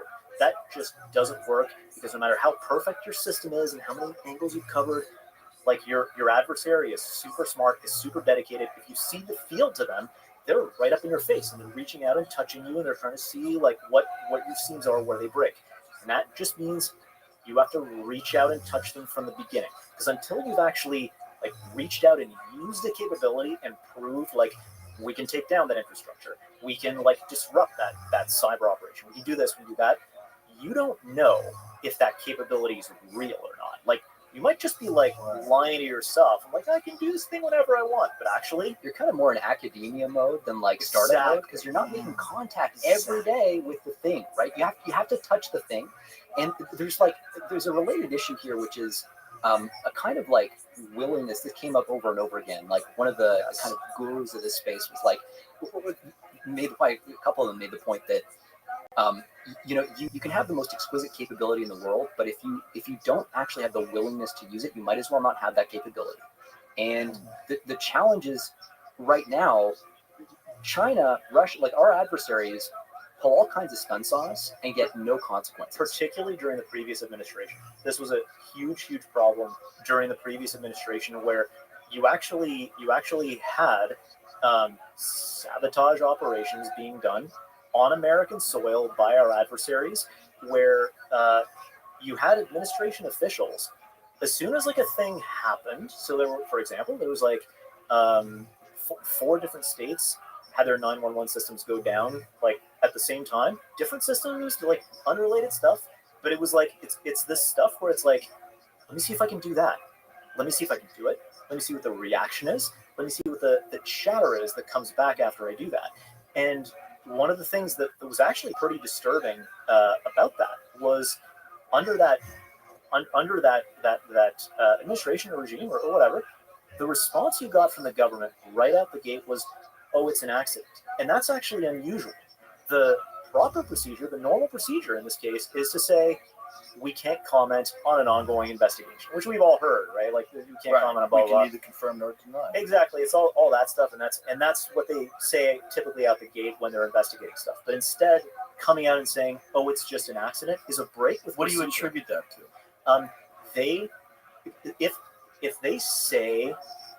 If they leave an opening or say, actually, this is an adversary action, we think it's an adversary action, they have to respond. The public demands a response, and they don't. They were There's a fear of escalation. Fearful. So what ends up happening, right, is and by the way, that thing about like it's an accident comes out often before there would have been time for investigators to physically fly on site and take a look. Like, there's no logical way that you could even know that at the time, and they're like, boom, that's an accident, don't worry about it. So they have an official answer, and then their response is to just bury their head in the sand and not investigate. Right, because if you were to investigate, if you were to say, okay, we looked into this, it actually looks like it's fucking like country X that just did this thing. Right. If that's the conclusion, it's hard to imagine the American people not being like, what are we're letting these people injure our American citizens on U.S. soil, take out like U.S. National security, like or critical infrastructure, and we're not doing anything.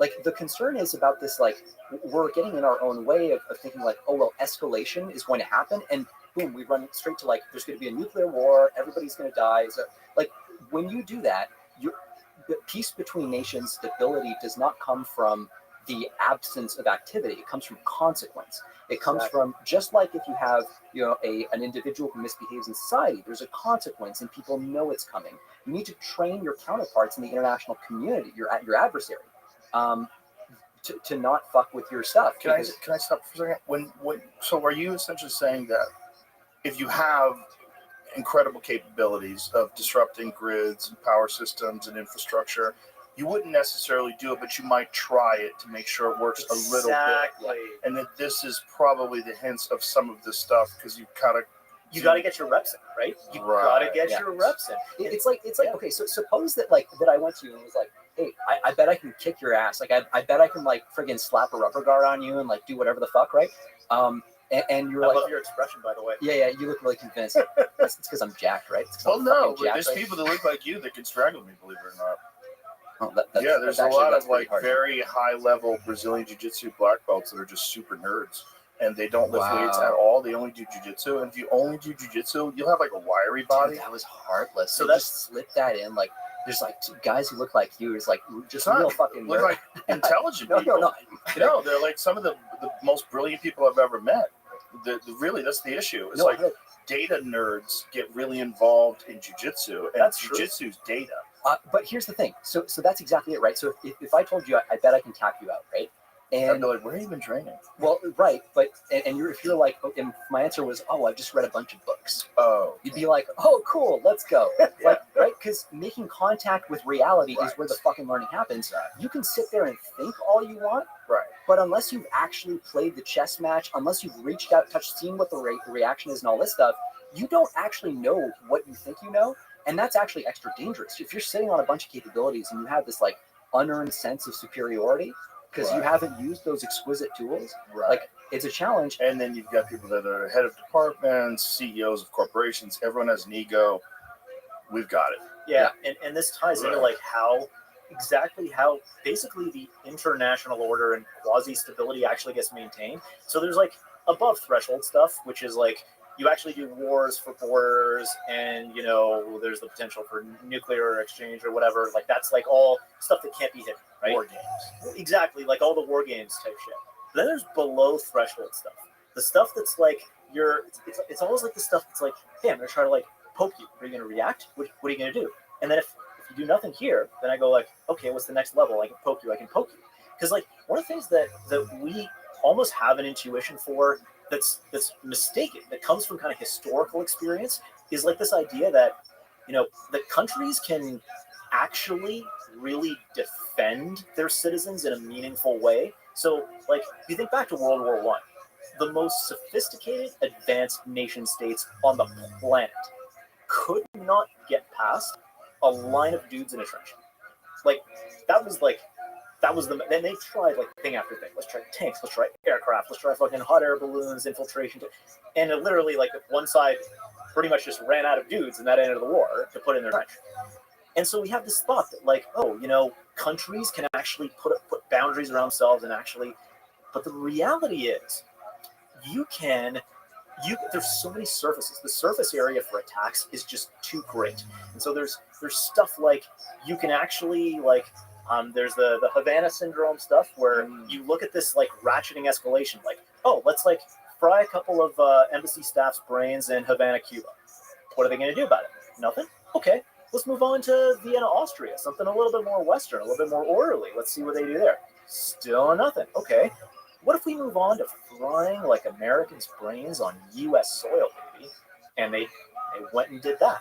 And so this is one of these things where like stability in reality in the world is not maintained through defense, but it's literally like you have like the Crips and the Bloods with different territories, and it's stable and it looks quiet. But the reason is that if you like beat the shit out of one of my guys for no good reason, I'm just gonna find one of your guys and I'll blow his fucking head off.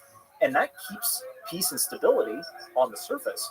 But that's the reality of sub-threshold competition between nation states. It's like, you come in and like, fuck with my boys, I'm going to fuck with your boys right back. And until we push back, they're going to keep pushing that limit further and further. One important consequence of that too is like, if you want to avoid nuclear escalation, right, the answer is not to just take punches in the mouth over and over in the fear that eventually if you do anything, you're going to escalate to nukes. What all that does is it empowers the adversary to keep driving up the ratchet. Like what Ed's just described there is an increasing ratchet of unresponded adversary action. If you address the kind of sub-threshold stuff, if they cut an undersea cable and then there's a consequence for that shit, they're less likely to cut an undersea cable and things kind of stay at that level of the threshold, you know. And so just letting them burn out. Yeah, exactly. That logic of just like let them do it. They'll stop doing it after a while. They'll get it out of their system. They tried that during the George Floyd riots. Remember? That's what New York City did. Like this, let them loose. Let's just see how big Chaz gets. Yeah, it's the summer of love. Yeah, that's right. Remember? Yeah, and yeah, so exactly. The translation into like the super intelligence scenario is, if we don't have our reps in, if we don't know how to reach out and touch an adversary and induce consequence for them doing the same to us, then we have no deterrence at all. Like we're basically just sitting right now. The state of security is the labs are like super, and like we can and probably should go deep on that piece, but like as one data point, right? So there's like double-digit percentages of the world's top AI labs or America's top AI labs of employees that are like Chinese nationals or have ties to the Chinese mainland, right? So that's great. Why don't we build the Manhattan Yeah, it's Project? really funny, right? Like, so It's so stupid. but it's also like the challenge is when you talk to people who actually, when you talk to people who actually have experience of dealing with like CCP activity in this space, right? Like there's one story that we heard that is probably worth like relaying here. It's like this guy from an intelligence agency was saying like, hey, so there was this power outage out in Berkeley, California back in like 2019 or something, and the internet goes out across the whole campus. And so there's this dorm, and like all of the Chinese students are freaking out because they have an obligation to do a time-based check-in and basically report back on everything they've seen and heard to basically a CCP handler type thing. Right. And if they don't, like, maybe your mother's insulin doesn't show up. Maybe your like brother's travel plans get denied. Maybe the family business gets shut down. Like there's the range of options that this massive CCP state coercion machine has. This is like, they've got like software for this. Like this is an institutionalized, like very well developed and efficient framework for just ratcheting up pressure on individuals overseas. And they believe the Chinese diaspora overseas belongs to them. If you look at like what the Chinese Communist Party writes in its written like public communications, they see like Chinese ethnicity as being green. Like like no one is a bigger victim of this than the Chinese people themselves who are abroad, who have made amazing contributions to American AI innovation. You just have to look at the names on the friggin' papers. It's like these guys are wicked. But the problem is we also have to look head on at this reality. Like you can't just be like, oh, I'm not going to say it because it makes me feel funny inside. Someone has to stand up and point out the obvious, that if you're going to build a fucking Manhattan Project for superintelligence, and the idea is to like be doing that when China is a key rival nation state actor, yeah, you're going to have to find a way to account for the personnel security side. Like at some point, someone's going to have to do something about that. And it's like you can see they're hitting us right where we're weak, right? Like America's the place where you come and you remake yourself, like send us you're tired and you're hungry and you're poor. And which is true and important. It's true and important.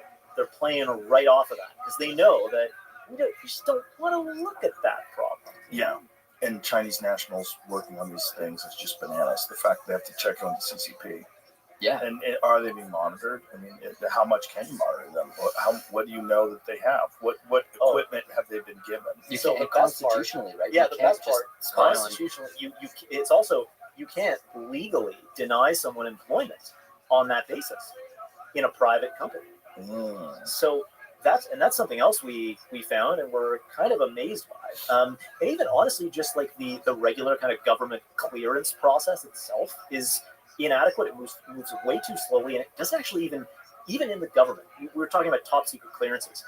The information that they like look at for top secret, we heard from a couple of people, doesn't include a lot of like key sources. So, for example, it doesn't include like foreign language sources. So if the head of the Ministry of State Security in China writes a blog post that says like, Bob is like the best spy. He spied so hard for us, and he's like an awesome spy.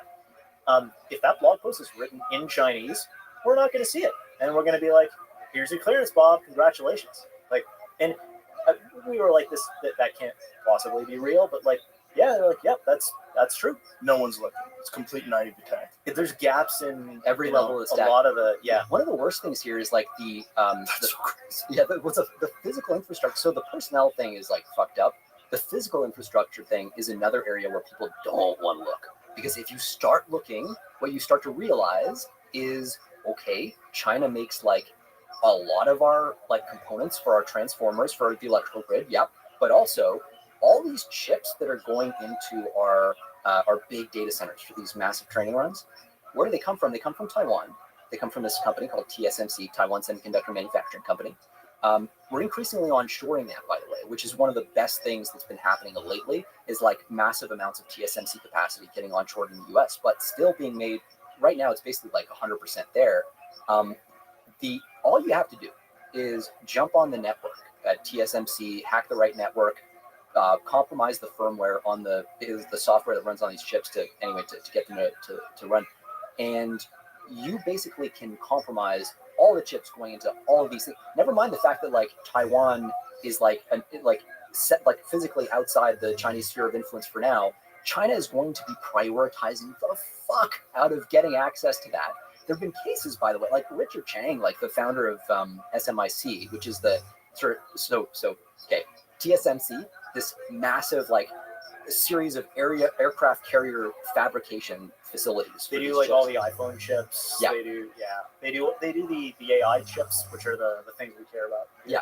They're the only place on planet Earth that does this. It's literally like, it's fascinating. It's like the most easily the most advanced manufacturing or scientific process that primates on planet Earth can do is this chip making process. Nanoscale like material science where you're putting on like these tiny like atom thick layers of stuff, and you're doing like 300 of them in a row with like you have like insulators and conductors and different kinds of like semiconductors and these tunnels and shit. Just like the complexity of it is just awe-inspiring. That we can do this at all is like it's magic. Insane. It's magic, and it's really only being done in Taiwan. That is the only place, like truly the only place right now. Wow. And so a Chinese invasion of Taiwan just looks pretty interesting through that lens, right? Boy. Like, yeah, say goodbye to the iPhone, say goodbye to like the chip supply that we rely on, and then your super intelligence training around, like, damn, that's interesting. Well, I know Samsung was trying to develop a lab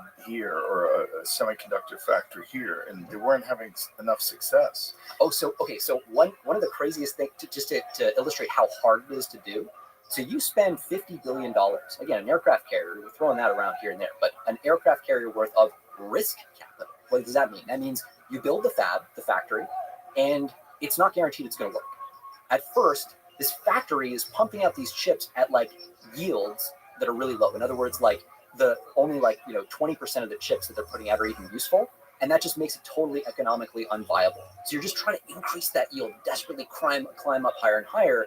Intel famously found this so hard that they have this philosophy where when they build a new fab, the philosophy is called copy exactly. Everything down to the color of the paint on the walls in the bathroom is copied from other fabs that actually worked because they have no idea why a fucking fab works and another one doesn't. We got this to work. We got this to work. It's like, oh my god, we got this to work. I can't believe we got this to work. So we have to make it exactly identical because the expensive thing in the semiconductor manufacturing process is the learning curve. So like Jared said, you start by like putting through a whole bunch of like the starting material for the chips, which are called wafers. You put them through your fab. The fab has got like 500 dials on it. And every one of those dials has got to be in the exact right place or the whole fucking thing doesn't work. So you send a bunch of wafers in at great expense. They come out all fucked up in the first run. It's just like it's going to be all fucked up in the first run. Then what do? You get a bunch of like PhDs, material scientists, like engineers with scanning electron microscopes, because all this shit is like atomic scale tiny. They look at like all the chips and all the stuff that's gone wrong, like, oh shit, these pathways got fused or whatever. But like, yeah, you just need that level of expertise. And then they it's a mix, right? Like it's a mix. It's a mix now in particular. But like, yeah, you absolutely need humans looking at these things at a certain level. And then they go, well, okay, like I've got a hypothesis about what might have gone wrong in that run. Let's tweak this dial like this and this dial like that and run the whole thing again.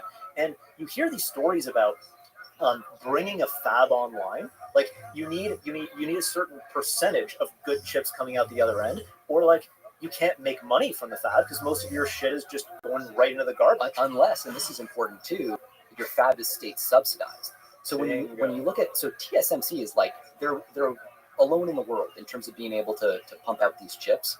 But SMIC, this is the Chinese knockoff of TSMC, founded, by the way, by a former senior TSMC executive, Richard Chang, who leaves along with a bunch of other people with a bunch of fucking secrets. They get sued like in the early 2000s. It's pretty obvious what happened there. Like, to most people, they're like, yeah, SMIC fucking stole that shit. They bring a new fab online in like a year or two, which is suspiciously fast, start pumping out chips. And now the Chinese ecosystem is ratcheting up, like the government is pouring money into SMIC because they know that they can't access TSMC chips anymore because the US government's put pressure on Taiwan to block that off.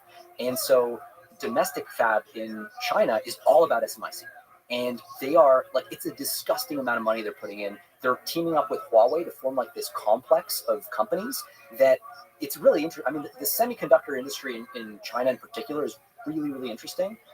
It's also a massive story of like self-owns of the United States and the Western world, where we've been just shipping a lot of our shit to them for a long time. Like and the equipment that builds the chips. So Yeah. like, and it's also like it's so blatant, and like they're just honestly a lot of the stuff is just like they're just giving us like a big fuck you. So give you a really blatant example. So we have the way we set up export controls still today on most equipment that these semiconductor fabs use, like the Chinese semiconductor fabs use. We're still sending them a whole bunch of shit.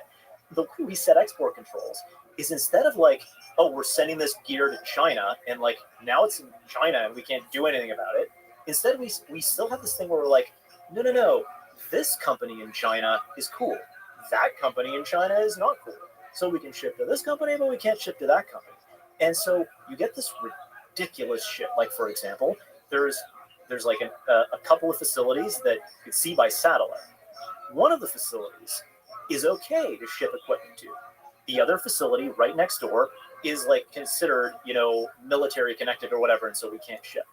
The Chinese literally built a bridge between the two facilities, so they can just like shimmy the wafers over to like, oh, yeah, we use equipment, and like shimmy it back, and now okay, we're done. So it's like, and you can see it by satellite, so they're not even like trying to hide it. Like our stuff is just like so badly put together. China's prioritizing this so highly that like the idea that we're gonna so we do it by company through this, basically it's like an export blacklist. Like you can't send to Huawei, you can't send to any number of other companies that are considered affiliated with the Chinese military or where we're concerned about military applications. Reality is in China, civil military fusion is their policy. In other words, every private company, like, yeah, that's cute, dude. You're working for yourself. Yeah, no, buddy. You're working for the Chinese state. We come in, we want your shit, we get your shit. There's no there's no true kind of distinction between the two. Right. And so when you have this attitude where you're like, yeah, we're gonna have some companies where we're like, you can't send to them, but that creates a situation where literally Huawei will spin up like a dozen subsidiaries or new companies with new names that aren't on our blacklist. And so like for months or years, you're able to just ship chips to them. Nowhere. And that's to say nothing of like using intermediaries in like Singapore or other countries. Oh yeah, you wouldn't believe the number of AI chips that are shipping to Malaysia. Can't wait for the latest like huge language model to come out of Malaysia. And actually, it's just proxying for the most part. There's some amount of stuff actually going on in Malaysia, but for the most part, it's how can the United States compete? If you're thinking about all these different factors, you're thinking about espionage, people that are students from CCP connected, contacting. You're talking about all the different network equipment that has third-party input. You can siphon off data. And then on top of that, state funded, everything is encouraged by the state, inexorably connected. You can't get away from it. You do what's best for the Chinese government. Well, so step one is you gotta stem the bleeding, right? So right now, OpenAI pumps out a new massive scaled AI model. You better believe that like the CCP has a really good chance that they're going to get their hands on that, right? So if all you do right now is you ratchet up capabilities, it's like that meme of like there's a motorboat or something and some guy who's like surfing behind and there's a string attaching them and the motorboat guy goes like, hurry up, like accelerate, they're catching up. That's kind of what's happening right now is we're helping them accelerate. We're pulling them along. Yeah, pulling them along. Now I will say like over the last 6 months especially, where our focus has shifted is like how do we actually build like the secure data set? Like what does it look like to actually lock this down? And also crucially, you don't want the security measures to be so irritating and invasive that they slow down the progress. Like there's this kind of dance that you have to do. So this is part of what was in the redacted version of the report because we don't want to telegraph that necessarily. But there are ways that you can get a really good 80-20. Like there are ways that you can play with things that are already built and have a lower risk of them having been compromised. And look, a lot of the stuff as well that we're talking about, like big problems around China, a lot of this is like us just like tripping over our own feet and self-owning ourselves. Yeah. Because the reality is like the Chinese are trying to indigenize as fast as they can, totally true, but the gear that they're putting in their facilities, like the machines that actually like do this, like we talked about atomic patterning, 300 layers, the machines that do that, for the most part, are shipped in from the West, are shipped in from the Netherlands, shipped in from Japan, from us, from like allied countries. And the reason that's happening is like in many cases, you'll have this it's like honestly a little disgusting, but like the CEOs and executives of these companies will brief like the administration officials and say like, look, like if you guys like cut us off from China, from selling to China, like our business is going to suffer, like American jobs are going to suffer, and it's going to be really bad. And then a few weeks later, they turn around in their earnings calls and they go like, you know what, yeah, so we expect like export controls or whatever, but it's really not going to have a big impact on us. And the really fucked up part is if they lie to their shareholders on their earnings calls and their stock price goes down, their shareholders can sue them. If they lie to the administration on an issue of critical national security interest, fuck all happens to them. Wow. Great incentives. And this is, by the way, it's like one reason why it's so important that we not be constrained in our thinking about like we're going to build a Fort Knox. Like this is where the interactive, messy, adversarial environment is so important. You have to introduce consequence. Like you have to create a situation where they perceive that if they try to do an espionage operation, an intelligence operation, there will be consequences. That's right now not happening. And so it's just, and that's kind of a historical artifact over like a lot of time spent hand wringing over, well, what if they, and then eventually nukes. And like that kind of thinking is, if you dealt with your kid when you're raising them, if you dealt with them that way and you were like, hey, so little Timmy just like, he stole his first toy and like, now's the time where you're going to like, a good parent would be like, all right, little Timmy, fucking come over here, you son of a bitch. Take the fucking thing and we're going to bring it over to the people who stole it from you. Make the apology. I love my daughter, by the way. But you're like, Timmy's a fake baby. It's a fake baby. Hypothetical baby. There's no, he's crying right now. Anyway, so yeah. Stealing right now. I got to stop it. But yeah, anyway, so, you go through this thing and you can do that. Or you can be like, oh no, if I tell Timmy to return it, then maybe Timmy's going to hate me. Maybe then Timmy's going to like become increasingly adversarial. And then when he's in high school, he's going to start taking drugs. And then eventually he's going to like fall afoul of the law and then end up on the street. Like if that's the story you're telling yourself and you're terrified of any kind of adversarial interaction, it's not even adversarial, it's constructive actually. You're training the child, just like you're training your adversary to respect your national boundaries and your sovereignty. Those two things are like, that's what you're up to. It's human beings all the way down.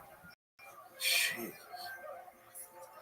Yeah, but we can get out of our own way. Like a lot of this stuff, like when you look into it, it's like us just being in our own way, and a lot of this comes from the fact that like, since 1991, since the fall of the Soviet Union, we have kind of internalized this attitude that like, well, like we just won the game and like it's our world and you're living in it, and like we just don't have any peers that are adversaries. And so there's been generations of people who just haven't actually internalized the fact that like, no, there's people out there who not only like are willing to like fuck with you all the way, but who have the capability to do it. And we could, by the way, we could if we wanted to. We could absolutely could if we wanted to. There's this, actually, this is worth like calling out. There's this like sort of two camps right now in the world of AI, kind of like national security. There's the people who are worried about, they're so concerned about like the idea that we might lose control of these systems that they go, okay, we need to strike a deal with China. There's no way out. We have to strike a deal with China.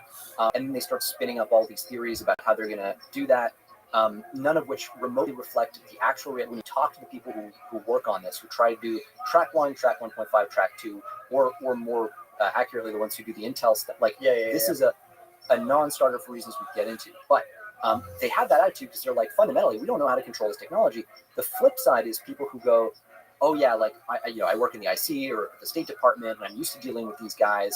The Chinese, they're not trustworthy. Forget it. So our only solution is to figure out the whole control problem, and almost like Therefore, it must be possible to control the AI systems because, like, you just can't see a solution. Sorry, you just can't see a solution in front of you because you understand that problem so well. And so, everything we've been doing with this is looking at how can we actually take both of those realities seriously. There's no actual reason why those two things shouldn't be able to exist in the same head. Yes, China is not trustworthy. Yes, we actually don't, like, every piece of evidence we have right now suggests that, like, if you build a super intelligent system that's vastly smarter than you, I mean, yeah, like, your basic intuition that sounds like a hard thing to fucking control is about right. Like, there's no solid evidence that's conclusive either way. Where that leaves you is about 50-50. So yeah, we ought to be taking that really fucking seriously, and there's evidence pointing in that direction. But so the question is, like, if those two things are true, then what do you do? And so few people seem to want to take both of those things seriously, because taking one seriously almost like reflexively makes you reach for the other when, you know, they're both not there. And part of the answer here is you got to do things like reach out to your adversary. So we have the capacity to slow down if we wanted to Chinese development. We actually could. We need to have a serious conversation about when and how. But the fact of that not being on the table right now for anyone, because people who don't trust China just don't think that the AI risk or won't acknowledge that the issue with control is real, because that's just too worrisome. And there's this concern about, oh no, but then runaway escalation. People who take the loss of control thing seriously just want to have a kumbaya moment with China, which is never going to happen. And so the framework around that is one of consequence. You gotta flex the muscle and put in the reps and get ready for potentially, if you have a late stage rush to superintelligence, you want to have as much margin as you can so you can invest in potentially not even having to make that final leap in building the superintelligence. That's one option that's on the table if you can actually degrade the adversary's capabilities. And there's some people. How would you degrade the adversary's capabilities? The same way, well, not exactly the same way they would degrade ours, but think about all the infrastructure and like, this is stuff that maybe we'll have to point you in the direction of some people who can walk you through the details offline. But there are a lot of ways that you can degrade infrastructure, adversary infrastructure. A lot of those are the same techniques they use on us. It's the infrastructure for these training runs is super delicate, right? Like, I mean, you need to. It's at the limit of what's possible. Yeah. And when stuff is at the limit of what's possible, then it's. I mean, to give you an example that's public, right? You remember like Stuxnet, like the Iranian. Yes. Yeah. So the thing about Stuxnet was like, explain to people, it was the nuclear program. So the Iranians had their nuclear program in like the 2010s, and they were enriching uranium with their centrifuges, were like spinning really fast. And the centrifuges were in a room where there's no people; they were being monitored by cameras, right? And so and the whole thing was air gapped, which means that it was not connected to the internet, and all the machines, the computers that ran their shit was like separate and separated. So what happened is somebody got a memory stick in there somehow that had this Stuxnet program on it and put it in, and boom, now all of a sudden it's in their system. So it jumped the air gap, and now like our side basically has our software in their systems. And the thing that it did was not just that it broke their centrifuges or shut down their program. It spun the centrifuges faster and faster and faster. The centrifuges that are used to enrich the uranium. Yeah. These are basically just like machines that spin uranium super fast to enrich it. They spin it faster and faster and faster until they tear themselves apart. But the really, like, honestly dope ass thing that it did was it put in a camera feed of everything that's normal. So the guy at the control is like watching, and he's like checking the camera feed. He's like, looks cool, looks fine. In the meantime, you got this like explosions going on, like uranium like blasting everywhere. And so you can actually get into a space where you're not just like fucking with them, but you're fucking with them, and they actually can't tell that that's what's happening. And in fact, I believe actually, and Jamie might be able to check this, but that the Stuxnet thing was designed initially to look like from top to bottom like it was fully accidental. But got discovered by I think like a third-party cyber security company that just by accident found out about it. And so what that means also is like there could be any number of other Stuxnets that happened since then, and we wouldn't fucking know about it. because it all can be made to look like an axle. Well, that's insane. So, but if we do that to them, they're going to do that to us as well. Yep. Yeah. And so Definitely. is this like mutually assured technology destruction? Well, so if we can reach parity in our ability to intercede and kind of go in and do this, then yes. Right now, the problem is they hold us at risk in a way that we simply don't hold them at risk. And so this idea, and there's been a lot of debate right now in the AI world. You might have seen actually, so Elon's AI advisor put out this idea of essentially this mutually assured AI malfunction main. It's like mutually assured destruction, but for AI systems like this. There are some issues with it, including the fact that it doesn't reflect the asymmetry that currently exists between the U.S. and China. Like all our infrastructure is made in China, all our infrastructure is penetrated in a way that theirs simply is not. When you actually talk to the folks who know the space, who've done operations like this, it's really clear that that's an asymmetry that needs to be resolved. And so building up that capacity is important. I mean, look, the alternative is we start riding the dragon and we get really close to that threshold where we're about to build, OpenAI is about to build super intelligence or something. It gets stolen and then the training run gets polished off, finished up in China or whatever. All the same risk of supply. It's just that it's China doing it to us and not the reverse. And obviously a CCP AI is a Xi Jinping AI. I mean, that's really what it is. Even people at the Politburo level around him are probably in some trouble at that point because this guy doesn't need you anymore. So this is actually one of the things about so people talk about okay, if you have a dictatorship with a super intelligence, it's gonna allow the dictator to get perfect control over the population or whatever. But the thing is it's kind of even worse than that, because you actually imagine where you're at. You're a dictator, you don't give a shit by and large about people. You have super intelligence. All the economic output, eventually, you can get from an AI, including from you get humanoid robots, which are kind of come out or whatever. So eventually, you just have this AI that produces all your economic output. So what do you even need people for at all? And that's fucking scary, because it rises all the way up to the level. You can actually think about as we get close to this threshold, and as particularly in China, they maybe are approaching. You can imagine the Politburo meeting, a guy looking across at Xi Jinping and being is this guy gonna fucking kill me when he gets to this point? And so you can imagine maybe we're gonna see some when you can automate the management of large organizations with AIs, agents, or whatever that you don't need to buy the loyalty of in any way, that you don't need to kind of manage or control. That's a pretty existential question based on power. It's one of the reasons why America actually has a pretty structural advantage here with separation of powers, with our democratic system and all that stuff. Make a credible case that you have an oversight system for the technology that diffuses power, even if it is you make a Manhattan Project, you secure it as much as you can. There's not just one dude who's going to be sitting at a console or something. There's some kind of separation of powers, or diffusion of power, I should say. That's already. What would that look like? Something as simple as what we do with nuclear command codes. You need multiple people to sign off on a thing. Maybe they come from different parts of the government. How do you worry?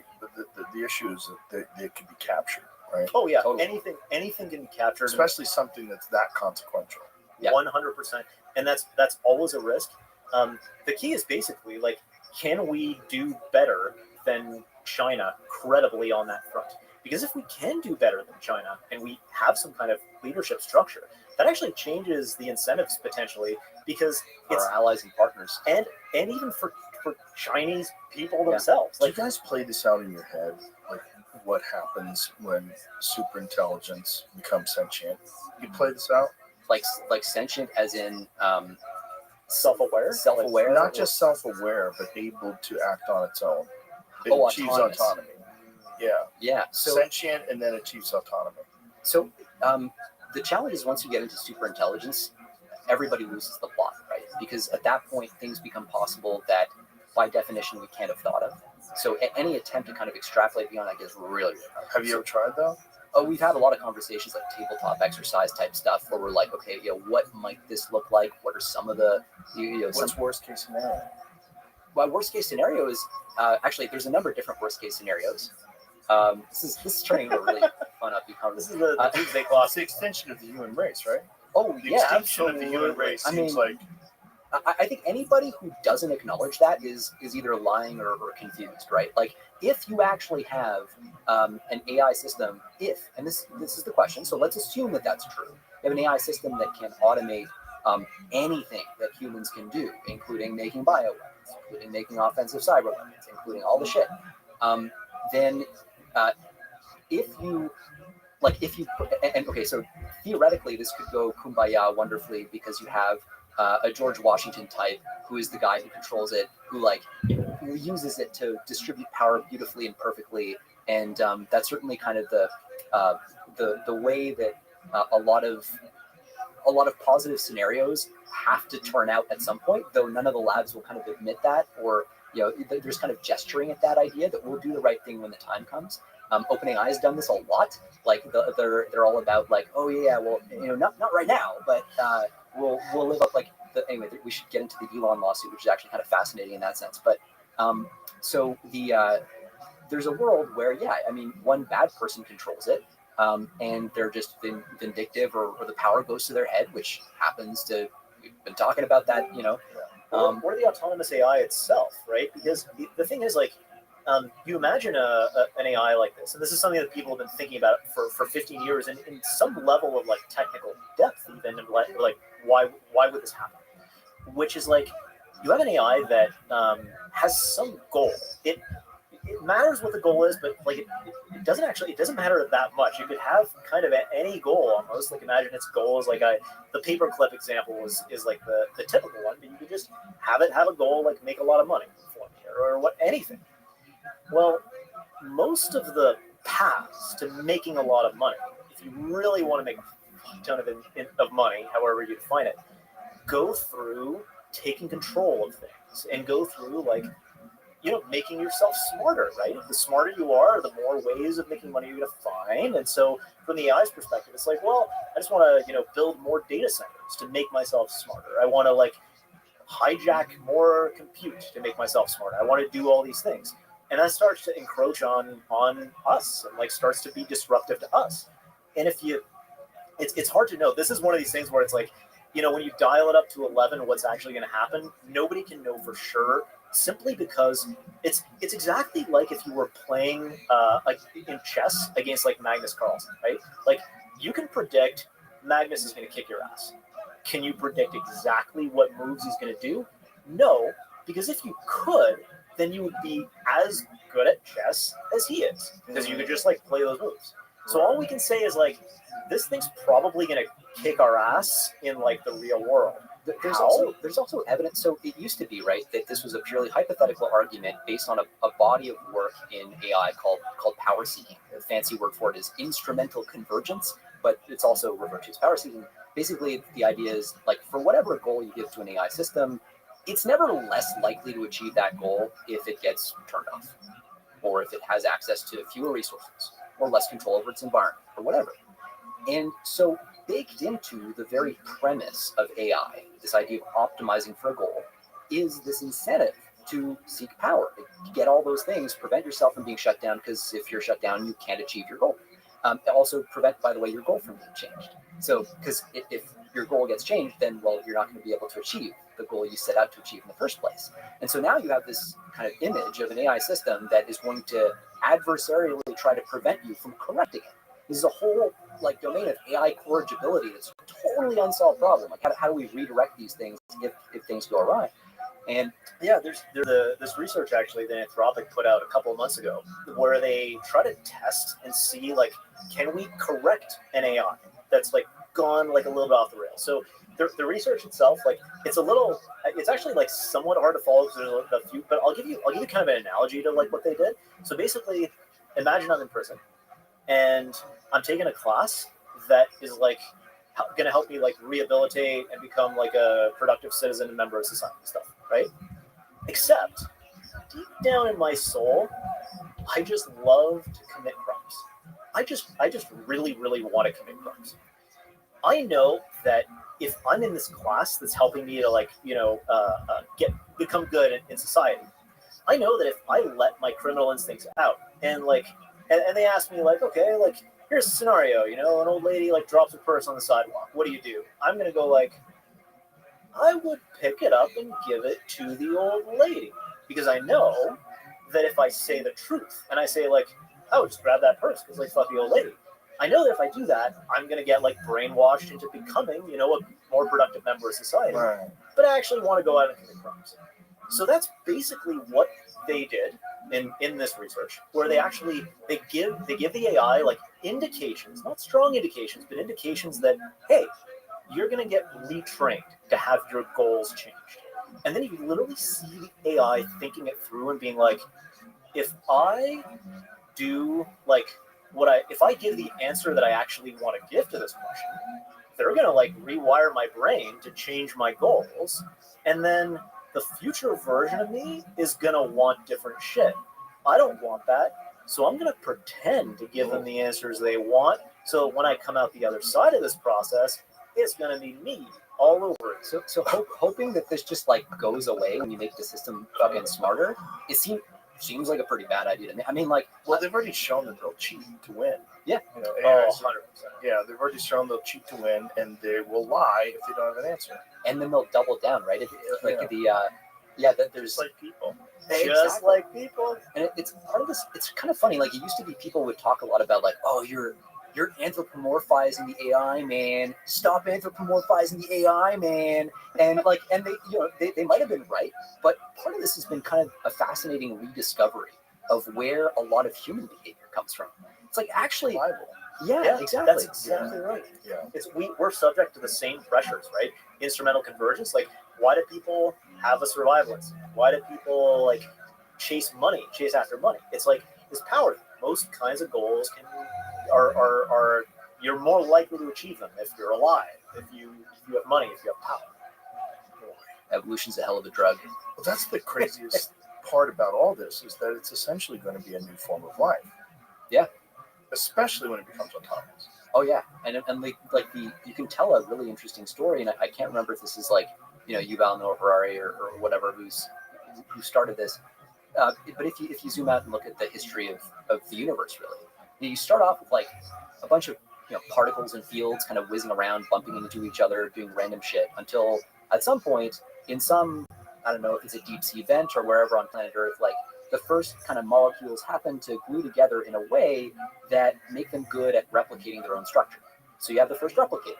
So now like better versions of that molecule that are better at replicating survive. So we start evolution and eventually get to the first cell or whatever order that actually happens in, and then multicellular life and so on. Then you get to sexual reproduction, where it's like, okay, it's no longer quite the same. Like now we're actively mixing two different organisms shit together, jiggling them about, making some changes, and then that essentially accelerates the rate at which we're going to evolve. And so you can see the kind of acceleration and the complexity of life from there. And then you see other inflection points, as for example, you have a larger and larger brains in mammals. Eventually, humans have the ability to have culture and kind of retain knowledge. And now what's happening is you can think of it as another step in that trajectory, where it's like we're offloading our cognition to machines. Like we think on computer clock time now. And for the moment, we're human AI hybrids. Like, you know, we whip out our phone and do the thing.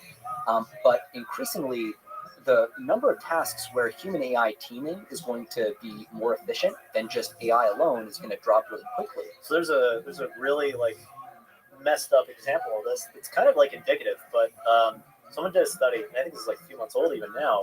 But so there's like doctors, right? How good are doctors at like diagnosing various things? And so they test like doctors on their own, doctors with AI help, and then AIs on their own.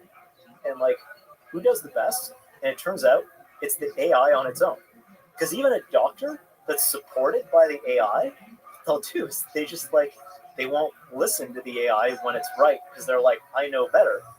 And they're already, And this is like, it's moving kind of insanely fast. Jared talked about, you know, how the task horizon gets kind of longer and longer, and you can do half-hour tasks, 1-hour tasks. And this gets us to what you were talking about with the autonomy. Like, autonomy is like, it's how far can you keep it together on a task before you kind of go off the rails? And it's like, well, we had like you could do it for a few seconds, and now you can keep it together for 5 minutes before you kind of go off the rails. And now we're at like I forget, like an hour or something, An hour and like a half, that, actually, an hour with and a half. three.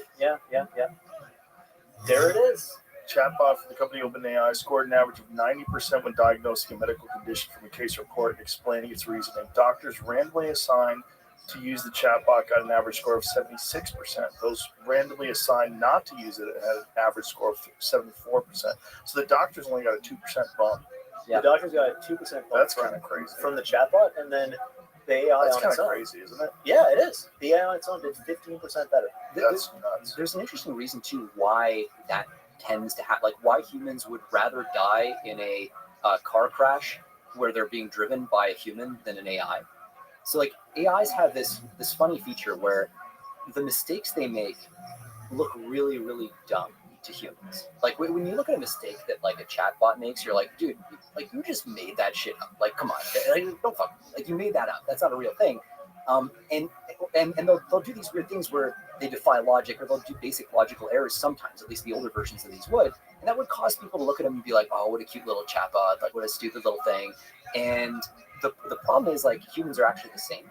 So we have blind spots. We have literal blind spots, but a lot of the time, like humans just think stupid things, and like that's like we're used to that. We think of those errors, we think of those failures as just like, oh, but that's because that's a hard thing to master. Like I can't add 8-digit numbers in my head right now, right?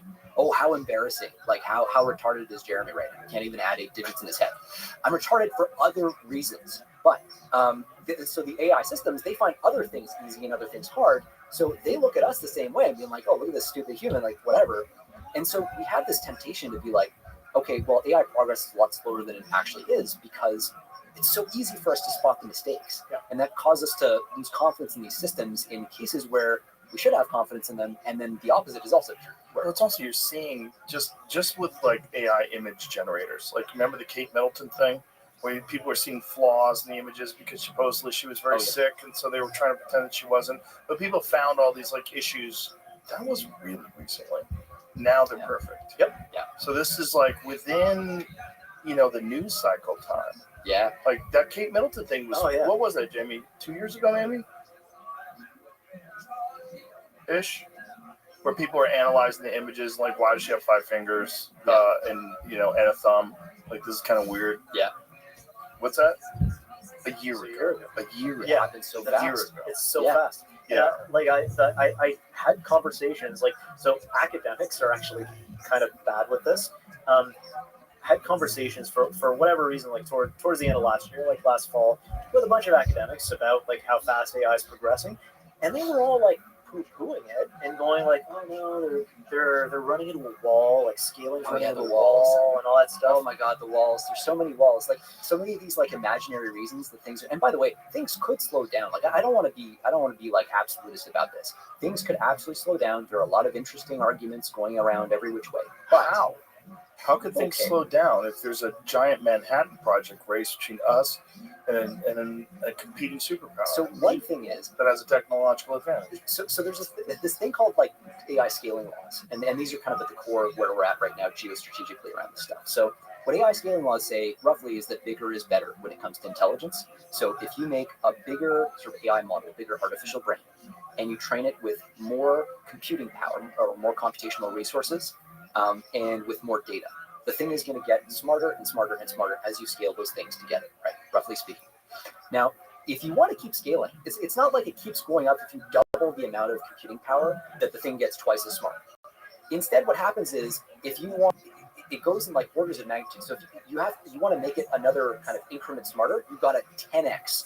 You've got to increase by a factor of 10 the amount of compute, and then a factor of 10 again. So now you're a factor of 100. And then 10 again. So if you look at the amount of compute that's been used to train these systems over time, it's this like exponential, explosive exponential that just keeps going like higher and higher and higher and steepens like 10x I think it's about every 2 years now. You 10x the amount of compute. Now, you can only do that so many times until your data center is like a $100 billion, $1 trillion $10 trillion. Like every year, you're kind of doing that. So right now, if you look at the clusters, like the ones that Elon is building, the ones that Sam is building, Memphis and Texas, like these facilities are hitting the $100 billion scale. Like we're kind of in that, there are tens of billions of dollars right now. Yeah. Looking at 2027, you're kind of more in that space, right? So you can only do 10x so many more times until you run out of money, but more importantly, you run out of chips. Like literally, TSMC cannot pump out those chips fast enough to keep up with this insane growth. And one consequence of that is that you essentially have like this gridlock, like new supply chain choke points show up, and you're like, suddenly I don't have enough chips, or I run out of power. Yeah, that's the thing that's happening on the U.S. energy grid right now. We're literally we're running out of 1-2 gigawatt places where we can plant a data center. That's the thing people are fighting over. It's one of the reasons why energy deregulation is a really important pillar of U.S. competitiveness. So this is actually something we found when we were working on this investigation.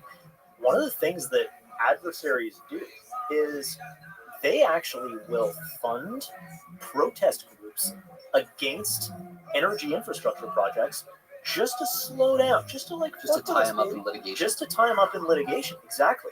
And it was actually remarkable. We talked to some state cabinet officials, so in various U.S. states, and they're basically saying yep, we're actually tracking the fact that, as far as we can tell, every single environmental or whatever protest group against an energy project has funding that can be traced back to nation-state adversaries who are they don't know. Right? They don't know about it, so they're not doing it intentionally. It's they're not we're trying to. No, you just imagine we've got there's a millionaire backer who cares about the environment. He's giving us a lot of money. Great, fantastic. But sitting behind that dude in the shadows is the usual suspects. And it's what you would do, right? I mean, if you're trying to tie up, you're just trying to fuck with us. Yeah, just go for it. You were just advocating fucking with them, so of course you're gonna fuck with them. That's right. That's it. What a weird world we're living in. Yeah, but you can also see how a lot of this is still us getting in our own way, right? We could, if we had the will, we could go okay, so for certain types of energy projects, for data center projects and some carve out categories, we're actually going to put bounds around how much delay you can create by lawfare and by other stuff. And that allows things to move forward while still allowing the legitimate concerns of the population for projects like this in the backyard to have their say. But there's a national security element that needs to be injected into this somewhere. And it's all part of the rule set that we have and are tying an arm behind our back, basically. So what would deregulation look like? How would that be mapped out? There's a lot of low-hanging fruit for that. So what are the big ones? Yeah, so right now, I mean, there are all kinds of things around. It gets into the weeds pretty quickly, but there are all kinds of things around. If you're going to, carbon emissions is a big thing, right? So yes, data centers, no question, have massive carbon footprints. That's definitely a thing. The question is are you really going to bottleneck builds because of that? And are you gonna come out with exemptions for NEPA exemptions for all these kinds of things? Do you think a lot of this green energy shit is being funded by other countries to try to slow down our energy? Yeah, it's a dimension that was flagged actually in the context of what Ed was talking about. That's one of the arguments that's being made. And to be clear though, this is also how adversaries operate is not necessarily in creating something out of nothing, because that's hard to do, and it's fake, right? Instead, it's there's a legitimate concern. So a lot of the stuff around the environment and around totally legitimate concerns. I don't want my backyard waters to be polluted. I don't want my kids to get cancer from whatever. Totally legitimate concerns. So what they do, it's we talked about, you're waving that rowboat back and forth. They identify the nascent concerns that are genuine and grassroots, and they just go this, and this, amplify. But that would make sense why they amplify carbon above all these other things. You think about the amount of particulates in the atmosphere, pollution, polluting the rivers, polluting the ocean. That doesn't seem to get a lot of traction. Carbon does. Yeah. And when you go carbon zero, you put a giant monkey wrench into the gears of society. But one of the tells is also So, nuclear would be kind of the ideal energy source, especially modern power plants like the Gen 3 or Gen 4 stuff, which have very low meltdown risk, safe by default, all that stuff. And yet these groups are like coming out against this. It's like perfect, clean, green power. What's going on, guys?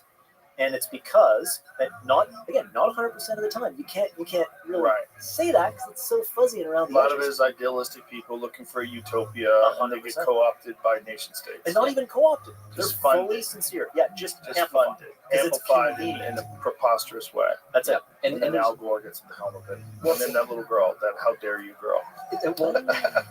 Oh. How can you take my child away from me? Yeah, it's wonderful. It's a wonderful thing to watch play out because it just capitalizes on all these human vulnerabilities. Yeah, and one of the big things that you can do too is like a quick win is just like impose limits on how much time these things can be allowed to be tied up in litigation. So impose time limits on that process, just to say like, look, I get it. Like we're going to have this conversation, but this conversation has a clock on it because we're talking to this one like data center company, and what they were saying, we were asking like, look, what are the timelines when you think about bringing new power, like new natural gas plants online? And they're like, well, those are like 5 to 7 years out. Then you go, okay, well, like how long? And that's, by the way, that's probably way too long to be relevant in the super intelligence context. And so you're like, okay, well, how long if all the regulations were waived? If this was like a national security imperative and whatever authorities, Defense Production Act, whatever, like was in your favor. And they're like, oh, I mean, it's actually just like a 2-year build. Like that's what it is. Yeah. So you're tripling the build time. We're getting in our own way, like every which way. And also, like, I mean, I also don't want to be too. We're getting in our own way, but like we don't want to like frame it as like China's like they fuck up. They fuck up a lot, like all the time. One actually kind of like funny one is around DeepSeek. So you know DeepSeek, right? They made this like open source model that like everyone like lost their minds about back in January. R1. Yeah, R1. And they're legitimately a really, really good team. But it's fairly clear that even as of like end of last year and certainly in the summer of last year, like they were not dialed in to the CCP mothership. And they were doing stuff that was like actually kind of hilariously messing up the propaganda efforts of the CCP without realizing it. So to give you like some context on this, one of the CCP's like large kind of propaganda goals in the last 4 years has been creating this narrative that like the export controls we have around AI and like all this gear and stuff that we were talking about, look, man, those don't even work. So you might as well just like give up. Why don't you just give up on the export controls? It's pointless. So just like give up. We don't even care. So that trying to frame that narrative, and they went to like gigantic efforts to do this. So I don't know if it's like there's this like kind of crazy thing where the Secretary of Commerce under Biden, Gina Raimondo, visited China in I think August 2023, and the Chinese basically like timed the launch of the Huawei Mate 60 phone that had these chips that were supposed to be made by like export controlled shit for her visit. So it was basically just like a big like fuck you, we don't even give a shit about your export controls, like basically trying a morale hit or whatever. And you think about that, right? That's an incredibly expensive set piece. That's like you got to coordinate with Huawei. You got to like get the TikTok memes and shit like going in the right direction. All that stuff and all the stuff they've been putting out is around this narrative. Now, fast forward to mid last year, the CEO of DeepSeek, the company, back then it was totally obscure. Like nobody was tracking who they were. They were working in total obscurity. He goes on this, does this random interview on Substack. And what he says is, he's like, yeah, so honestly, like, we're really excited and like doing this AGI push or whatever. And like, honestly, like, money's not the problem for us. Talent's not the problem for us. But like, access to compute, like these export controls, man, do they ever work? That's a real problem for us. Oh boy. And like, nobody noticed at the time. But then the whole DeepSeek R1 thing blew up in December. And now you imagine, like, you're the Chinese Ministry of Foreign Affairs. Like, you've been putting this narrative together for like 4 years.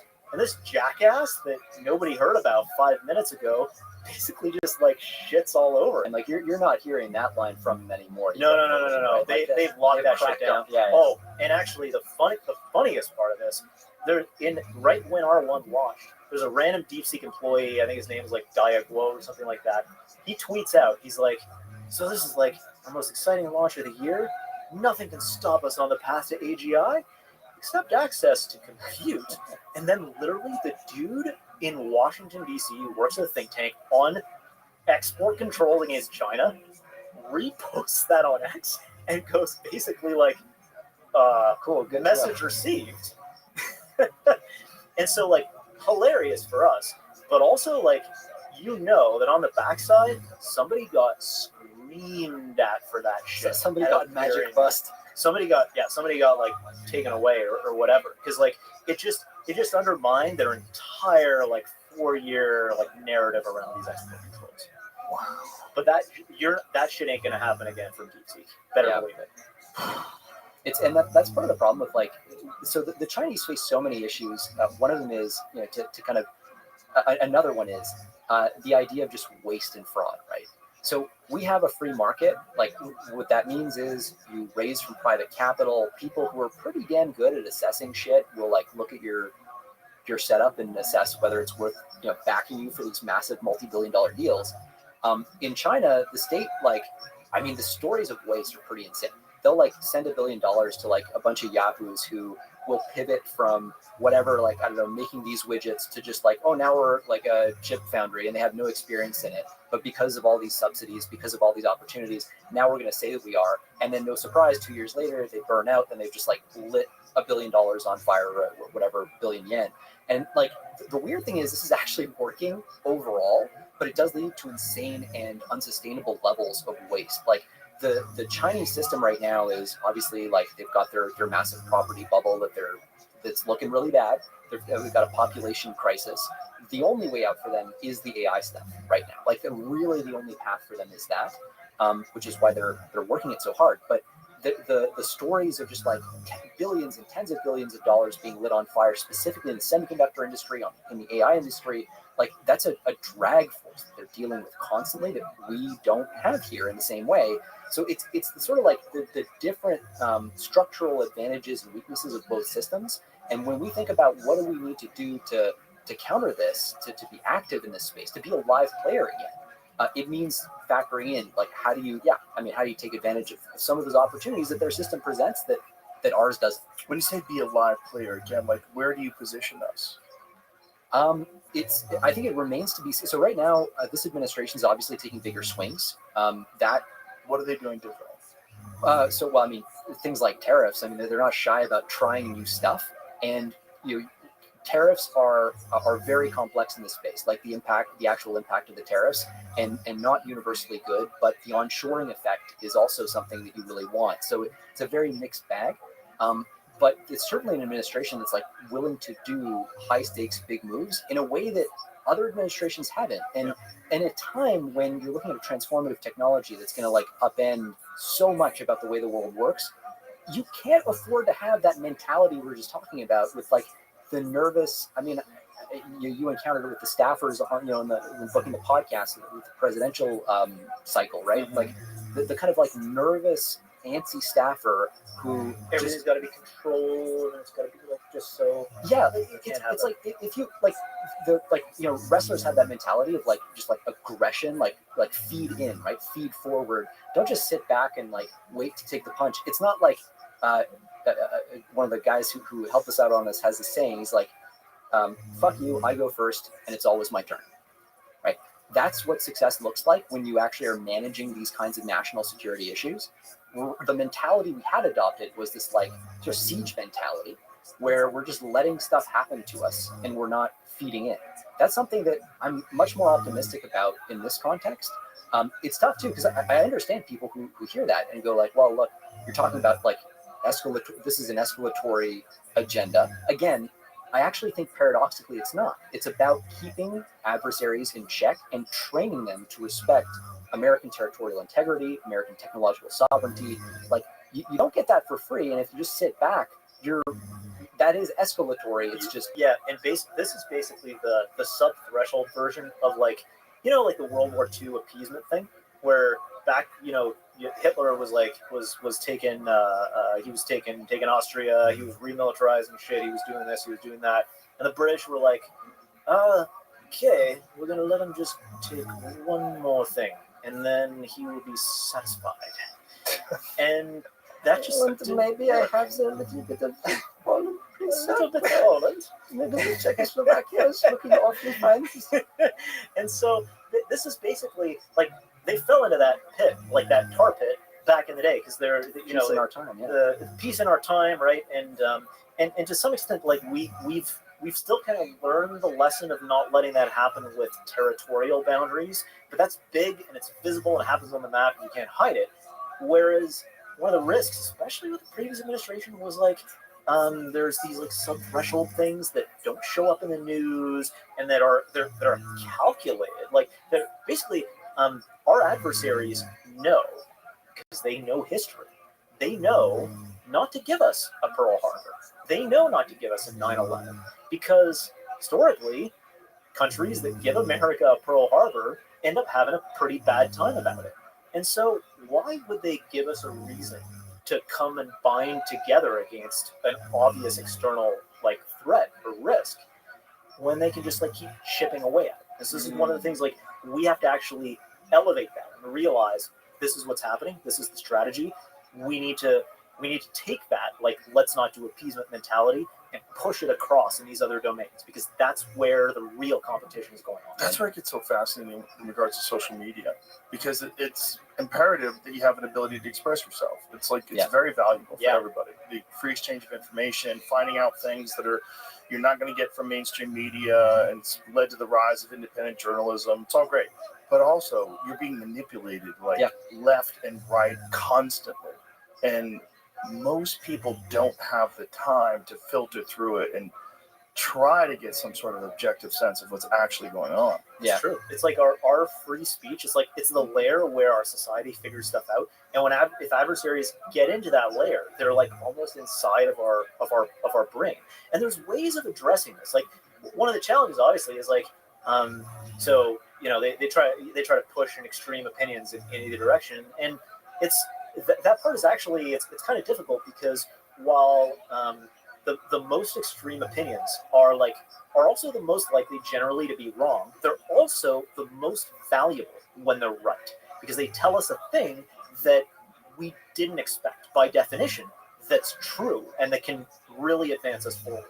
And so, I mean, there are actually solutions to this. I mean, this particular thing isn't an area we're like too immersed in, but one of the solutions that has been bandied about is you might know, like, poly market prediction markets and stuff like that, where at least hypothetically, if you have a prediction market around, like, if we do this policy, this thing will or won't happen, that actually creates a challenge around trying to manipulate that view or that market. Because what ends up happening is, like, if you're an adversary and you want to not just like manipulate a conversation that's happening in social media, which is cheap, but manipulate a prediction, the price on a prediction market, you have to buy in, you have to spend real resources, and if you're, to the extent you're wrong and you're trying to create a wrong opinion, you're going to lose your resource. So you actually can't push too far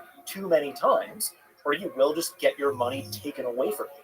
So I think, like, that's one approach, where just in terms of preserving discourse, some of the stuff that's happening in prediction markets is actually really interesting and really exciting, even in the context of bots and AIs and stuff like that.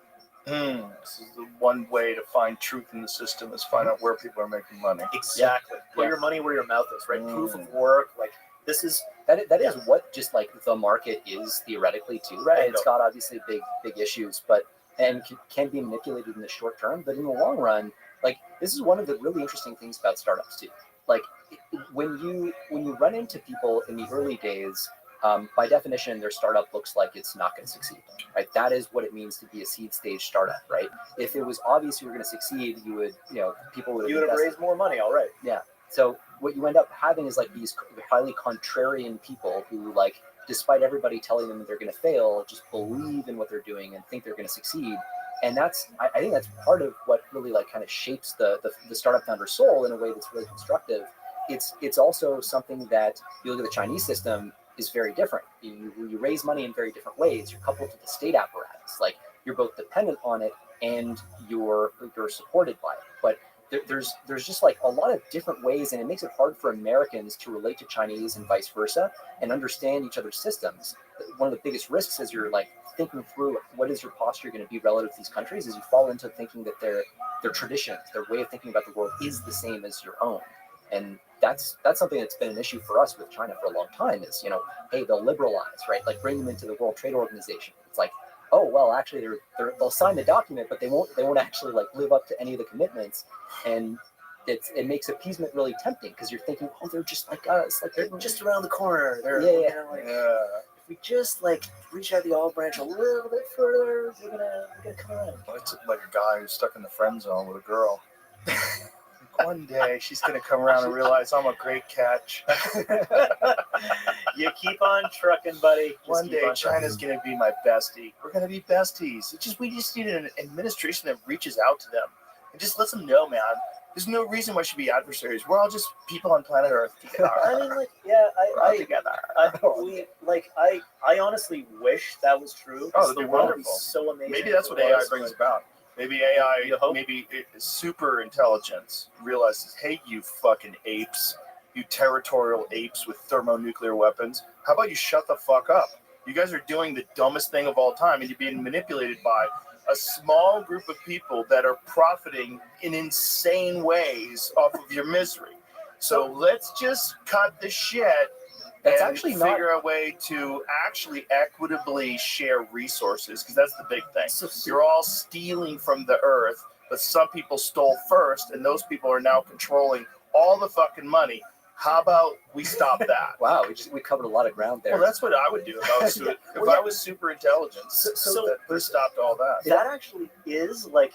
So this is not like relevant to the risk stuff or to the whatever at all, but it's just interesting. So there's actually theories, like in the same way that there's theories around power seeking and stuff around superintelligence. There's theories around like how superintelligences do deals with each other, right? And you actually you have this intuition which is exactly right, which is that hey, two superintelligences, like actual legit superintelligences, should never actually like fight each other destructively in the real world. Right? Like that seems weird. That shouldn't happen because they're so smart. And in fact, like there's theories around they can kind of do perfect deals with each other based on like if we're two super intelligences, I can kind of assess like how powerful you are. You can assess how powerful I am, and we can actually decide like well if we did fight a war against each other, like you would have this chance of winning, I would have that chance of winning, and so it would assess instantaneously that there's no benefit in that. Exactly. And also it would know something that we all know, which is the rising tide lifts all boats.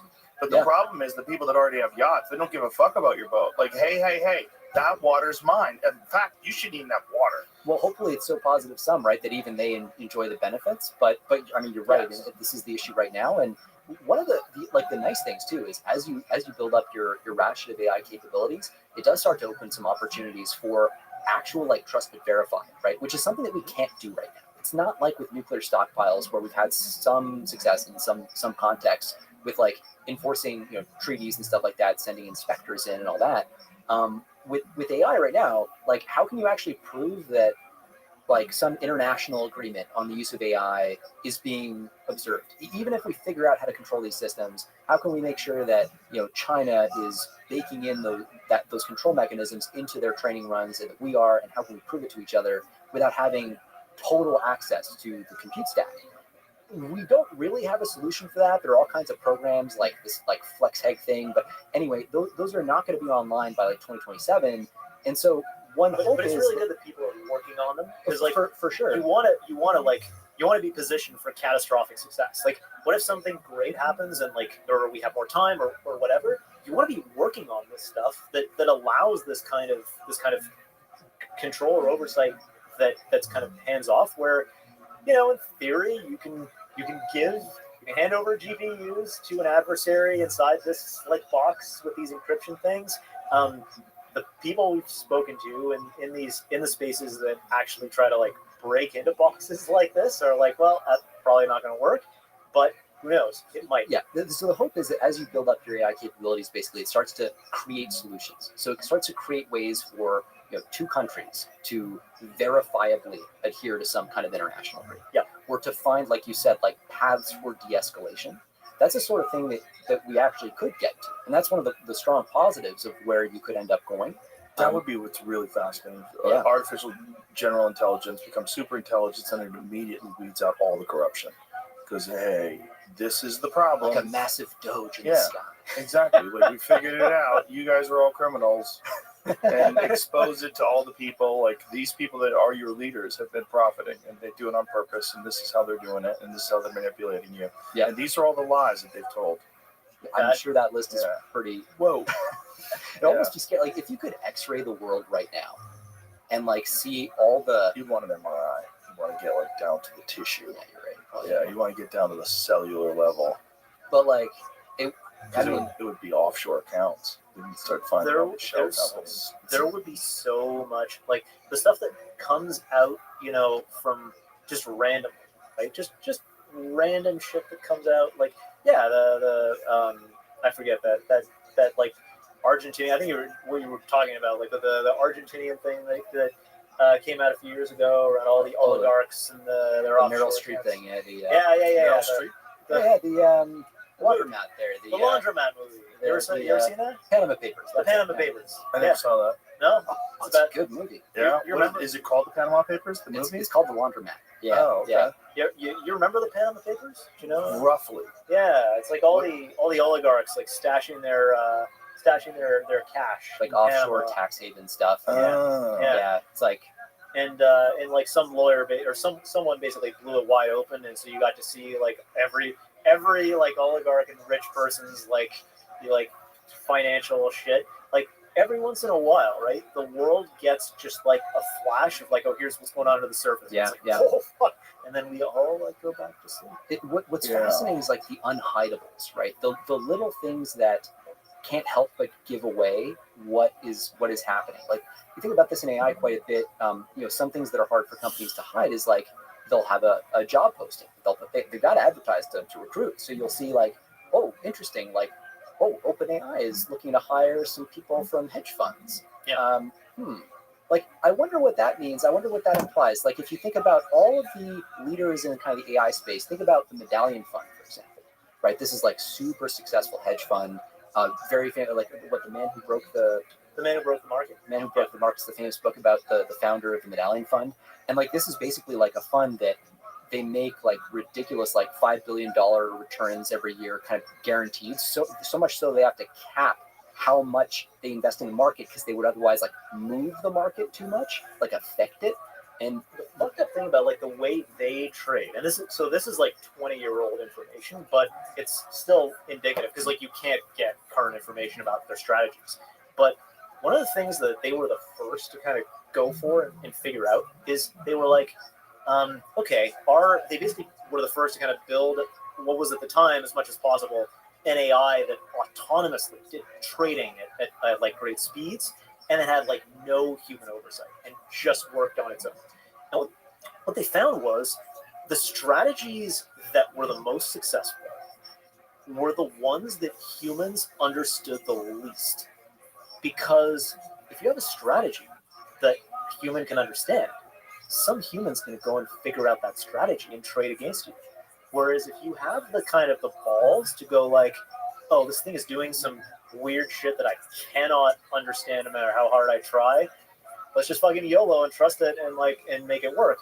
If you have all the stuff debugged and if the whole system is working right, that's where your biggest successes are. So what kind of strategies are you talking about? Oh, I mean, like, I don't know specific I can examples. give you an analogy. Yeah. Maybe this will like. So how are AI systems trained today, right? Oh, so just as a trading strategy. Sorry, I'll just basically like you bought like some as an example, like you buy this stock the Thursday after the full moon and then sell it like the Friday after the new moon or some like random shit like that. That's like, why does that even work? Like, why would why would that even work? So to sort of explain why these strategies work better. If you think about how AI systems are trained today, you basically, very roughly, you start with this blob of numbers that's called a model, and you feed it input, you get an output. If the output you get is no good, if you don't like the output, you basically fuck around with all those numbers, change them a little bit, and then you try again. You're like, oh, okay, that's better. And you repeat that process over and over and over with different inputs and outputs. And eventually, those numbers, that mysterious ball of numbers, starts to behave well. It starts to make good predictions or generate good outputs. Now, you don't know why that is. You just know that it does a good job, at least where you've tested it. Now, if you slightly change what you tested on, suddenly you could discover, oh shit, it's catastrophically failing at that thing. These things are very brittle in that way, and that's part of the reason why ChatGPT will just like completely go on a psycho binge fest every once in a while if you give it a prompt that has like too many exclamation points and asterisks in it or something. Like these systems are weirdly brittle in that way. But applied to investment strategies, if all you're doing is saying like optimize for returns, give it inputs, give it Make out. me more money by the end of the day. It's like an easy goal. Like it's a very like clear cut goal, right? You can give a machine. So you end up with a machine that gives you these it is a very weird strategy. This ball of numbers isn't human understandable. It's just really fucking good at making money. And why is it really fucking good at making money? I don't know. I mean, it just kind of does the thing and then making money. I don't ask too many questions. That's kind of like so when you try to impose on that system human interpretability, you pay what in the AI world is known as the interpretability tax. Basically, you're adding another constraint.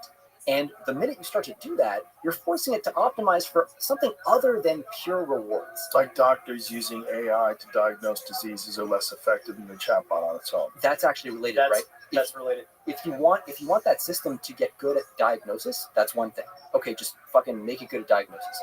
If you want it to be good at diagnosis and to produce explanations that a good doctor, will go like, oh, okay, I'll use that. Well, great, but guess what? Now you're spending some of that precious compute on something other than just the thing you're trying to optimize for. And so now that's going to come at a cost of the actual performance of the system. And so if you are going to optimize like the fuck out of making money, you're going to necessarily de-optimize the fuck out of anything else, including being able to even understand what that system is doing. And that's kind of like at the heart of a lot of the kind of big picture AI strategy stuff is people are wondering like how much interpretability tax am I willing to pay here, and how much does it cost? And everyone's willing to go a little bit further and a little further. And so OpenAI actually had a paper where a blog post where they talked about this, and they were like, look, right now we have this essentially this like thought stream that our model produces on the way to generating its final output. And that thought stream, like, we don't want to touch it to make it like interpretable, to make it make sense. Because if we do that, then essentially it'll be optimized to convince us of whatever the thing is that we want it to do, to behave well. So it's like if you've used like an OpenAI model recently, right? Like O3 or whatever, it's doing its thinking before it starts like outputting the answer. And so that thinking is, we're supposed to like be able to read that and kind of get it, but also we don't want to make it too legible, because if we make it too legible, it's going to be optimized to be legible and to be convincing rather than to fool us, basically. I mean, exactly. Jesus Christ. But that's the investment. You guys are making me less comfortable than I thought you would. even I knew coming at Jamie and I were talking about it before, like, how bad are they going to freak us out? It's freaking me out more. Well, I mean, okay, so I do want to highlight, so the game plan right now on the positive end, let's see how this works. Jesus. Jamie, do you feel the same way? Yeah. I mean, I have articles I didn't bring up that are supporting some of this stuff. Like today, China quietly made some chip that they shouldn't have been able to do because of the sanctions. Pull that out. And it's basically based off of their just sheer will. Okay, so there's SMIC. There's good news on that one, at least. This is a kind of a bullshit strategy that they're using. So so when you make these insane like 5 nanometer. Let's read that for people just listening. Yeah. China quietly cracks a 5 nanometer. Yeah, that's it. Without EUV. What is EUV? Extreme ultraviolet. How SMIC defied the chip sanctions with sheer engineering. Yeah. So this is like And espionage. So there's, but actually though, so there's a good reason that a lot of these articles are making it seem like this is a huge breakthrough. It actually isn't as big as it seems. So okay, if you want to make really, really, really, really exquisite Look at chips, this quote. Moore's law didn't die, Luo wrote. It moved to Shanghai. Instead of giving up, China's grinding its way forward layer by layer, pixel by pixel. The future of chips may no longer be written by who holds the best tools, but by who refuses to stop building. The rules are changing, and DUV just lit the fuse. Boy. yeah. So I mean, Who wrote that article? you can Gizmo China. There it is. yeah, you can view that as like Chinese propaganda in a way, actually. So what's actually going on here is, if so, the Chinese only have these deep ultraviolet lithography machines. It's like a lot of syllables, but it's just a glorified shit. Like it's a giant laser that zaps your chips to like make the chips when you're fabbing. Yeah. So we're talking about like you do these atomic layer patterns on the chips and shit, and like what this UV thing does is it like fires like a really high power Laser beam. Yeah, they attach the head of sharks that just shoot at the chips. Yeah. Sorry, that was like an Austin Powers.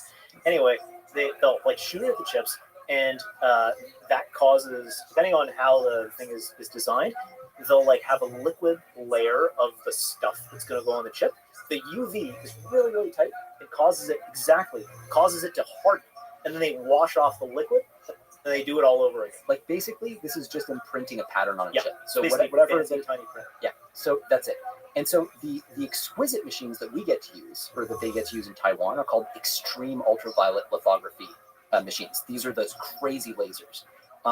The ones that China can use, because we've prevented them from getting any of those extreme ultraviolet lithography machines.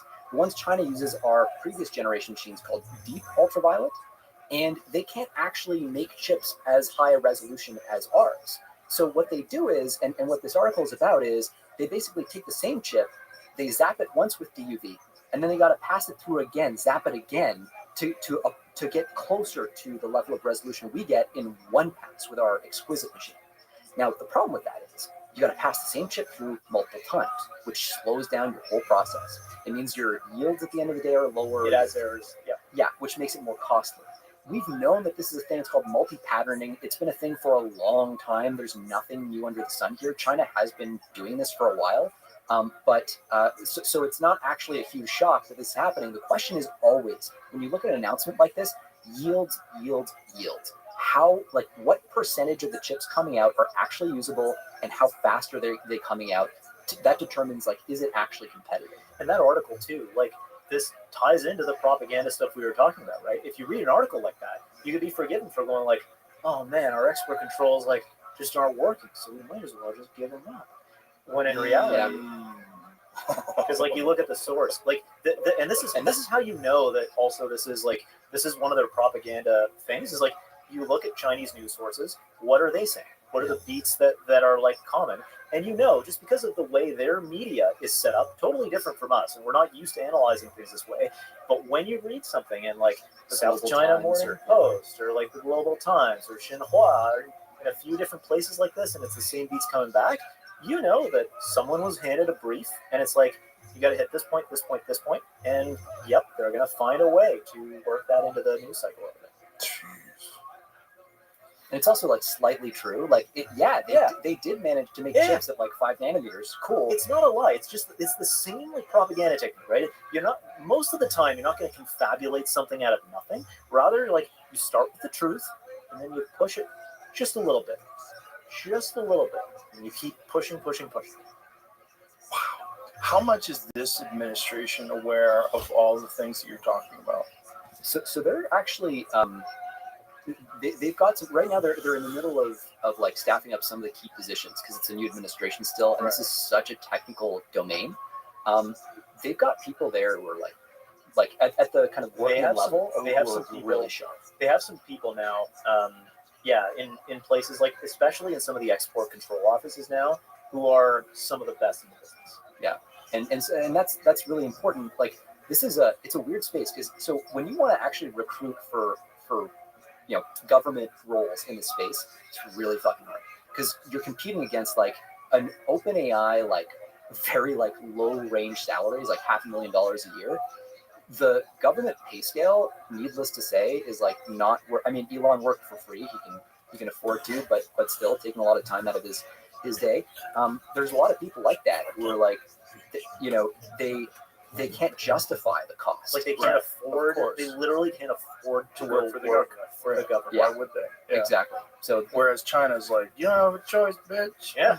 yeah, and that's what Yeah. they say. That's Yeah. the Chinese word for bitch is really biting. Like if you translated that, it would be a real saying. Sure. It's kind of crazy because it seems almost impossible to compete with that. I mean, that's like the perfect setup. If you wanted to control everything and you wanted to optimize everything for the state, that's the way you would do it. Yeah, but it's also easier to make errors and be wrong-footed in that way. And also, basically that system only works if the dictator at the top is just like very competent.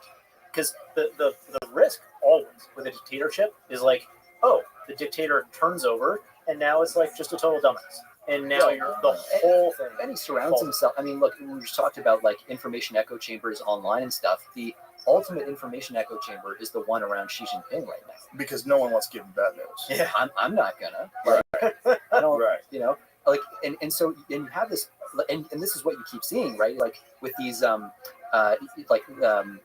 provincial level debt in China, right? Which is so awful. It's like people trying to hide money under imaginary money under imaginary mattresses, and then hiding those mattresses under bigger mattresses until eventually, like, no one knows where the liability is, and then you get a massive property bubble and any number of other bubbles that are due to pop anytime, right? And the longer it goes on, like the more like stuff gets squirreled away. Like there's actually like a story from the Soviet Union that always like gets me, which is so Stalin obviously like purged and killed like millions of people in the 1930s, right? So by the 1980s, the ruling Politburo of the Soviet Union, obviously, like things have been different, generations have turned over and all this stuff. But those people, the most powerful people in the USSR, could not figure out what had happened to their own families during the purchase.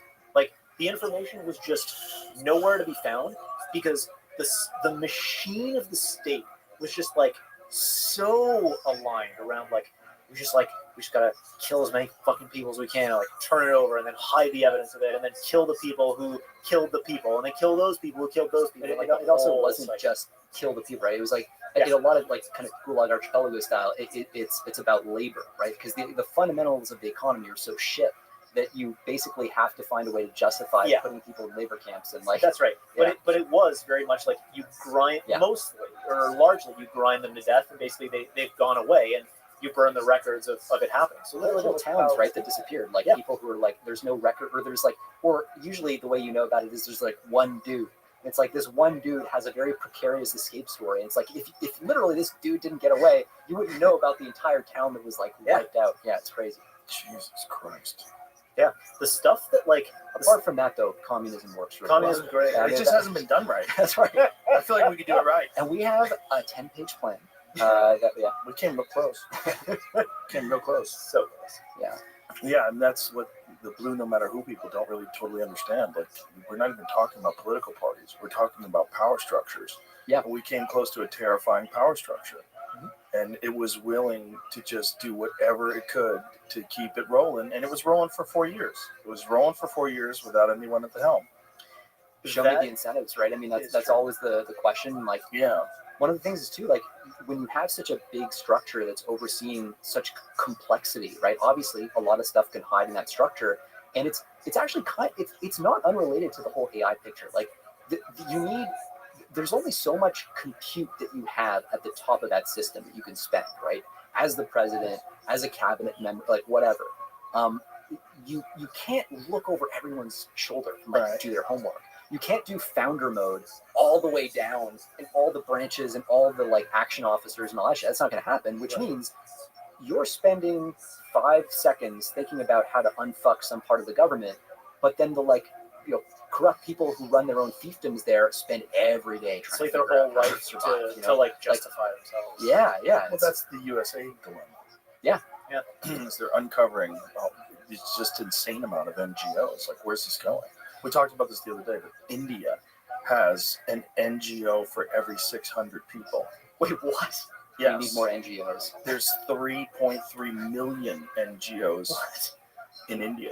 Do they like bucket, like what are the categories that they fall into? Like, Who fucking knows? That's part of the problem. That one of the things that Elon had found is that there's money that just goes out with no receipts. And it's billions of dollars. We need to take that further. We need an NGO for every person in India. We will get that eventually. It's the exponential trend. We're gonna just like AI. The number of NGOs is like progress. doubling every year. We're making incredible progress in bullshit. It's the NGO scaling law, the bullshit scaling law. Well, it's just that unfortunately it's Republicans doing it, right? So it's unfortunately the Democrats are going to oppose it, even if it's showing that there's like insane waste of your tax dollars. I thought some of the Doge stuff was pretty bipartisan. Like there was congressional support at least on both sides. No. Well, sort of.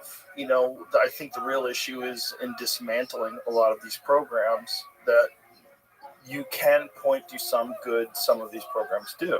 Yeah. The problem is like some of them are so overwhelmed with fraud and waste that it's like to keep them active in the state they are. Like, what do? Do you rip the Band-Aid off and start from scratch? Like, what do you do with the Department of Education? You say, why are we number 39 when we were number 1? Like, what did you guys do with all that money? Yeah. So did you create problems? There's this idea in software engineering. Actually, I was talking to one of our employees about this, which is like refactoring, right? So when you're writing like a bunch of software, it gets really, really big and hairy and complicated, and there's all kinds of like dumbass shit, and there's all kinds of waste that happens in that code base. There's this thing that you do every like few months. Is you do this thing called refactor, which is like you go like, okay, we have 10 different things that are trying to do the same thing. Let's get rid of 9 of those things and just like rewrite it as the one thing. So there's like a cleanup and refresh cycle that has to happen whenever you're developing a big complex thing that does a lot of stuff. The thing is, like, the U.S. government at every level has basically never done a refactoring of itself. And so the way that problems get solved is you're like, well, we need to do this new thing. So we're just going to like stick on another appendage to the beast and get that appendage to do that new thing. And like, that's been going on for 250 years. So we end up with like this beast that has a lot of appendages, many of which do incredibly duplicative and wasteful stuff that if you were a software engineer, just like not politically, just objectively looking at that as a system, you'd go like, oh, this is a catastrophe.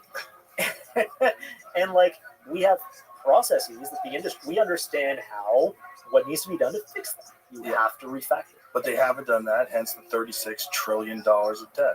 It's a problem too, though, in all, like, when you're a big enough organization, you run into this problem. Like Google has this problem famously. Facebook had it. Like we had friends like Jason. So Jason's the guy you spoke to about that. Like, so he's like a startup engineer. So he works in like relatively small code bases, and he like can hold the whole code base in his head at a time.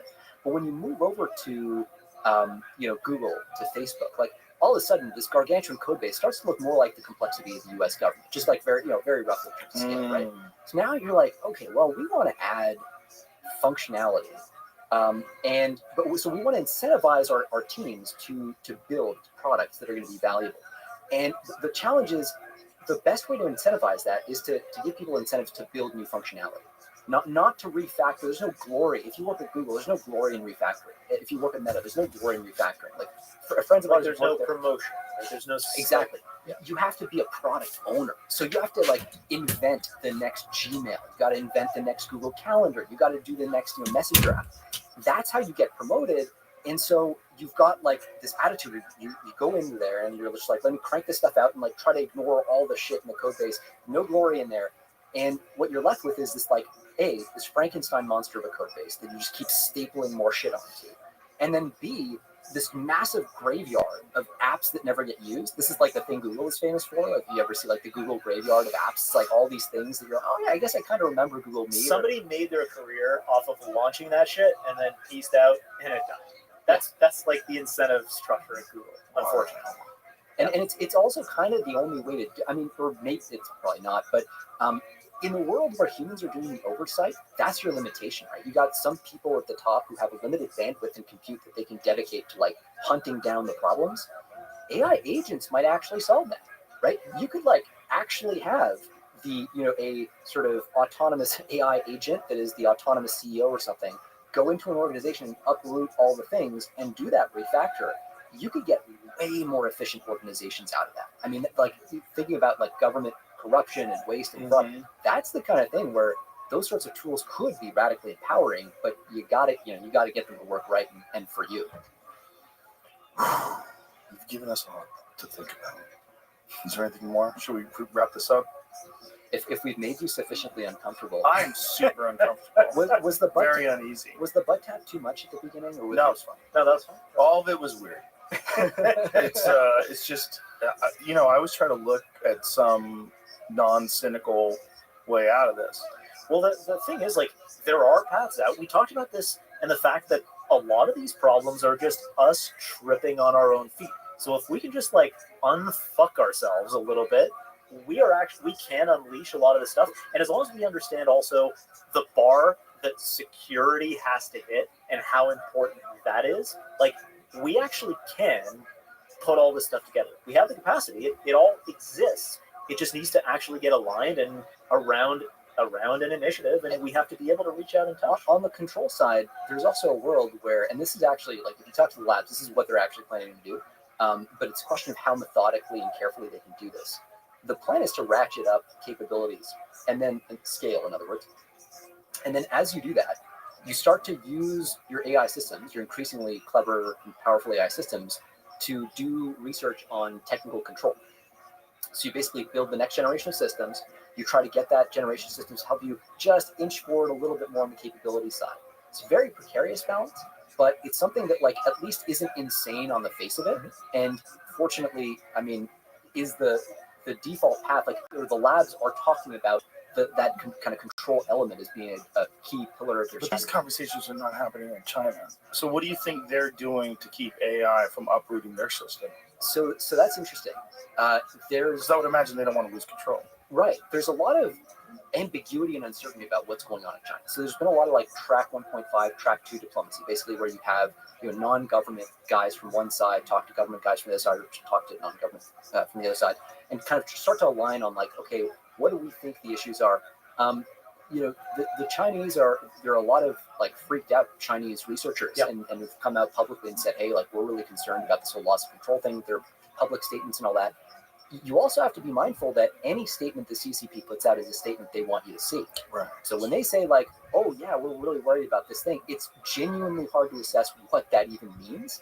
But they're like, as you start to build these systems, we expect you're going to see some evidence of this shit before, and it's not like you're going to build the system necessarily and have it take over the world. Like what we see with agents. Yeah. So I was actually going to add a really, really good point, and something where like open source AI is like even could potentially have an effect here. So a couple of the major labs, like OpenAI and Anthropic, I think, came out recently and said like, look, we're on the cusp. Our systems are on the cusp of being able to help a total novice, like someone with no experience, develop and deploy and release a known biological threat. And that's something we're going to have to grapple with over the next few months. And eventually, like, capabilities like this, not necessarily just biological, but also cyber and other areas, are going to come out in open source.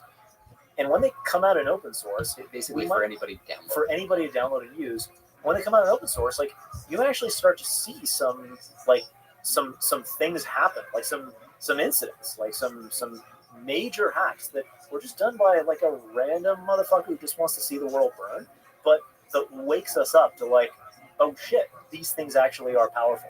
I think one of the aspects also here is we're still in that post-Cold War honeymoon, right? In that mentality, like, not everyone has like wrapped their heads around this stuff, and what needs to happen is something that makes us go like, oh damn, we act like we weren't even really trying this entire time.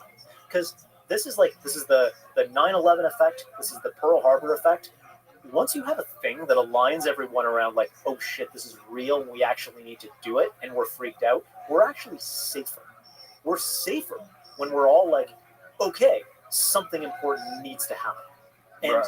Instead of letting them just slowly chip away. Exactly. And so we need to have some sort of shock, and we probably will get some kind of shock like over the next few months, the way things are trending. And when that happens, then, but I mean, like, it's 4 years. If that makes you 4 years. No, doesn't make me feel better. But because you have the potential for this open source, like, it's probably going to be like a survivable shock, right? But still a shock. And so let us actually realign around like, okay, let's actually fucking solve some problems for real. And so putting together the groundwork, right, is what we're doing around like, let's pre-think a lot of this stuff so that like if and when the shock comes, we have a break glass plan. We have a plan. And the loss of control stuff is similar. Like, so one interesting thing that happens with AI agents today is they'll get any. So an AI agent will take a complex task that you give it, like find me kind of the best sneakers for me online, some shit like that, and they'll break it down into a series of sub-steps. And then each of those steps it'll farm out to a version of itself, say, to execute autonomously. The more complex a task is, the more of those little sub-steps there are in it. And so you can have an AI agent that nails like 99% of those steps. But if it screws up just one, the whole thing is a flop, right? And so if you think about like the sort of like loss of control scenarios that a lot of people look at are autonomous replication, like the model gets access to the internet, copies itself onto servers and all that stuff. Those are very complex movements. If it screws up at any point along the way, that's a tell, like, oh shit, something's happening there. And you can start to think about like, okay, well, what went wrong? We get another do, we get another try, and we can kind of learn from our mistakes. So there is this sort of like this picture, one camp goes, oh, well, we're going to kind of make the super intelligence in a vat, and then it explodes out and we lose control over it. That doesn't necessarily seem like the default scenario right now. It seems like what we're doing is scaling these systems. We might unhobble them with big capability jumps, but it's also, there's a component of this that is a continuous process that lets us kind of get our arms around it in a more staged way. That's another thing that I think is in our favor that we didn't expect before, and as a field, basically. And I think that's a good thing. Like, that helps you kind of detect these breakout attempts and do things about them. All right, I'm going to bring this home. I'm freaked out, so thank you. Thanks for trying to make me feel better. I don't think you did, but I really appreciate you guys and appreciate your perspective because it's very important and it's very illuminating. It really gives you a sense of what's going on. And I think one of the things that you said that's really important is like it sucks that we need a 9/11 moment or a Pearl Harbor moment to realize what's happening, so we all come together. But hopefully, slowly but surely, through conversations like this, people realize what's actually happening. You need one of those moments like every generation. Like, that's how you get contact with the truth. And it's like, it's painful, but like the light's on the other side. Thank you. Thank you very much. Thank you. Bye, everybody.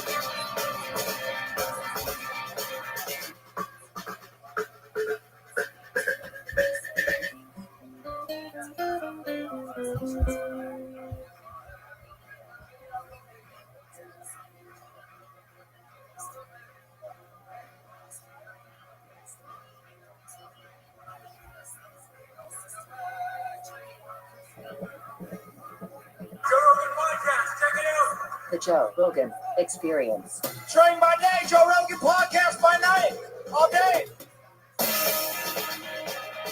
Oh man, very, very nice to meet you. Incredible to meet you. Fucking gigantic fan. Man, I appreciate that. I just love what you've done because, like, anybody who could start their career off and make a movie for $7,000 is a hero. That's just an incredible accomplishment to make a movie that people still watch and talk about today for $7,000. It was an experience for sure. I had a really good plan, and it backfired. So I tried to, right away when it worked in a different way, I wanted to share that experience. I wrote a book called Rebel Without a Crew that really inspired filmmakers. Because you did the audio for it too. Just recently, I couldn't believe it. I hadn't read it since I wrote it, and I had forgotten a lot of the details. And now I can see why it inspired so many people. Because when you're in early 20s, 6 months feels like 6 years. Right. So when you read it now and go, oh my God, from inception to making it penniless by myself to Toast of the Town. It's like that. It was unbelievable. I couldn't wait to shout from the rooftops to all the other filmmakers like me who thought they couldn't get in how I did it exactly. I wrote a book about it. And I read it now and I go, oh my God, this is an impossible story. I keep laughing during the audiobook going, okay, what you're reading right now never happened before and never happened again. It was like lightning in a bottle. And you would see every time I thought something wasn't going my way and I was really bummed about it, within weeks, an upshot, beyond. And it really taught you that you just got to follow your instinct. If you have an idea, go. Even if you know no one else has ever done this before. And you'll end up someplace different. I'm not asking about that because I know you end up doing the same thing a lot. Yeah. Where investing so much in that rate, you're just kind of following your nose. You're doing something that just it sounds ridiculous. When I try to tell one of my teachers when I was going to go do that summer, I said, I'm going to go try and make a movie. He goes, well, yeah, who's going to be your director of photography? And I said, I didn't want to tell him I'm the whole crew. And I said, I'm the DP. Oh, the actors are going to hate you. You're going to be there setting up your lights all the time. I'm like, okay, I'm not going to tell him I'm the rest of the crew. It was just because I had read this advice that meant to be good advice, but it sounded really depressing. It was someone had written, if you want to write screenplays, write 3 full screenplays, throw them away. Your 4th screenplay will be it. It's like, I ever written a screenplay. It's very hard to write a screenplay. It's hard to write. It's like 3 huge meals that you're just going to dump. Why not? Okay, write the script, throw it away. But while you're throwing it away, why not also shoot it and direct it? Light it yourself. Do the sound yourself so that you're training yourself on each one. So I thought, where can I do this where I can get paid to do it? Like my own film school where I get paid to learn. So I discovered that there were these straight to Spanish movies that are action movies. You go to you've seen HEBs around here. There used to be a video section to rent movies, and there was a Spanish section. The Spanish section had movies like, they were just action movies. They had a soap star. They were made for 30 grand, 40 grand. Shot on video, no action, but it had a title that looked kind of like a U.S. title, like Perros Rabiosos 2, like written like Lethal Weapon 2. And you would rent it, it'd be like just crap, people in an apartment talking. It wasn't it? So I looked at the back of those and I thought, we can make a better one. Probably for like $5,000. Because I had made a short film called Bedhead by myself with a wind-up camera. It was 8 minutes and it cost $800. So I thought, multiply it times 10, I could shoot an 80-minute movie for $8,000. But with dialogue and everything, I bet I could get it for under 8, probably more like 5 or 6. Let's go shoot a movie, write it, shoot it. I'll be the whole crew. So I learn all the jobs, and then we'll sell it to the Spanish home video market. No one will know it's me. This is Robert Rodriguez. I'll bet you Robert Rodriguez. I'll make 3 of those because I was so young. I was winning a lot of film festivals with short films. But I thought, if someone sees one of my short films that's winning all these awards, they're not going to hire me to do a short film. They're going to hire me to do a feature, and I've never practiced that. So I need practice. So I'm going to practice 3 films, take the best scenes from them, have a demo reel. With the money I make from them, I don't know how much I can sell it for, so I got to make it really cheap. Let's just do the first one, then we'll know. Then I'll take that money and make my first American independent film, and that'll be more serious. Because I threw it away like that, I just thought, well, let me just make something fun. Action movie, I guess I could do action. I started as a cartoonist. It was more comedic than anything else. I said, well, an action movie, let's make it fun. Let's make it about a guy with a guitar case full of weapons. Kind of like Road Warrior, who goes from town to town with a guitar case full of weapons. But I can't afford Road Warrior on the first one. So how about I just do a Genesis story? So I took out these cards and I go, okay, maybe he was a guitar player. In fact, that'll be a funny title because I have this comedic sense. I thought, I'm going to make a movie that's got so much action. It's actually shot on film, but I'll call it basically The Guitar Player, which promises no action whatsoever. Put it on the shelf. And if someone happens to be so desperate to watch it, they'll be surprised. That was like my joke to myself, but I just want to practice. So I did this method where I just got the cards and I go, guy, because I'm used to making short films. Guy with a guitar case walks into a bar looking for work. They refuse, saying, we don't hire people, we use a synthesizer now. He leaves. A guy with a guitar case full of weapons walks in after, shoots the place up, says he's going after the guy who owns it because he did him wrong. So I put those 2 cards down and I went, okay, that's how a short film would start, but shit, this is a feature. So it's going to need like 3 scenes before. This is how fast you write. Wow. The script, I wrote that script because it was, again, I'm throwing it away. I'm just going to make something that I want to see because no one else is going to see it. You're getting paid to practice. If I can sell it, I'll be paid to practice. But I thought, okay, we got to figure out who this guy is. Okay, how about he's a drug dealer who's coming into town? But wait, who's the guy that shoots the place up? Let's start with him in jail. I read a story about a guy in Mexico who was running his drug business from his jail cell, and he used it as protection. He could walk out at any time. Someone puts a hit on him in jail. He shoots them up, tells the bad guy, I'm coming after you now. I'm coming to your town. I'm going to shoot up your town. He passes the mariachi on the road. The mariachi is a mariachi. The guy just wants to be a musician. We get to know who he is. And then he walks in the bar. And then the guy comes and shoots the place up. Well, now he's got to leave and go to another place. And now he's got to go meet the girl. Now this is bad. Oh, and because it's a movie about a guitar player, he's got to have some kind of tragic past, because Road Warrior had a tragic past. Mad Max, he lost his wife and kid. Oh my gosh, he has to die, because that's going to be, every movie's going to be like a sad song in a songbook. So it kind of just wrote that fast. I went and I shot it. Did you do it like that with the index cards? I do It's this just for laid out everything. on a table? I do this for everything. For I tell everything. people, I do this talk where I by the end of the talk, I say, I keep these in my bag. It always makes me smile, because I know I've made $1 million with this before. And that's a tiny little. This is a tiny one you stack. carry anywhere. I gave this to my kids one You have Christmas. it for people that are just listening. It's closed together with rubber bands. Rubber bands. I gave this in a cool little leather bag for my kids one Christmas. I thought they would say, shit. They loved it. I said, you can change your life with this thing. Because a lot of times, you go to a therapy, not for answers, you go for questions. We have the answers inside us. Usually we ask ourselves terrible questions. Therapists ask you questions like, why do you feel better than you feel? Why did you do that? What's up? What's going on? If we do our own questions, like, what's next? What goes before this? Your mind comes up with the answer if you ask the right question. So I've used this for, like, we usually ask unempowering questions. The words we use in ourselves are so important. It's sort of the questions, like, why am I such a loser? Well, I'll give you 10 answers right now. But if I change it to, what 3 things could I come up with to start this week that will not just change my life, but everyone around me? You don't come up with 3, you come up with like 15. Just keep coming out. And as you look at them, you go, these kind of go together, are actionable. I can actually start this right now. I mean, you can literally change your life. Business ideas, movie ideas, stories, just with a deck of cards. By the time I build up and show all the examples of it, at the end of the talk, I hold up one of these with rubber bands to the crowd. I say, who wants to change your life? Everybody's hands go up. I toss one out. They catch it. In fact, I remember my nephew about 7 years ago caught one. And it's funny because he's on Broadway now. It's just like, lets you map out your life. Another friend of mine, DJ Catrone, he's an actor. He caught one. And he said, wow, that talk you gave was so empowering. How you wrote it. I went home and I picked up an old script and I picked up a line. I just cut off the phone for 3 days and I finished it. I said, you finished the script in 3 days? I like the feedback loop that happens when you inspire somebody. Well, I'm going to try that because I got a bunch of half-baked ideas that I've never gone and done that with. You did it in 3 days? Yeah, if you shut the phone off, you do it in 3 days. And now he has that movie's out. It's coming out. It's called Fight or Flight with Josh Hartnett. He wrote, wow. Yeah. After hearing the talk, he went and picked up this old thing that he thought.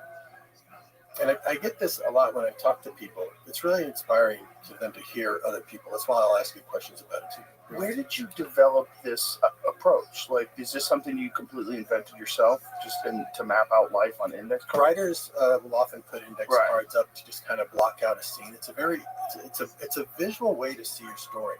Like when you lay it out and you go, oh, this works. I'm missing a section here. But again, like this is asking you, what can I put there? You'll come up with a bunch of ideas. It almost gives you like an overview. But I started it when I was a cartoonist. I had a daily cartoon strip. So I would draw on different cards, different drawings. And every day I had to come up with a comedic idea and a drawing and a story. And it was tough. You'd have to draw it out. And you would sometimes make 2 drawings that you really liked and go, oh, this kind of is the setup. 1, 2, 3, payoff for the joke here. And they'd come up with it like that. So I kind of use it for everything. It's kind of I'm a more visual kind of person. So it helps you visually see something that's normally like written words and stuff. So it started off with cartoons and then it worked into writing, but I haven't seen too many people apply it the way you're explaining it. Like you could actually use that to fix your life. Oh, fix your life completely. Because it's another question. It's just questions. Right. So, and the amazing thing is once you start doing stories, that's why I like doing a lot of original franchises. Probably like made the most original franchises in film because I don't usually direct other people's stuff.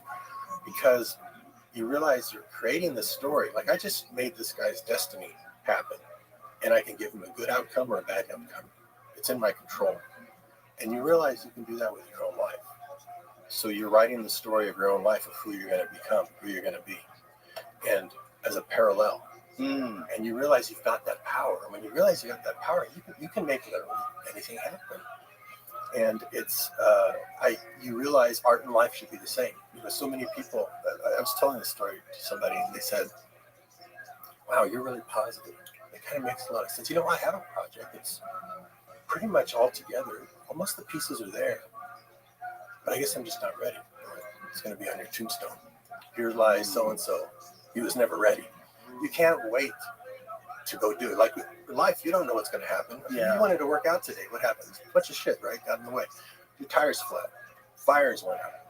You just got fired. You can't. Right. You're not ready for life. You're like this. Right. But for some reason, artists think that they need to be ready to create art. It's like, no, you got to jump in and just start. You just need to start. You're not going to really feel ready till you're almost done with a project. I didn't feel ready to make that $7,000 movie till the last few days when I was like, okay, now I wrap my head around it. I have to figure it out day by day. Yeah, the procrastination really cripples people. Yeah, or Really thinking does. that they need to know more. And you don't realize the answers you get that you need are not going to be figured out sitting at a desk, going to be on the floor. I think it's kind of a fear of incompetence and failure, especially if you're undertaking something like starting a film. Like some people just, for whatever reason, they don't have the confidence to just potentially fail. And just try it. Just get moving. Just get, Hemingway, my friend Ari on his laptop, he has this quote, top of his keyboard, first draft of everything is shit. Yeah. And it's Hemingway. Yeah. God, what a great fucking, it's like such an important thing to know. Because he knows the process. Yes. If you trust the process, Yes. you don't have to worry. And if you question, well, I don't know, you're an artist. That's what an artist should think. But don't let that cripple you. I call it fear forward. Like you should have some fear going into something. Yes. Like I might screw up, but that's good. That means you're not wasting your time. I think it's really important for people to hear someone like you who's accomplished so much say it that way, because they can internalize it and go, okay, this is what it is. I just have to do something. I just have to actually get moving. I just can't sit around waiting for the perfect time, because it won't happen. It's not going to happen. And there's that thing. Like you have to, I always give people copies of The War of Art, Pressfield's book. Yeah. Amazing. It's a great book. But it's all about that. That book is, if you're trying to figure it out, that book's the guidebook. Read that book. It's a short little book, super easy to read. And it gives you the tools to put in your head like, oh, this is resistance. Like this procrastination, this weird fear of doing it. Yeah. Because it's not like the thing you're doing is painful, which is really crazy. Like writing out cool plot lines, and that's got to be fun. It's really fun. Fun. Now, the making of it might be very painful. Tedious. But it's a very short amount of pain versus a long-term pain if you're not living your dream. That's the longest. That's the longest time you can spend. That's the longest time in pain. There's You just rip the Band-Aid off and jump in. I mean, I'm sure there's a bunch of people out there that are in the middle of that right now. They're trying to figure out. We have to keep reminding ourselves, because we know, Yes. and we got to remind ourselves. Sometimes we forget and we don't apply it to other areas of life. We'll talk about that. That's when I really found success, was when I took these ideas and moved it to another area. But like, I tried to figure this out when I was doing that other method, the wrong method, when I was cartooning, because it would be so hard to come up with a cartoon strip each day. But I needed the money, and I had a daily cartoon strip here at UT. We had the biggest comics page in the country. It was really, everybody wanted to be the next Burke Brett, that he'd come out of there. He did Bloom County. He was a UT student. His college art was like national stuff. So we all wanted to be him. And so we were like, it's got to be an easier process than sitting here and working it out. I want to come home and develop a process where I sit on my couch and I just picture it first. Picture the comic, I picture the jokes, I picture the drawing. Then I got to just go draw it, right? I'd be there 2 hours, 3 hours. My deadline's coming up. Shit, it's not working. So I have to go, start drawing again. Then be like, okay, this kind of goes with that one. Oh, here it is. And I realized something really profound. Back at 19, it's really carried into mariachi, which is when you pick up the pen or the keyboard or the camera and you start, it starts doing itself. You realize it's not you. It's coming through you, because there's a creative spirit assigned to us that needs hands. And it's not going to reward you for doing that, because they can do that. But as soon as you pick it up, it takes over. So I realized, I just have to be a conduit or a pipe. And if I just start, I want to be like, whoa. And you got to keep your ego out of it, because if you go, wow, how did I do that? I wonder if I could do it again. You just shut it. You just shut it right back up, because you think it's you, and it's not you. And I know this works because I taught it to my kids when they were younger. I thought, I got to teach it to my kids. And since they hadn't learned any bad habits, they went, oh, so we don't have to do anything? We just have to start writing, it's going to come out? I go, yeah. And they went, they wrote some amazing stuff. And I was like, they don't have to be reversed, reversed. But that was a very powerful thing. And I saw when I did another $7,000 movie recently, I had a TV series based on Rebel Without a Crew, where I got independent filmmakers that only made short films, and they gave them 2 weeks. You got to do like mariachi. You can bring one person, either a cameraman or your sound guy, but you got to do the whole movie yourself. Write it, direct it, edit it, and be shot in 2 weeks. That's how long it took me to shoot mariachi. And they're all, I don't know how we're going to do it. By the week they started shooting, they're already talking about their next 3 films. Like, they changed their idea of what was impossible, just dropped down. So I was really curious to do mine. I was doing one based on my medical experiments I did to pay for mariachi, which is another story. And I brought my son to that. I brought my son, Racer, because I knew he hadn't been working with me on the movies for a while. I'm going to make him my second guy. He's going to be my co-writer, my co-lighter, and he's going to be doing the sound. I didn't show him how to use the sound equipment until we're filming, because we're documenting it. We made a documentary about it, and people really loved about how we made this movie today for $5,000. And he was fumbling around, and we're going, and I thought, he's going to hate this. He's got his own interests. He doesn't want to work on it. But I need him. And so he comes to me at the end of the day with his brother and goes, Dad, the actor didn't show up. The set didn't match. The location didn't match the script at all. Everything's falling apart. We asked you how we're going to finish the day, and you said, well, I don't know. We'll see what happens. And we thought, oh, my God, is this the movie that finally, he can't figure out? But by the end of the day, we figured it out. Their eyes are all wide out. They don't realize that's the creative process, and that's every day in life and in work. In life, you don't know. You're going to figure it out as you go. Art should be the same way. And by the end of the 2-week shoot, they're interviewing him. He's all waxing philosophical about the creative process, like he's been doing it for years. He goes, I never knew how my dad did mariachi. And then now I know, because I just did this project. He didn't know either. He just started, and he figured it out day by day. Most people never start. I mean, he succinctly encapsulated everything I tried to say in my book, which was you just got to go. And identity is key. Identity is the main thing. All these people who are out there, you got to tell them this. If you are listening and there's something you're not getting in your life that you really want, it's not a matter of desire. You have the desire. There's a missing element that I talked about in the book, and I'd forgotten myself. We forget our own good advice. Over the years, people would say, hey, in your book it says this. I go, I wrote that? I was so smart back then. What happened? I got to go reread my own book.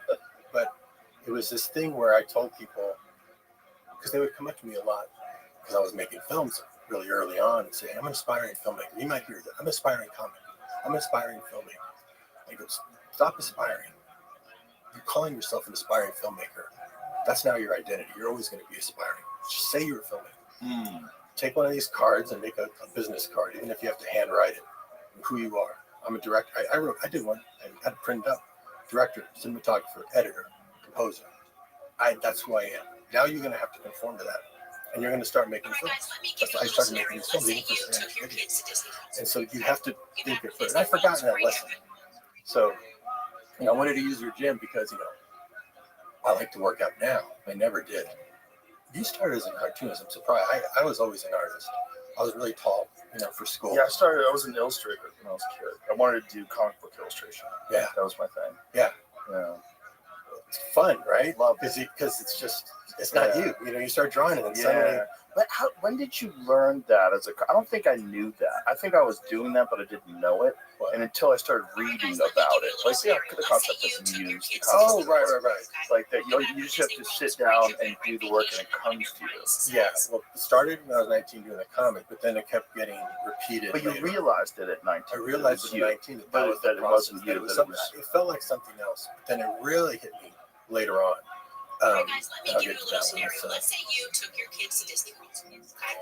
It really hit me later on, where I kind of put it all together around 2001, 2002. I was doing a movie where I was, again, kind of going back to the way I did mariachi. I was up on a big movie. I was the writer, the director, the producer, the cinematographer, the editor, the composer, all these things, plus also the production design now. And I was taking on more jobs to make it more like a handmade film, more like a lot of factory movies were being made. So I want people just to feel different. I think they'll get a feeling from it they don't get from a McDonald's process. They're still good, but there's something about a home cooked meal. And I didn't even know how to read or write music. And I was writing music for a 100-piece orchestra. So I was like, how am I figuring out my notes? How you living, Pimp? Even less than scales. Living the dream, dog. Every day's a holiday. Every meal's a feast. What's good in your neck of the son? It's a kid's movie, so I figured it should sound like a kid. I'm like a kid. I gotta smoke some tobacco, so kind of spibble out at the moment. Just hang out. Very well. Did your friend come over yesterday? No, he flaked on me, but not in a bad way. He had no work, so I just kind of waited around for him. All right, that happens. It does. All right. Well, we're just watching Joe Rogan and Robert Rodriguez. You know who Robert Rodriguez is, the director? I did. I actually seen that one of this episodes of Joe Rogan, but I'm not super familiar. He's the director of Sin City and partially From Dusk Till Dawn and Desperado and Spy Kids. He's done a bunch of stuff. Okay. So feel free to enjoy, man. I'm just creating VOD accounts, enjoying life. Feel free to enjoy. It doesn't sound like that. And I was writing pretty complex stuff, not knowing what I was doing. I go, how is this even possible? But I'm doing all these jobs I wasn't trained in. So I went on Amazon and I looked up any book that had the word creative or creativity in it. I just ordered it. I don't know what section it came from. They just arrived. And I'm thumbing through them. And one of them was really speaking about the creative process, how it worked. And I was like, wow, that's how it is. That's how it is. And then it said gels and mediums. I was like, oh, this is a book particularly about painting. But it applies to all the other things I'm doing. That's when I realized that it's all linked. Yeah. That creativity is 90% of any of those endeavors. 90% of it is just being creative. The technical part, like reading or writing music, and there's a lot of great musicians who don't read or write music, they're fantastic. The technical part, you can fudge that, like how to shoot the movie. You can fudge a lot of the technical stuff. 90% is creative. And if you know how to be creative, you can literally jump from job to job and do it really well because you're coming with your own experience, your own point of view. That's why I teach my actors to paint on the set because they never painted before. And they're already being creative by acting, but in between takes, we'll go paint a portrait of their character where I take a photo of them in character and have them paint a background. So just pick up the paint. You can use these 3 methods. Any color you want, the paintbrush is going to know where to go. Even though you've never painted before, it's going to know where to go. And they do it, and I put a stencil of a line drawing of their face over it. I'll show you something. You're not going to believe it. Jeff Brolin was way into it. Lady Gaga did one, and Bruce Willis did one.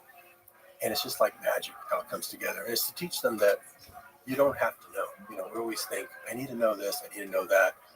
What about the other side? Half of the battle is knowing. What about the other half? Not knowing, I think, is the more beautiful and where the magic is because you don't need to know what's going to happen. You just need to show up. You just need to pick up the pen. You need to do the keyboard because it just starts coming through you and they see it and it helps them go back to the set and solve any creative problem because it was much harder in the paint room figuring out gels and mediums and all this stuff. They go back to the set and they can solve any problem instantly. And you think that they're already in a creative mode by acting, but it fires off a whole other part of your brain to go do something else creative at the same time. We're on the set, Josh goes, is it okay I'm still thinking about the painting? I go, I think so. I think it's all right. Let's see. Let's see. That sounds like something he would say to you. It's so funny. That's like a Miyamoto Musashi quote from the Book of Five Rings. Right. Once you know the way broadly, you can see it in all things. Yeah. He starts to, and so that's where I started piecing together that it was something, because I really wanted to look it up because it would feel like when I would go to write the music, I don't have to write very many notes before it feels like I'm being pulled by the hand. Like, I didn't make that. I didn't make that. Right. I didn't do that. I didn't do that. A lot of musicians say that, and a lot of comedians say that too. Well, if you ask all the disciplines, I asked Jimmy Vaughn, how did you play that? That solo was amazing. Did you have that worked out? It's kind of like tuning the radio. You did it just right. You can't even believe what's coming through. You know, you always hear everyone's version of that. And so I called it something. I thought, I'm going to call it the creative spirit. Like there's a creative spirit. Imagine the creative spirit that's assigned to you. And if you're someone who's just like, I don't think I can do this and that. And they don't pick up the pen. They don't actually start. How frustrated that spirit must be. Hovering over, going, oh my God, will you just pick? It's not you. It's not you. You just let me through. And it's crazy that concept has been around forever.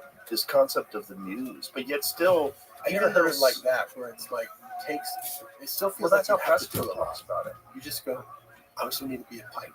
Yeah, a clean pipe, a conduit, so more stuff comes through, and that means take your ego out of it. I mean, just do the work, just show up and start. Yeah, Pressfield literally thinks that it's like an angel or like some sort of a divine presence that presents you.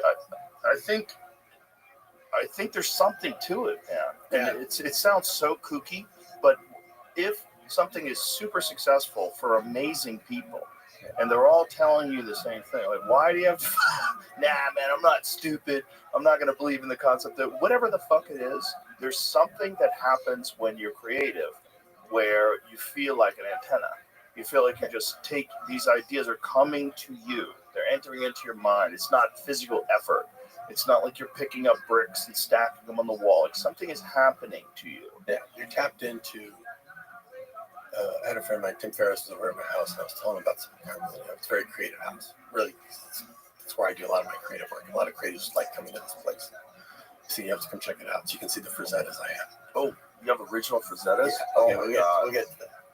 Oh my god. But You're it's making just it out? totally. You have so much your favorite frisettas.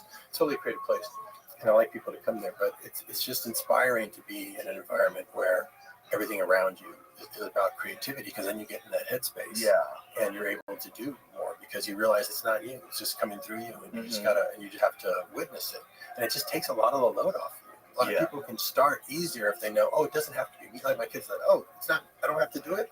I just have to actually pick up the pen. Yeah, it's very freeing. Yeah, it's something that everyone should learn with anything in life, anything that you're doing in life. Is just to take action and trust this process that happens. Yeah. But you have to do things. You can't just sit and wonder. And it's that procrastination and the anxiety about starting. It's like crippling for people. It keeps them from getting off the ground. And they're doing that to themselves. You're literally doing this to yourself.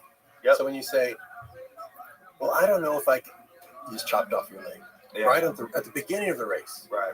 You go, well, I tried it once before, and you just cut the other one off. I mean, you're literally doing you're your own worst enemy. I had this one gal in fear of failure. This is the best thing. One gal in one of the talks, she said, okay, you're real positive, but what do I tell myself when I just spent a year and a half doing something that didn't work out? I said, well, that's a very negative way to ask that. Can you rephrase the question first? Then I'll attempt. She went, I learned a good lesson the hard way. Said, no, that still sucks.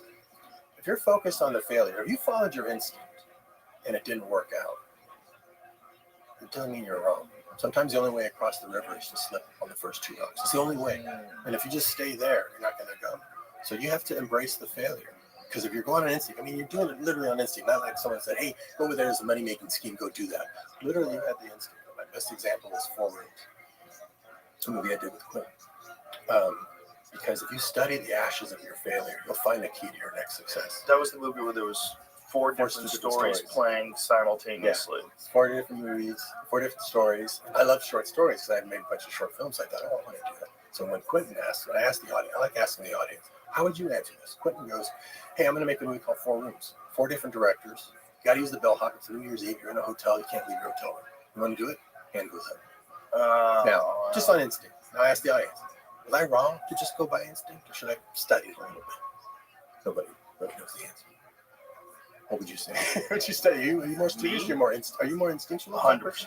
Yeah. I'm primarily instinctual. I figured, because that's why you're here right now. Because we're not that smart. I'm not that smart. I couldn't figure this shit out. It's because I was just had an instinct to go that way when everyone else was going that way. And you're going to stumble. You're going to fall, but you're going to stumble upon. You're going to stumble upon ideas no one thought of because you're going the way that's not big clean on. Right. So I just like 4 Rooms. I said, yeah. Now, if I had just studied a little bit, I would have seen that anthologies like that never work. Like even when it's Scorsese, Woody Allen and Coppola, they did one. nobody goes to see because they don't know how to wrap their head around it. What's 3 movies? Anthology? It doesn't work. If I had studied first, should I have changed my answer? Nobody knows that answer. Well, I'm going to go on instinct. I'm going to say, I say instinct anyway. Movie bombs. Doesn't do well at all. I could be really upset about that. Like, wow, I got to be really careful now going forward. I have to tiptoe around as an artist. Well, that's not the state of mind I was when I won Sundance. I was throwing stuff out. Can I offer a counter to that? Sure. It only bombed financially. Okay, no, I'm not done with the story. No, the lesson is a very good movie. There's a lot of great stuff in it, but it goes even better than that. My whole thing is examine the ashes of your failure. And I don't find one. I find 2 keys in there to my biggest movies directly from that experience. So my instinct was right, but again, sometimes the only way across the river is slipping on the first 2 rocks. I was on the set. Had to be New Year's, so I dressed everybody up in tuxedos. And Antonio had just done Desperado. The next week, he came and appeared in there. The little boy from Desperado, he had a little brother, so I hired him. And then I just found the best little actress, who was a half Asian girl, half Asian American, so I cast an Asian mom. So it would look like they were a family. So I'm seeing Antonio and Pamela and Tamita all dressed up to the nines. I'm like, wow, they look like a really cool international spy couple. What if they were spies and the 2 little kids who can barely tie their shoes don't know it? They get captured and the kids have to go save them. So Spy Kids, there's 5 of those now. The other key to success that I got on that set was I love doing short films. That's why I signed up for it. It didn't work, but I'm going to try it again. Not 4 stories, 3 stories, like a 3-act structure. Not 4 directors, but the same director. I'm going to try it. Why on earth would I try it again? Except that I had just done one and I figured out there might be a different approach. That's Sin City. So Sin City and Spy Kids directly came from that thing you would call a failure. If you focused on the failure. So go back and look, tell everybody, go back and look at something that you had a real instinct for, that you did and it didn't work, and sift through the ashes of it, and you're going to find either you've already had the success from it and you didn't realize it, which you really need is a boost of confidence in your instinct, or you will find something that will be the key to your success. Well, that's also the magical part of the creative process is that it's not always going to work. And that's actually good. That means when it does work, it'll be even more rewarding. Yeah, I mean, mariachi I failed at that. I was going to sell that to the Spanish home video. This what blew me away about rereading the book. I'm like, oh my God, I was so bummed. I finished making that movie. And you see in the book, clearly I'm a penniless, clueless filmmaker making this movie, I think, by myself. I think it's going to work. I don't know. A borrowed camera. I didn't even know how to use it. I call a place in Dallas that rents this equipment. I go, I got an Aries 16S on the phone. It has 2 motor-looking things. One has 1 number and one's got many. No, that's a variable speed motor. I mean, can I do slow motion with it? I was literally learning like that. And then I went and shot the whole movie. I had to shoot the whole movie in 2 weeks. And I couldn't develop the film till I got back. So I shot blind, not knowing if that camera was even working. Is it true that you invented the walk away with the explosion behind you? Yeah, that was You accident. invented Yeah, that? yeah. If you can look at all the compilations, it starts with Desperado. Wow. Because it was an accident. I didn't think, this is what happens. So in Desperado, in the script, it says he throws some grenades over the side of this building to blow up the bad guys, and him and Salma walk away. He was just supposed to see some body parts flying. It was just a grenade, it was supposed to be a nuclear explosion. Just some body parts, some shrapnel, and some smoke. But it's 2 stories up, and we get there, we're shooting so fast. I went to my poor effects guy who was just, so busy just having done a big shootout. And I went, and I know you don't have body parts, but do you have anything we can just, it's so high up. Is there anything you can launch up there? And he goes, no, I don't have anything. So I need something to come up because I wanted some shit to fly up behind him. He goes, I give you fibro. I said, fibro? Like what? It'll go up 60 feet. But it's propane, so it's going to burn off like that. How fast does it burn off? Like that. So, okay, I'll shoot slow motion. Okay, we'll shoot slow motion. I tell the actors, just keep walking. Don't turn around. It's supposed to be pretty big, and it might be really hot. I want you to singe your eyebrows. Just walk fast. Walk fast and determined, but I'm going to shoot. It's going to feel funny, but when I shoot it in slow motion, it'll look like you're just walking normal speed, and it'll slow down the explosion. Well, It looks fantastic. Remember what I showed? Yeah, it looks fit. See, they're just walking. They don't know. Look at Tonio's just like, look at her. She's just like so calm. But if you play that, if you sped that up and played it in normal motion, it goes by like that. It's crazy because that scene has been copied so many times. It became an action staple. So they even used it for Fear Factor. Yeah. Now that I'm thinking about it, we used it for one of the ads for Fear Factor. This is me walking away, and they blew some shit up behind me. Because it's just like it's this cool attitude and with Yeah, music. I thought it was the dumbest shit ever. When I because first it was saw- a TV show. Oh no, about but it's people still eating dicks. Well, it wasn't it's a kind of action silly movie. there, but it was just an accident. Again, the accidents There that it you is. stumble upon. There you go. All right, that's where that came from. hilarious. So that came out in August of 1995. Just 6 months later, Dust Till Dawn came out, and I made that. I enjoyed it so much. I fucking love that movie. Oh, thanks. I love that movie. I showed this explosion shot, the movie to Jim Cameron. He was watching it. I was waiting for he was doing movies like Terminator 2, blowing the shit out of everything. So I was wondering if he'd like my little rinky dink thing. His hand went up in the air when he saw that moment. So I thought, okay, I'm doing that. I'm going to do that. Dust Till Dawn. Dust Till Dawn, I had it where the actors come out doing the dialogue though, and the explosion just keeps going, and they're walking away while having a conversation. Yeah. So within 6 months, you saw 2 versions of that. So people just started doing. You see it in Man and Fire. You see like whole compilations of it. But That's got to be weird for you. Like you're like, bitch, that's mine. No, because it wasn't mine. Again, it came. Of course, If right, I had you're engineered it, I'd be really smart. But again, like I said, I'm not that smart. Sometimes you But it's gotta be stumble pretty upon. cool that it's become like a part of like action films. Yeah. Dust Till Dawn is so. First of all, who knew Quentin Tarantino would play such a good fucking psychopath? Who knew? What's so fun is he's in Desperado. Now, I met him on the film festival circuit. So in 1992, we both had movies with guys in black and violent movies. In fact, I met him at the Toronto Film Festival for Reservoir Dogs. I had mariachi because they put us on a panel together to discuss violence in the movies in the 90s, even though it was only 92. And so we met there, we became friends, and he said, my next movie's in Pulp Fiction. I just thought, this crazy guy, he's so funny. And I said, I'm going to write him in Desperado. It was before I did Pulp Fiction or any of that. So by the time Desperado came out, Pulp Fiction was a phenomenon. And people cheer when he walks on stage, on set.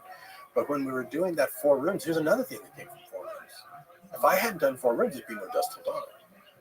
When we're doing 4 Rooms, he takes me into a room and he starts reading me. And it's on the internet, I put it out. Him reading me the first scene of Kill Bill. This was in, 8 years before he made the movie. And then he said, my very first script I wrote, I didn't get paid shit for, like $1,500, was Dust Till Dawn. And now, because of the success of Pulp Fiction, they want to make all my old stuff. And these producers have it. I didn't get paid dick, so I'll do a rewrite, and you and I will go in together. You should be the director because it takes place in Mexico, and you're Mexican. So I was like, all right. Wow. That's the second time he read me a scene in 2001. There's one video where he's even younger in 4 Rooms, reading me a second version of it. So over the years, we had an office next to each other when I was writing Desperado, and he was writing Pulp Fiction. So he'd read out scenes there, and I would read out, show him scenes from Desperado. And we just became friends there. He was originally going to make Pulp Fiction for TriStar, and then they passed on it because they thought it's weird, it's long. And he went, did it for Miramax. Did he want to be the serial killer? I asked him to, because I knew he liked acting, and I just knew him as a person. Like a lot of times, I'll cast somebody just by meeting them. I'm going to cast you in because you realize there's something about them that captures you that's going to just be magnified when you put it 50 feet on screen. That's why I've discovered a lot of talent that way. That's how I found Salma. I just knew she was going to be big. But he was so great. I thought, this is a really fun character. I bet he likes act. I can get a performance out of him, and he'll come in with a take on it. So I said, I'll do Dust Till Dawn. Would you be interested in playing Richie? He was like, I'd love to play Richie. I said, okay, well, so he was the first person we cast. And he's fantastic in it. He's really great. It's really scary. Got all his character. He was terrifying. Kind of had this really cool haircut. I showed him a picture of Burt Reynolds in Deliverance. I said, dude, you got the haircut of Deliverance. It was really cool. I said, oh, wow. He just really slipped into it. He was always in character. He was always intense on the set. It was really fun to see him. He was very believable. He really enjoyed that performance. I said, dude, you're so good in this movie. If anyone talks shit, they're just talking shit. It's bullshit through gritted teeth. Don't listen to anybody. You're really great in this movie. Yeah, no one's one can listen. You can't listen. If anybody's talking shit about Quentin in that movie, shut up. Oh, yeah. He nailed it. He scared the fuck out of me. Well, when you get a lot of success, people would tend to, to consider you a target. Of course. So they would say stuff about him and being in it. Well, he shouldn't be acting in his movie. Of course. Just bullshit like this. Like, dude, they'll shut him up, and if it doesn't, then it's just bullshit because you're really great. Yeah, you just have to tune out the noise. Yeah, how do you get past the noise? I just tune it out. I'm busy. Stay busy. Don't read anything about me. That's the big one. Don't read that shit. Don't engage. Like sometimes people send me things. I'm like, don't send me that, man. I don't want to read it. I'm not going to read it anyway. Yeah, friends. Oh my God. They don't know any better. Or yeah, my my sister friends might send me something. Yeah, it's just, I just go, just leave me out of it. I got some really good advice early on. Like, share people. I try this with my actors because they get a lot of shit sometimes. I was afraid to even do like a bigger movie because I was flying under the radar with Mariachi and Desperado, and then Spielberg sees Desperado, wants to do Zorro with Antonio, me directing, right? So I go, cool, I'm working with Spielberg. And it's like, oh shit, I'm working with Spielberg. You probably remember this time because we're about the same age. Remember the 80s and 90s? People would just throw shit on him all the time. All the time. Mm-hmm. No respect for this guy. They're so Right. jealous. Press, public, everything. He was just like, he couldn't catch a break. He was making like the coolest movie. That movie sucks. Jurassic Park sucks. And it was unbelievable. So I thought, oh shit, it's because he's got his head way up.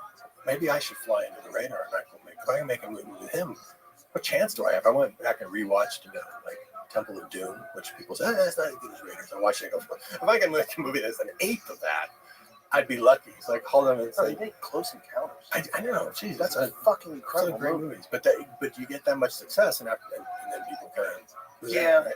It comes with the territory. Yeah, but how do you get past it? I was curious for him. So I said, hey man, I just saw Temple of Doom. I don't know how I'm gonna make this movie for you. And he goes, oh, don't worry about that. Just make it great. So then I go to him and I say, I'm afraid that if I make a movie at the bigger level, I'm just gonna be a target like him. I mean, he's the best filmmaker and he's getting the shit kicked out of him. So how do you do it? How do you do it? You get rocks thrown at you all day long. He goes, oh, Robert, you just don't believe me.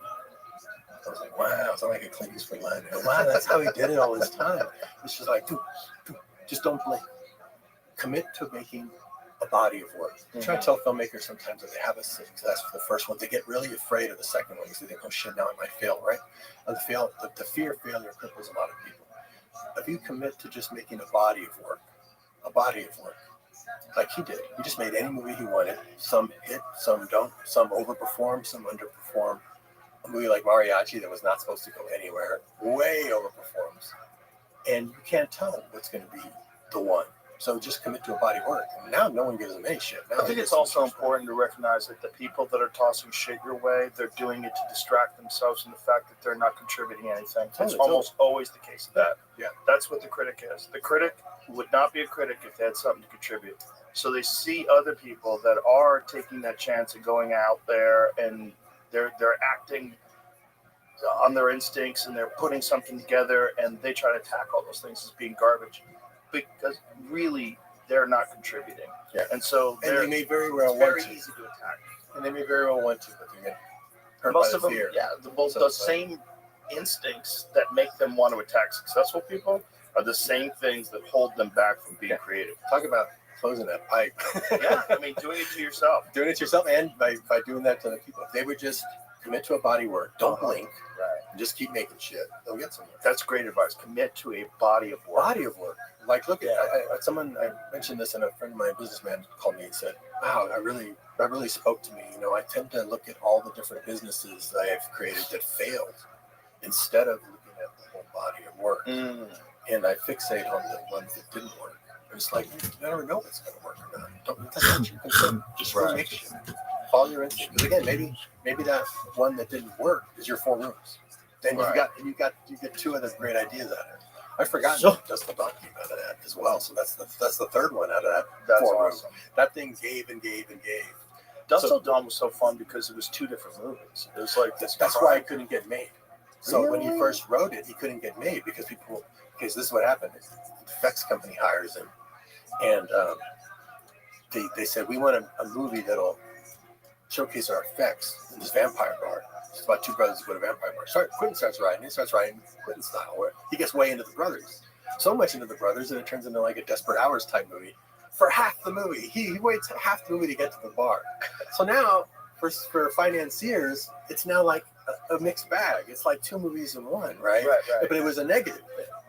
It was like, this movie's all wrong. It's like suddenly it's one thing and then suddenly it turns into a vampire bar. We can't make this. But then Pulp Fiction comes out. And now everybody wants to make it. Oh, it's 2 movies in one. It's great. Whole different perspective change. What a little success will do for you. 4 rooms. 4 rooms. Oh, yes, 4 rooms. 4 times the fun, So you never know. So I told Quentin, let's make it right now. Because we made it our next movie right after 4 rooms. So Desperado, 4 rooms. So Desperado came out in August of 1995. 4 rooms in December. Dust Till Dawn was in January. That's how fast those came out. We were working that fast back then. Wow. So I said, let's make this right now because you're starting to steal from the script. That Ezekiel speech that Sam Jackson says in Pulp Fiction, that's from the original Dust Till Dawn script. Really? He just took it. He was pulling stuff out of it because it was just not going to get made. An old So I said, car. before it gets picked clean, let's go make this thing, and we'll shoot it now. We'll shoot it right now. Wow. And it was so fun. It was so I love that movie. So fun. Cheech is so great. We did a table read. When we have a table read with your actors, you only have your main actors there. So sometimes you'll assign other parts to other people who are there. So it was like, Cheech, why don't you go ahead and you play the main guy at the end. Go ahead and read for the oh no, he made the guy who gives the speech in front. He was playing that character. Read for the border guard and for the guy who comes at the end, Carlos. Well, I was gonna get Eric Estrada or something. So he starts reading and he does each one of those. He's a comedian. He does everything in a different voice. And we're like, by the end, it's like, wow, we should play all 3 characters. And so I asked Quinn, and Quinn goes, hey, what if we get Cheech to play all 3 characters? So I was thinking the same thing. So I go and tell Cheech. Cheech is just freaking hilarious. He goes, hey man, you're going to play all 3 characters. Do I get paid 3 times? But this is why I love having comedians on the set, because we're out there shooting that desert scene, at the end. When the Cheech comes and the whole place is burned down, it's 125 degrees in the shade. We're in Barstow in a dry lake bed. So freaking hot. We're all just like not moving. Somebody had to go get something. We're all just, Cheech is like this in a suit with a hat. He goes, hey, Robert, this is going to be a while. Can I go to my trailer? I was like, oh man, by the time you go, this guy's going to be back and we'll have to start. You should just stay right here. Okay, I'll go into my mental trailer. Okay, high school drinks, air conditioning. It lines up the whole set. Okay, this guy's going to be in every movie. He's been in 10 movies a month because it's that attitude. You like that attitude of somebody who can find levity and torture. But sometimes movies can be torturous sometimes. So having people like that are really on your team, that can really lighten up the set is just the best. You've done so many different kinds of movies. It's so interesting because you never got... Quentin essentially does these wild, chaotic action movies that just blow you away. You do everything. Like, you're doing, kids' movies. There's a similarity animated movies. There's a similarity to it. I'm still that cartoonist. So what they all have is they're all comedic. Like, even the action movies are kind of just fun. Mm-hmm. I mean, think of Desperado. It's like a James Bond movie. He's got a guitar case that fires missiles. He's got this one that's got a weapon. It's like Spy Kids is very much the same thing. It's just some are for big kids and some are for little kids.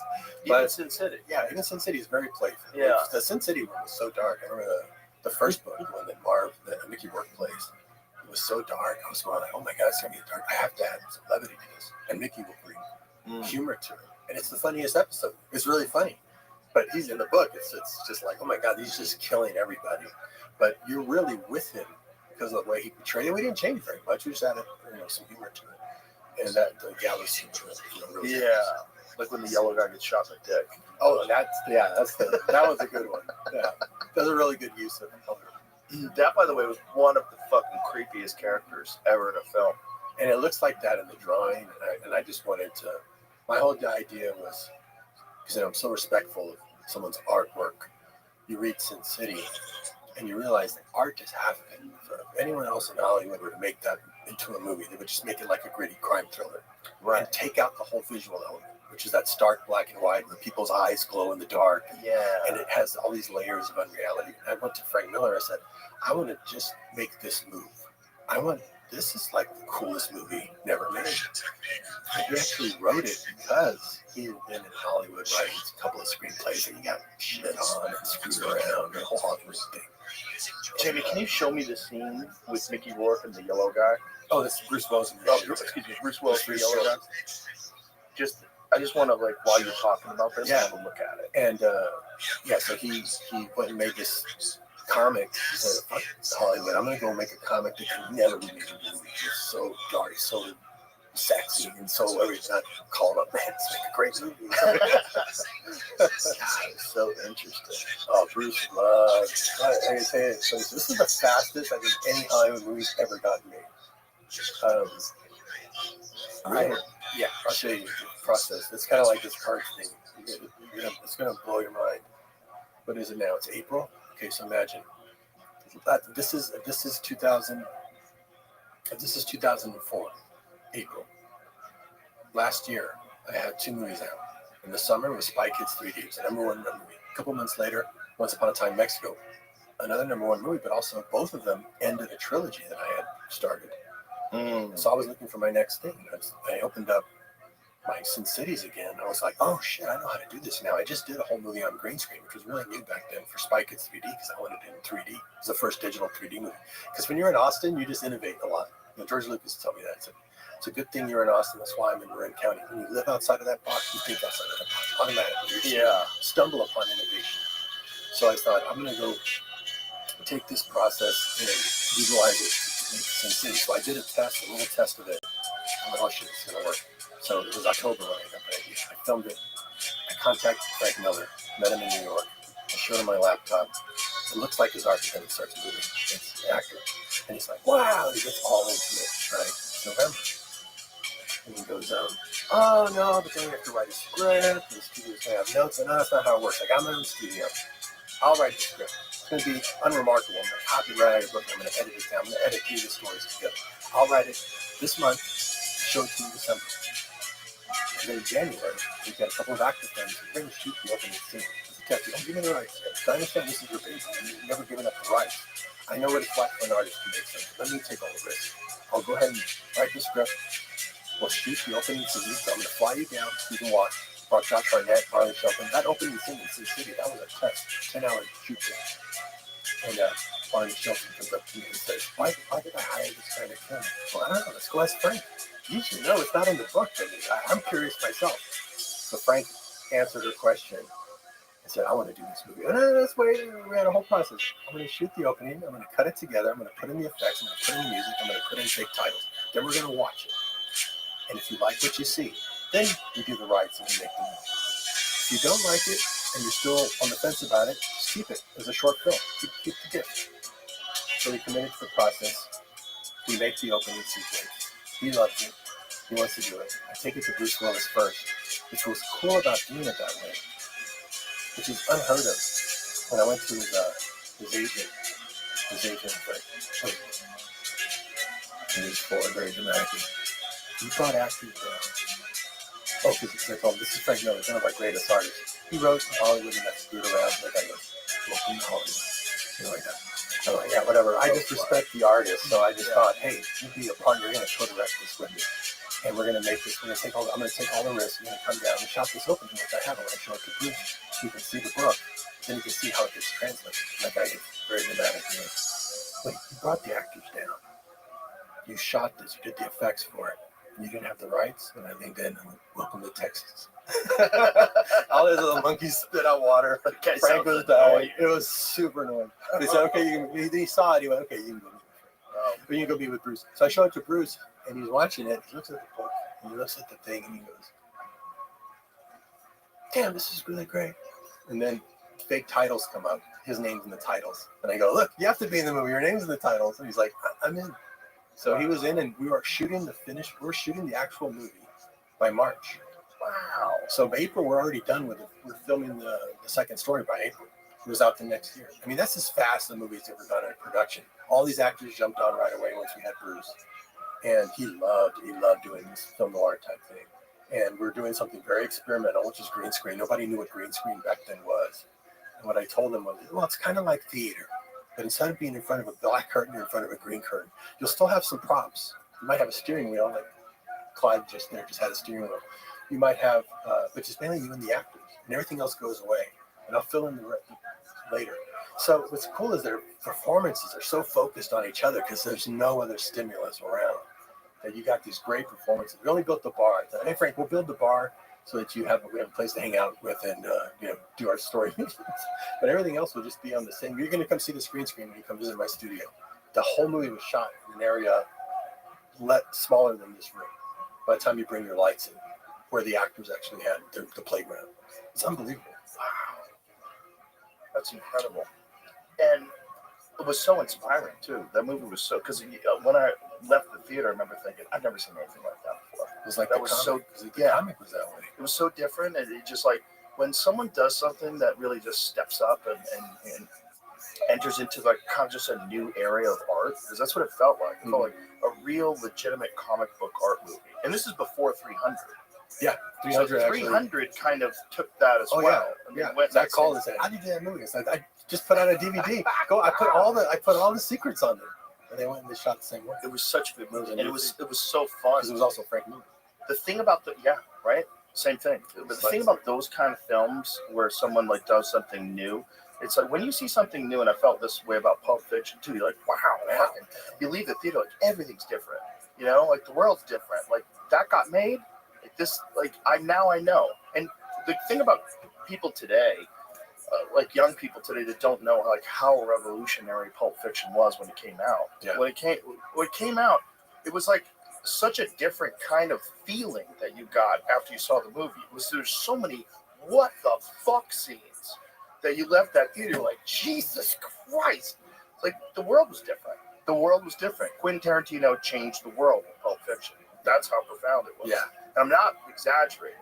It changed what was possible in film after that. No, I was there during it. I remember the studios were just like, we don't understand why this movie's a big hit. I mean, we don't have anything like this coming out except your movie, Desperado, maybe, because Quentin was in. I was like, yeah, we got our pulse on what people want. Like we don't know. Like I tell you early, two things. First of all, George Lucas told me that he's like. I showed him the Sin City thing because we've both been early adopters of digital, and DPs, directors of photography, didn't want to even look at digital. They already spent all their time learning film. Which, by sticking your head in the sand and not seeing where the times are going, to the detriment. Now the cameras are designed and they don't look as good as they could look. Yeah. But they weren't a part of the conversation. Where I was shooting my own movies, I wasn't going to let some DP who didn't want to get in digital keep me from making Sin City, so I just shot it myself. I figured it out myself. So I showed it to Lucas, and he was like, this movie will show people that they're escaping. Finally, more than the Star Wars movie, because it's just so avant-garde and so crazy looking. But I only made it for me. I really wanted to see it made. I literally didn't think it would be successful on its theatrical run. In fact, we didn't even test screen it. They're like, can we do a test screen? I'm like, no, what for? Everybody's going to say it's black and white. Why is it black and white? Why are there 3 stories? That's all wrong. It's voiceover. That's all voiceover. That's all wrong. We know it's that way. Why would we go hear people tell us that that's not what a movie's supposed to be? Let's just put it out. Figure it won't do well theatrically because you see the first trailer and go, okay, black and white, it's not for me. It's very counterintuitive, which is most of the things I do, just like always go a different way. But they'll find it on video later, and that's good enough for me. But then it was a big hit theatrically. Let me tell you about Pulp Fiction, because groundbreaking doesn't look groundbreaking to you or anyone around you necessarily when you're doing it. I'd forgotten about this, but I journaled. I ran across an old journal, and I brought it up to Quentin when I interviewed him for my director's chair episode. I have a show called The Director's Chair, where I interviewed writer directors. His was so big, we did 2 episodes. We talked about all his movies. And I said, do you remember this time I found in my diary, right down to the hour, we went out to dinner. I mean, he was so into Pulp Fiction. Ever since I met him, my next movie's going to be Pulp Fiction. I visited the set. I was into it. We finished the movie. And I said, hey, because I live here in Austin, I get to hang out with them when I go to LA. How did your movie come out? It's not the one. It's like, it still feels like a movie Quentin made. I'm like, what do you mean? It's like, it just doesn't feel like a real movie. It feels like another movie Quentin made. And I was trying to be the supportive friend because I knew how much he put in. Well, it should be different. Just like that. What happened? It's like 2 a.m. I was dropping him off at home after we get out. And so I went back to Austin, and he had a screening for all his director friends that I couldn't be at because I lived in Austin. So I called one of them, said, how was the screening? He was a little bummed. Nah, this isn't the one. I was like, really? Yeah, it's just too, it's just not it. And I asked him this, and he goes, you're right. He'd forgotten about that moment. He goes, in fact, yeah, people didn't get it. And in fact, he didn't get it either. He wasn't sure if it was it. In fact, one filmmaker even said, I want to sit you down and tell you all the things that are wrong with this movie. But I'll wait till you get back from Cannes. He goes to Cannes, he wins Cannes, and the friend left him a message. Like, well, what the hell do I know? I've only made one movie. Everyone's mind was changed. So he was surprised by it too. So that's I just want people to hear that, because you're making something groundbreaking. It's not like you're going, I'm making something groundbreaking. You don't know that it's going to do that. Sometimes things overperform. And that's why if you just commit to a body of work, you're not going to know which one's going to be your Pulp Fiction, which one's going to be your Four Rooms, you know. And if you just do that, because I saw a lot of people get hurt, you know, like John Carpenter made The Thing. He thought he made a great movie. He thought he made an amazing movie. Bombs. Critics called it pornography at the time, if you remember, like just the makeup effects, so the audiences didn't go. It came out the same weekend, unfortunately, as E.T., right? Why do they call it pornography? Just because it was just so self-indulgent and gross and nasty. I mean, they really like reamed him to the point. So the special effects? Yeah, Like special when effects the are alien- really crazy. Yeah. Really? Yeah. If you don't remember the time, it was really like that. There was repulsion towards this movie. Wow. I know you don't think that now, because No. 10 years later, I and thought it it took was a 10 hit. years. No, it was not. It was not. Wow. 10 years later, it was suddenly considered a classic. Now, if he had committed to a body of work, he would have just let that roll off his shoulders and just don't blink. But it really fucks you up if you think, hey, my instincts must be off. Well, I thought I also, made a great movie. It's a great fucking movie. It's a great fucking movie, but if no one else is saying that. So I asked Quentin, George Lucas had the same thing. He showed famously Star Wars to all his director friends. And they're all like, poor George, just wasted all his time with this movie. And Spielberg was the only one who was like, it's naive, it'll do good. And so I asked Quentin, was there anybody in that director's group? He goes, yes, there was one. Catherine Bigelow. She was the one who was championed and said, this is something new and different. No one else was saying that. That's pretty amazing, right? That's super amazing. It's really, and I would have forgotten it if I had not written it down. So There's a lot of films that slip through the cracks, for whatever reason, or they don't get perceived. You know what I saw recently that I fucking loved? The Monkey. Did you see The Monkey? Yeah. It's a Stephen King book that, or maybe it might be a short story. Yeah. It was A short story. One of his, It was adapted. Skeleton Crew. It's fucking fun, man. I watched with my youngest daughter. Loves horror movies. We watched some horror movies together, and we were, looking for something the other night. We were like, all right, let's take a chance on this. Had no idea what it was. Watched the trailer. I'm like, are you in? She's like, okay, this is good. So it's fucking chaos. It's such a chaotic, insane, hyper violent movie. Right. But funny and just, kind of scary. It was really good, man. It was fun. It was like a classic. What I really love about the early Stephen King work, like his early work, was like Here's one that fell through the cracks. Like, and I was there at Sony when we were doing Mariachi and Desperado when this movie came out. I remember the marketing team said, we have a really great movie. Unfortunately, no one's going to see it because of the title. What is it called? Shawshank Redemption. Oh my God. And it bombed. What? Oh, Shawshank Redemption bombed. What? It was a bomb. How? Nobody went to see it. It's called Shawshank Redemption. And what the hell is the guy's in prison? Nobody went to see it. And this is Sony marketing. They just couldn't get anybody to go see it. Wow. But history gets rewritten. Now, again, you can be Frank Darabont and be like really down. But fortunately, he didn't have to wait 10 years. As soon as it got to video, it became a phenomenon in video. And now it's considered, if you go on IMDb, it's always neck and neck with The Godfather. It's the best movie of all time. Wow. That doesn't mean nobody saw. So again, look, don't blink. Commit to a body of work. You may make a classic. It might be the thing, and you're not going to hear about that for 10 years. Just keep going. Don't let it make you question your instincts, because your instincts. I would have never guessed Shawshank was a failure. There's a lot of movies that are like, incredible. That was a time when people could really get a second life on video. Now it's different. Look at this. Opening night to see the audience to view their film, Darabont and Glotzer went to the Cinerama Dome and found no one there. The Cinerama. Oh my God. Oh my God. Imagine just like, I thought, look, as an artist, you're going to be going, I must be wrong. I must have just don't have. That's clearly a fault of the marketing. No, it's also just. I'm blaming them. Yeah, I mean, because if anyone showed up, they would have gone and screamed to everybody else. Sometimes it's just the way it goes. It's supposed to go that way.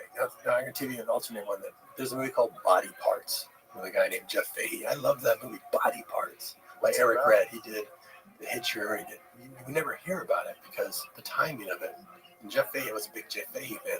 remember in the early 90s, I kept going. I was at my mother-in-law's, and across the street was a dollar theater showing body parts. I go every night at 7 p.m. I go for $1. It was at the second run and watch it just to hear how an audience responds to it. And he was just great in it. I just felt the connection to this guy. I go, I wish I was making movies. I would work with this guy. He's really a cool actor. What is this about? It's about a guy who gets in a car accident, loses his arm, and he's given the arm of a killer just to kind of just replace him in it. Suddenly he starts doing things. Oh, I remember this. Okay, so anyway. That's the same dude that was Lawnmower Man. Yeah, he was in Lawnmower Man. Yes. So another season. This should have been something that, was it for him. But this week he came out, they had just caught Jeffrey Dahmer like the week before, so they pulled back on the marketing completely. So no one saw it. And so he didn't get that boost to his career. But silver lining, the key in the ashes was me. I saw it every night. So when I went to do Grindhouse, he retired from acting. He was in Afghanistan. I asked for him to send a tape. Yeah, he was doing work out there. What kind of work? I don't remember, some kind of, like helping people. He sends me a tape. And so I hired him to be in it. And because he was in that movie, in fact, I'd already hired Michael Bean. And I went, oh shit, Jeff sent me a thing. God, Jeff's great too. I'll just make them brothers. So they're like brothers in Grindhouse. Because he did that movie, he got Lost. That show Lost. His whole career came back. So we were talking about it. I just recently was telling him, man, it just came out on 4K. You got to come see it. You've probably never seen it. He goes, I've never seen the finished movie. And I said, you're great in it. I was showing him some scenes, blowing his mind. He goes, yeah, this movie didn't do well. I remember now. Why? Because the Jeffrey Dahmer thing just threw it. I went, that's just how it's supposed to go. But I saw it. And that's why I hired you. And that's how you got that second career later on. Because I was there every night because he was at the Dollar Theater so quick. I wouldn't have been able to afford it. So that's how weird shit happens, right? It's so cool. It makes you see that, it's just sometimes that's just how the balls roll, It's just all interconnected. Yeah, somehow it's interconnected. You have to trust the process. You just have to trust the process. I had someone in the audience recently. I was talking about brass knuckle films, and just getting everybody all stirred up about it. And one gal goes, "You're real positive, but do you have any doubts?" So I've never been asked that question before. So whenever I don't have an answer, I'll ask them first. What do you guys think? How would you answer? How would you answer that? They ask, do you have doubts? Do you have human doubts? Everyone has doubts. Okay, so it's what you do with them. Right. Do you let your doubts overwhelm you, or do you take them into consideration? Like, are these doubts valid? Right. And what do I have to do to make sure that these fears don't manifest themselves as reality? Do I have to do extra work? Do I have to work harder? Do I have to be more objective? Right. You have to take into consideration that anything you're going to do that's going to be exciting also carries the possibility of risk, and the risk of failure is a thing that keeps a lot of people from acting. So if you're going to commit to a body of work, you're going to not blink. You got to be You don't have to worry about that. There's a jiu-jitsu expression. Well, a lot of people use it in MMA as well. You don't lose, you learn. Yeah. So if you know that's the process, this is my answer. I said, no, I don't have any doubts. Because I like to be counterintuitive. Yeah, your process is long. The thing is long. It's not a sprint. You're not running to a telephone pole. You're running to the other side of the world. Right. Yeah. So I told her, no, I don't have any doubts. Just to be counterintuitive. And I say, why? Because if you understand the process, why should you have a doubt? You might fail, but it might be 4 rooms. You might, if you have an instinct to go there, or you don't know how you're going to do it, what's half the battle? Not knowing. That's where the magic is. I don't have to know. I'm going to figure it out when I'm almost done. All those things come together. Risk averse, averse, and it becomes a pattern, and it's very hard to break out of. And I always tell them, find something that you can have success at. Find something that you enjoy doing. It doesn't have to be a career. It could be a game that you enjoy playing. It could be anything. Painting, writing. It could be a thing that you enjoy. Because you love it, you probably will have success at it. Yes. Because I'm sure you were drawing too, in school. I would be drawing all day in school. I'd make these flip cartoon books in the sides of the dictionaries, paper dictionaries, flip cartoon movies. I'd get the dictionary that's biggest and fattest, and I'd make these very elaborate stick figure animations, and everyone in class loved them. And I'd be like, I'm going to be broke. I can't pay attention to class. I used to do cartoons of the teachers in high school. Yeah, and everybody loved them. Yeah, I'd pass them around the class, and I got in trouble a bunch of times for it. And one time I had this science teacher, Mr. Holman. And Mr. Holman was very odd, very eccentric guy. And so I drew a cartoon of him behind his screen. So he had a screen that he pulled down where he could show like films. Yeah. And then when he pulls the screen up, he had no idea that on the chalkboard I had drawn this cartoon of him, and the whole fucking class starts laughing. The Like, power of the pen you had back then. yeah, it was right? like my It's first introduction to being a comedian. It's very satisfying. But did you think you were going to make a career out of that? No, of course not. You think I was thinking, oh my God, I'm going to be so broke. I can't understand what they're talking about. I'm way behind, and I'm not the best artist, so it's not like I'm some protege or something. So I'm fucked. But that's ended up being my career, was just doing that stuff because you love it so much. So I ask people, if you want to find what you're passionate, what is that thing that you run off to do on the weekend? Right. I was always one making movies, and I was doing that. Once you're done punching the clock all week, what is it that you go run to? That's part of your passion. Put more effort into that, and you'll actually find success doing it. 100%. You put stuff together, suddenly opportunities are going to fall in your lap. And if that's not it, at least you'll have learned that you could follow this process to get good at something or get really deeply involved in something, and you could apply that to other things. It might be every other thing you get excited. So this is what I applied it to. I'd forgotten this lesson, which was just say you're this person. Stop aspiring. Right. Our words we use are so powerful. You say, well, I'm probably not going to be successful. Well, that's your lot in life. You just did that. Yeah, self-defined. So I had a friend of mine. I mean, like I always hated working out. I didn't follow any sports. Didn't know sports. In high school, they go, "We need you. It's a small school. We need you on the team. Look, you're tall and everything. You play basketball, play football." I don't know how to play any of these things. I hate working out. There's a line in the faculty that I gave to Elijah Wood, because that was my line to teachers when they make me want to run. I go, "I don't think a person should run unless he's being chased," and they would leave me alone. But I hated it, and so then I became a filmmaker. Oh, when I was a cartoonist, my back kept going out. 19, I'm like, have a cane, and my back would be out for like a month because I would sit. Oh wow! Kitchen table dry, and I was so tall that it was throwing my back out. I would just disc would go out, and then when I started filmmaking, every year would just go out like clockwork. So I'm operating the camera, I'm operating the Steadicam. And when I was doing, Spy Kids 2, I think, but Ricardo Montalban had a bad back that he got surgery and it fucked him up. And he was in a wheelchair. He was paralyzed. So he's in a wheelchair, and I'm with a walker because my back went out. And he goes, "Robert, I'm 84 years old. What's your excuse? You gotta work out, Robert." He was always in shape, Ricardo. That chest in Star Trek 2, that's his chest. Yeah, I know. And he was in his late 60s or his mid 60s. They fused his spine. Is that what they did? Yeah, they did something. God damn it. So every time I hear a story like that, I'm like, I wish I could talk to that guy before he did that. I know.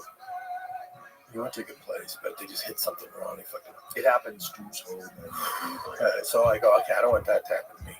But I don't know how to work out. So the next year I worked with Stallone. Sly Stallone. I got to get in shape because my back keeps going out. And I don't like to work out. Get a trainer. Anyone you've ever seen in Hollywood who got in shape, they had a trainer. What about you? Oh, I need a trainer. You need a trainer. Well, then if you need a trainer, Mr. Rocky, what chance does mortal men have? So I hired a trainer. And guess what happened? Hated it. I hide from the guy. He'd come to my house. I'd pay him not to show up. I'd hate it. I'd hide. I'd call in sick. And then when he did get me, I'd be like half-assing the workouts. I hated it. And then 1 year, it was just torture. I knew I had to do it, but so this is my point. Because sometimes it's not the lack of desire. So when people really want to become something and they're not getting it, it's not because they have to change their minds. There's something that goes with it. Desire. I had plenty of desire. I was paying this guy. I wanted to get in shape. I didn't want my back going out anymore. I had the desire. I was missing the key element that I figured out. And it's a lesson I already knew, which was stop aspiring, but I forgot it.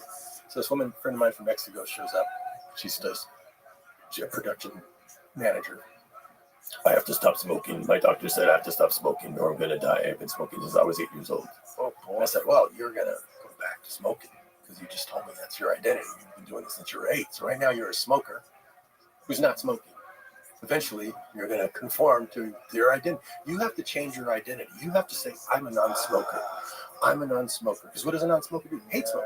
They get sick at the smell of smoke. She was like, "Okay, I'll try it." I don't know what happened to her, but I thought, that voice is killing me. She really talks like that. So then I go, wait a minute. Shit, I used to apply to filmmaking, but that's all I was back there. Where else in my life can I do a 180? And it's got to be a 180. Because if it's just Bachelor degrees, it's bullshit. Yeah. It's much easier if it's just opposite day. So I'm like, oh my God, working out. I hate working out. Of course I hate working out. Because I tell my trainer and everyone who listens how much I hate it. I'm an athlete. I'm an athlete. The last thing I would ever call myself, Mr. Cartoon Guy. Wow. I'm an athlete. By the next day, what does an athlete do? Loves to work out. Makes time to work out. Eats right. And it's got to be opposite day. It's much easier. Or goes lay on the couch and they just kind of, no, I'm going to go work out. Or there's a donut. Not going to cut it in half and eat half. It's bullshit. Those degrees fuck you up. Opposite day. There's a donut. No, I'm going to reach for an apple. Not only was I able to work out, this is 14 years ago. I didn't need a trainer again.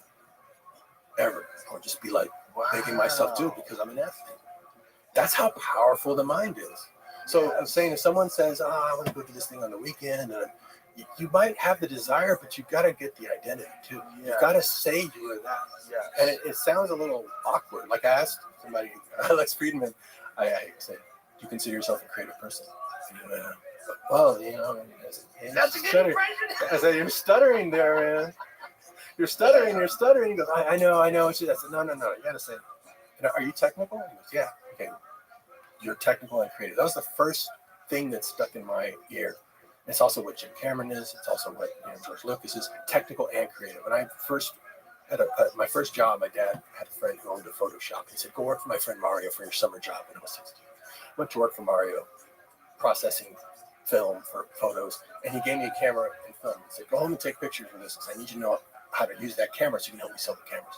So I went home, and I'm from a family of 9 kids, 10 kids, 9 siblings, taking all these pictures of them, doing cool stuff.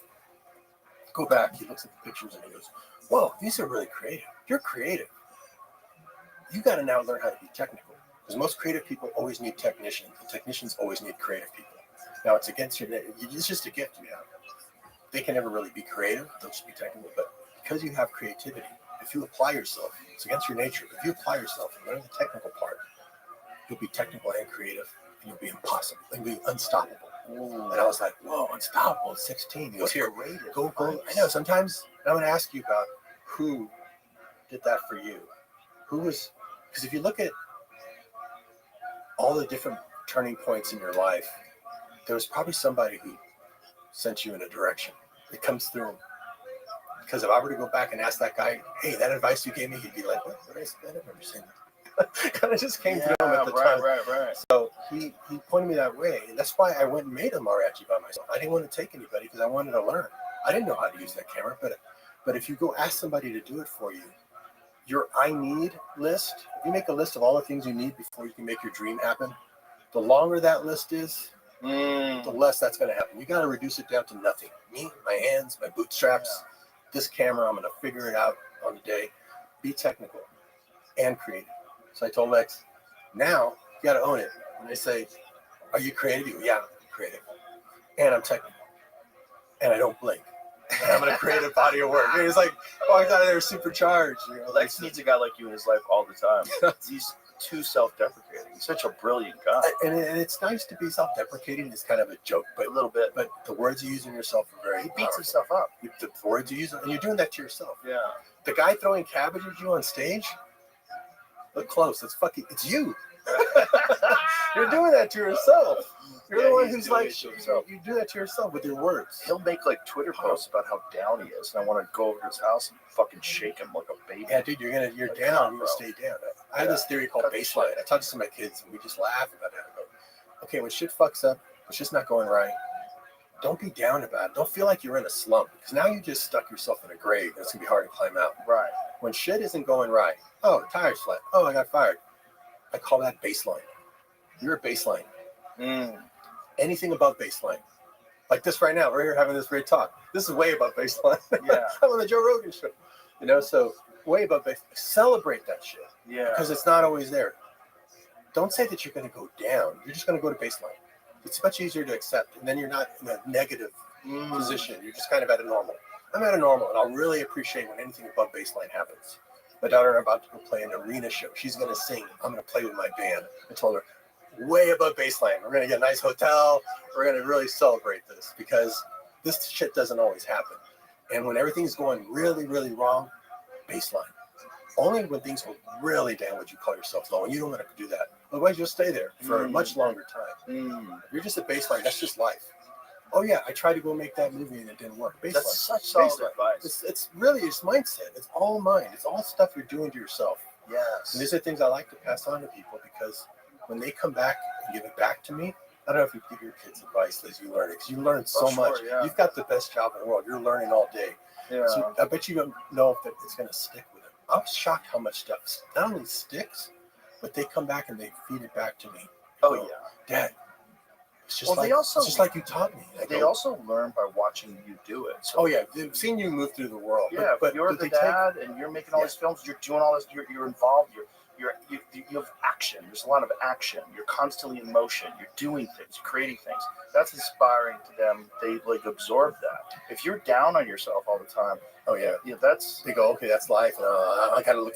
That's gonna happen to me. Or you can reject that and be the opposite. Like I have a friend and his family was alcoholics. Right. He's never had a drop of drink in his life, and he's like super disciplined because of that.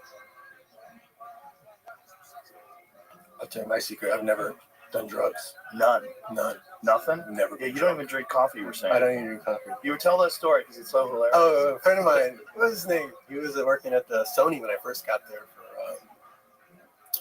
for mariachi. And I was like this kid, and there were people my age were assistants, and he was like falling asleep at his desk. And I'm like, why are you falling asleep? And he goes, I'm trying to get off coffee. I was like, oh my God, I'm never going to get on coffee. Like, I want those guys getting their hooks in me. And then over the years, you see like Starbucks showing up and everybody like zombies going in there having to get their coffee. As I drink some right now. All marketing. It's made to be addictive, like nicotine and all that. Oh, 100%. And then your body can't create that. And I already stay up for days as it is. You know, so I don't want anything like that. Do you really? I can stay up. I just did this. What's your favorite workout music? Mine? Yeah. Wu-Tang Clan. I just did the classic stuff like Van Halen and stuff.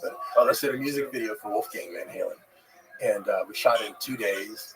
And I was up 2 days cutting it. So I just wanted to see what was going to happen next. 2 days. So 2 days. I was just like, I want to see what happens next. You don't even notice. My shoulder is getting all fucked up. And I'm like, what's wrong with my shoulder? Did I pull my muscle into shrubs or something? I was like, I went back to sit in that chair. I was like, oh, because I've been sitting like this for 2 days. Sitting just doing this. That's insane. But it's really cool.